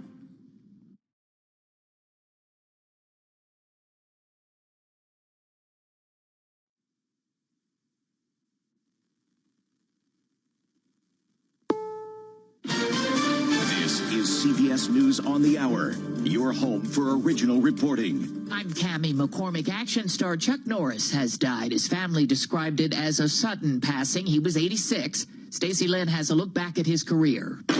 Chuck Norris was a six-time world karate champion before launching his Hollywood career. He rose to fame in the 1970s and 80s, starring in numerous films, including Bruce Lee's The Way of the Dragon. Wrong answer. Missing in Action. Sleep tight, sucker. And The Delta Force. In the eyes of a ranger. But Norris is most known for starring in the hit TV show Walker, Texas Ranger. He played Cordell Walker for 9 seasons. Stacey Lynn, CBS News. Iran continues to retaliate with strikes on Israel and in the Gulf. CBS's Ramy Inocencio has the latest. Our CBS News team in Israel tells us that there were at least 8 barrages of missiles from Iran, most of which were aimed at northern Israel. Haifa was one city mentioned, but no significant damage reported. Iran this morning also launching missiles on its Gulf neighbors, drones as well, Dubai, Kuwait, Saudi, and Bahrain. The war with Iran continues to drive up oil prices, and Americans are feeling the pinch at the gas pump. These drivers in Texas. This just doesn't make sense.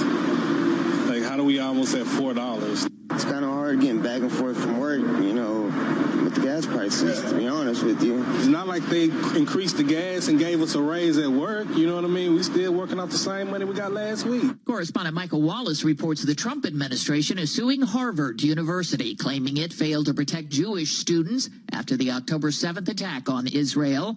In its lawsuit, the Justice Department asks a federal court in Massachusetts to find that Harvard failed to address anti-Semitism on campus, which created grounds for the government to freeze billions of dollars in grants for the school. The suit cites Harvard's deliberate indifference to discriminatory harassment of Jewish and Israeli students after the October 7th attacks. Harvard has been holding talks with the administration in hopes of regaining access to federal funding. Skylar Henry reports TSA agents are still going without pay because of the partial government shutdown, and that's causing long security lines at airports. In Houston, Texas, specifically Hobby, where there are images of passengers and travelers waiting in security lines that stretch out to parking lots. Transportation Secretary Sean Duffy said on Thursday that this is a situation that could possibly get worse, especially if TSA officers aren't paid. They are scheduled to miss their next full paycheck next Friday. On Wall Street today, stocks are lower again. The Dow Jones Industrial's off 200 points, the Nasdaq off by 235. This is CBS News.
An AI scandal is rocking the publishing world, as Deborah Rodriguez reports. Hachette has canceled release of the horror novel Shy Girl in the U.S. this spring and discontinued its British edition over widespread allegations the author, Mia Ballard, relied heavily on artificial intelligence to write it. According to the New York Times, a detection program found 78% of the book was, in fact, generated by AI. Ballard claims it wasn't her fault, but someone she hired to edit a self-published version of the book. Hachette says it's committed to original creative expression and storytelling. Nielsen numbers show Shy Girl has sold 1,800 print copies since it went on sale in the UK last fall. Deborah Rodriguez, CBS News. The White House is laying out a new framework that it wants Congress to use to shape national rules for artificial intelligence. It focuses on protecting children and respect for intellectual property.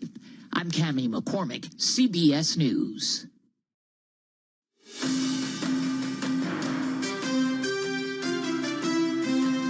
Live from Washington, D.C., this is Balance of Power with Joe Matthew.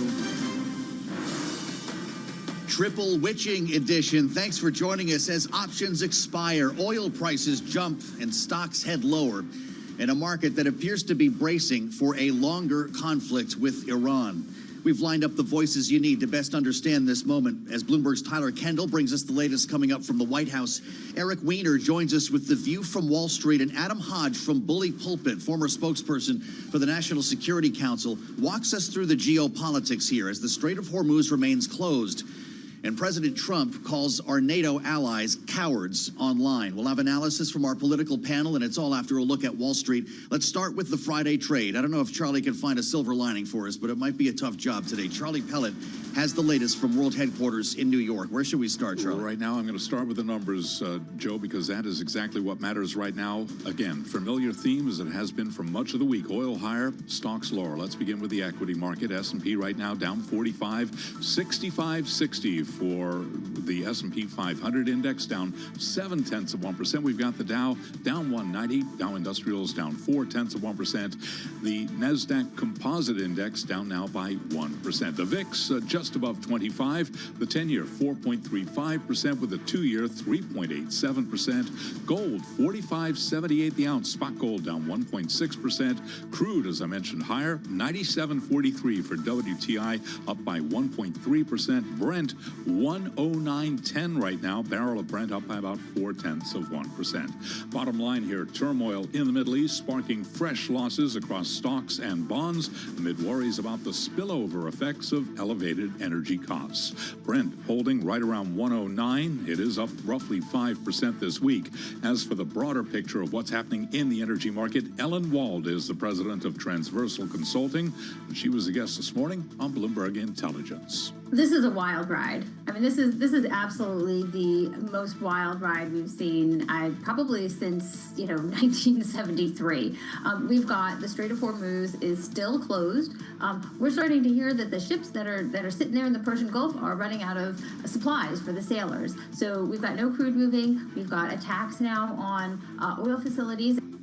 Transversal's Ellen Wald interviewed on Bloomberg Intelligence. Oil majors pushing higher along with the price of crude. ExxonMobil up 2.3%, Chevron up 1.5%, and ConocoPhillips up now by 1.5%. So again, recapping here, WTI, West Texas Intermediate crude, 97.43 a barrel, up 1.3%. Brent trading above 109. For on-demand news 24 hours a day, subscribe to Bloomberg News Now wherever you get your podcasts. Back we go to Washington. Once again, your host, here he is, Joe Matthew.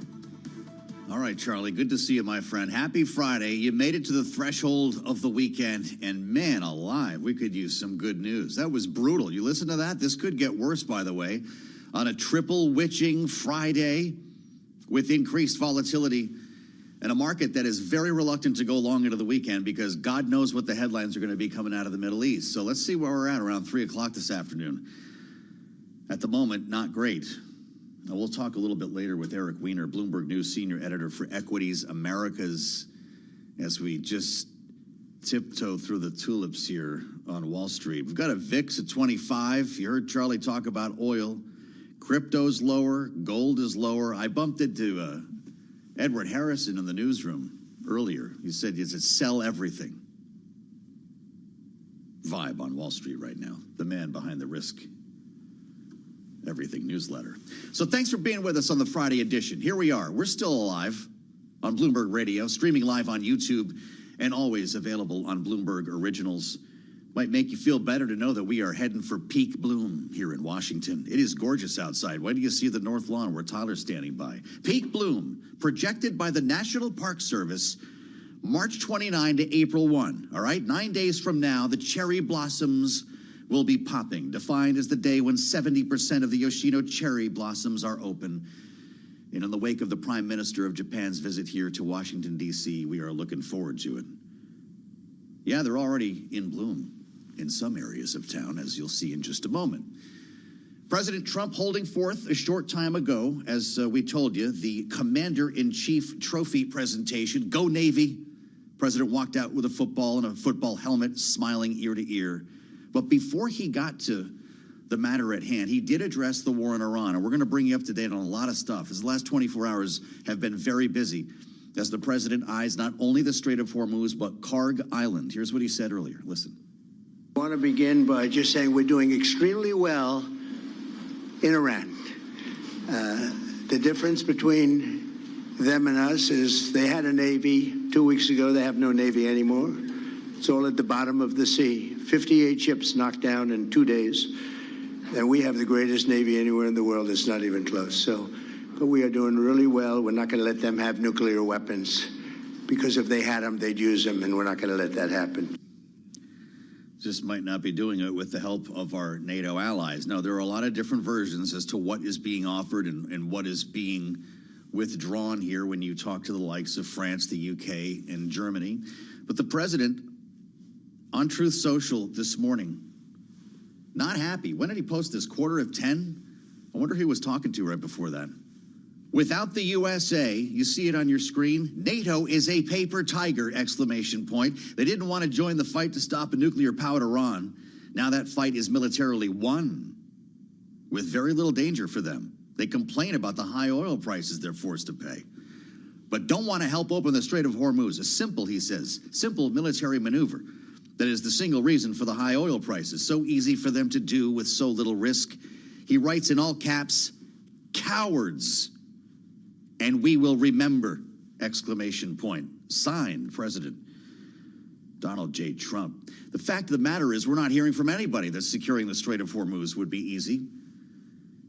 Dan Kane, the chairman of the Joint Chiefs, revealing an operation underway here, saying that heavily armored A-10 warplanes, these are the warthogs that have the massive guns that can blow up boats, tanks, whatever, and Apache attack helicopters are flying missions here along the strait and off the southern coast of Iran. They're trying to soften things up, but we are still not able to get a boat through there without being at high risk. And that's where we start our conversation with Tyler. She's at the White House for us, as always, Bloomberg's Washington correspondent. You got some cherry blossoms out there, Tyler? It's looking pretty nice to me. Yeah, it's lovely weather out here today. And to your point, of course, we had the Japanese Prime Minister Takaichi here yesterday, who President Trump actually applauded, saying that Japan is stepping up when it comes to the Strait of Hormuz. So just a nod there, of course, as we enter into cherry blossom season, Joe. I got you. So after this event this morning, are we going to see much of the president? I suspect he could answer some questions. And is NATO the biggest thing on his mind today? It seems like it. President Trump has a 1:30 p.m. Eastern policy meeting. Right now, that's behind closed doors, and then he's headed out to Palm Beach for the rest of the weekend, though he does have a domestic visit on Sunday to Tennessee. So we'll be watching that, though, of course, we're going to likely be having our eyes trained on the president's Truth Social posts as we wait to see any additional updates. I think you're right here. NATO definitely top of mind. Really, the Strait of Hormuz and what comes next there, top of mind. Amid speculation, Joe, that the U.S. could be mulling potential operations to take over Karg Island. This sort of started percolating yesterday, even more so after the U.S. Treasury Secretary Scott Bessent had suggested that Karg Island could become a U.S. asset, in his words, as we continue to see disruptions on the export hub. Just to situate ourselves here, the context is nearly 90% of Iranian crude exports go through Karg Island, and imagery that has been analyzed by Bloomberg shows that for the most part, those loadings have continued unabated during this conflict so far. And then wrap that in with some new reporting from Axios earlier today that the administration is actively considering potential operations either for a takeover or a blockade of Karg Island, though the reporting indicates that the U.S. would want to further degrade Iran's military capabilities around the Strait of Hormuz before any sort of potential action. But it's definitely raising the prospect here about what could happen next as we hear President Trump repeatedly say that the U.S. is going to take action alone if our allies don't come to help when it comes to the Strait of Hormuz. I'm glad you're pointing to Karg Island. This appears to be an obsession of the president's for years. We uncovered an interview from back in 1988, Tyler, in which he was talking about it. There's great reporting from Axios today about what, in fact, would be involved and how they're modeling this. It would only be launched if we can further degrade Iran's defenses and military capacity in general around the Strait. One source with knowledge of the White House's thinking telling Axios we need about a month to weaken the Iranians more of the strikes, take the island, and then use this for negotiations. I won't read the rest of that quote on the air. But the fact of the matter is, Tyler, another month of this before there is some sort of conclusive action could be a lot for Congress to accept, no? Yeah, I mean, definitely when you also tie in here, Joe, that we know the Pentagon is now asking lawmakers for a $200 billion supplemental request. And as Senator Gary Peters told you yesterday on Bloomberg Television and radio, one of the answers that he would need is just how long this conflict is going to go on for before Congress could appropriate additional money here. So that is definitely going to raise questions. We're also seeing what has been a recent escalation in attacks, even as the White House and Israel have now vowed that they're not going to go after energy infrastructure. And that's a really important background context here, including when we talk about military targets on Karg Island, but refrained from hitting the energy infrastructure. So that's going to be something to watch for, because even as we get these pledges from the U.S., from Israel overnight, we didn't see Iran pull back in terms of their attacks on energy infrastructure in the region, with regional countries like the UAE, Kuwait, and Saudi Arabia all saying that they were defending against these missile attacks. And now a State Department spokesperson also, Joe, telling Bloomberg News that the administration has approved a $23 billion weapons package to some of these regional partners in a bid to try to bolster defenses around the region. And when you hear numbers like that, when you hear numbers like the $200 billion request that is heading towards lawmakers, that raises the speculation among some members of Congress that the administration could be gearing up for a more protracted fight. Really something. Tyler, great reporting, and thank you for being with us. Tyler Kendall, live from the White House, where they're still recovering from the state dinner. Quite an evening. The menu: carrot ginger, velouté, Maine lobster au gratin with corn puree and asparagus, and strawberry and vanilla cream gâteau.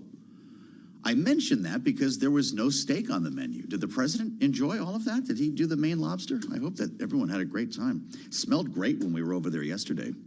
Unlike the market today, Charlie told us about this already. Just play the hits. I mean, you've got the indexes down again, the S&P 500 down another 50 points as we fall further and get ever closer to 6,500. The VIX is at 25 on this triple witching Friday. Bitcoin is back below $70,000. And get this, maybe the most important number on the screen, 4.36% on the 10-year. I mentioned Edward Harrison. We were talking in the newsroom earlier. The author of the Everything Risk newsletter says this is the sell everything market now.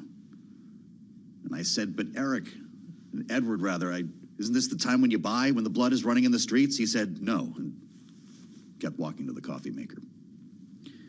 We'll see how Eric Weiner feels about things. He's Bloomberg News senior editor for Equities Americas. To find some sense in this, Eric, or is it sell everything today? Well, I mean, the sentiment is really lousy, actually. But if you think about the way the performance is going, it could be a lot worse in light of everything that's been going on. This morning when we came in, the Karg Island stuff really kind of set the tone in a downward way. But we're not that far off. I mean, you know, the S&P is down 1% this week, 4.5% or so since the fighting started. If you think about how disruptive everything has been, it could be a lot worse than this. Interesting. When you're in a sell the winners world, that's one thing. When people start throwing good stocks away because they're afraid to go long into the weekend, Eric. Is there a change in sentiment that you've seen this week? I realize we're far from a 20% or even a 10% correction here, but has the sentiment changed this week?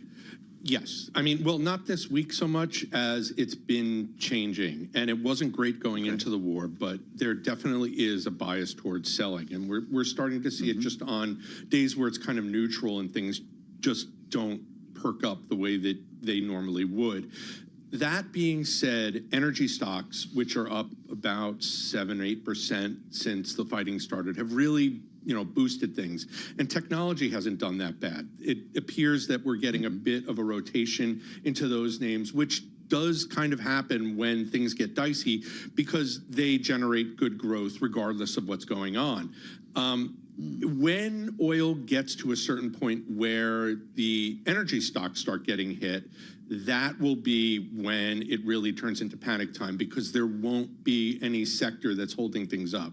You look at consumer stocks, you look at materials, anything that's going through a supply chain right now is really disrupted, and that's dangerous.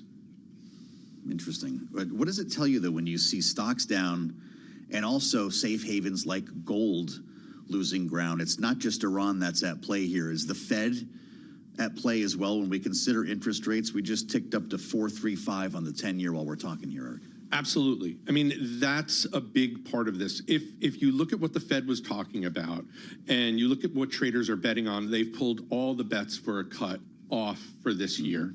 And the reason is because you don't know what is going to happen in Iran. They're already talking, as you were just discussing with Tyler, another month or so of this, possibly more. There's no definitive timeline.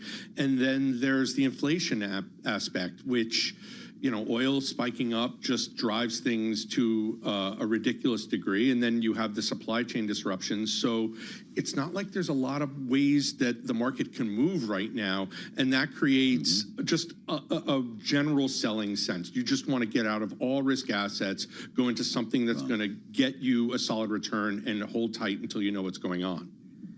Is 4.5 next? And if that happens, if we get 4.5 on the 10-year, what does that mean for the S&P 500? Well, the bond market is unknowable. I mean, every time we say that this is going to be it, it's not it. But yes, I mean, if you get to 4.5, you get to like these panic numbers, then you start seeing a washout. And in some ways, it does feel like, we had some traders saying this, it does feel like we actually kind of need that, like sort of the catharsis. Everything is sort of holding up right now. But there's just, a certain moment where you just need everything to flush out, get the negativity out of the way, and then start figuring out where things are.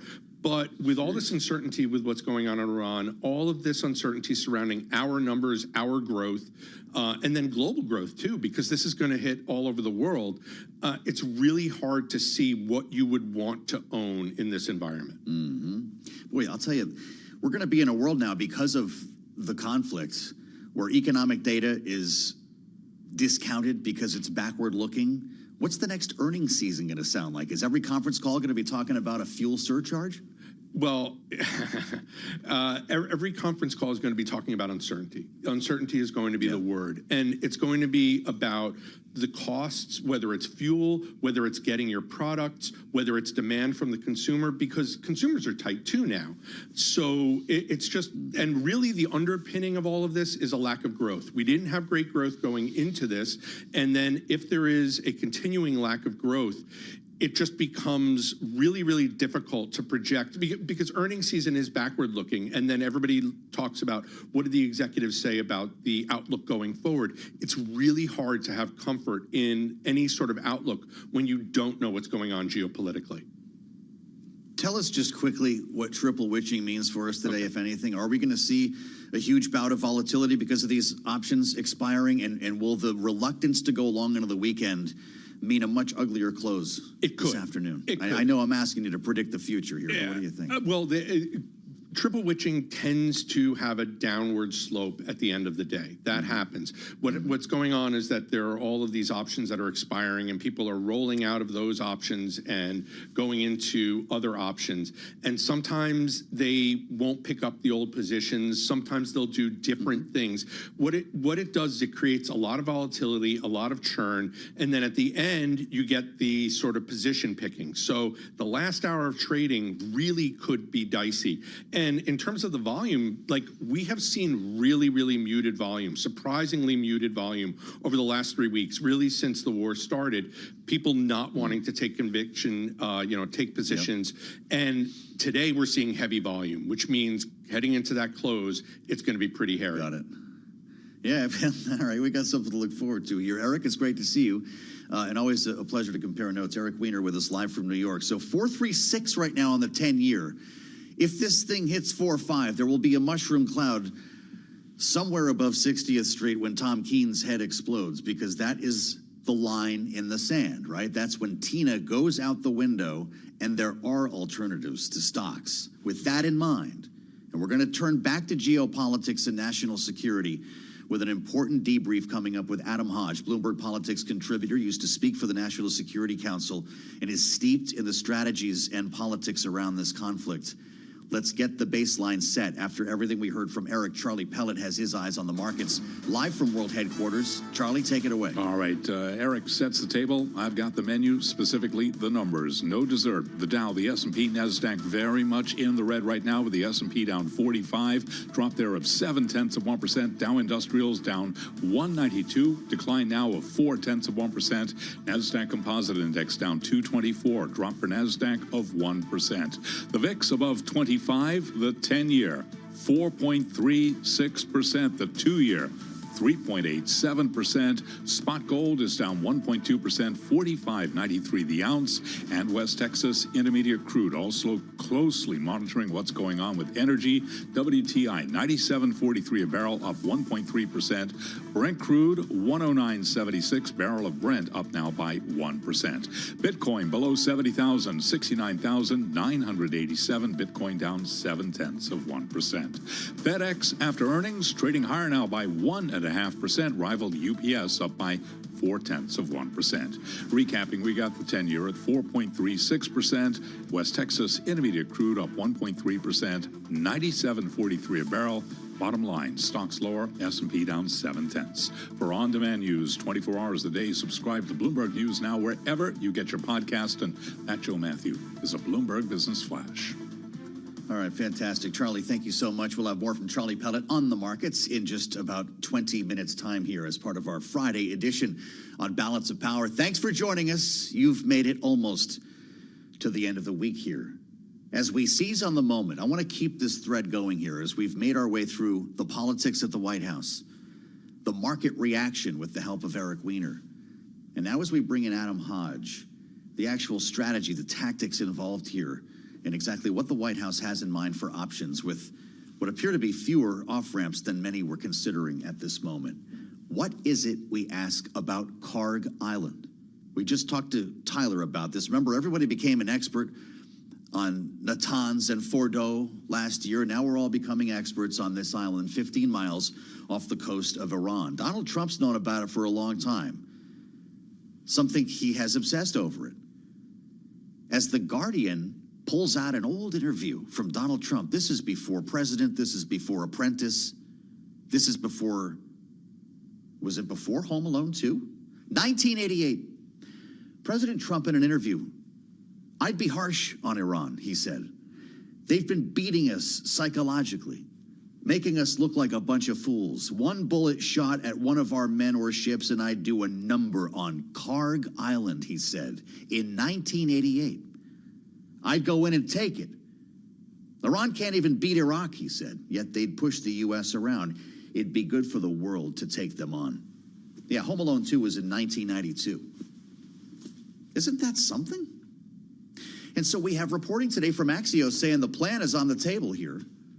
And in fact, it would likely require ground troops to occupy Carg Island. This is the big transfer island. This is where they load up all the tankers, right? 90% of the oil and gas, as you keep hearing. That's where we start our conversation with Adam Hodge, Bloomberg Politics contributor, managing director at Bully Pulpit, former spokesman for the National Security Council in the prior administration. Adam, it's great to have you back. Is this as good as done? Are we putting troops on the ground at Carg Island? Well, Joe, I was struck by some of the reports that we've got more Marines steamrolling to the area, which seems to indicate that they're planning for additional operations. Now, Charlie was telling us the menu that we're all dealing with today. I guess this gets us like the raw vegetables that we got to eat and really digest what's at stake here. American boots could be on the ground in Iran, and I think that crosses even the president's own red line that he set up when he was running for re-election. Right, he made clear he would end foreign wars. He was abundantly clear, even when he became president, that we're going to continue these misadventures in the Middle East, putting boots in the ground to defend this island, which would immediately become a shooting target for Iranian drones, Iranian missiles, and other assets that Iran may possess to attack American troops, just increases the risk to American casualties. And so that's why I think you're seeing people express real reservations about this operation if it were to come to pass. I think the president, the deeper he gets into this conflict, unfortunately, the more sort of cul-de-sacs he finds himself in without a real plan for how he gets out of it.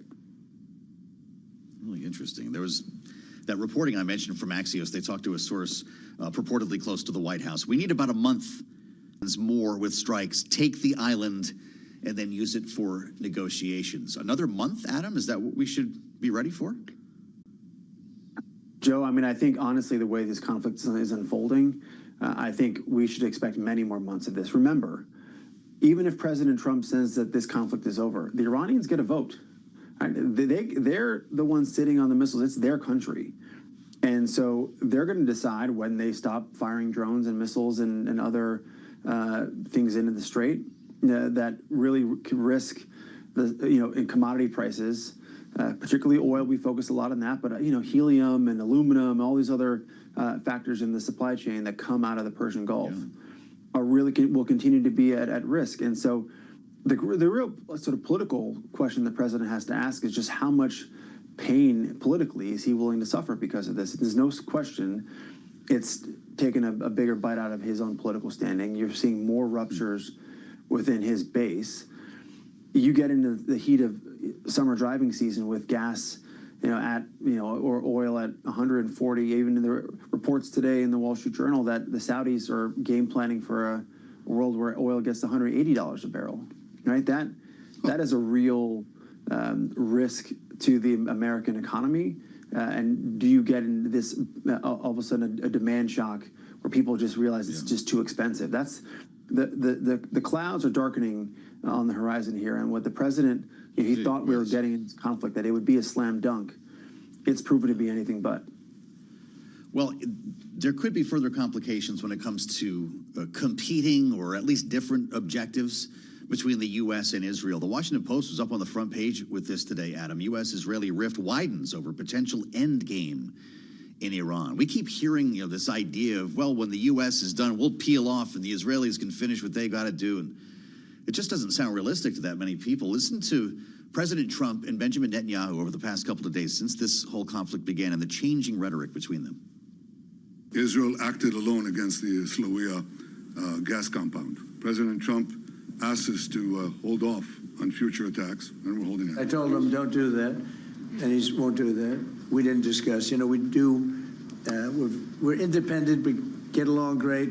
It's coordinated, but on occasion he'll do something, and if I don't like it, and so we're not doing that anymore. On occasion he'll do something if I don't like it. What kind of an arrangement is that, Adam, and how does that further complicate endgames? Look, it's clear that the president and Benjamin Netanyahu have been trying to work out this balance for months now. I mean, going back to the original strike, the 12-day that started the 12-day war last year, right? There was many reports from Bloomberg and others about how Israel was pushing the president to back them on that strike. this conflict today should be seen as just a further continuation of that long simmering war between the U.S., Israel, and Iran.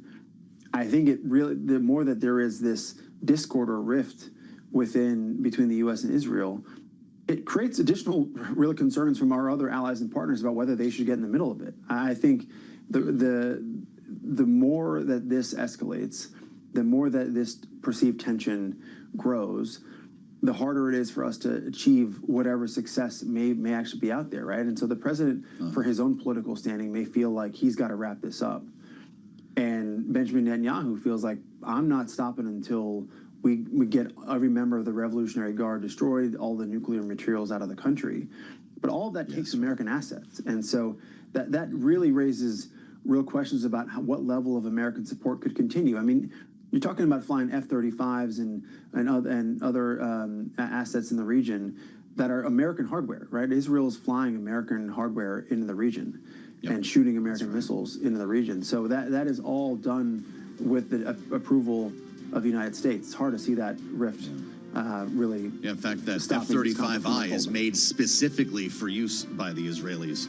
Adam, thank you so much. It's great to tap your expertise, as always. Bloomberg Politics contributor Adam Hodge at Bully Pulpit. We'll assemble our panel next. I'm Joe Matthew in Washington. A half-hour commercial-free, only here on Bloomberg.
It's 12:40 on Wall Street. We do check markets all day long here at Bloomberg. The Dow, the S&P, NASDAQ, all in the red. We are on track for a losing week for the U.S. equity market with the S&P 500 index down 4 weeks in a row right now. On the week, we're looking at a loss of 1.2%. Today, the S&P is down 55. Now it's 65.50.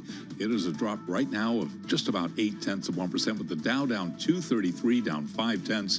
NASDAQ Composite Index down 283 for NASDAQ, a decline of 1.3%. The VIX above 25, the 10-year 4.37% right now, with a 2-year that's yielding 3.88%. Everybody watching that 10-year closely. Gold down $60 the ounce to $45.89. That is a drop right now of 1.3%. West Texas Intermediate crude 98.69 a barrel, up by 2.6%. 109.80 now on Brent, the global benchmark, higher now by just about 1.1%. Stephen Schwartz is president and founder of the Schwartz Group, and on surveillance, he said, if you want to know what the oil market thinks about how long the war will go on, check out the spread between WTI and Brent crude.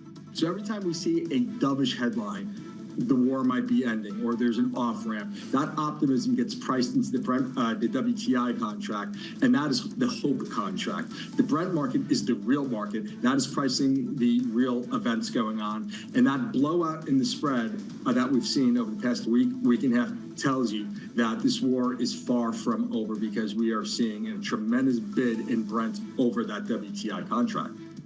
Stephen Schwartz of the Schwartz Group. Now again, speaking of that spread, Brent 109.65, West Texas Intermediate 98.69. WTI, by the way, up now by 2.6%. Oil majors higher. ExxonMobil up 2.6%. Chevron up 1.6%. ConocoPhillips up now by 1%. For on-demand news 24 hours a day, subscribe to Bloomberg News Now wherever you get your podcasts. Back we go to Washington. Once again, your host, here he is, Joe Matthew. Hey, Charlie, thank you, sir. He'll be back at the top of the hour, 1 p.m. Eastern, with the latest on Wall Street as we follow our way through the Friday edition of Balance of Power. Thanks for being with us here. I'm Joe Matthew in Washington. Have you seen the Trump coin? Not the crypto. By the way, I did check the official price. The crypto is $3.33 right now, down from a high of $75.35. This is an actual coin that you hold in your hand, with a federal arts commission voting to approve this commemorative gold. Oh, there it is. If you're with us on YouTube, you got to see this. This is a 24-karat gold coin that depicts President Trump, but it's not like a profile of his face here. It's President Trump leaning on a desk with clenched fists, grimacing at the camera. This is based on a photograph that is now displayed, by the way, in the National Portrait Gallery. This looks like a scene out of The Apprentice. It looks like he's firing all of us. Said to have personally approved the design. The Washington Post has deep reporting on this. Members of the Commission of Fine Arts, which is composed entirely of Trump appointees, spent several minutes talking this over yesterday. This is a formal meeting. Talked about potential changes to the coin, not in its depiction of Donald Trump, but in its size. They think it should be bigger and better. According to President Trump's executive assistant, Chamberlain Harris, I think the larger the better, and the largest of the circulation, I think, would be his preference, saying that the image captured President Trump very strong and very tough, and that it would be fitting to have him on a coin to mark the nation's 250th anniversary. Before you start saving your money, by the way, these tend to sell for thousands of dollars. There's a second panel that needs to sign off on this thing. The Bipartisan Citizens Coinage Advisory Committee refusing to consider the proposed gold coin. So we might need to update this story a little bit later on with the president, the double fist on the table. Of course, he's talking about Iran today, and we're talking about Capitol Hill at the moment with a working weekend coming up here. The president's going to be in Palm Beach, but senators are staying here. Pretty amazing. John Thune is basically locking everybody in town, and they might miss a 2-week recess because of this. They're going to vote again today, Department of Homeland Security funding. Everybody knows it's going to fail. On Saturday, cloture vote on the First Amendment to, dare I call it, the SAVE Act, the Save America Act, which is also expected to fail. Then there's going to be a cloture vote Sunday. Everyone's going to have to report to work after Sunday brunch. Cloture vote on Senator Mark Wayne Mullen becoming the next Secretary of DHS. And John Thune is telling members, we may be back next weekend. Call your spouses and tell them you might miss recess. If the Department of Homeland Security is still shut down, and everyone here knows that it will be, right? I mean, has anything changed? Let's assemble our political panel. Bloomberg Politics contributor Jeannie Shanzano back with us on the Friday edition. Democracy visiting fellow at Harvard Kennedy School's Ash Center. And Maura is here too. Republican strategist Maura Gillespie, Blue Stack Strategies. It's great to see you both. Maura, you spent a lot of time working on Capitol Hill and in a former speaker's office. I'm wondering what you think about this strategy by John Thune, because you start telling Democrats or Republicans they don't go home for recess, they tend to find religion on whatever bill is on the floor. Is this a strategy to reopen DHS? Well, given some of the DHS challenges with TSA and airports, maybe it's a good thing for some of these members to stay home or stay in D.C. to work on this and address the issue that's impacting many Americans right now in terms of travel. I do think that Thune knows what he's doing, and if he wants to get this done, this is a surefire way to encourage some members to come to the table and have conversations and negotiate amongst themselves about what they're willing to vote on. Mm-hmm. We're going to find out, Jeannie, I guess, how long Democrats are willing to hold out here. If there's no change on masking of ICE agents or the use of judicial warrants, does everyone just stay here until further notice and never goes home? First of all, Joe, I have to say that Donald Trump's, what you were just describing the coin, and I'm going to ask Joe, have you seen the new Economist cover that Donald Trump is not going to like? He may want the coin a lot bigger, but the Economist cover, and I think the title is something like "The War is Making Donald Trump Weaker and Angrier." He's not going to approve that one, or is he going to want it bigger? So a lot of Donald Trump. This is the one with the helmet. He's got the helmet down over his face. Yeah, that's yeah. Don't tell him about that, Jeannie. Yeah, be quiet. He didn't hear it here. The reality is that there's not going to be an agreement on reopening as much as there should be, because, of course, there hasn't been any movement. I think the small bit of movement we've seen is Tom Homan visiting Capitol Hill. That was maybe a positive sign. And then we had Katie Britt come out and say, the next step is for the White House to respond. Well, folks, we're, over a month in, doesn't seem to be much movement. And I would just say, I don't think it's all up to the Democrats. The Democrats have said, listen, we want to pay TSA, we want to pay the Coast Guard, we want to pay everyone. We just don't want to give more money to ICE. And of course, as we both know, ICE doesn't need any more money. They are well funded at this point, and the Republicans have said, no, it is everything or nothing. And so that's where we stand. But the victims in all of this are, of course, travelers and TSA workers, people in the Coast Guard. TSA, we're coming to the end of the month. People have mortgage payments, rental payments, car payments. You can't put these things off. And so they either have to quit their jobs, take a leave, get other jobs. And it's a horrible situation. And one thing you hear all the time is maybe Congress should not be paid for as long as TSA agents aren't paid. And that may push them to reopen. But I'm not sure even that would work.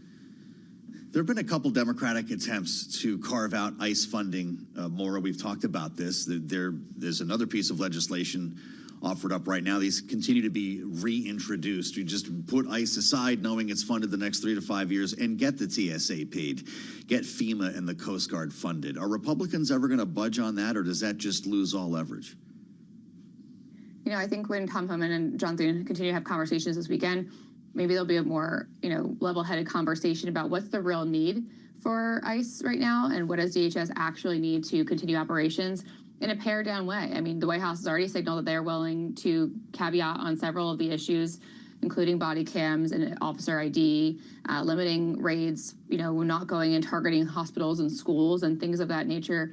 But I think to Jeannie's point, is that enough for Democrats to get on board? I don't think that it is. And so can there be a real conversation about what's actually needed versus what's being requested? And if they can do that over this weekend and get things moving next week, that would be ideal, not only just for the TSA workers, for FEMA, and for the Coast Guard, as you mentioned, but I think as for Americans who are facing the brunt of these travel issues and just the continued vitriol of this conversation about funding ICE agents versus funding TSA. It shouldn't be one or the other, and how do you do that in a way that's pragmatic? But do you see anything changing, Maura? I mean, my God, we've been talking about this for weeks now, and lawmakers really have not budged on those two key issues. We've seen a lot of counteroffers with a little bit of massaging on ID and a couple of different things, but the big stuff hasn't really changed. And when we talk to lawmakers on both sides of the aisle, they haven't budged, have they? Not externally, so I'm wondering if these conversations this weekend will be helping the needle move a little bit here in terms of what's actually needed. How much money is actually needed versus how much is being requested.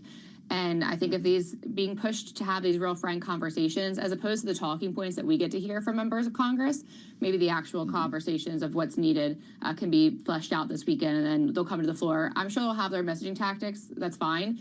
But what we really need at this point is actually to see something get done.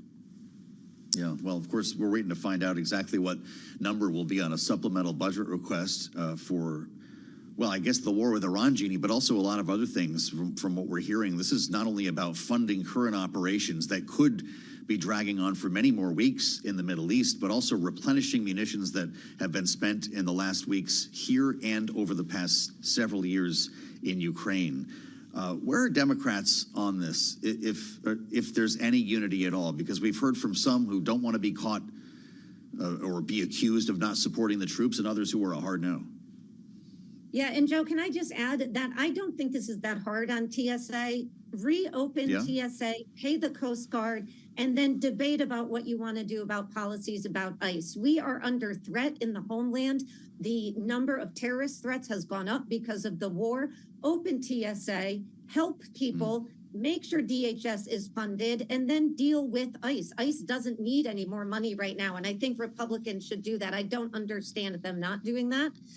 In terms of what's going to happen with the funding bill, this is going to be, right now the number is outrageous. It's $200 billion, which just begs the question, how long are we planning to be there? What does the president have in store? Why is this much money needed on top of a $1 trillion budget? All of those questions have to be answered by the administration. So I think we are sort of on a wait and see what this request is for and why. Yeah. The fact is that this is more money than was spent in Ukraine in 4 years. So what do they need this for if this war truly could end, as the president told us, any day he chooses? We're going to talk about an hour from now with Democratic Congresswoman Gwen Moore, who serves on the House Ways and Means Committee, about this very idea. And Maura, what could become a big old Christmas tree, a little bit out of season. But if this thing really comes to Capitol Hill in the form that we're expecting, a $200 billion request, what's going to have to be added to that to get Democratic votes? Are we going to see ACA subsidies thrown on there, an expanded child tax credit? Because could this thing be a $1 trillion bill by the time we're done? I don't see how that would benefit anybody in terms of political messaging ahead of the midterms to say that you put forward a $1 trillion budget because of a war that most Americans didn't agree with. And again, to what Jeannie just kind of alluded to there, talking about this $200 billion that Secretary Hegseth didn't necessarily deny yesterday during his press conference. He just said there's a number that we're going to need. Well, why do you need it if the war is basically almost completely practically over, as the president has told us many a time? And so what is the money for then? And I think that there needs to be real conversations, again, back to this issue about what is actually needed. These large numbers to the American public, that just sounds astronomical. And what is it being used for? And we haven't really gotten much accountability. We know how much was spent by DHS in the past from Kristi Noem's $220 million campaign and jets that she bought herself, cash hotel, going off to different destinations for fun. I mean, talk about accountability. Talk about what DOJ set out to do in the first year of the Trump administration. Really get down to what's being spent, where has the money gone, and what is it that you're looking for to use this now, the new money that you're asking for, what will it go to? And I think being very clear-eyed for an administration that promised transparency and promised to really drain the swamp, this is a time for them to actually be very conscious and forthright with the American people about what they're asking for. That's Maura Gillespie, and she is Jeannie Shanzano, our great panel today. Thank you both for the insights. We'll let you reload here and come back in our second hour as we get back to the matter of Iran and what strategies are coming from the White House here. The options on the table and the potential for ground troops. We'll check Wall Street, too, with Charlie Pellet with oil prices back on the rise. I'm Joe Matthew in Washington. This is Bloomberg.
From Washington, D.C., this is Balance of Power with Joe Matthew.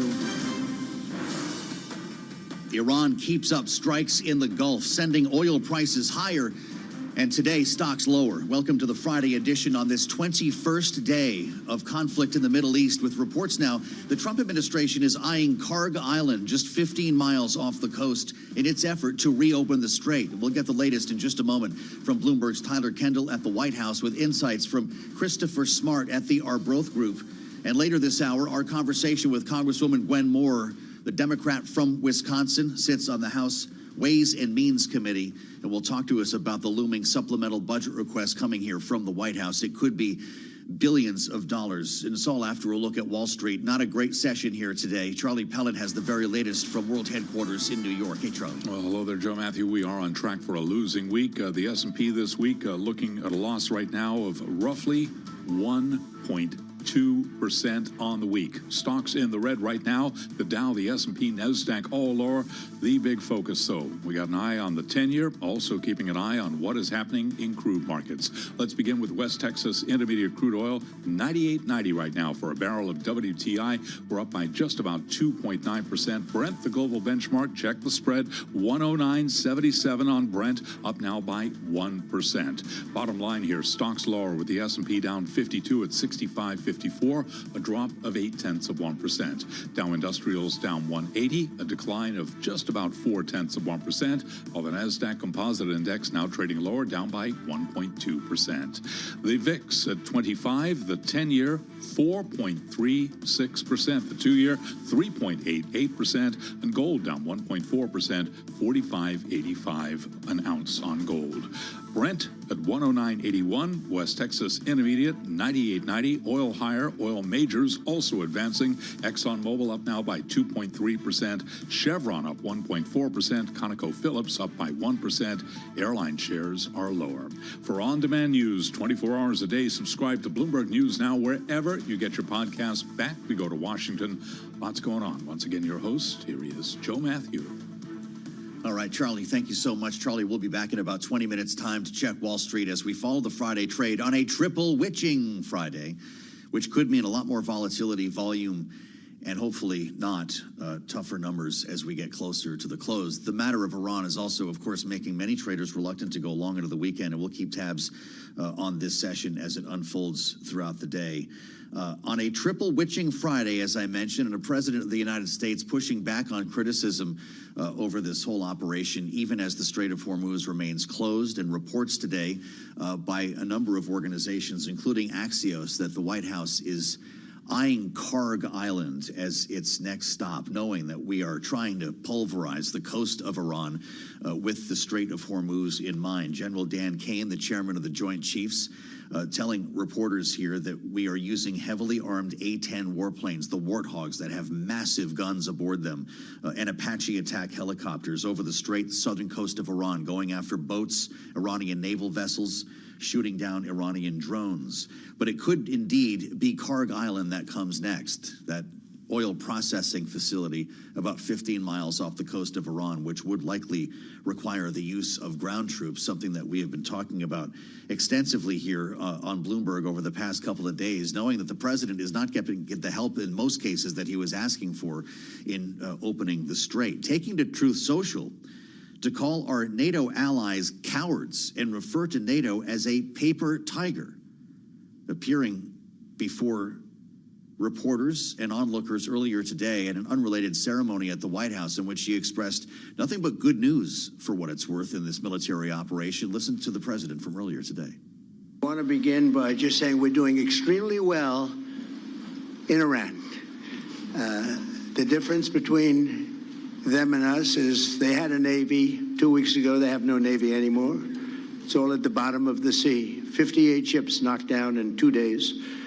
And we have the greatest Navy anywhere in the world. It's not even close. So, but we are doing really well. We're not going to let them have nuclear weapons, because if they had them, they'd use them, and we're not going to let that happen.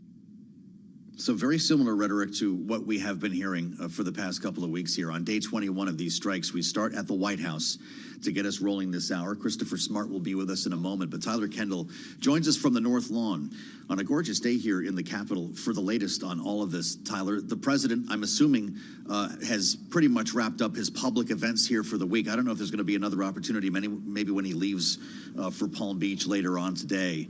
But what is the narrative coming out of the White House, aside from we've won or we are winning? Well, Joe, as you heard, President Trump started his public remarks today by reiterating what we have heard, including that the U.S. will not allow Iran to obtain a nuclear weapon. He then went on to suggest that he would be willing to talk with Iran, but in his words, said that there is nobody left to talk to. President Trump also today taking aim at NATO allies, as you mentioned, as those disruptions through the Strait of Hormuz do continue. And there is reporting that this administration could be mulling a potential takeover or blockade of Karg Island. Axios reporting that any potential operation would only take place after the U.S. further degrades Iran's military capabilities. Of course, 1 week ago today, last Friday, the Trump administration had confirmed that it hit military targets on the critical export hub, but refrained from taking hits on any of the energy targets. And I bring that up because the broader backdrop of today, Joe, is that this White House and Israel have both vowed to not hit energy infrastructure going forward after we saw Israel take responsibility overnight for what was that large-scale strike on Iran's largest natural gas field that set off this wave of retaliation by Iran. But even as we get this pledge from the White House and Israel, Iran has continued its strikes against regional partners, including Kuwait, the UAE, and Saudi Arabia, taking aim at energy infrastructure. Because, Joe, at the end of the day, this is really coming down to the White House's efforts to try to secure the strait. Energy is really at the center of this conflict. You mentioned how the Joint Chief of Staff, Dan Kane, did confirm that the U.S. has started this new wave of operation with these attack planes and helicopters over the Strait of Hormuz. I'll also put on your radar the Wall Street Journal reporting earlier today that the Trump administration is now deploying 3 naval warships and thousands of Marines to the region in a sign at this moment that there's no let-up in the conflict. All right, Tyler, there's headlines breaking as you and I speak, and one of them just went red on the terminal. Iran said to stick to hardline position on the Strait of Hormuz. This is not good news if you're in the energy market today. Iran is unwilling to discuss Hormuz while under attack, according to an official briefed on private talks, commenting on Iran's position here. I'm looking back to the oil pits. WTI, West Texas Intermediate, now jumping above $99 a barrel. We're up over 3% here, 99.36, having seen triple digits since the start of this. And of course, Brent's been there for some time. Brent now at $109, up 1%, approaching 110. It's at 1964.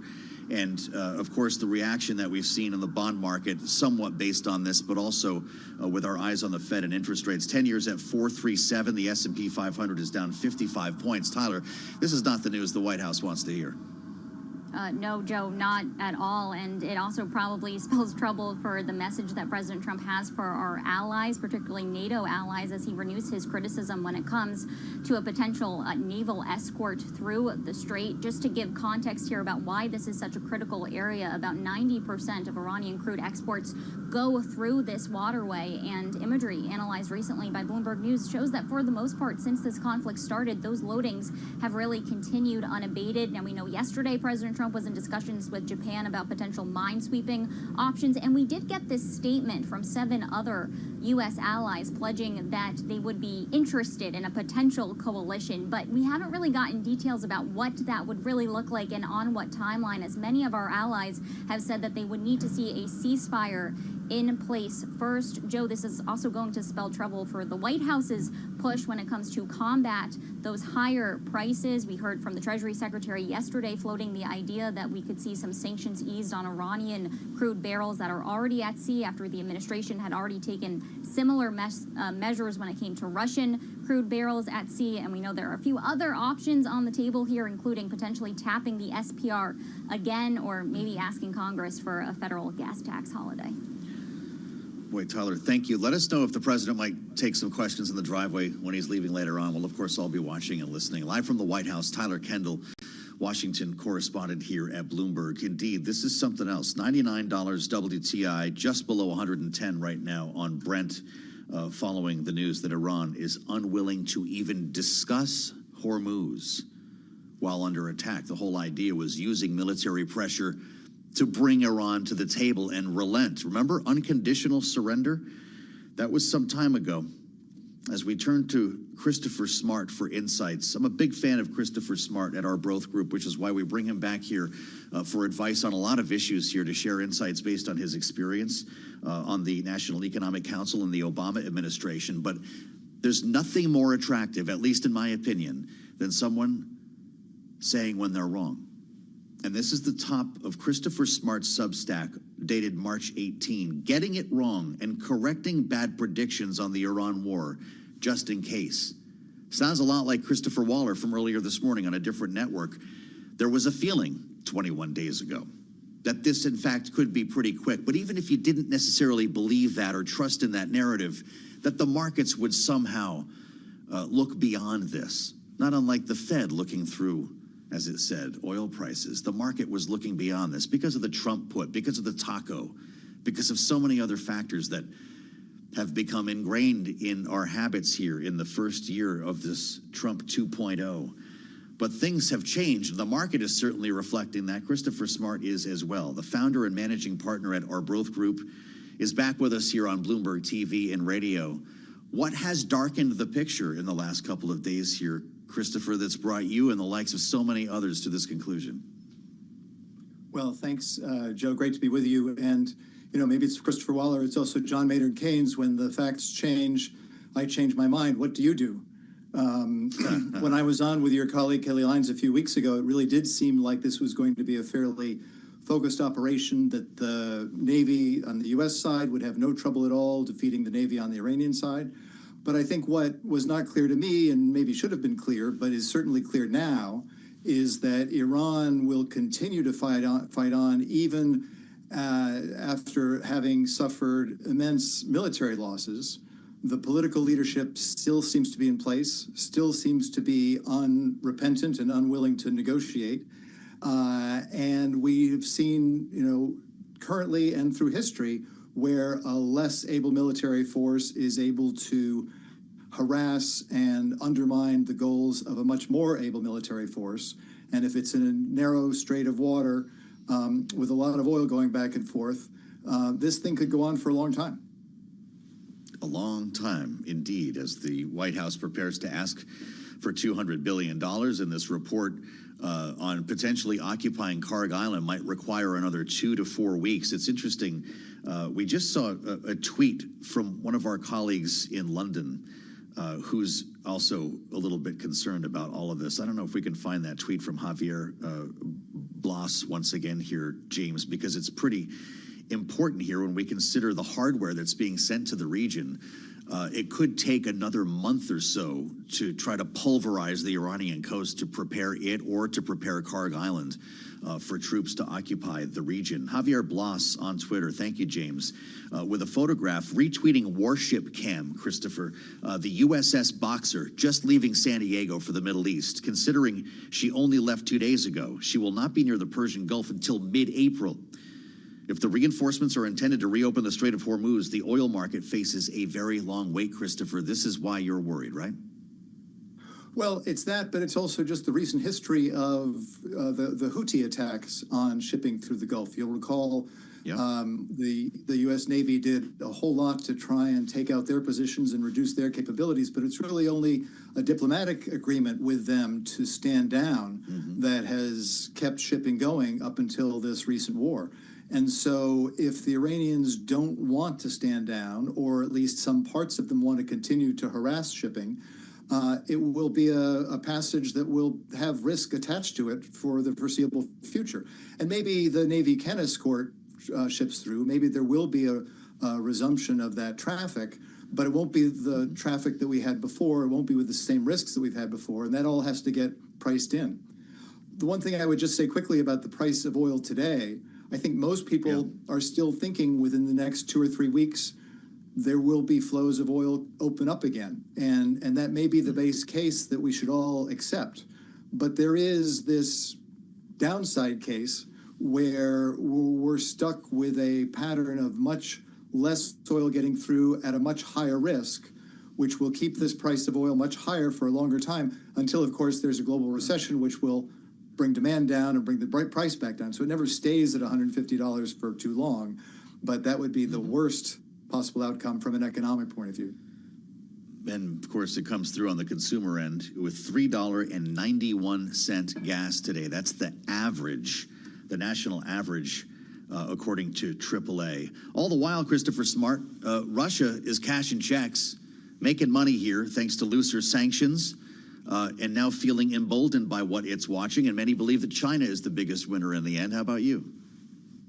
Well, I think those are the unintended consequences of a war like this, where Russia not only benefits from the higher oil price, it benefits from Patriot and defense equipment that would be going to Ukraine or might be going to Ukraine, now being diverted to the Middle East for the foreseeable future.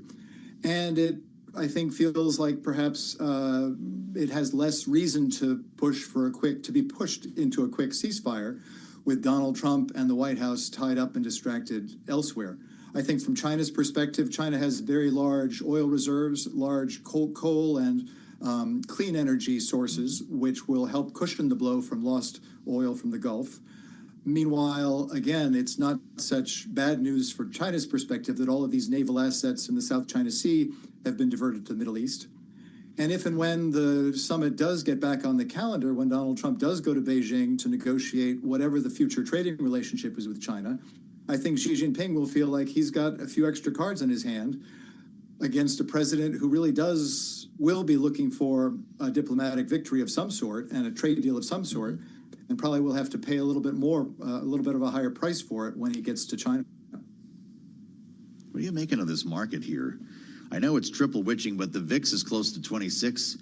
Christopher, obviously stocks are lower, and we're seeing that day after day, but we're also seeing metals fall out of bed. Gold is lower. The miners are down, and you've got interest rates ticking higher. The 10 years at 4.37 basically right now. What do you make of this sell everything moment that we appear to be in?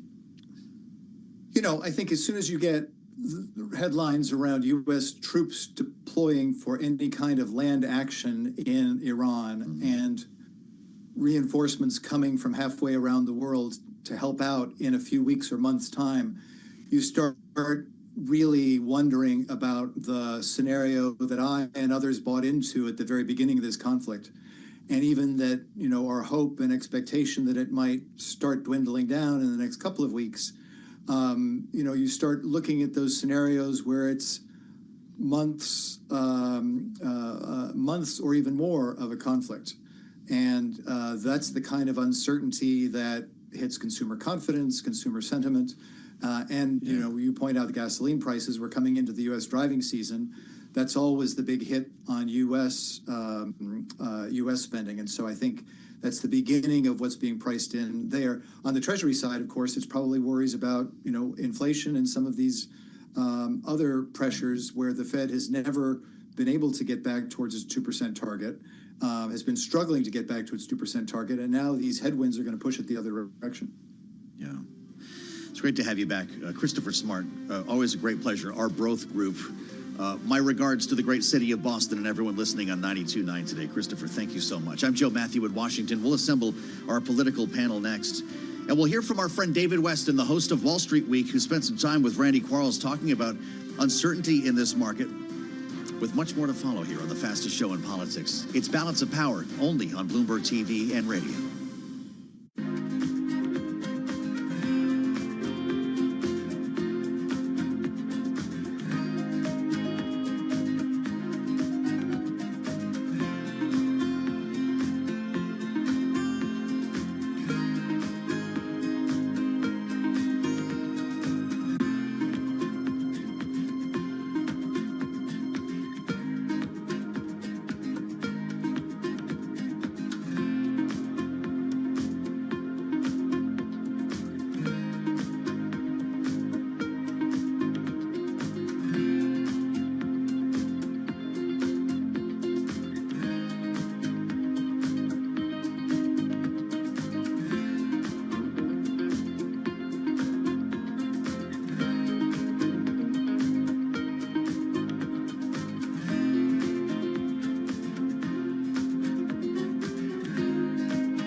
It's 121 on Wall Street. We do check markets all day long here at Bloomberg with the Dow, the S&P, NASDAQ in the red. Crude oil moving higher. West Texas Intermediate crude right now 98.93 a barrel, up 2.9%. A barrel of Brent, as we check the spread, 110.56 right now. Brent crude up by 1.7%. We've got the S&P down 56, down 0.9. The Dow is down 0.4. NASDAQ right now down by 1.4%. The VIX above 25. The 10-year 4.36% with the 2-year 3.88%. Spot gold down 1.5%. 45.76 the ounce. And again, recapping WTI, West Texas Intermediate crude up 2.9%, 98.93 a barrel. I'm Charlie Pellet. That is a Bloomberg Business Flash. Charlie Pellet, live from New York. He'll be back with us in just about 20 minutes here as we keep tabs on the Friday trade. Welcome to the Friday edition of Balance of Power, live from Washington as we keep our connection to New York. We're going to bring in David Weston in a moment here with breaking news on the terminal. It went red immediately as we were talking to Tyler Kendall on the North Lawn of the White House, and oil prices snapped higher, with officials saying that Iran is unwilling to negotiate, even talk about reopening the Strait of Hormuz as long as it is under attack by the U.S. and Israel. Of course, there'd be a reaction in the oil pits on a day like this. We had WTI just south of $100 a barrel a couple of minutes ago. It's at 98.93 right now, and Brent is charging higher, up now above $110 a barrel. WTI, that's a 3% jump, and Brent showing a 2% increase here. Stocks are lower, and you know what the conversation has been, not only about the potential impact on inflation, but the potential for stagflation. There is great uncertainty over this market, with a VIX approaching 26 now and an S&P 500 that's pointing lower, with likely another losing week here in the cards. And we could see some acceleration in losses as we get closer to the bell. We'll find out together here on a triple witching Friday that is also bringing investors to a new point of reluctance to go long into the weekend. Good thing we have David Weston with us, the host of Bloomberg Wall Street Week, who's seen a couple of these before, is joining us now from world headquarters in New York. David, how does the market get its head around this other than sell everything? That's what I keep hearing. Well, I must say, I really want to thank you for that cheerful introduction. I'm feeling really good about things after that, Joe. Not that there's Happy anything Friday, wrong David. in what you said. Yeah. The one thing that seems clear to me, at least, is this is not going quite as fast as President Trump thought. I guess we're all learning something he's learning, which is it's sometimes easier to start a war than to stop one. And right now, it's not clear where it all ends up. And as you say, there's a lot of uncertainty in the market. We're seeing it from minute to minute, not from day to day. A lot of uncertainty in the market. And against that backdrop, of course, the Fed had to meet this week and tell us what they're going to do with monetary policy. Jay Powell did his best. He talked about uncertainty repeatedly. So we talked with Randy Quarles, he's the former vice chair of the Fed, about how the Fed deals with this. And particularly something we hear something about is at what point does the energy prices and other disruption cause what is called demand destruction? And this is what part of what Randy Quarles had to say to us. You're going to start seeing responses pretty quickly to higher energy prices in consumer spending, and again, because of the uncertainty about the future macro environment and business investment. If that's relatively short, if we're talking a resolution in a month, even in 2 months, then that's from the point of view of the Fed, which looks over long arcs of time, a blip.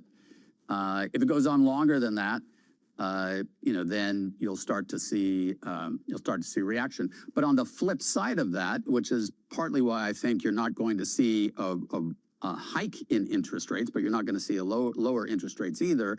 Those are effects that slow the economy. But higher energy prices feed into higher prices generally, and that's inflationary. I think a lot of the other drivers of the economy, the fiscal stimulus that you have from the One Big Beautiful Bill Act, which I thought was excellent legislation. It provides the right incentives for the economy, but it is stimulative and pushing upward on inflation in the short term. So I think the balance over the course of the next several months is likely to be in favor of no moves, either down or up. So there you have it, Joe. That's from Randy Quarles, former vice chair of the Fed, now runs Sinosure, an investment company for his family. Basically, no moves up or down. He thinks they're getting it just about right. At the same time, there's a lot of pressure on the Fed and a lot of uncertainty. We just don't know where we're going at this point.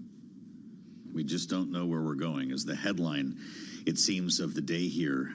You've got a great view on this, David, not only from the investment community on Wall Street Week, but from your history as a news executive.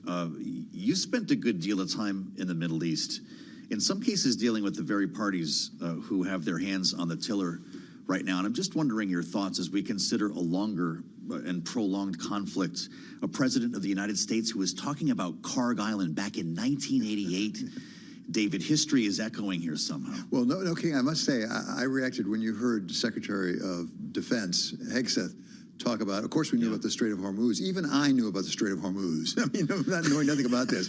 And I thought, well, it's good that you knew about it. What was your plan? And is this going according to plan? Because it seems not to be helping the whole globe. From going back to my experience, which doesn't mean it's true this time, two things. Number one is the Middle East is fiendishly complicated. And if you think you understand it, then you don't. Because there's always wheels within wheels. You don't know where it's going. And it spins out of control very easily. It's as I said at the beginning, it's easier to get into these things than get out of them. I will say, and this will be editorializing a little bit, Joe, I'm sorry. I'm old enough to remember the war, the first Gulf War, when President George Herbert Walker Bush went in. Remember how much time he took to get that coalition together and how much time he spent with those coalition partners?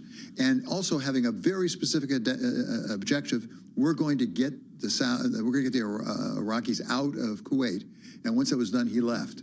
It is, in my mind at least, a sharp contrast with what we're seeing this time. I hope this works great for the United States, great for the world, but boy, it's different. Yeah, his son had some experience assembling what they call the coalition of the willing when he had his turn as well. And David, both presidents addressed the American people about their plans. We still haven't seen that formal speech from Donald Trump. Is that just quaint now? I mean, he's talking under the wing and in the driveway every day anyway. Does that matter to people in their living rooms anymore? Well, I'm old-fashioned. I'm used to the Oval Office address when we go to war, where the president comes and says, why are we doing this and what's the objective? Yes, sir. Going back to, you covered it so well, the State of the Union address, there wasn't much on Iran, as I recall. There wasn't a whole lot to talk about it. So we haven't heard much from the president, other than some posts, of course, and we've heard a fair amount from Secretary of Defense Hegseth on this, but we haven't had a lot of explanation. I mean, it's going to be interesting to see what happens comes midterms. What the American people are going to be saying, why did we do this and what do we get out of it? As I say, I hope it works beautifully, and by then we're all really happy and celebrating. But boy, there's going to be some explaining to do if things don't fit together. Well, God, everyone wants this to work beautifully. We just also want to address reality. David, it's great to see you. Thank you so much. And we'll be looking forward to Wall Street Week coming up at 6 p.m. Eastern Time. Wall Street time, as they say at World Headquarters in New York. That's right after the late edition of Balance of Power.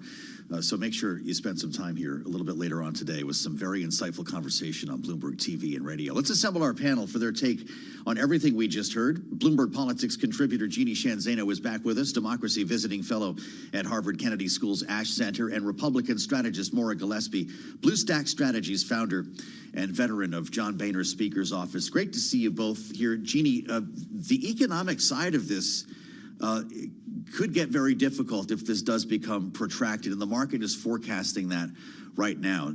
David Weston just invoked midterm campaigns. Once we start getting through the primary cycle here or getting into the bulk of it, are we going to see Democrats and Republicans both singing the same tune on inflation, on the economy? Yeah, we should. He is. I love him for doing that, Joe. You know, we love elections. So thank you, David Weston. The problem politically, in addition to everything else, is that, as Ron Klain used to say, when gas prices go this high, and we are now, $1 over what they were when the war began 3 weeks ago, they are, hovering around $3.90 on average in the U.S. for a gallon, could go as much as $4 or more. That is like putting a political billboard on everybody's, the end of everybody's street saying, we are in a red zone, danger zone. So when you talk about the midterm and you talk about the politics of this thing, that is a problem. And of course, it is exacerbated by what you and David were talking about, which is the fact that no one has yet explained in coherent terms what the goal is, what the end game is. So people are suffering. Certainly military families are suffering, but people are suffering, gas prices and other prices increasing. And no one has yet explained to them why that is, why they should be in pain this way, except yesterday, as the president noted, he didn't think it was all so bad. So that is a problem politically, and the GOP knows it. Maura, it was interesting to hear David Weston reflect on George H.W. Bush and his invasion of Iraq. You remember Desert Shield, of course, was followed by Operation Desert Storm. By the time we got into 1991, his approval ratings were like 91%. I mean, he was just cruising to a second term until the economy got in the way. And the recession that followed completely destroyed his approval ratings, and he is, of course, will go down as a one-term president. Even with success in Iran, there could still be economic reverberations that cause a recession, that could bring out stagflation. How much of a concern should that be for Republicans in this cycle? Well, it's a concern in terms of not only the economic outlook and what happens in the next roughly 7 to 8 months, but it's also a matter of why we were here in the first place. There wasn't necessarily a galvanizing force, something to get behind in a patriotic way, like in the past, where there's been something that happened to then us to garner a response. I also think that that's something to be on the lookout for that's not being talked about necessarily, is this potential for more troops going over. We already saw it today, 4,500 in the Navy are headed over. And so if there's more ground troop, or if there is ground troop, deployments, you're going to see a visceral reaction from many Americans, but especially those Republican-based voters for the Trump administration who don't want to see that happen. I also have to point out that in the NDAA that was passed in December, there was the automatic select service implemented that goes into effect in December. So something that people, at the end of the day, voters, they care about what happens to them directly. What's going to impact their day-to-day lives. The economy is the first thing that's going to impact their day-to-day lives. And second to that is if the draft is still on the table. I think, Caroline Leavitt 2 weeks ago, when she was asked directly about it, she said that the president would not take off any options from the table, leaving them all on there. I do think that when you talk to people about what's going to impact their day-to-day lives, that's going to really drive whether they decide to turn out for the vote in November for the midterms or to vote against what the administration is doing. And so Republicans in Congress need to be very conscious of that. So then in the end, Jeannie, we've got about a minute left. The economy is still decided on, or the election, I should say, is still decided on the economy, whether it's being impacted by war or some other force. Absolutely. It is the #1 issue on voters' minds. And I'll tell you, on the GOP side, it is complicated by this push for the Save America Vote Act, because the president is talking about how people can't trust elections at a time when Republicans are not as enthusiastic as Democrats. So all of that is complicated. And of course, what were voters told before the 24 election? As J.D. Vance said to Tim Dillon days before the election, we're not going to go to war in Iran. It would be a huge distraction, waste of resources, and massively expensive. He was right on that, and now they've got to explain why we're there. Really sharp panel today with great analysis. Jeannie Shanzano and Maura Gillespie, thank you both for being with us here. And thanks again to David Weston for setting up our conversation. We've got much more in this great hour on Balance of Power. Stay with us. I'm Joe Matthew in Washington. This is Bloomberg.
It's 1:40 on Wall Street. We do check markets all day long here at Bloomberg. Stocks lower. In fact, we are bouncing off the lows of the session right now. The Dow, the S&P, NASDAQ, they're all in the red. Energy moving higher. Let's begin with West Texas Intermediate crude closing in again on $99 a barrel.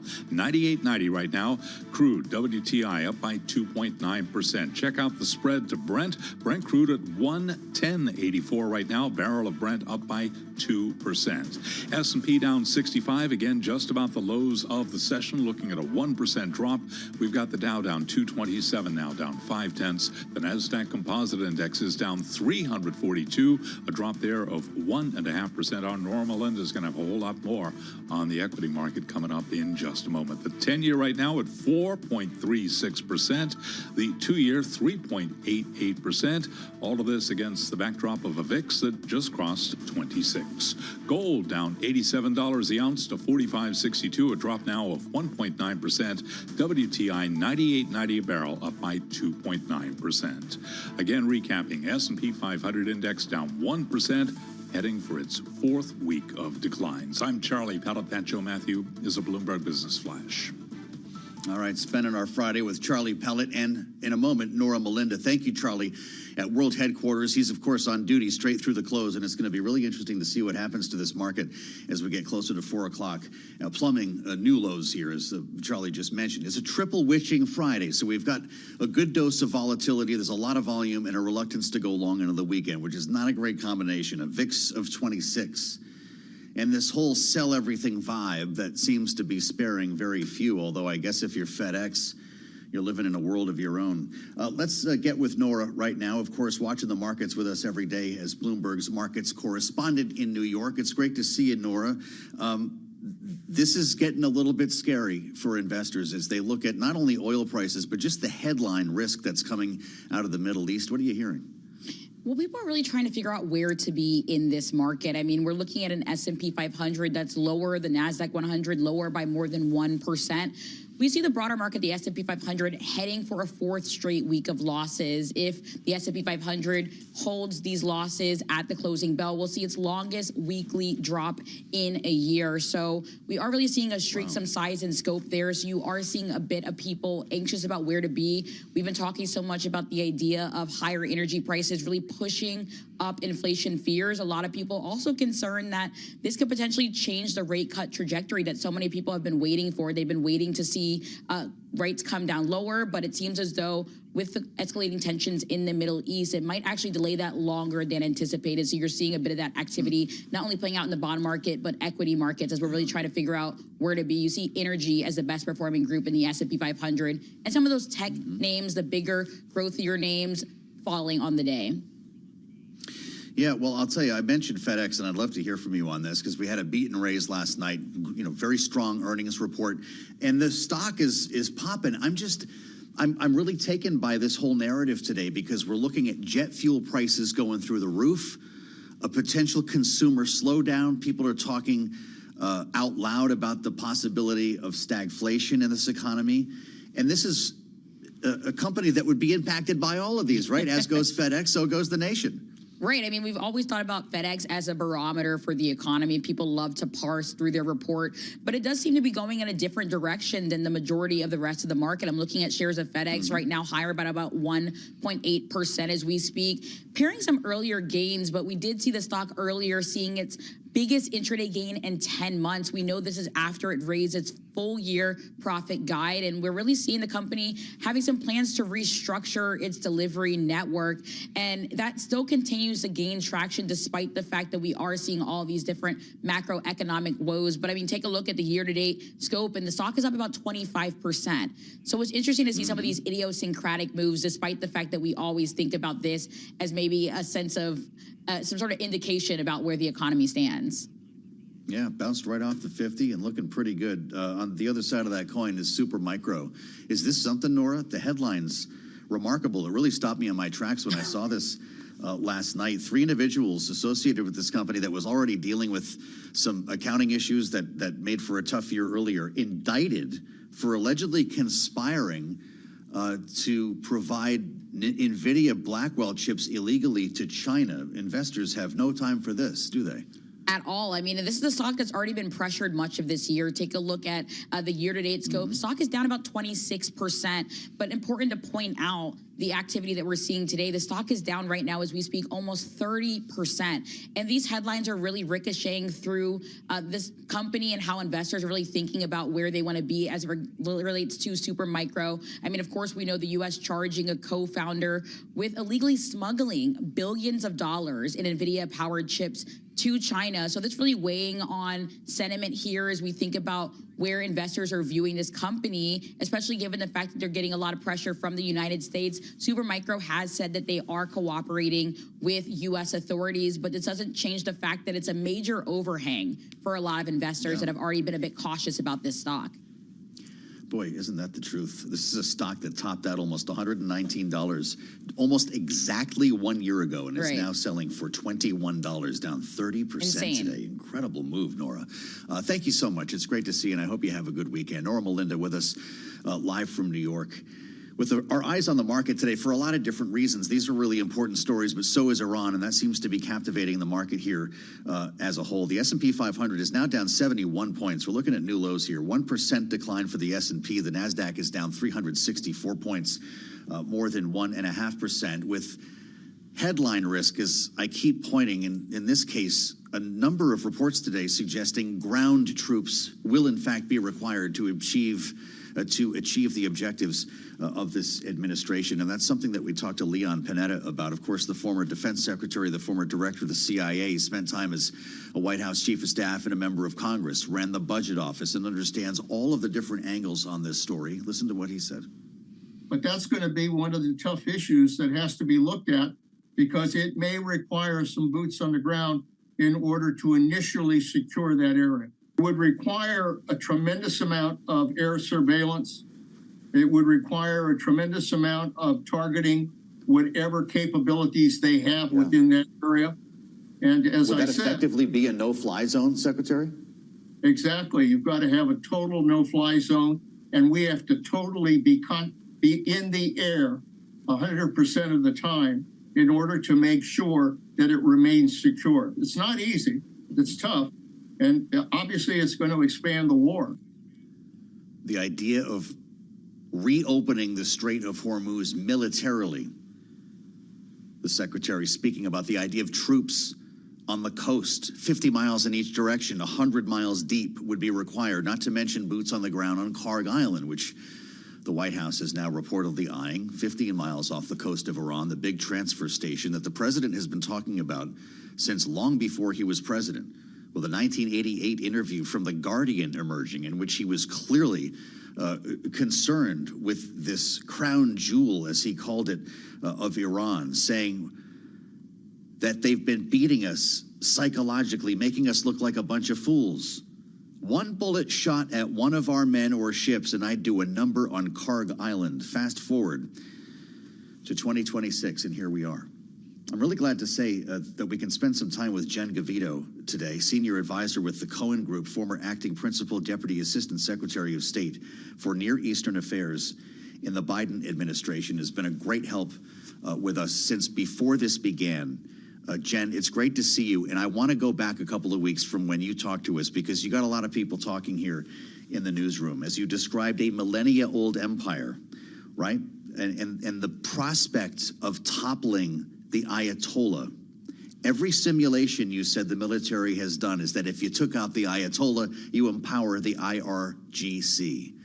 I know that you're a sage, Jen, but I could also ask you if we've simply forgotten some of the lessons of the past.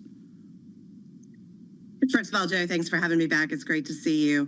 This is a circumstance in which I wish I had not been right, but I do think that is in fact what we are seeing.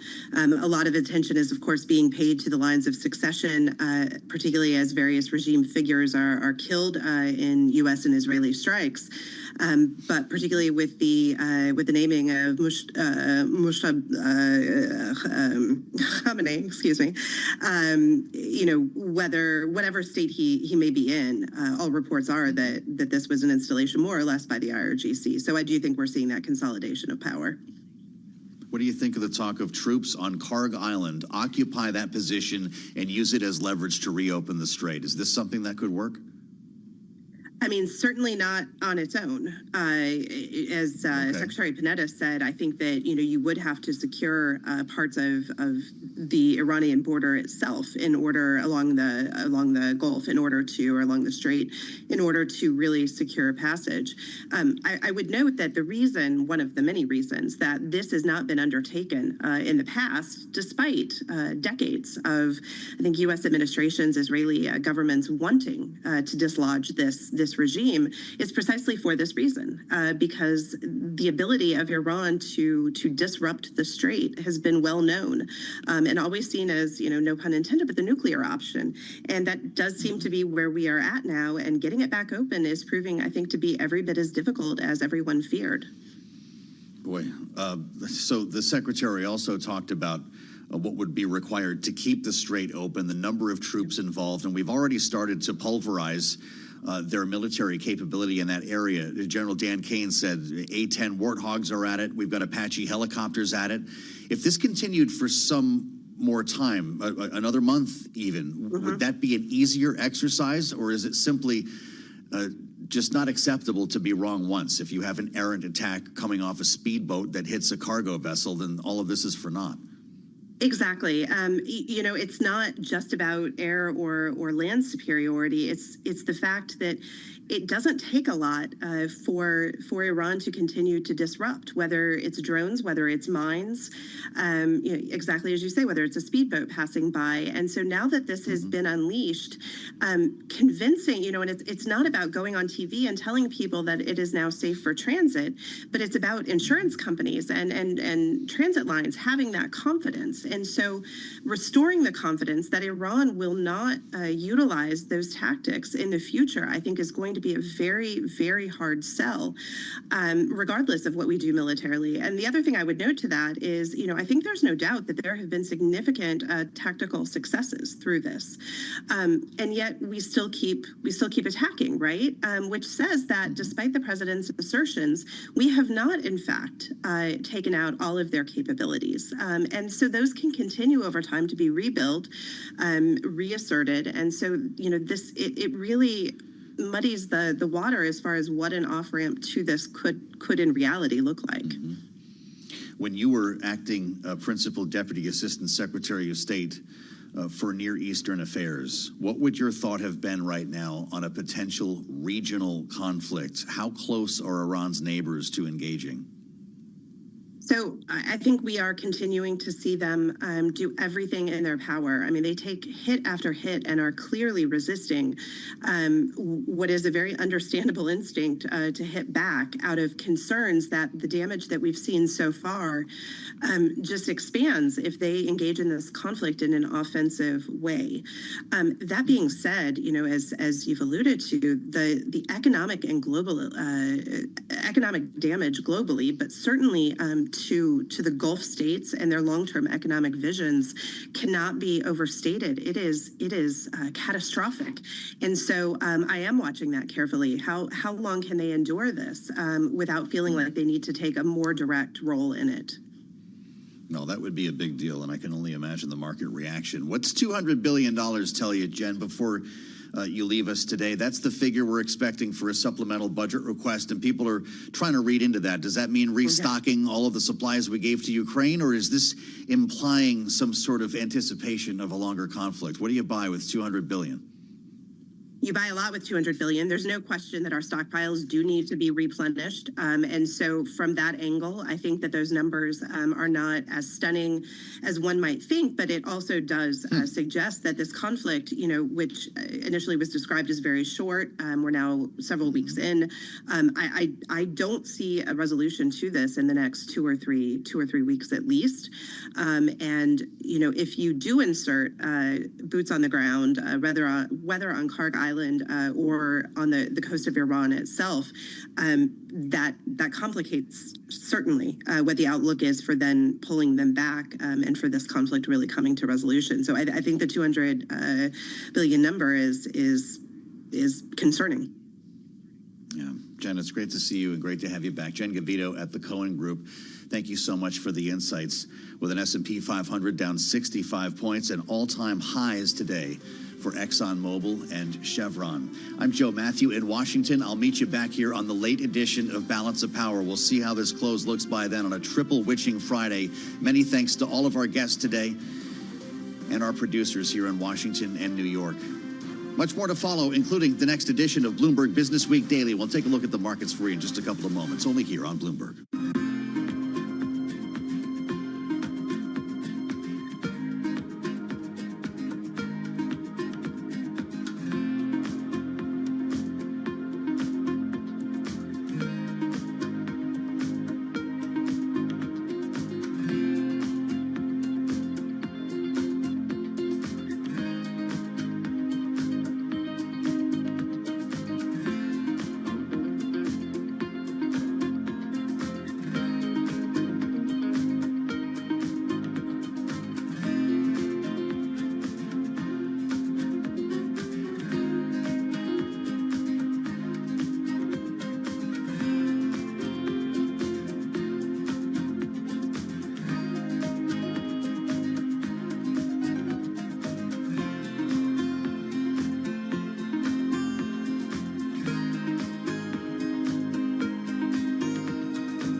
This is Bloomberg Business Week Daily, reporting from the magazine that helps global leaders stay ahead, with insight on the people, companies, and trends shaping today's complex economy, plus global business, finance, and tech news as it happens. Bloomberg Business Week Daily with Carol Masser and Tim Stenivek, live on Bloomberg Radio, television, YouTube, and Bloomberg Originals. And a very good afternoon, everybody, across Bloomberg platforms. Carol Master, Tim Stanovic, live here at Bloomberg headquarters in New York City. It's another busy day. It's another busy Friday here in 2026. Let's get to it on this March 20th. A headline just about an hour ago: Iranian officials have become reluctant to even discuss reopening the Strait of Hormuz as they are really focusing these continued battles and onslaught from both the U.S. and Israeli military. This is all according to a person familiar, involved in a direct high-level contacts with Tehran. So we did see oil prices in particular snap higher on that headline. They've backed off a little bit, but nonetheless, that is really our backdrop on this Friday. Yeah, oil higher. WTI up $98 a barrel. Brent $111 a barrel. Both of those up more than 2.3% today. And Carol, you guessed it. If anyone's been paying attention, stocks down, S&P down. Off its worst levels of the day, but still down a full percentage point. Yeah, and a new narrative when it comes to U.S. Treasuries. We've seen yields higher, and we continue to see that on this Friday. So we're going to get into it. As Tim mentioned before we got going, $5.7 trillion triple watching Friday. So that could add some volatility into the trade. Spooky. And you also think about investors, basically. I heard Paul Sweeney earlier on surveillance and on Bloomberg Intelligence kind of talking about how he remembers way back when he was trading, you wanted to close out positions. You wanted no risk going into a weekend. I don't know that we've totally seen that, but it's definitely been more of a risk-off trade this week. And also, a lot depends on what happens over the weekend when it comes to the war in Iran and how those traders want to be positioned going into a weekend of geopolitical crisis. The question I think a lot of people have is boots on the ground. Is that a possibility? Which is something we're going to dig into over the next 60 minutes. We're going to talk about that. It does seem like there's no end in sight to this war, so we're going to get the latest from the White House on the president's war in Iran, plus what may cripple our economy. It starts with the letter D, and no, we're not talking about depression, but it's something much more relative, and it, of course, connects to the war. Can you give another hint where you can find it? Sounds like diesel. I was going to say at a gas station, but anyway.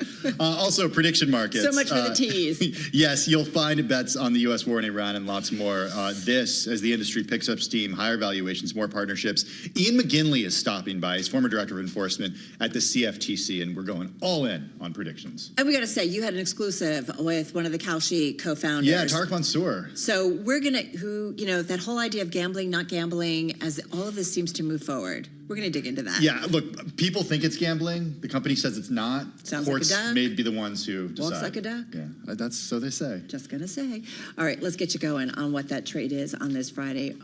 Covering it all for us, of course, is our own Charlie Pellet. Charlie, take it away. Thank you very much. Just had a print of 99 on West Texas Intermediate crude, pulling back just a tad right now. 98.65, up by 2.6%. Check out the spread to Brent crude. Barrel of Brent right now, 110.77. Brent up by almost 2%. We are watching oil. We're also watching the 10-year, 4.36% right now, with a 2-year, 3.88%. Bottom line here, equities lower across the board. S&P 500 index down 1% right now, down 68, 65.37 where we stand on the S&P 500 index. We have got the Dow Industrials down 269, drop there of 0.6%.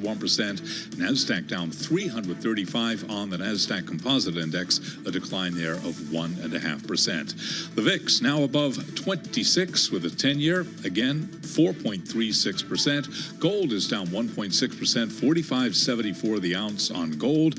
And Bitcoin is trading lower by 0.8%, below 70K, 69,950 right now on Bitcoin. Again, WTI 98.65 a barrel right now, up 2.5%. Brent up 2%, 110.83. Oil majors pushing higher. ExxonMobil up 2%. Chevron up 1.2%. ConocoPhillips up 0.7, and as you would expect because of energy costs, airline names are lower. Again, recapping, S&P down 1%, and for on-demand news 24 hours a day, subscribe to Bloomberg News Now wherever you get your podcast. I'm Charlie Pellet. That is a Bloomberg Business Flash. All right, Charlie, thank you so much. All right, let's get to it. We've been tracking our live blog when it comes to the war, and a couple of the things in terms of the headlines. We mentioned this at the top. Iranian officials have become reluctant to even discuss reopening the Strait of Hormuz as they focus on surviving the U.S.-Israeli onslaught. That is according to a person involved in direct high-level contacts with Tehran. And the other thing is, and we are, hearing about this, reports about this, the Wall Street Journal, Tim, about the prospect of boots on the ground from the United States. Well, the U.S. sending as many as 2,500 additional Marines, 3 warships to the Middle East. That's according to an earlier report by the Wall Street Journal. Journal. The U.S. also weighing an operation to occupy Kharg Island. Axios reported, adding that no decision has been made. All right, so let's get to it. Let's head to the North Lawn of the White House, try to get an understanding of the plan, the consensus. Is there any timeline, any end to this war? With us is, of course, Bloomberg News Washington and White House correspondent Jeff Mason. Jeff, good to be checking in with you. You know, here we are getting ready to enter our fourth week when it comes to the U.S. war in Iran. Is the president looking for an off-ramp? Like, what is kind of our way forward here? Do we have any clear idea? Well, I heard the questions that you were just mentioning that you were going to ask, and the truth is a lot of those questions are questions that only the president knows the answers to. Is he looking for an off-ramp? Possibly. Has he given mixed messages about that? Absolutely. He has said that he thinks that the U.S. is ahead of schedule with its operation. He has said before that he thinks that the war could end soon. But then, of course, the United States continues to attack and continues to be in a position really to continue this war for some time. And the reports from the Wall Street Journal and some other media organizations about troops being sent to the region would only underscore that. What do we know about those troops? Again, the Wall Street Journal reporting that the U.S. is sending more Marines and warships to the Middle East. Does that indicate that the operation changes in some way? It moves from strikes from air to perhaps a different type of operation? What I would say is one shouldn't necessarily assume that forces being sent or additional forces being sent to the Middle East equates with boots on the ground. Boots on the ground, I think most people would assume, means actual soldiers, actual American troops in Iran or on Kharg Island, for example, and that is not the same as reinforcing the multitude of bases and troops / forces that are already in the region. So I don't have the answer about what the president is eventually planning on doing. I did, however, have an opportunity to ask him about this yesterday in the Oval Office, and when I asked if he was planning to put boots on the ground or send more forces to the region, he said no. So again, mixed signals, but I don't think you can necessarily conclude from the reporting that we've seen by some of our colleagues that means boots on the ground is what is coming next. Yeah, you know, when it comes to, Jeff, mixed signals, I think about the Director of National Intelligence, Tulsi Gabbard, who was up there before a Senate committee answering questions about Iran and national intelligence leading up to the president, his decision to take the action against Iran. Contradictory statements by her and whether or not Iran was really a threat. I don't know if it really matters at this point because we're in a war, but I guess what I'm wondering is, you know, so we have another story out on the Bloomberg about the president losing control of this war. Is he in control to find an off-ramp? Is there negotiating going on that, you know, keeps the U.S. still in some kind of control of this situation, or is it kind of gone beyond that? Well, I mean, we're getting a little bit into semantics there. What does it mean to be in control? Certainly the president of the United States is in control of what the U.S. forces do. And he's calling the shots about what happens next, and he gets to make the decision about an off-ramp and whether or not he's looking for one or whether he wants to stick around for a little bit longer. In terms of, is he losing control broadly of the ramifications of the decision that he made to go to launch these strikes against Iran? I mean, maybe if you look at the oil prices, which of course we've been talking about a lot, it doesn't seem like the White House was expecting that ramification. It doesn't seem like they were ready for the impact on the Strait of Hormuz. That said, the president also addressed that in the Oval Office yesterday and indicated he thought that oil prices would go even higher. But listen, we all know in the world of politics that spin is part of the gig, and I think it's probably fair to assume that there was a little bit of spin involved in that. Hey, Jeff, before we let you go, the politics of this, especially ahead of the midterms in just a few short months. You're at the White House, you're in Washington. Republican lawmakers who may be up for re-election or maybe in vulnerable areas, to what extent do these higher prices move a focus from affordability, which is, we know, a very important issue for voters going into these midterms? To what extent does that possibly hurt Republicans in the midterms?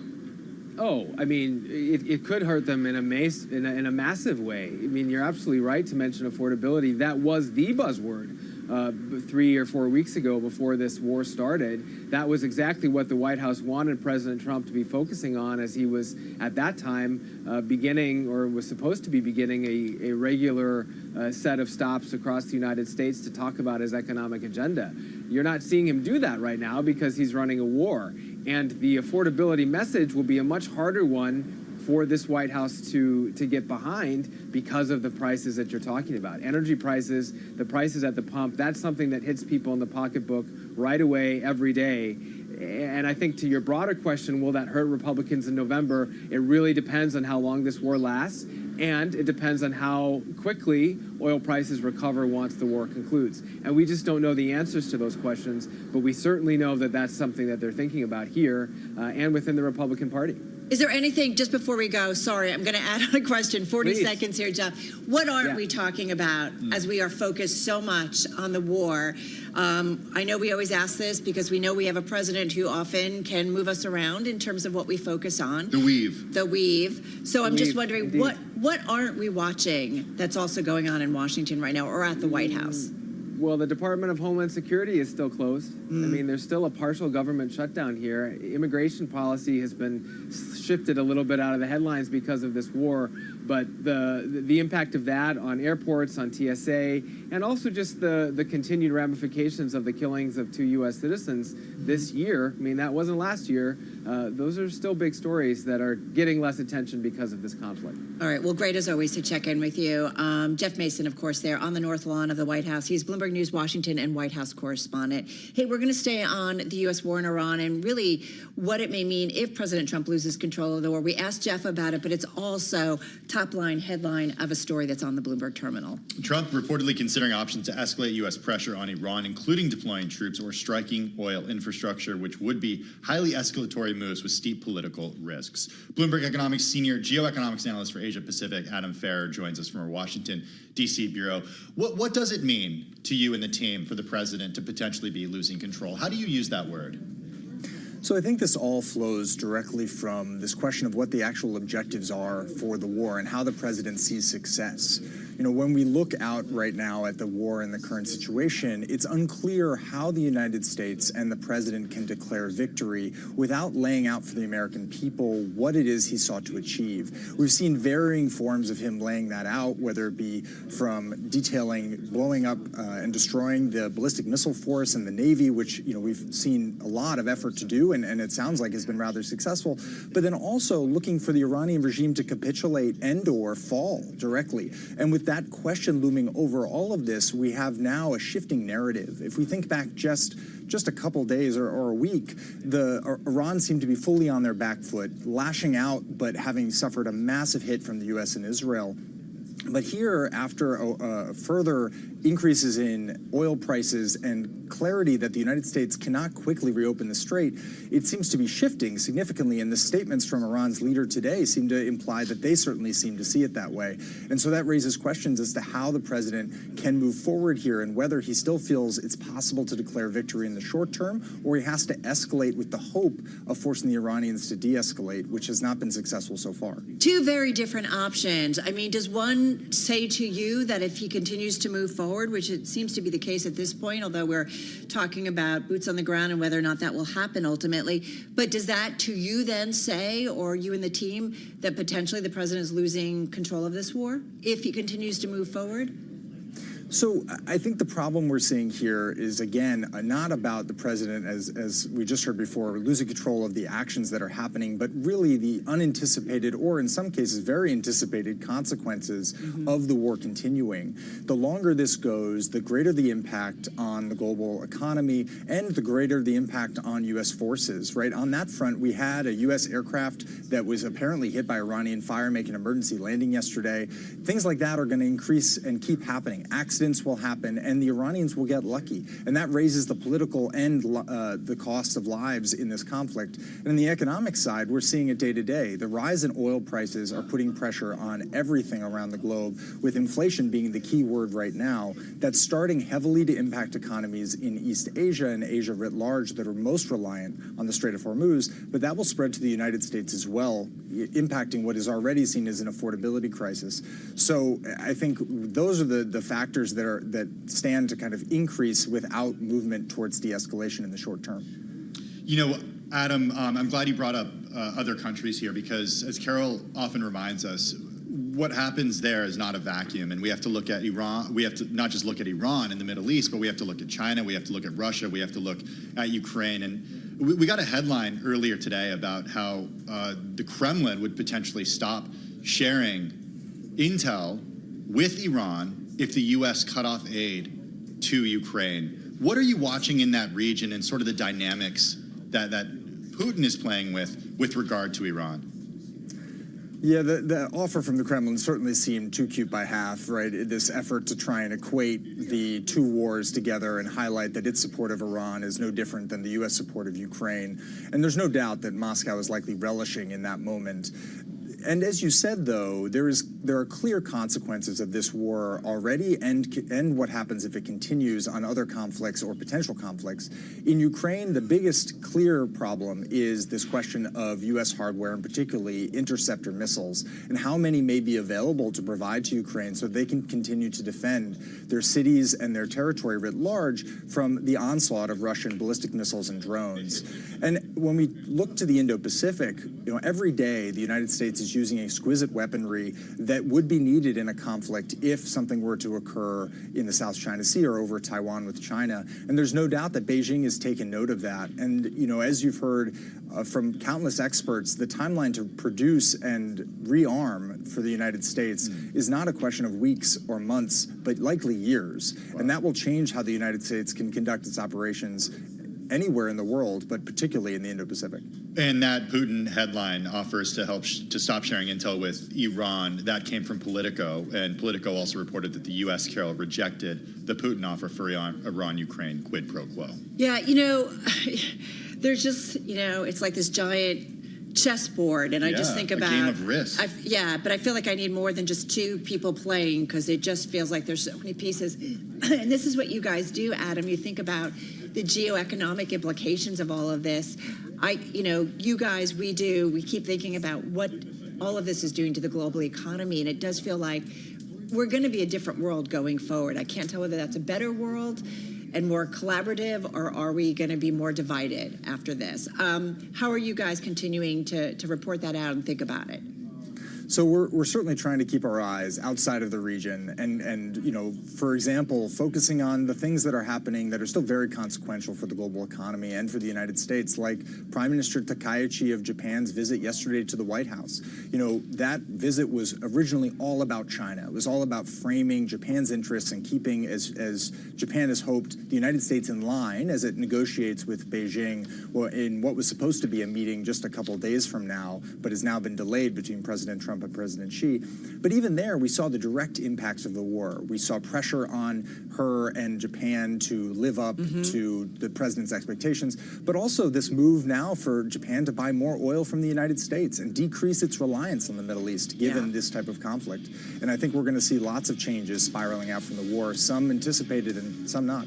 All right, so glad we could check in with you once again. Adam Farrer, he's Bloomberg Economics, Senior Geoeconomics Analyst for Asia Pacific. Coming up, the industry that's picking up steam, higher valuations. Yes, we're going to talk prediction markets with a former Director of Enforcement at the CFTC.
It's 2:21 on Wall Street. We do check markets all day long here at Bloomberg. Developing story headline right now on the Bloomberg Professional Service involving Kalshi. Kalshi has been banned from operating in Nevada for now by a state judge. Again, the headline right now on the Bloomberg Professional Service: Kalshi banned from operating in Nevada for now by a state judge. Energy markets higher. The Dow, the S&P, NASDAQ all lower. Just getting another headline involving Iraq. Iraq has declared a force majeure on foreign-run oil fields. Now, that's according to Reuters. A force majeure, by the way, is a legal clause that is found in contracts that frees parties from liability or obligation when an extraordinary event or circumstance beyond their control prevents them from fulfilling a contract. Right now, West Texas Intermediate crude, $98.51 a barrel, up 2.5%. Look at the spread with Brent. Brent crude above $111 right now. Brent up by 2.7%. The Dow lower by 416 points, down 0.9. We got the S&P down 89. Yes, low of the day right now, down 1.4%. NASDAQ down 406 now, a decline there of 1.8%. Keep it locked into Bloomberg Television and Radio right through the close to see how things shake out. The VIX above 27 now. The 10-year 4.38% with the 2-year 3.88%. Spot gold down 109 the ounce to 45.40, drop there of 2.3%. And West Texas Intermediate crude 98.45 a barrel. WTI up right now by 2.4%. Recapping, stocks lower. Oil higher, S&P down 1.4%. And for on-demand news 24 hours a day, subscribe to Bloomberg News now wherever you get your podcast. I'm Charlie Pellet. That is a Bloomberg Business Flash. All right, Charlie, thank you so much. All right, a lot going on, as we said, this Friday, continuing to monitor, of course, the latest on the war, and we'll bring you any new headlines. In the meantime, speaking of headlines, just one crossing the Bloomberg terminal, Kalshi, temporarily barred by a judge from offering its prediction market contracts in Nevada after state regulators said the company did not have a gaming license. The state court judge ruling in Carson City, signing a temporary restraining order, blocking Kalshi event contracts for sports, election, and entertainment. This is according to a copy of the order provided by the Nevada Gaming Control Board. The judge, meantime, setting a hearing, Tim, in the case for April 3rd. Well, it's not the only bit of news. The MLB has entered a new agreement with Polymarket and the federal regulator that oversees prediction markets. Also, yesterday, Kalshi raised more than $1 billion at a valuation of $22 billion in a new financing round.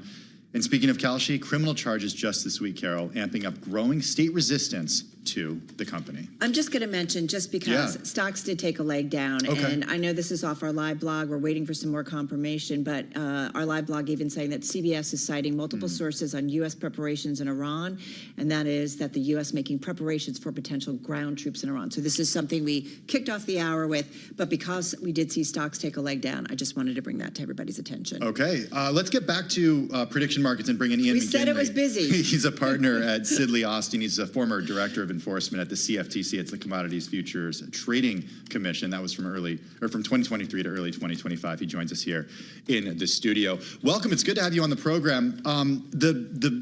It's happening so quickly when it comes to interest in prediction markets. I just want to get your response on this news from Nevada, because it does seem like state after state is going after these companies and this company. And maybe it has to do with gambling revenues. Maybe it has to do with other lobbyists. I don't know. Can the states actually bar this company from doing business in different states?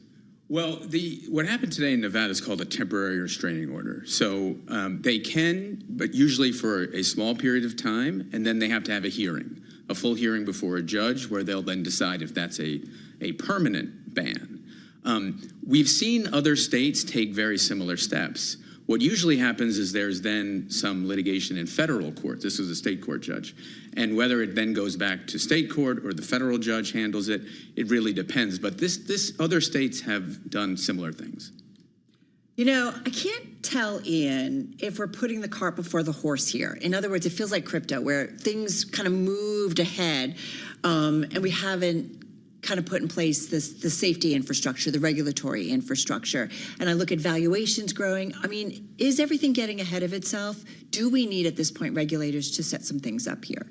Well, so there's a few things going on. And like you said, there is a lot going on, right? On the one hand, you have legal regulatory developments. On the other hand, you have just the businesses growing tremendously, Right. sponsorships.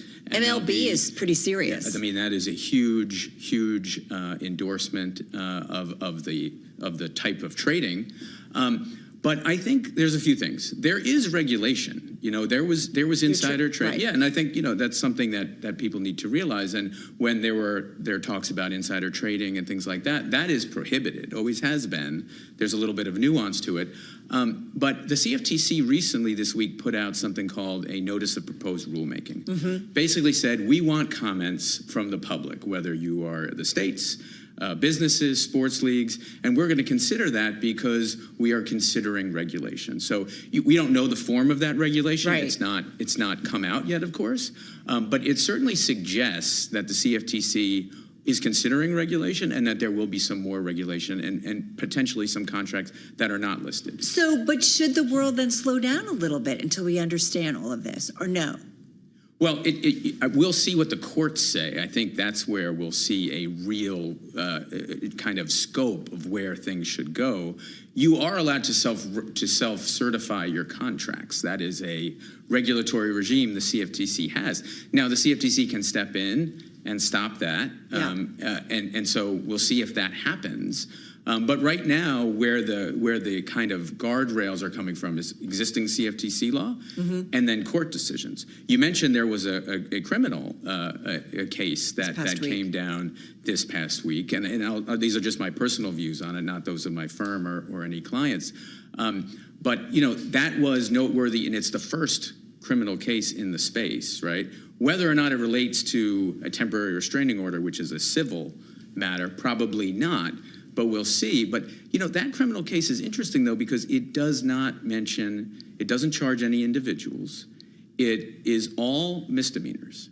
All the, and any accusation, of course, should be taken seriously, but felonies are the more serious charge, not misdemeanors. And if you look at the charging instrument, you know, we were talking a little bit about it, it just lays out that there were trades on a certain platform. It doesn't, you know, when I was a federal prosecutor, you have a choice when you release a charging document.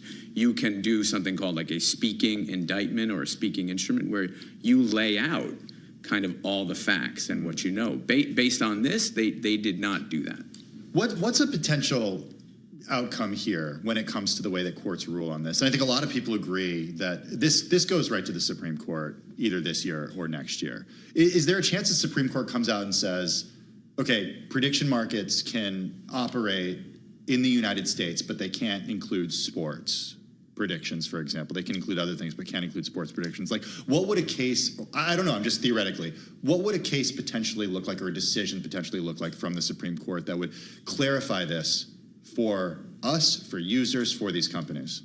Well, so the Supreme Court really answers narrow questions. That's one thing to think about. We saw this in the tariff decision, and there was a dissent that I think spelled this out, where the Supreme Court will weigh in on the most narrow issue that it's presented with. So you could see the issue here is preemption, so whether federal law or state law applies. But it's very rare that the Supreme Court or any other court takes the next step and says, well, now here's how it should be regulated, or here are the particular. That's where the agency comes in. So there's a chance. So the question would be whether or not the CFTC is the regulator versus the states are the regulators. That I think is going to be the main question. Now, there may be some nuance in there as to what is the definition of something that's a swap. What can be traded? Why does the CFTC regulate these prediction markets, but states regulate FanDuel and DraftKings? Well, the difference, I think the argument is the difference in the structure of how they're, you know, and at a very basic level, right, you are betting against the house and when you think of traditional, right, traditional gaming and gambling.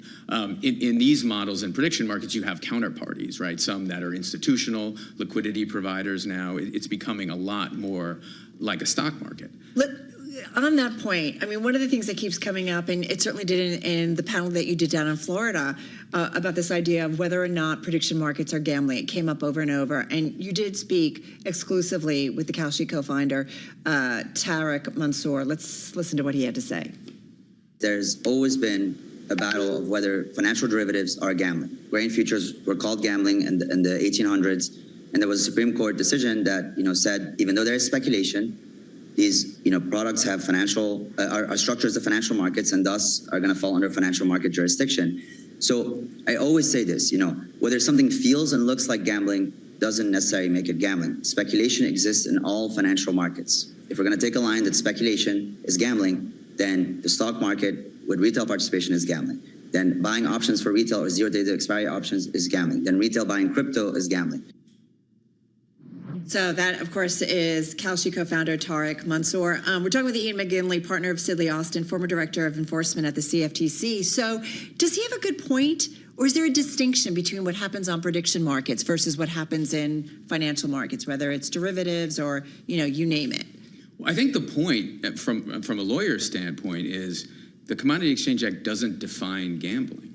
That's kind of why, and that's what the CFTC implements. That's its statute, and so that's where we've seen a lot of courts come in and try to distill the concept down. Now, there's a concept in federal law, CFTC law, that talks about gaming, but it also doesn't define it. And so that's why I think you see regulators now. When I was at the CFTC, there was an effort to further define gaming, and it looked at, is it a game of, for example, a game of skill or a game of chance? And so I think that's where you'll see regulators go. But the reason why, and you mentioned all the courts and the different decisions. You have district courts, you have appellate courts, and you have the Supreme Court.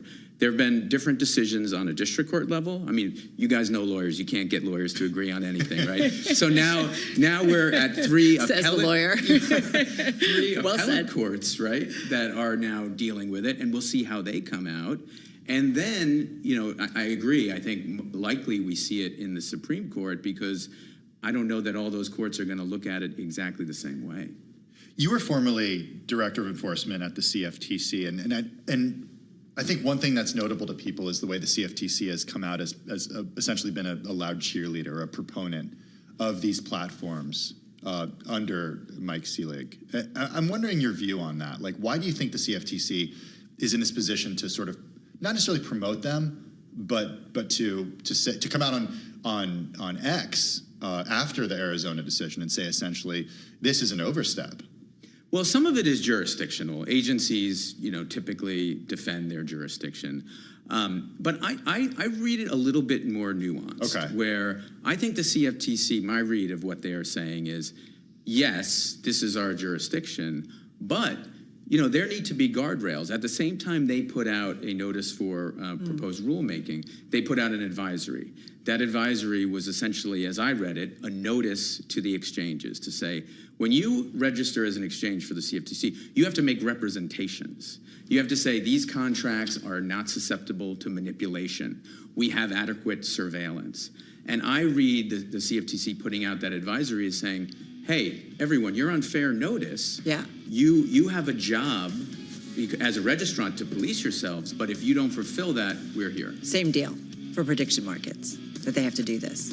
Oh, yeah. They do. Yeah, they do have that obligation. Great stuff. Ian McGinley, partner at Sidley Austin, former director of enforcement at the CFTC. This is Bloomberg.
It's 2:40 on Wall Street. We do check markets all day long here at Bloomberg. Lows of the day for the U.S. stock market. The Dow, the S&P, NASDAQ, all in the red. This is energy pushes higher. West Texas Intermediate crude, $98.32 a barrel, up right now by 2.3%. Brent crude, $112. Check out the spread there. 98 on WTI, 112 on Brent. Brent crude up now by 3.6%. Brent, of course, the global benchmark. The Dow, the S&P, NASDAQ, they're all in the red. S&P down 96 now at 65.09. That is a drop of 1.5%. Dow Industrials down 480 on the Dow, a decline right now of 1%. The NASDAQ Composite Index down 437 for NASDAQ, a drop of 2%. The VIX above 27, the 10-year 4.38% with a 2-year 3.88%. Gold now at $45.45 the ounce, down 2.2%, and West Texas Intermediate crude $98.32 a barrel, up by 2.3%. President Trump has released a national framework for regulating artificial intelligence, laying the groundwork for Congress to create a federal standard for the technology. The framework, which builds upon Trump's December executive order, calls for online safeguards for children, less stringent permitting requirements so data centers can generate power on site, and preventing censorship. Recapping, S&P right now down 95 for the S&P, a drop of 1.4%. I'm Charlie Pellet. That is a Bloomberg Business Flash. All right, Charlie, thank you so much. Charlie, of course, breaking out the markets. We do want to mention, too, once again, that Brent crude did hit session highs above $112 a barrel. That after that CBS report about the administration, some consideration perhaps when it comes to putting boots on the ground in Iran. Again, that U.S. is actually preparing ground troops in Iran. This is coming from CBS. We want to be careful about it, but we did see oil markets, understandably so, spiking up again, and we did see stocks. They are now pretty much at their lows of the session. Also, red headline coming about 90 minutes ago at this point, Iran sticking to its hardline position on the Strait of Hormuz. We're monitoring oil's exports. They hinge on that small outpost in the Persian Gulf, Karg Island. It's the loading point for almost all of the country's crude shipments. The president said the U.S. bombarded military targets on the island, Carol, last Friday, but spared its oil infrastructure. Since then, an idea has gained momentum with some advisors that that there could be a U.S. invasion of the island. Others have expressed concern not only about the military risks, but that it could trigger another spike in oil prices. Right, trying to figure this out, right, and kind of what comes next. We, of course, continue to track how all of this impacts global oil and energy markets. And we do want to bring you to a story that caught our attention. And this is how our team, too, is continuing to think about how the U.S. war in Iran is impacting global markets, global economy, and in particular, to the U.S. economy. And as they wrote in this great read, for one small business owner, it could mean a crippling of the U.S. economy. So let's dig into this. We are delighted to have with us Bloomberg News oil reporter Nathan Risser. He is in our Bloomberg Houston bureau. So Nathan, good to have you here with us. Great story. Before we dig into it, though, you are in Houston. I have a lot of family throughout the state of Texas. Such an important area when it comes to the U.S. energy and oil markets. What are the conversations that folks are having in the oil industry in Texas and Houston about the impact this war is having? Hey, yeah, thanks for having me. As you can tell, we're having some lovely weather in Houston right now. I mean, one of the big conversations we're having here is how does it disrupt the oil or the price of oil that's flowing to the huge refining and petrochemical corridor that's just 20 minutes down the road from me here in Houston, Texas. And as we reported earlier today, we're seeing some of that impact on diesel prices. I mean, in America, we love to talk about gasoline. It's what millions of people every morning see when they're driving to work. But the pain point at the moment really feels like it's diesel, which crossed the $5 threshold this weekend, which is a level we haven't seen since 2022 and the early days of the Russia-Ukraine conflict. What is the relationship to diesel's price and the inputs that make diesel? Because these are not the highest oil prices that we've seen by any means. But like you said, diesel's only been $5 a gallon at one point ever before, and that was back in 2022.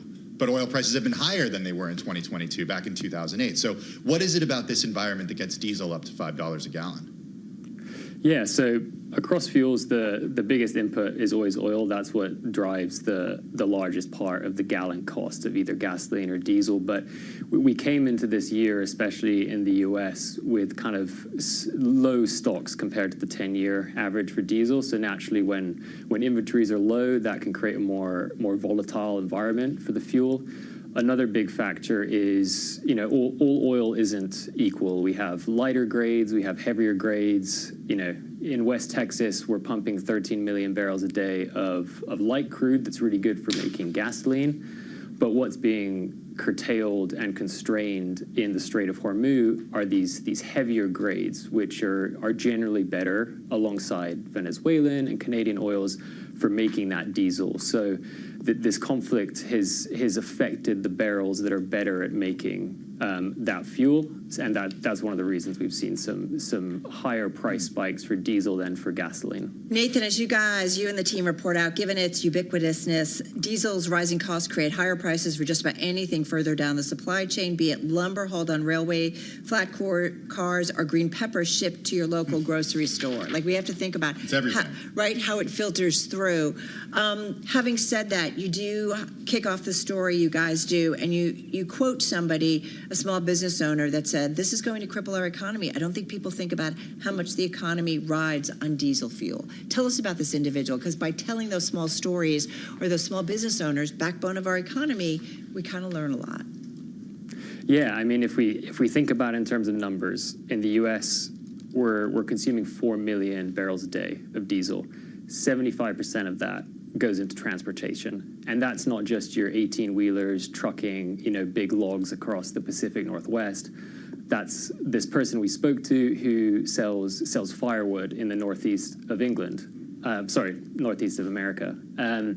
And so the impact we're seeing of this fuel hitting $5 a gallon, it's not just these big industrial purposes, be it trucking or running tractors. It's going down to mom and pop stores. Another person we spoke to later in the story is a landscape contractor here in Houston, and he's got to buy that fuel for his trucks that carries his equipment, and also buy fuel for his lawnmowers and what he's actually doing his work with. Yeah, and this is exactly what the Fed was trying to figure out this week, and what we've been trying to figure out. If this landscaper has to spend more on fuel, if this producer of firewood has to spend $11,000 a month instead of $6,000 a month on this fuel, what does it mean for customers? But also, what does it mean for how they're spending other money? How do you look at that in the way that the diesel prices ripple through the economy, not just in the context of they go through everything, but how people pull back on other things when this stuff gets more expensive? Yeah, I think one of the landscaper's comments was really interesting, which is that for now, he's not adding costs to his services. He's not adding a fuel charge like some might, because he sees this as an opportunity to gain some market share. But down the line, there is a point he'll eventually have to. And I think that's really emblematic of the point we're in the diesel price spike, which is that people are assessing their options and may ultimately be forced into raising their prices at some point down the line, but we're not necessarily there yet. Yeah, right. This goes back to kind of what is really the main focal point when we think about this U.S. war in Iran, like how long this goes on. Interesting, because on a day when we've got CBS reporting that the administration might be thinking perhaps about putting or getting ready to put troops on the ground, like you don't, does that mean that that's a further escalation? Does that mean this goes on longer, or is that a means to bringing this to an end? And I guess that's what we have to all kind of figure out. But that's how you have to figure out, right? All these business owners, they must be just watching closely to figure out how long this goes on.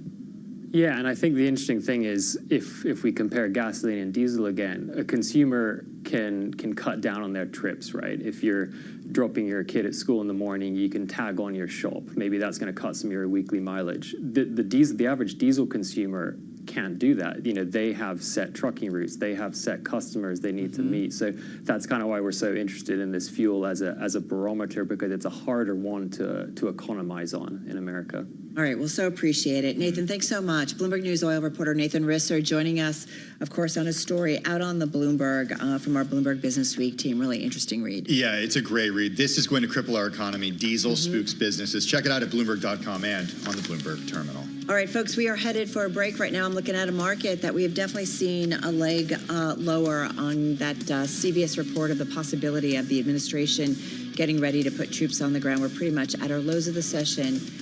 We're going to talk markets and stocks on the move in a moment.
This is Bloomberg Business Week Daily with Carol Masser and Tim Stenovec on Bloomberg Radio and Television.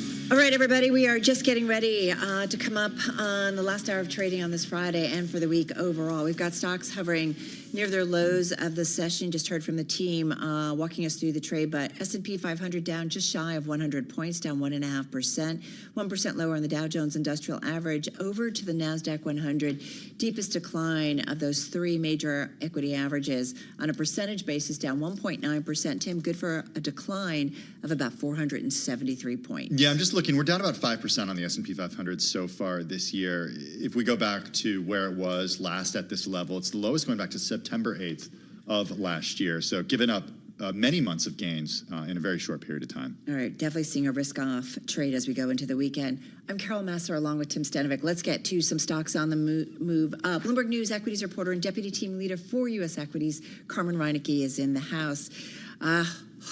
We're almost there. Well, are we? Well, yeah, we're getting there. We're getting there. Some big moves, though, and one name that we are talking about a lot today. We're going to talk about it as well. Yeah, so that's Super Micro, ticker SMCI. So we're down 32% right now. This is the most since sort of end of October of 2024. So 3 individuals associated with the company were indicted by the U.S. Attorney's Office. So this includes the co-founder who's charged with smuggling chips to China. So really significant here for this company.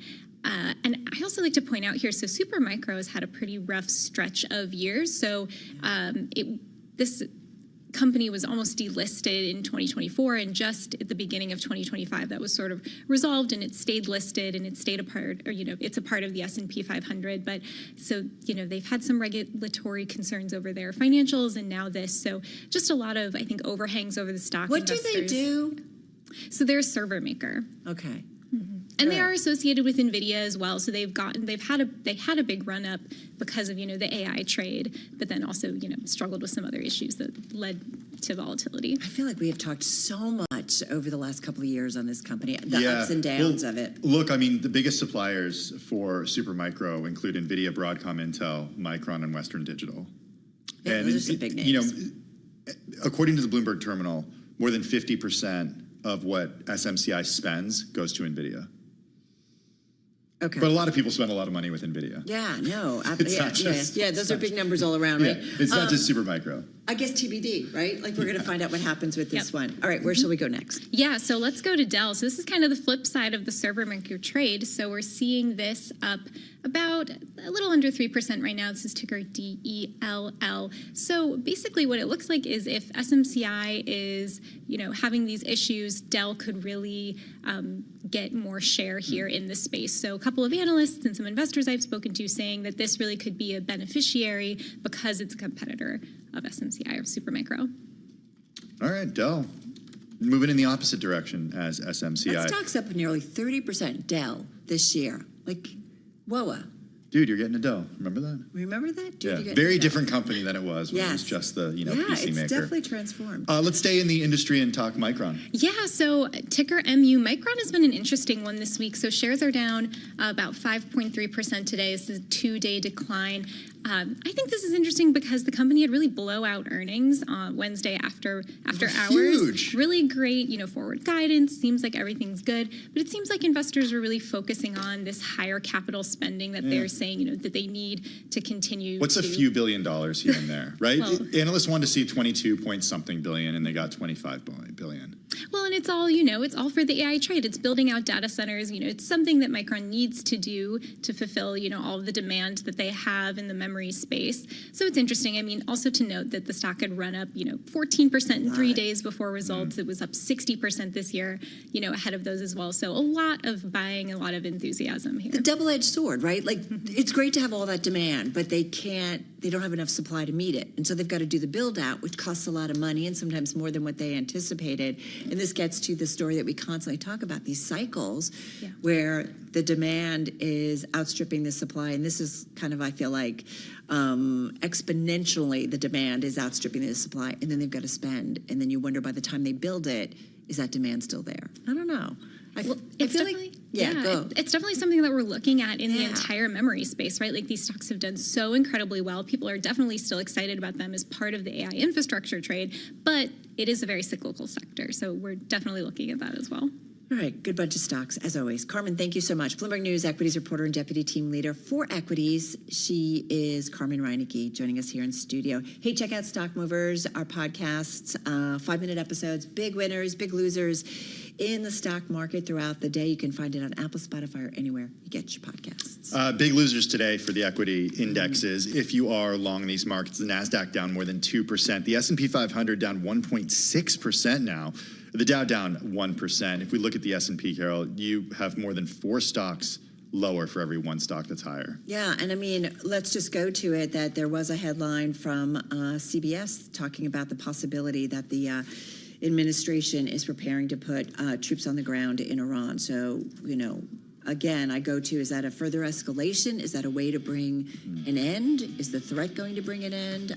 I don't know. I don't know what's going on in the back channels. I guess none of us know. Brent hitting a session high after that CBS report on those ground troops. All right, we're going to stay on it, continuing to monitor headlines. If you're watching on TV, the close is coming your way in just a moment.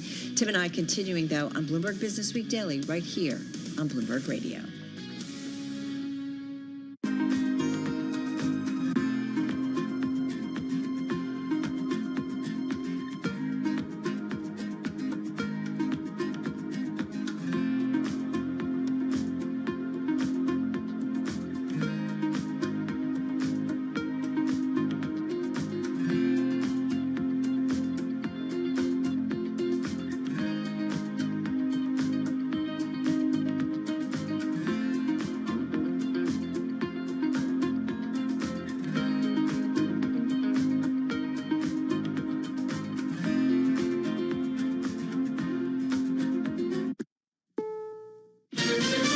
This is CBS News on the Hour, your home for original reporting.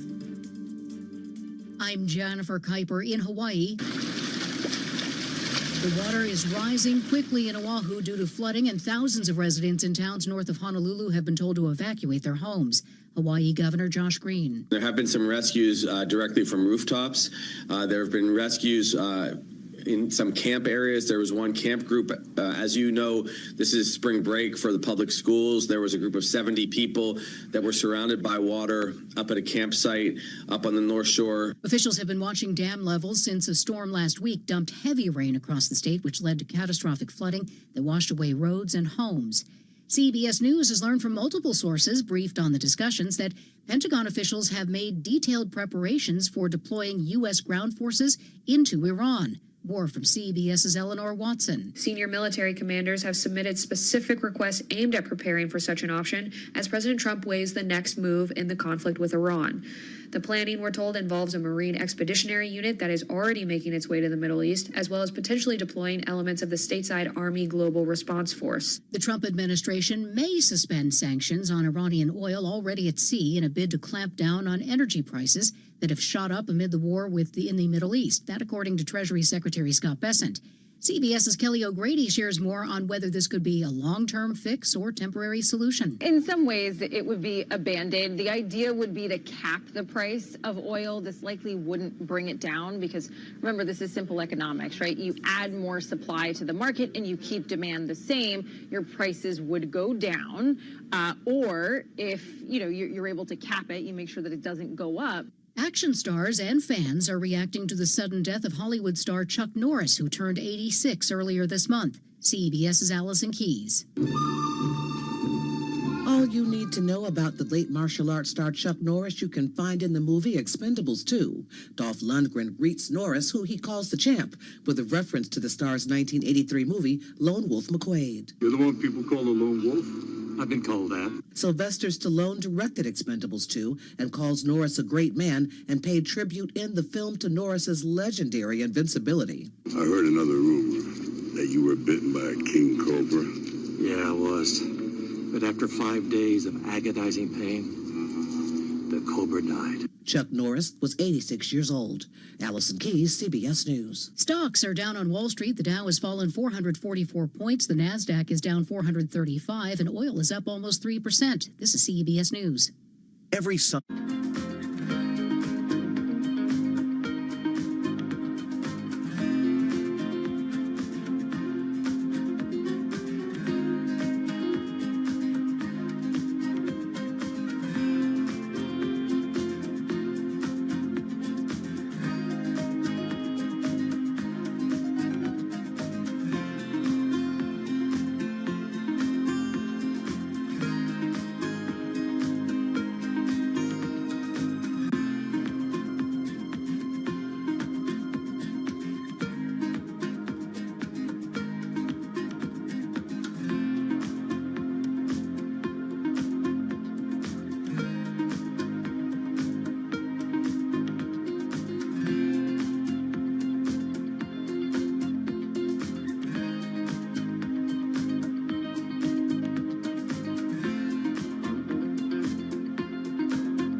former Detroit police sergeant is accused of kidnapping and raping 5 women. CBS's Michael Wallace reports. The alleged facts in this case are disturbing, unsettling, and infuriating. Wayne County prosecutor Kim Worthy says Benjamin Wagner's victims ranged in age from 15 to 23. He allegedly abducted them at gunpoint as they walked on Detroit's streets between 1999 and 2003. Has led a double life as a law enforcement officer and a serial rapist. Wagner retired from the force in 2017. He was arrested at his home in North Carolina. Police are encouraging any other victims of Wagner's to come forward. Michael Wallace, CBS News. The U.S. Education Department is handing off a portion of its student loan portfolio to the Treasury Department.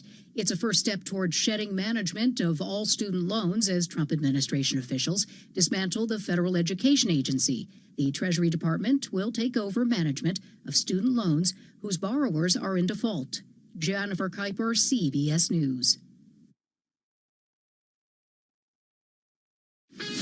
This is Bloomberg Business Week Daily, reporting from the magazine that helps global leaders stay ahead, with insight on the people, companies, and trends shaping today's complex economy, plus global business, finance, and tech news as it happens. Bloomberg Business Week Daily with Carol Masser and Tim Stenivek, live on Bloomberg Radio, television, YouTube, and Bloomberg Originals. All right, folks, let's get to it. We've got just about 55 minutes to go until we wrap up trade for the Friday session as well as for the week overall. We're hovering near our lows of the session. We'll get a read with our Charlie Pellet in just a moment, but more than 1% declines on the major equity averages, almost 2% lower on the NASDAQ 100. And all of this goes back to some headlines involving some reporting out from CBS, and they are saying that the administration is exploring and preparing for ground troops in Iran. We did see Brent hitting a session high as well. So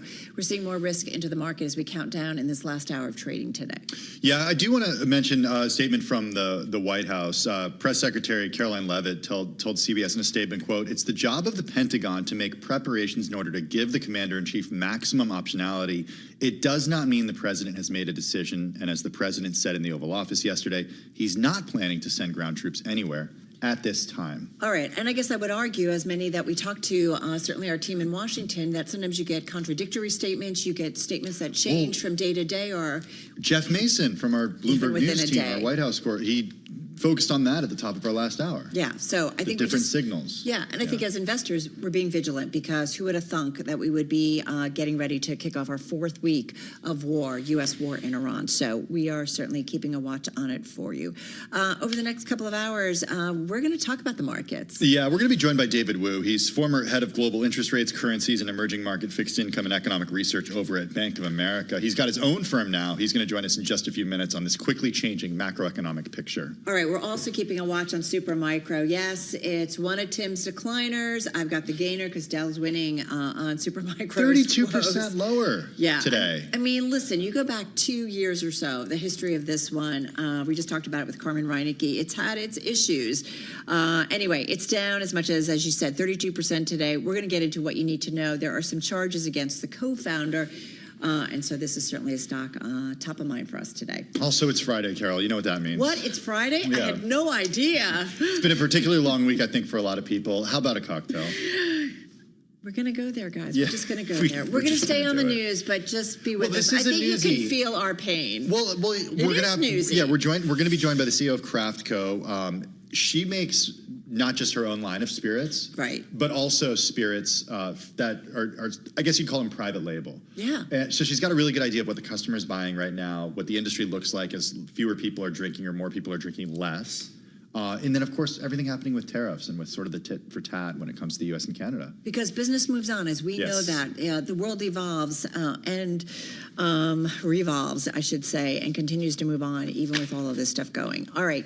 Carol Master, Tim Stenivek, Bloomberg Business Week Daily, brought to you by Golden Crest Metals. Inflation, tariffs, volatility have some investors turning to gold for stability.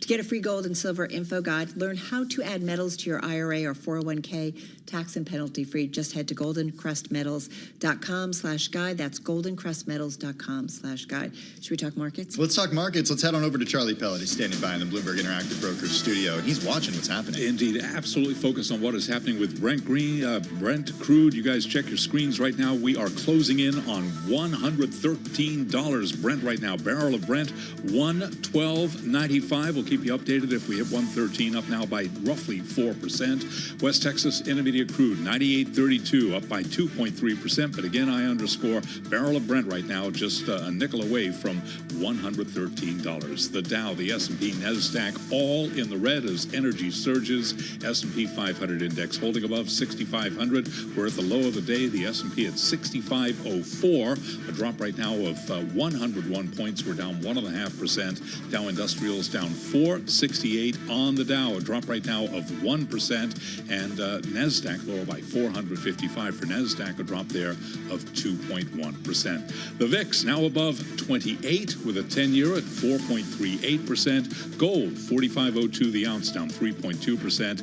WTI 98.32 a barrel, down 2.3%. Brent right now 112.93. So the oil market moving higher. As for the overall oil backdrop, Ellen Wald is the president of Transversal Consulting, also a fellow at the Atlantic Council, and on Bloomberg Intelligence this morning, she described what she sees in the market. This is a wild ride. I mean, this is absolutely the most wild ride we've seen probably since 1973. We've got the Strait of Hormuz is still closed. We're starting to hear that the ships that are sitting there in the Persian Gulf are running out of supplies for the sailors. So we've got no crude moving. We've got attacks now on oil facilities. Transversal's Ellen Wald. Oil majors moving higher. ExxonMobil up 1.6%. Chevron up 0.9%. ConocoPhillips right now up by just about 0.6%. Barrel of Brent 112.88. West Texas Intermediate crude 98.32. S&P down 1.6%. Lots going on. I'm Charlie Pellet. That is a Bloomberg Business Flash. Hey, thanks for that update, Charlie. Appreciate it. Turmoil in the Middle East, as Charlie mentioned, sparking fresh losses across stocks and bonds. Brent hit a session high after CBS reported on-the-ground troop plans. The White House did push back on that and say no decision ultimately has been made. I want to bring in David Wu. He's Bank of America's former head of global interest rates, currencies, and emerging market fixed income and economic research. Now, he's the founder of the macro intelligence firm David Wu Unbound. He's the co-author of a new book, Merry-Go-Round Broke Down, a novel of guilt, greed, and globalization. He joins us from Jerusalem. David, first, you are a relatively new citizen of Israel. You told us that last time you were on the program when you were here in New York. You got your citizenship there. You're on the ground in Jerusalem. What is it like in Israel right now? I would say, Tim, I think the last 24 hours has been probably crazier than the previous couple of weeks, because after Netanyahu's speech yesterday, we've seen massive, literally missile attack by the hour. So I think I must have been in a shelter at least 5 or 6 times today. And I think, things are okay, but, I'm tired just going in and out of the shelter. Well, we're thinking of everybody who's affected by this and all the wars everywhere right now. And the questions we have are really about the escalation or potential escalation here, and the recent reports that we've gotten from CBS that the U.S. is making preparations for potential ground troops in Iran. The White House has pushed back on that. But I'm curious how, and we're going to talk about the macro environment, but how would that change the war in your view? I think it changes everything. But by the way, that's been my central scenario for the past week. In fact, my advice to my clients has to be sell stocks and buy oil on the view that actually the troops on the ground is actually not only inevitable, but it's probably the only options left.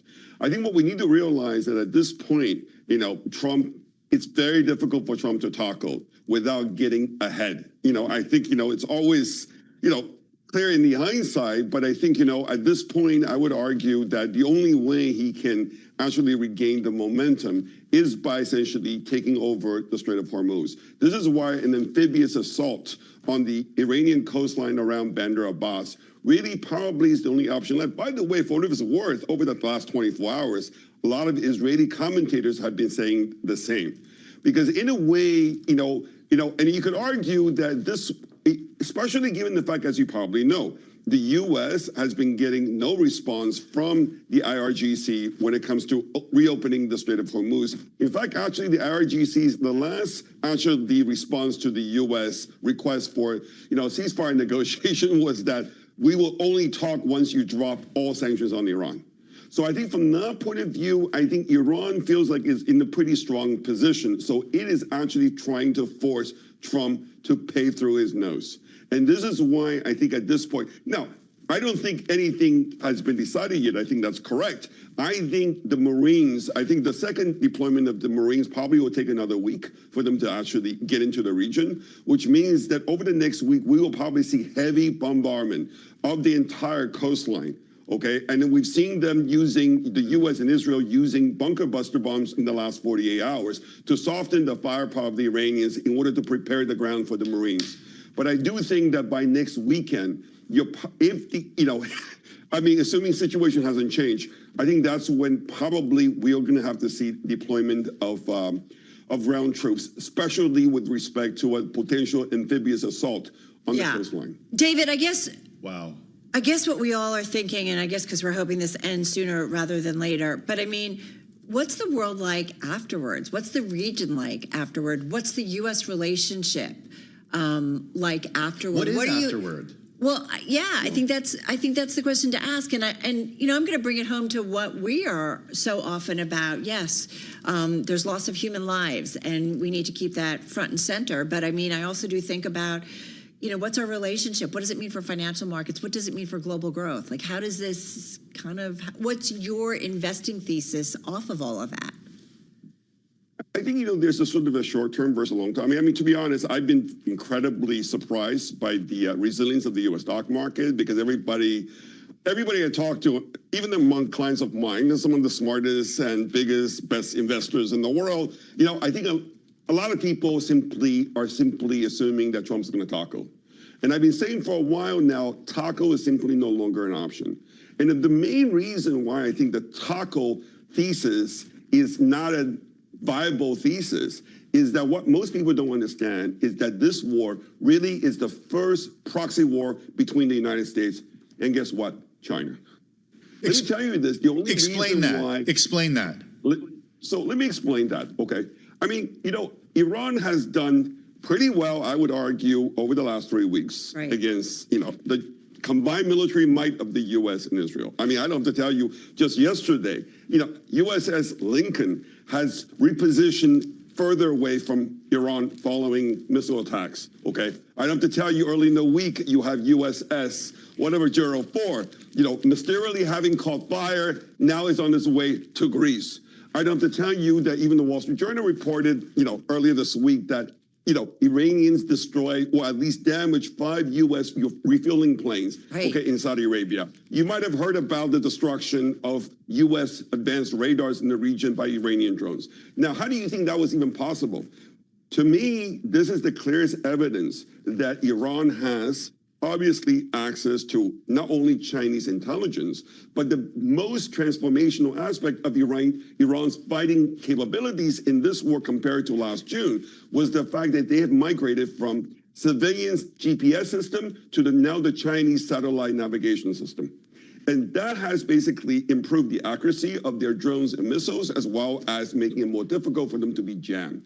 This has been the decisive difference. This is the reason why, you know, you probably heard yesterday an F-35 almost taken down by the Iranians.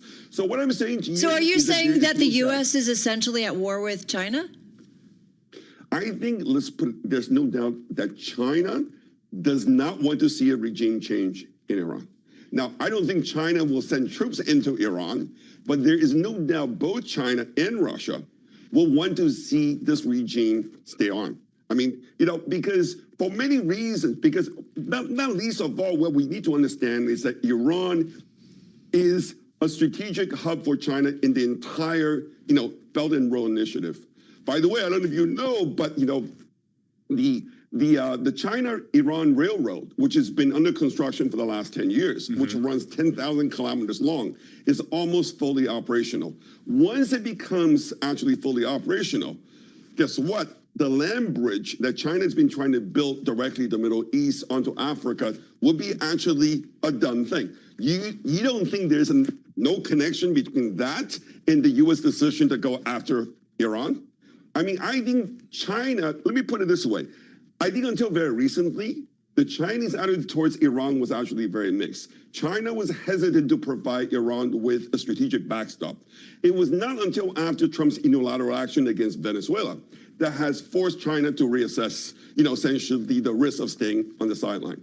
So I think only in the last 2 months, we've seen the Chinese really stepping up. Again, a lot of it is speculation on my part, but let me tell you this. I think we know a lot about what the Chinese have been involved in Iran, and I have no doubt Iran has been able to actually continue until this far, only because of the help that they're getting from the Chinese. So, David, I want to bring it back to the markets here and what you are recommending to your clients, your subscribers. You mentioned buy oil.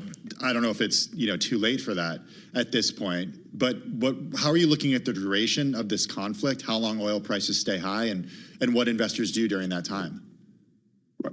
I think, listen, I think the oil trade has, listen, I started buying oil at 60. So from that point of view, this has been a while. Are you selling it now? I think the main, I don't know if I'm selling now. I could see, listen, I think, let's be honest, right?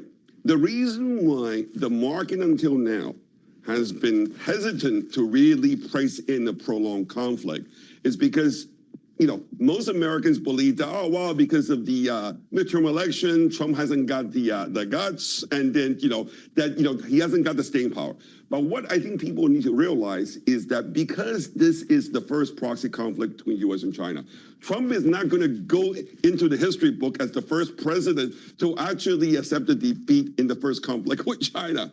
This is why he's not throwing the towel. Okay. And this is why, in a way, this is why he has to go into Iran. And I think every American, including all the retail buy on dip investors, understand, as soon as the first Marine lands on the beach of basically Iran, then it will become impossible for the U.S. to disengage. And everybody understands that. You're looking at the Iraq situation, very bearish for the stock market. David, I guess I would say, as we definitely have had folks here who think it was long overdue, before we get into this being a proxy war with China, but that it's long overdue that the U.S. do something with Iran. Iran has been an enemy for decades. Similarly, even when Trump first term, then President Biden, Trump back in the White House, but even President Biden continued some of the pushback on China and initiatives that was started by President Trump in his first term. So some say the pushback is warranted. What, again, is our world after this, though? Is China put in its place? Is U.S. reduced in terms of its place? Tell me how you were thinking about it for those who are thinking about global economy that has been so connected and what it means for the investment world. Right. I would argue that, obviously, much is riding on the outcome of this war. If the regime in Iran survives, okay? In other words, if U.S. and Israel decide not to go ahead and finish the job that they started, I would argue that's very bearish for the U.S. dollar. I think it's very bearish for the U.S. assets in general, because if that was what happens, I think you will see a cementing of ties between China and Iran. You will see all the Gulf regions starting to orbit in China's essentially diplomatic circles. Mm-hmm. China will then go ahead and replace the U.S. as the security guarantee of the Middle East. Okay, I think you will see a lot of the Gulf countries, they start to sell dollars and buy RMB instead of buying U.S. defense products. They might start buying Chinese basically defense products and so on and so forth. I think this is also the reason why the stakes, because China's involvement here, the stakes are extraordinarily high. So I would say that there is no doubt. I mean, this is what is going on here. In a way, I think Trump understands that the U.S. has to win this, because if it doesn't, this is going to be a hugely negative thing for the U.S., I think, down the road. I think a lot of countries, certainly because the Middle East, just think about this. Right now, already, Iran has demonstrated it can actually stop the oil, basically traffic at will. Right. If the U.S. were to not leave the regime in place, then, essentially you're turning over the control of the entire 20% of the world's oil over to Iran. And that will make it very, very, very difficult to deal with in the future. All right. Well, a lot to certainly think about on this pretty heavy Friday. David, thank you so much. David Wu, founder of the macro intelligence firm David Wu Unbound, co-author of the new book Merry-Go-Round Broke Down, joining us from Israel on this Friday. Hey, just taking a look at stocks as we do get close to an hour away, or inside of an hour, excuse me, close to a half hour. We're still seeing stocks under pressure today. For an update, let's head back to the Bloomberg Interactive Brokers studio, and here's Charlie Powell. All right, I thank you very much, Tim. Right now, lows of the day on the S&P 500 index, 35 minutes to go ahead of the closing bell. The Dow, the S&P, NASDAQ, all lower. Energy is higher. Let's begin there because we got Brent crude right now, 112.32. It is up by 3.4%, and check the spread between Brent and WTI. Brent at 112, WTI 98.32 a barrel. Right now, West Texas Intermediate crude is up by 2.3%. Brent crude up by 3.4%. S&P down 109 to 64.97. That is a drop now of 1.6%. Dow Industrials down 522 points, wrapping up a losing week here. We've got the Dow down 1.1%, NASDAQ down 2.2%. The VIX above 28. The 10-year, 4.38%. Spot gold is at 44.86, falling below 4,500 now. Spot gold down 163, drop there of 3.5%. And again, West Texas Intermediate crude 98.32 a barrel. This Bloomberg Business Flash is brought to you by Golden Crest Metals. Inflation, tariffs, and volatility have some investors turning to gold for stability. To get a free gold and silver info guide and learn how to add metals to your IRA or 401k tax and penalty free, go to goldencrestmetals.com/guide. That's goldencrestmetals.com/guide. After earnings, shares of FedEx are higher. FedEx right now up by 0.3%. Rival UPS is lower, down 0.8%. For on-demand news 24 hours a day, subscribe to Bloomberg News Now wherever you get your podcast. I'm Charlie Pellet. That is a Bloomberg Business Flash. Hey, thanks for that update, Charlie. I'm looking at shares of Supermicro Computer. They're down more than 32% in a single session. This after the U.S. charged a co-founder with illegally diverting billions of dollars in NVIDIA-powered servers to China, initiating its highest-profile crackdown on alleged smuggling of restricted AI tech to the Asian country. I want to bring in Bob Van Voris, Bloomberg News legal reporter. He joins us from the U.S. federal courthouse in New York City.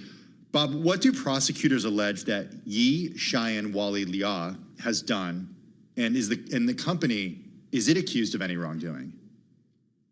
Prosecutors haven't accused Supermicro of any wrongdoing, but it has charged a founder, Wali Lia, who co-founded the company in 1993, and he is charged with two others with sending $2.5 billion of servers to a company in Southeast Asia, an unnamed company called Company One in the charging papers. They sent the servers to Company One, which then shipped them to Chinese customers in violation of U.S. export controls, according to the government. The two others included Stephen Chong, a sales manager in the Taiwan office of Supermicro, and a third-party contractor named Willie Sun. All of these people face multiple charges of conspiracy. The highest, the most they could serve in prison is 30 years on these charges. Obviously, a lot of time if they're convicted. And what has Supermicro said so far? Supermicro has pointed out that they are not charged in the complaint, in the indictment, that they have robust controls, and that they have cooperated with the government and will continue to cooperate with the government. The allegations in the indictment, however, show that Wali Liang, a senior executive, was able to, and his group allegedly were able to kind of fool the internal compliance people, including sending dummy servers to Company One in Southeast Asia, phoning up boxes, phoning up servers to make it appear that those servers that they had sold to Company One were actually there when in fact they had allegedly already been transshipped to China. I want to read a statement from Supermicro on this. Quote, the alleged conduct is a contravention of the company's policies and compliance controls including efforts to circumvent applicable export control laws and regulations. Supermicro maintains a robust compliance program and is committed to full adherence to all applicable U.S. export and re-export control laws and regulations. Bob, the stock is down more than 30% right now. As you mentioned, the company has not been charged with anything, but do we know in terms of numbers, like what this had done to the top line, what it had done to the bottom line, what's sort of at stake here? Because investors obviously see this as a big overhang on the stock. Yeah, absolutely. The ring here was charged with sending servers with cutting edge NVIDIA chips, exactly what the kind of chips that were targeted in U.S. export controls beginning in 2022. According to the government, this business, this illegal business of selling servers to Chinese customers was a huge part, a very significant part of Supermicro's business. Again, a lot of NVIDIA chips, a lot of cutting edge NVIDIA chips were allegedly sent to China as part of this business, $2.5 billion in sales over beginning in 2024. Okay. Yeah, it seems like a lot of, I mean, that's a pretty significant amount. And again, it gets to the heart of these very sophisticated NVIDIA chips. What happens next? Like, what are we kind of watching out for? Well, Liao and Chang were arrested and presented in court out in San Jose, California. It's going to take a little bit of time for the judge here to set a hearing and have them come and enter a plea, most likely not guilty. Willie Sun, who is the third man, is at large, but we'll see the other two here in New York at some point. Liao was released on $5 million bond, and presumably he will be able to come here on his own steam. Stephen Chang is being held and will have to be, unless he makes bail, he'll have to be sent here, and sometimes that can take a little while, but we'll see something happen in the next couple of weeks. And forgive me, but is this completely separate from the accounting issues that, spooked investors over the last couple of years? Supermicro has definitely had its accounting problems in the last couple of years and was dealing with them heavily in 2024 when this conduct allegedly began. Liao is charged with supplementing the bottom line significantly at a time when Supermicro was having problems dealing with those issues with the SEC and with its accounting. It seems like a pretty serious in terms of charges. Just as we wrap up, is it safe to say that these are serious charges? They could do some serious jail time as a result. Absolutely. They could do up to 30 years. They probably get less than that, but this is serious time. And it's also, an overhang for the company, as if we go to trial with this, there will be disclosures, there'll be evidence of potential failures within the company to shut this down, to notice it, to end it sooner. All right, going to leave it on that note. Bob, thank you so much. Bob Van Voris, he's legal reporter at Bloomberg News, joining us from the U.S. Federal Courthouse in New York City. Looking at Supermicro shares, still staying near their lows of the session, so that means they're down about 33% year to date here. So they're now down about 30% on the year as well. But this is one, like, I went back, Tim, and I was looking at the annual. The volatility? Well, the volatility, but you go back to 2023, the stock was up almost 250%. 2022 was up almost 90%. Last year, it was down about 4%. I mean, at one point, let me just go back. Was this a... Well, I'm looking at what this stock was trading at. $118. There you go. Okay. Back in 2024. That was back in March of 2024. So that was just about 2 years ago, and it's now at $20.70 a share. So we've seen quite a decline here. So pretty remarkable. But it gets to also that bigger story, right? First of all, China and sophisticated chips and being very careful. I mean, NVIDIA's been trying to get access. We talked about it just this past week with GTC underway, their big annual event, and looking to kind of move forward when it comes to sending certain chips over to China. Hey, also on our focus is not just China and those chips, but what's happening in the Middle East and Iran. I'm taking a look at the live blog because oil prices are certainly driving, and geopolitical risks are certainly driving today's trade. The U.S. is weighing a seizure of Karg Island and sending hundreds of Marines to the region. This on our live blog. Brent did hit that session high after CBS reported on-ground troop plans. WTI up close to 3%, 98.35, and then Brent, Carol, up 3.4% to $112 a barrel. I just want to go to Karg Island because there is a great explainer on the Bloomberg, and we ask, why is this so important? It's a small outpost in the Persian Gulf, Karg Island. It's the loading point for almost all of the country's crude shipments. The small island, lying 15 miles off the Iranian mainland, has been an oil export terminal since the 1960s, when it was established by the American oil giant Amoco. Go back a little bit. Facility was seized by the Iranian state following the country's 1979 Islamic Revolution, but it's been handling around 1.5 million barrels per day, a volume that eclipses the output of most OPEC countries. So when we look at that and what the U.S. may do ultimately, and the increased havoc that it could already put on volatile energy markets, that makes a lot of sense. All right, stick around. Tim and I coming back.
It's 3:40 on Wall Street. We do check markets all day long here at Bloomberg. The Dow, the S&P, NASDAQ very much in the red. 20 minutes to go ahead of the closing bell. Traders, by the way, just turning positive on the U.S. dollar for the first time this year. Let's head right over to the first word breaking news desk for today's afternoon call. Here he is, Bill Maloney. And good afternoon, Charlie. U.S. stocks are under pressure right now amid worries about boots on the ground in Iran and a spike in yields. The Dow is currently down 633 points.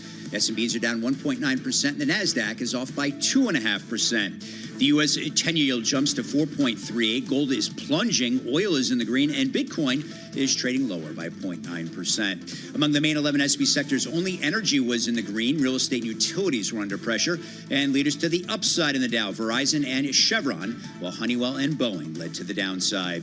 In the tech space, Supermicro plunged 32% after the co-founder was indicted.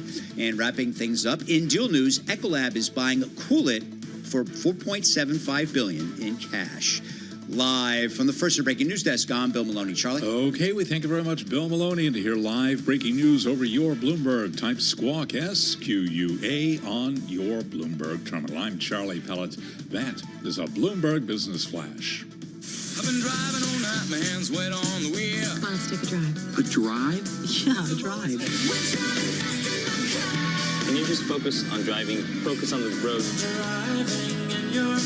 Why would I drive fast? Because I'm asking you to. Just take your place in the driver's seat. Just drive, baby. This is the drive to the close. Where we're going, we don't need roads. On Bloomberg Radio. All right, everybody, just about 10 minutes to go, 20 minutes until we wrap up the trade. But President Trump speaking outside the White House. Let's head there now. I think so. Mr. President. We want more or less similar things. You know what we want? We want victory, both of us, and that's what we've got. Mr. President, what's your plan for Carl Island, Mr. President? What's your plan for Carl Island? You know, I may have a plan or I may not, but how would I ever say that to a reporter? If I said that to a reporter, Marker would say, please, sir, let's bring you over to the helicopter immediately, right? No, I can't tell you that. Mr. President, it's certainly a place that's people are talking about, but I can't say. Yeah. Are you moving up How was Operation there now? Epic Fury attack talks with Russia on Ukraine? What about it? Are the talks on back burner right now because of no? We're talking about it. I think it'll get done. Well, when do you expect the next round of talks to take place? They take place almost every day. We're making a lot of progress. Mr. President, you said that the war was militarily won in Iran. What did you mean by that? You said the war was militarily won in Iran. What did you mean by that? Oh, I think we've won. We've knocked out their Navy, their Air Force. We've knocked out their anti-aircraft. We've knocked out everything. We're roaming free. From a military standpoint, all they're doing is clogging up the strait. But from a military standpoint, they're finished. So how much longer should the American people expect this to go? You said opening the Strait of Hormuz is a simple military maneuver. Very simple. Yeah, but what did you mean by that? It's a simple military maneuver. It's relatively safe, but you need a lot of help in the sense of you need ships, you need volume. And NATO could help us, but they so far haven't had the courage to do so. And others could help us, but, you know, we don't use it. You know, at a certain point, it'll open itself at a certain point. But we've defeated the enemy, and they are an enemy. They're a sick group of people. The leadership is gone, the Navy is gone, the Air Force is gone, the anti-aircraft equipment that they have, the radar they have is all gone. Everything's gone. The strait itself, the actual strait, how are you? The strait itself is, we're doing a good job, but it would be nice if the countries, including China, if the countries that use it, China uses it 90% of their energy. Japan is 95% of the energy. It would be nice if those countries would get involved.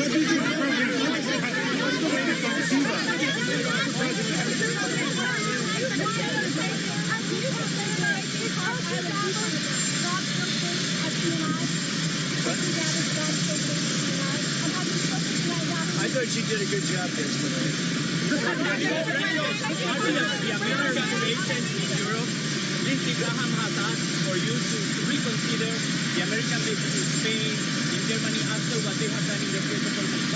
Well, it deserves. He's right about asking that, and I think NATO's gone down a long way because they haven't I mean, they should be helping with the Strait. They get much of their energy from the Strait of Hormuz. And but Lindsey Graham said that. And don't forget, he was a big NATO guy for a while, and now he's not. And a lot of senators in Congress, they're very upset with the fact that NATO has done nothing.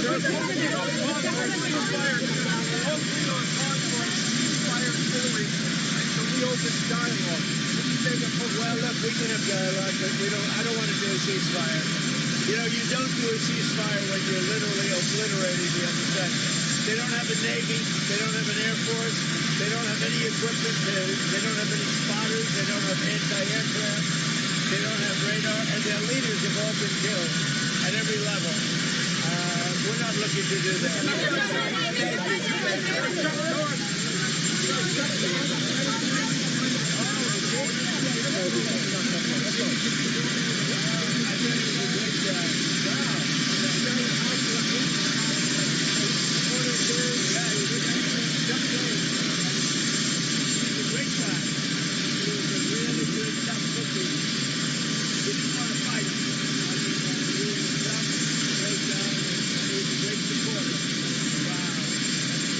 All right, everyone.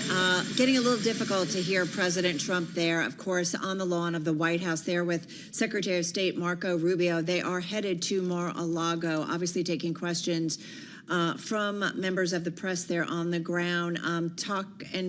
Being asked about a ceasefire with Iran. We're not looking to do that. He says he does not want to do a ceasefire. He says Iran has no radar, no spotters, aircraft, and that the leaders have been killed.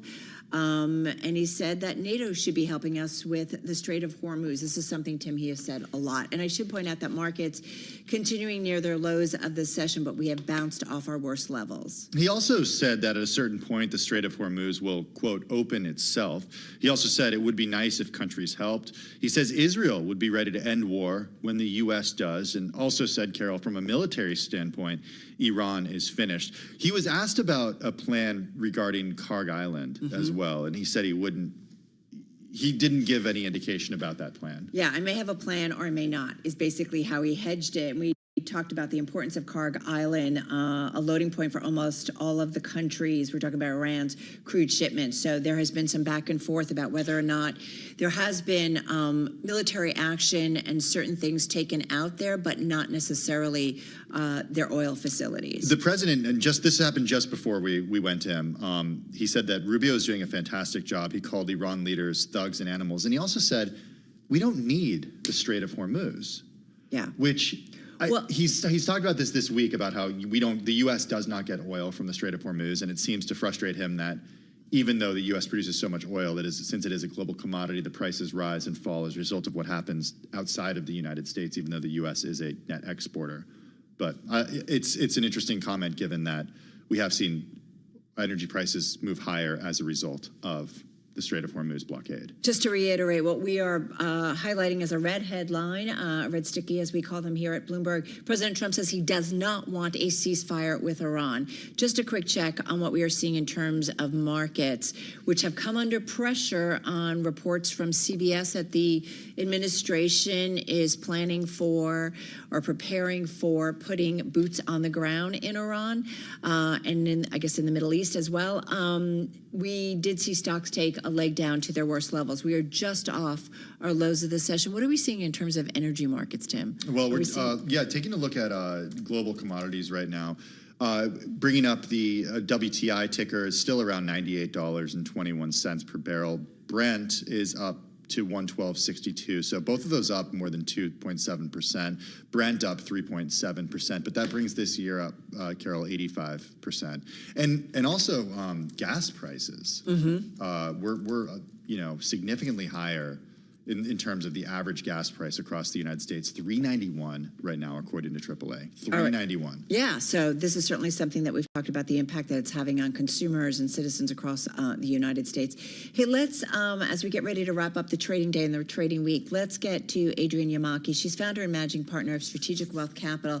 They've got about $230 million in assets under management, joining us from San Francisco. Adrienne, thanks for patiently sitting by as we go through what the president had to say, what do you say about where we are or where investors need to be right now? Because it's increasingly looking much more of a risk-off trade. I'm looking at 2.3% lower on the S&P 500 this week, 2.4% lower on the NASDAQ 100. Yep. What's important to remember, and this is the tricky thing, is that there's going to be a short term, and inflation, we're already very, very sensitive, and a lot of Trump's measures have been inflationary. So every day at the pump, we fill our cars, we pass the gas station, consumers are pulling back. So there's the political and the humanitarian side, but if we just look at the economic, in the short term, prices are going to go up, and it does curb, some people can curb their usage and some can't. Happily, in some ways, the U.S. is the biggest producer of oil, biggest consumer, biggest producer. Trump is correct in that it's going to affect our allies and other developed countries that don't produce their own, like Japan, a lot more. So from that perspective, we're inured somewhat from it. But because it's something that affects most every one of us, almost every day, that emotional component's very big. But if we think back just 4 years ago, when Russia invaded Ukraine, Brent crude was $128 a barrel. So and recovered from it. So it's not something we haven't seen and recovered from before. The question is how long this is going to last. What do you think? So the political piece cannot be underestimated. Obviously, they're midterms. Trump cares very much what the U.S. voting public feels and thinks.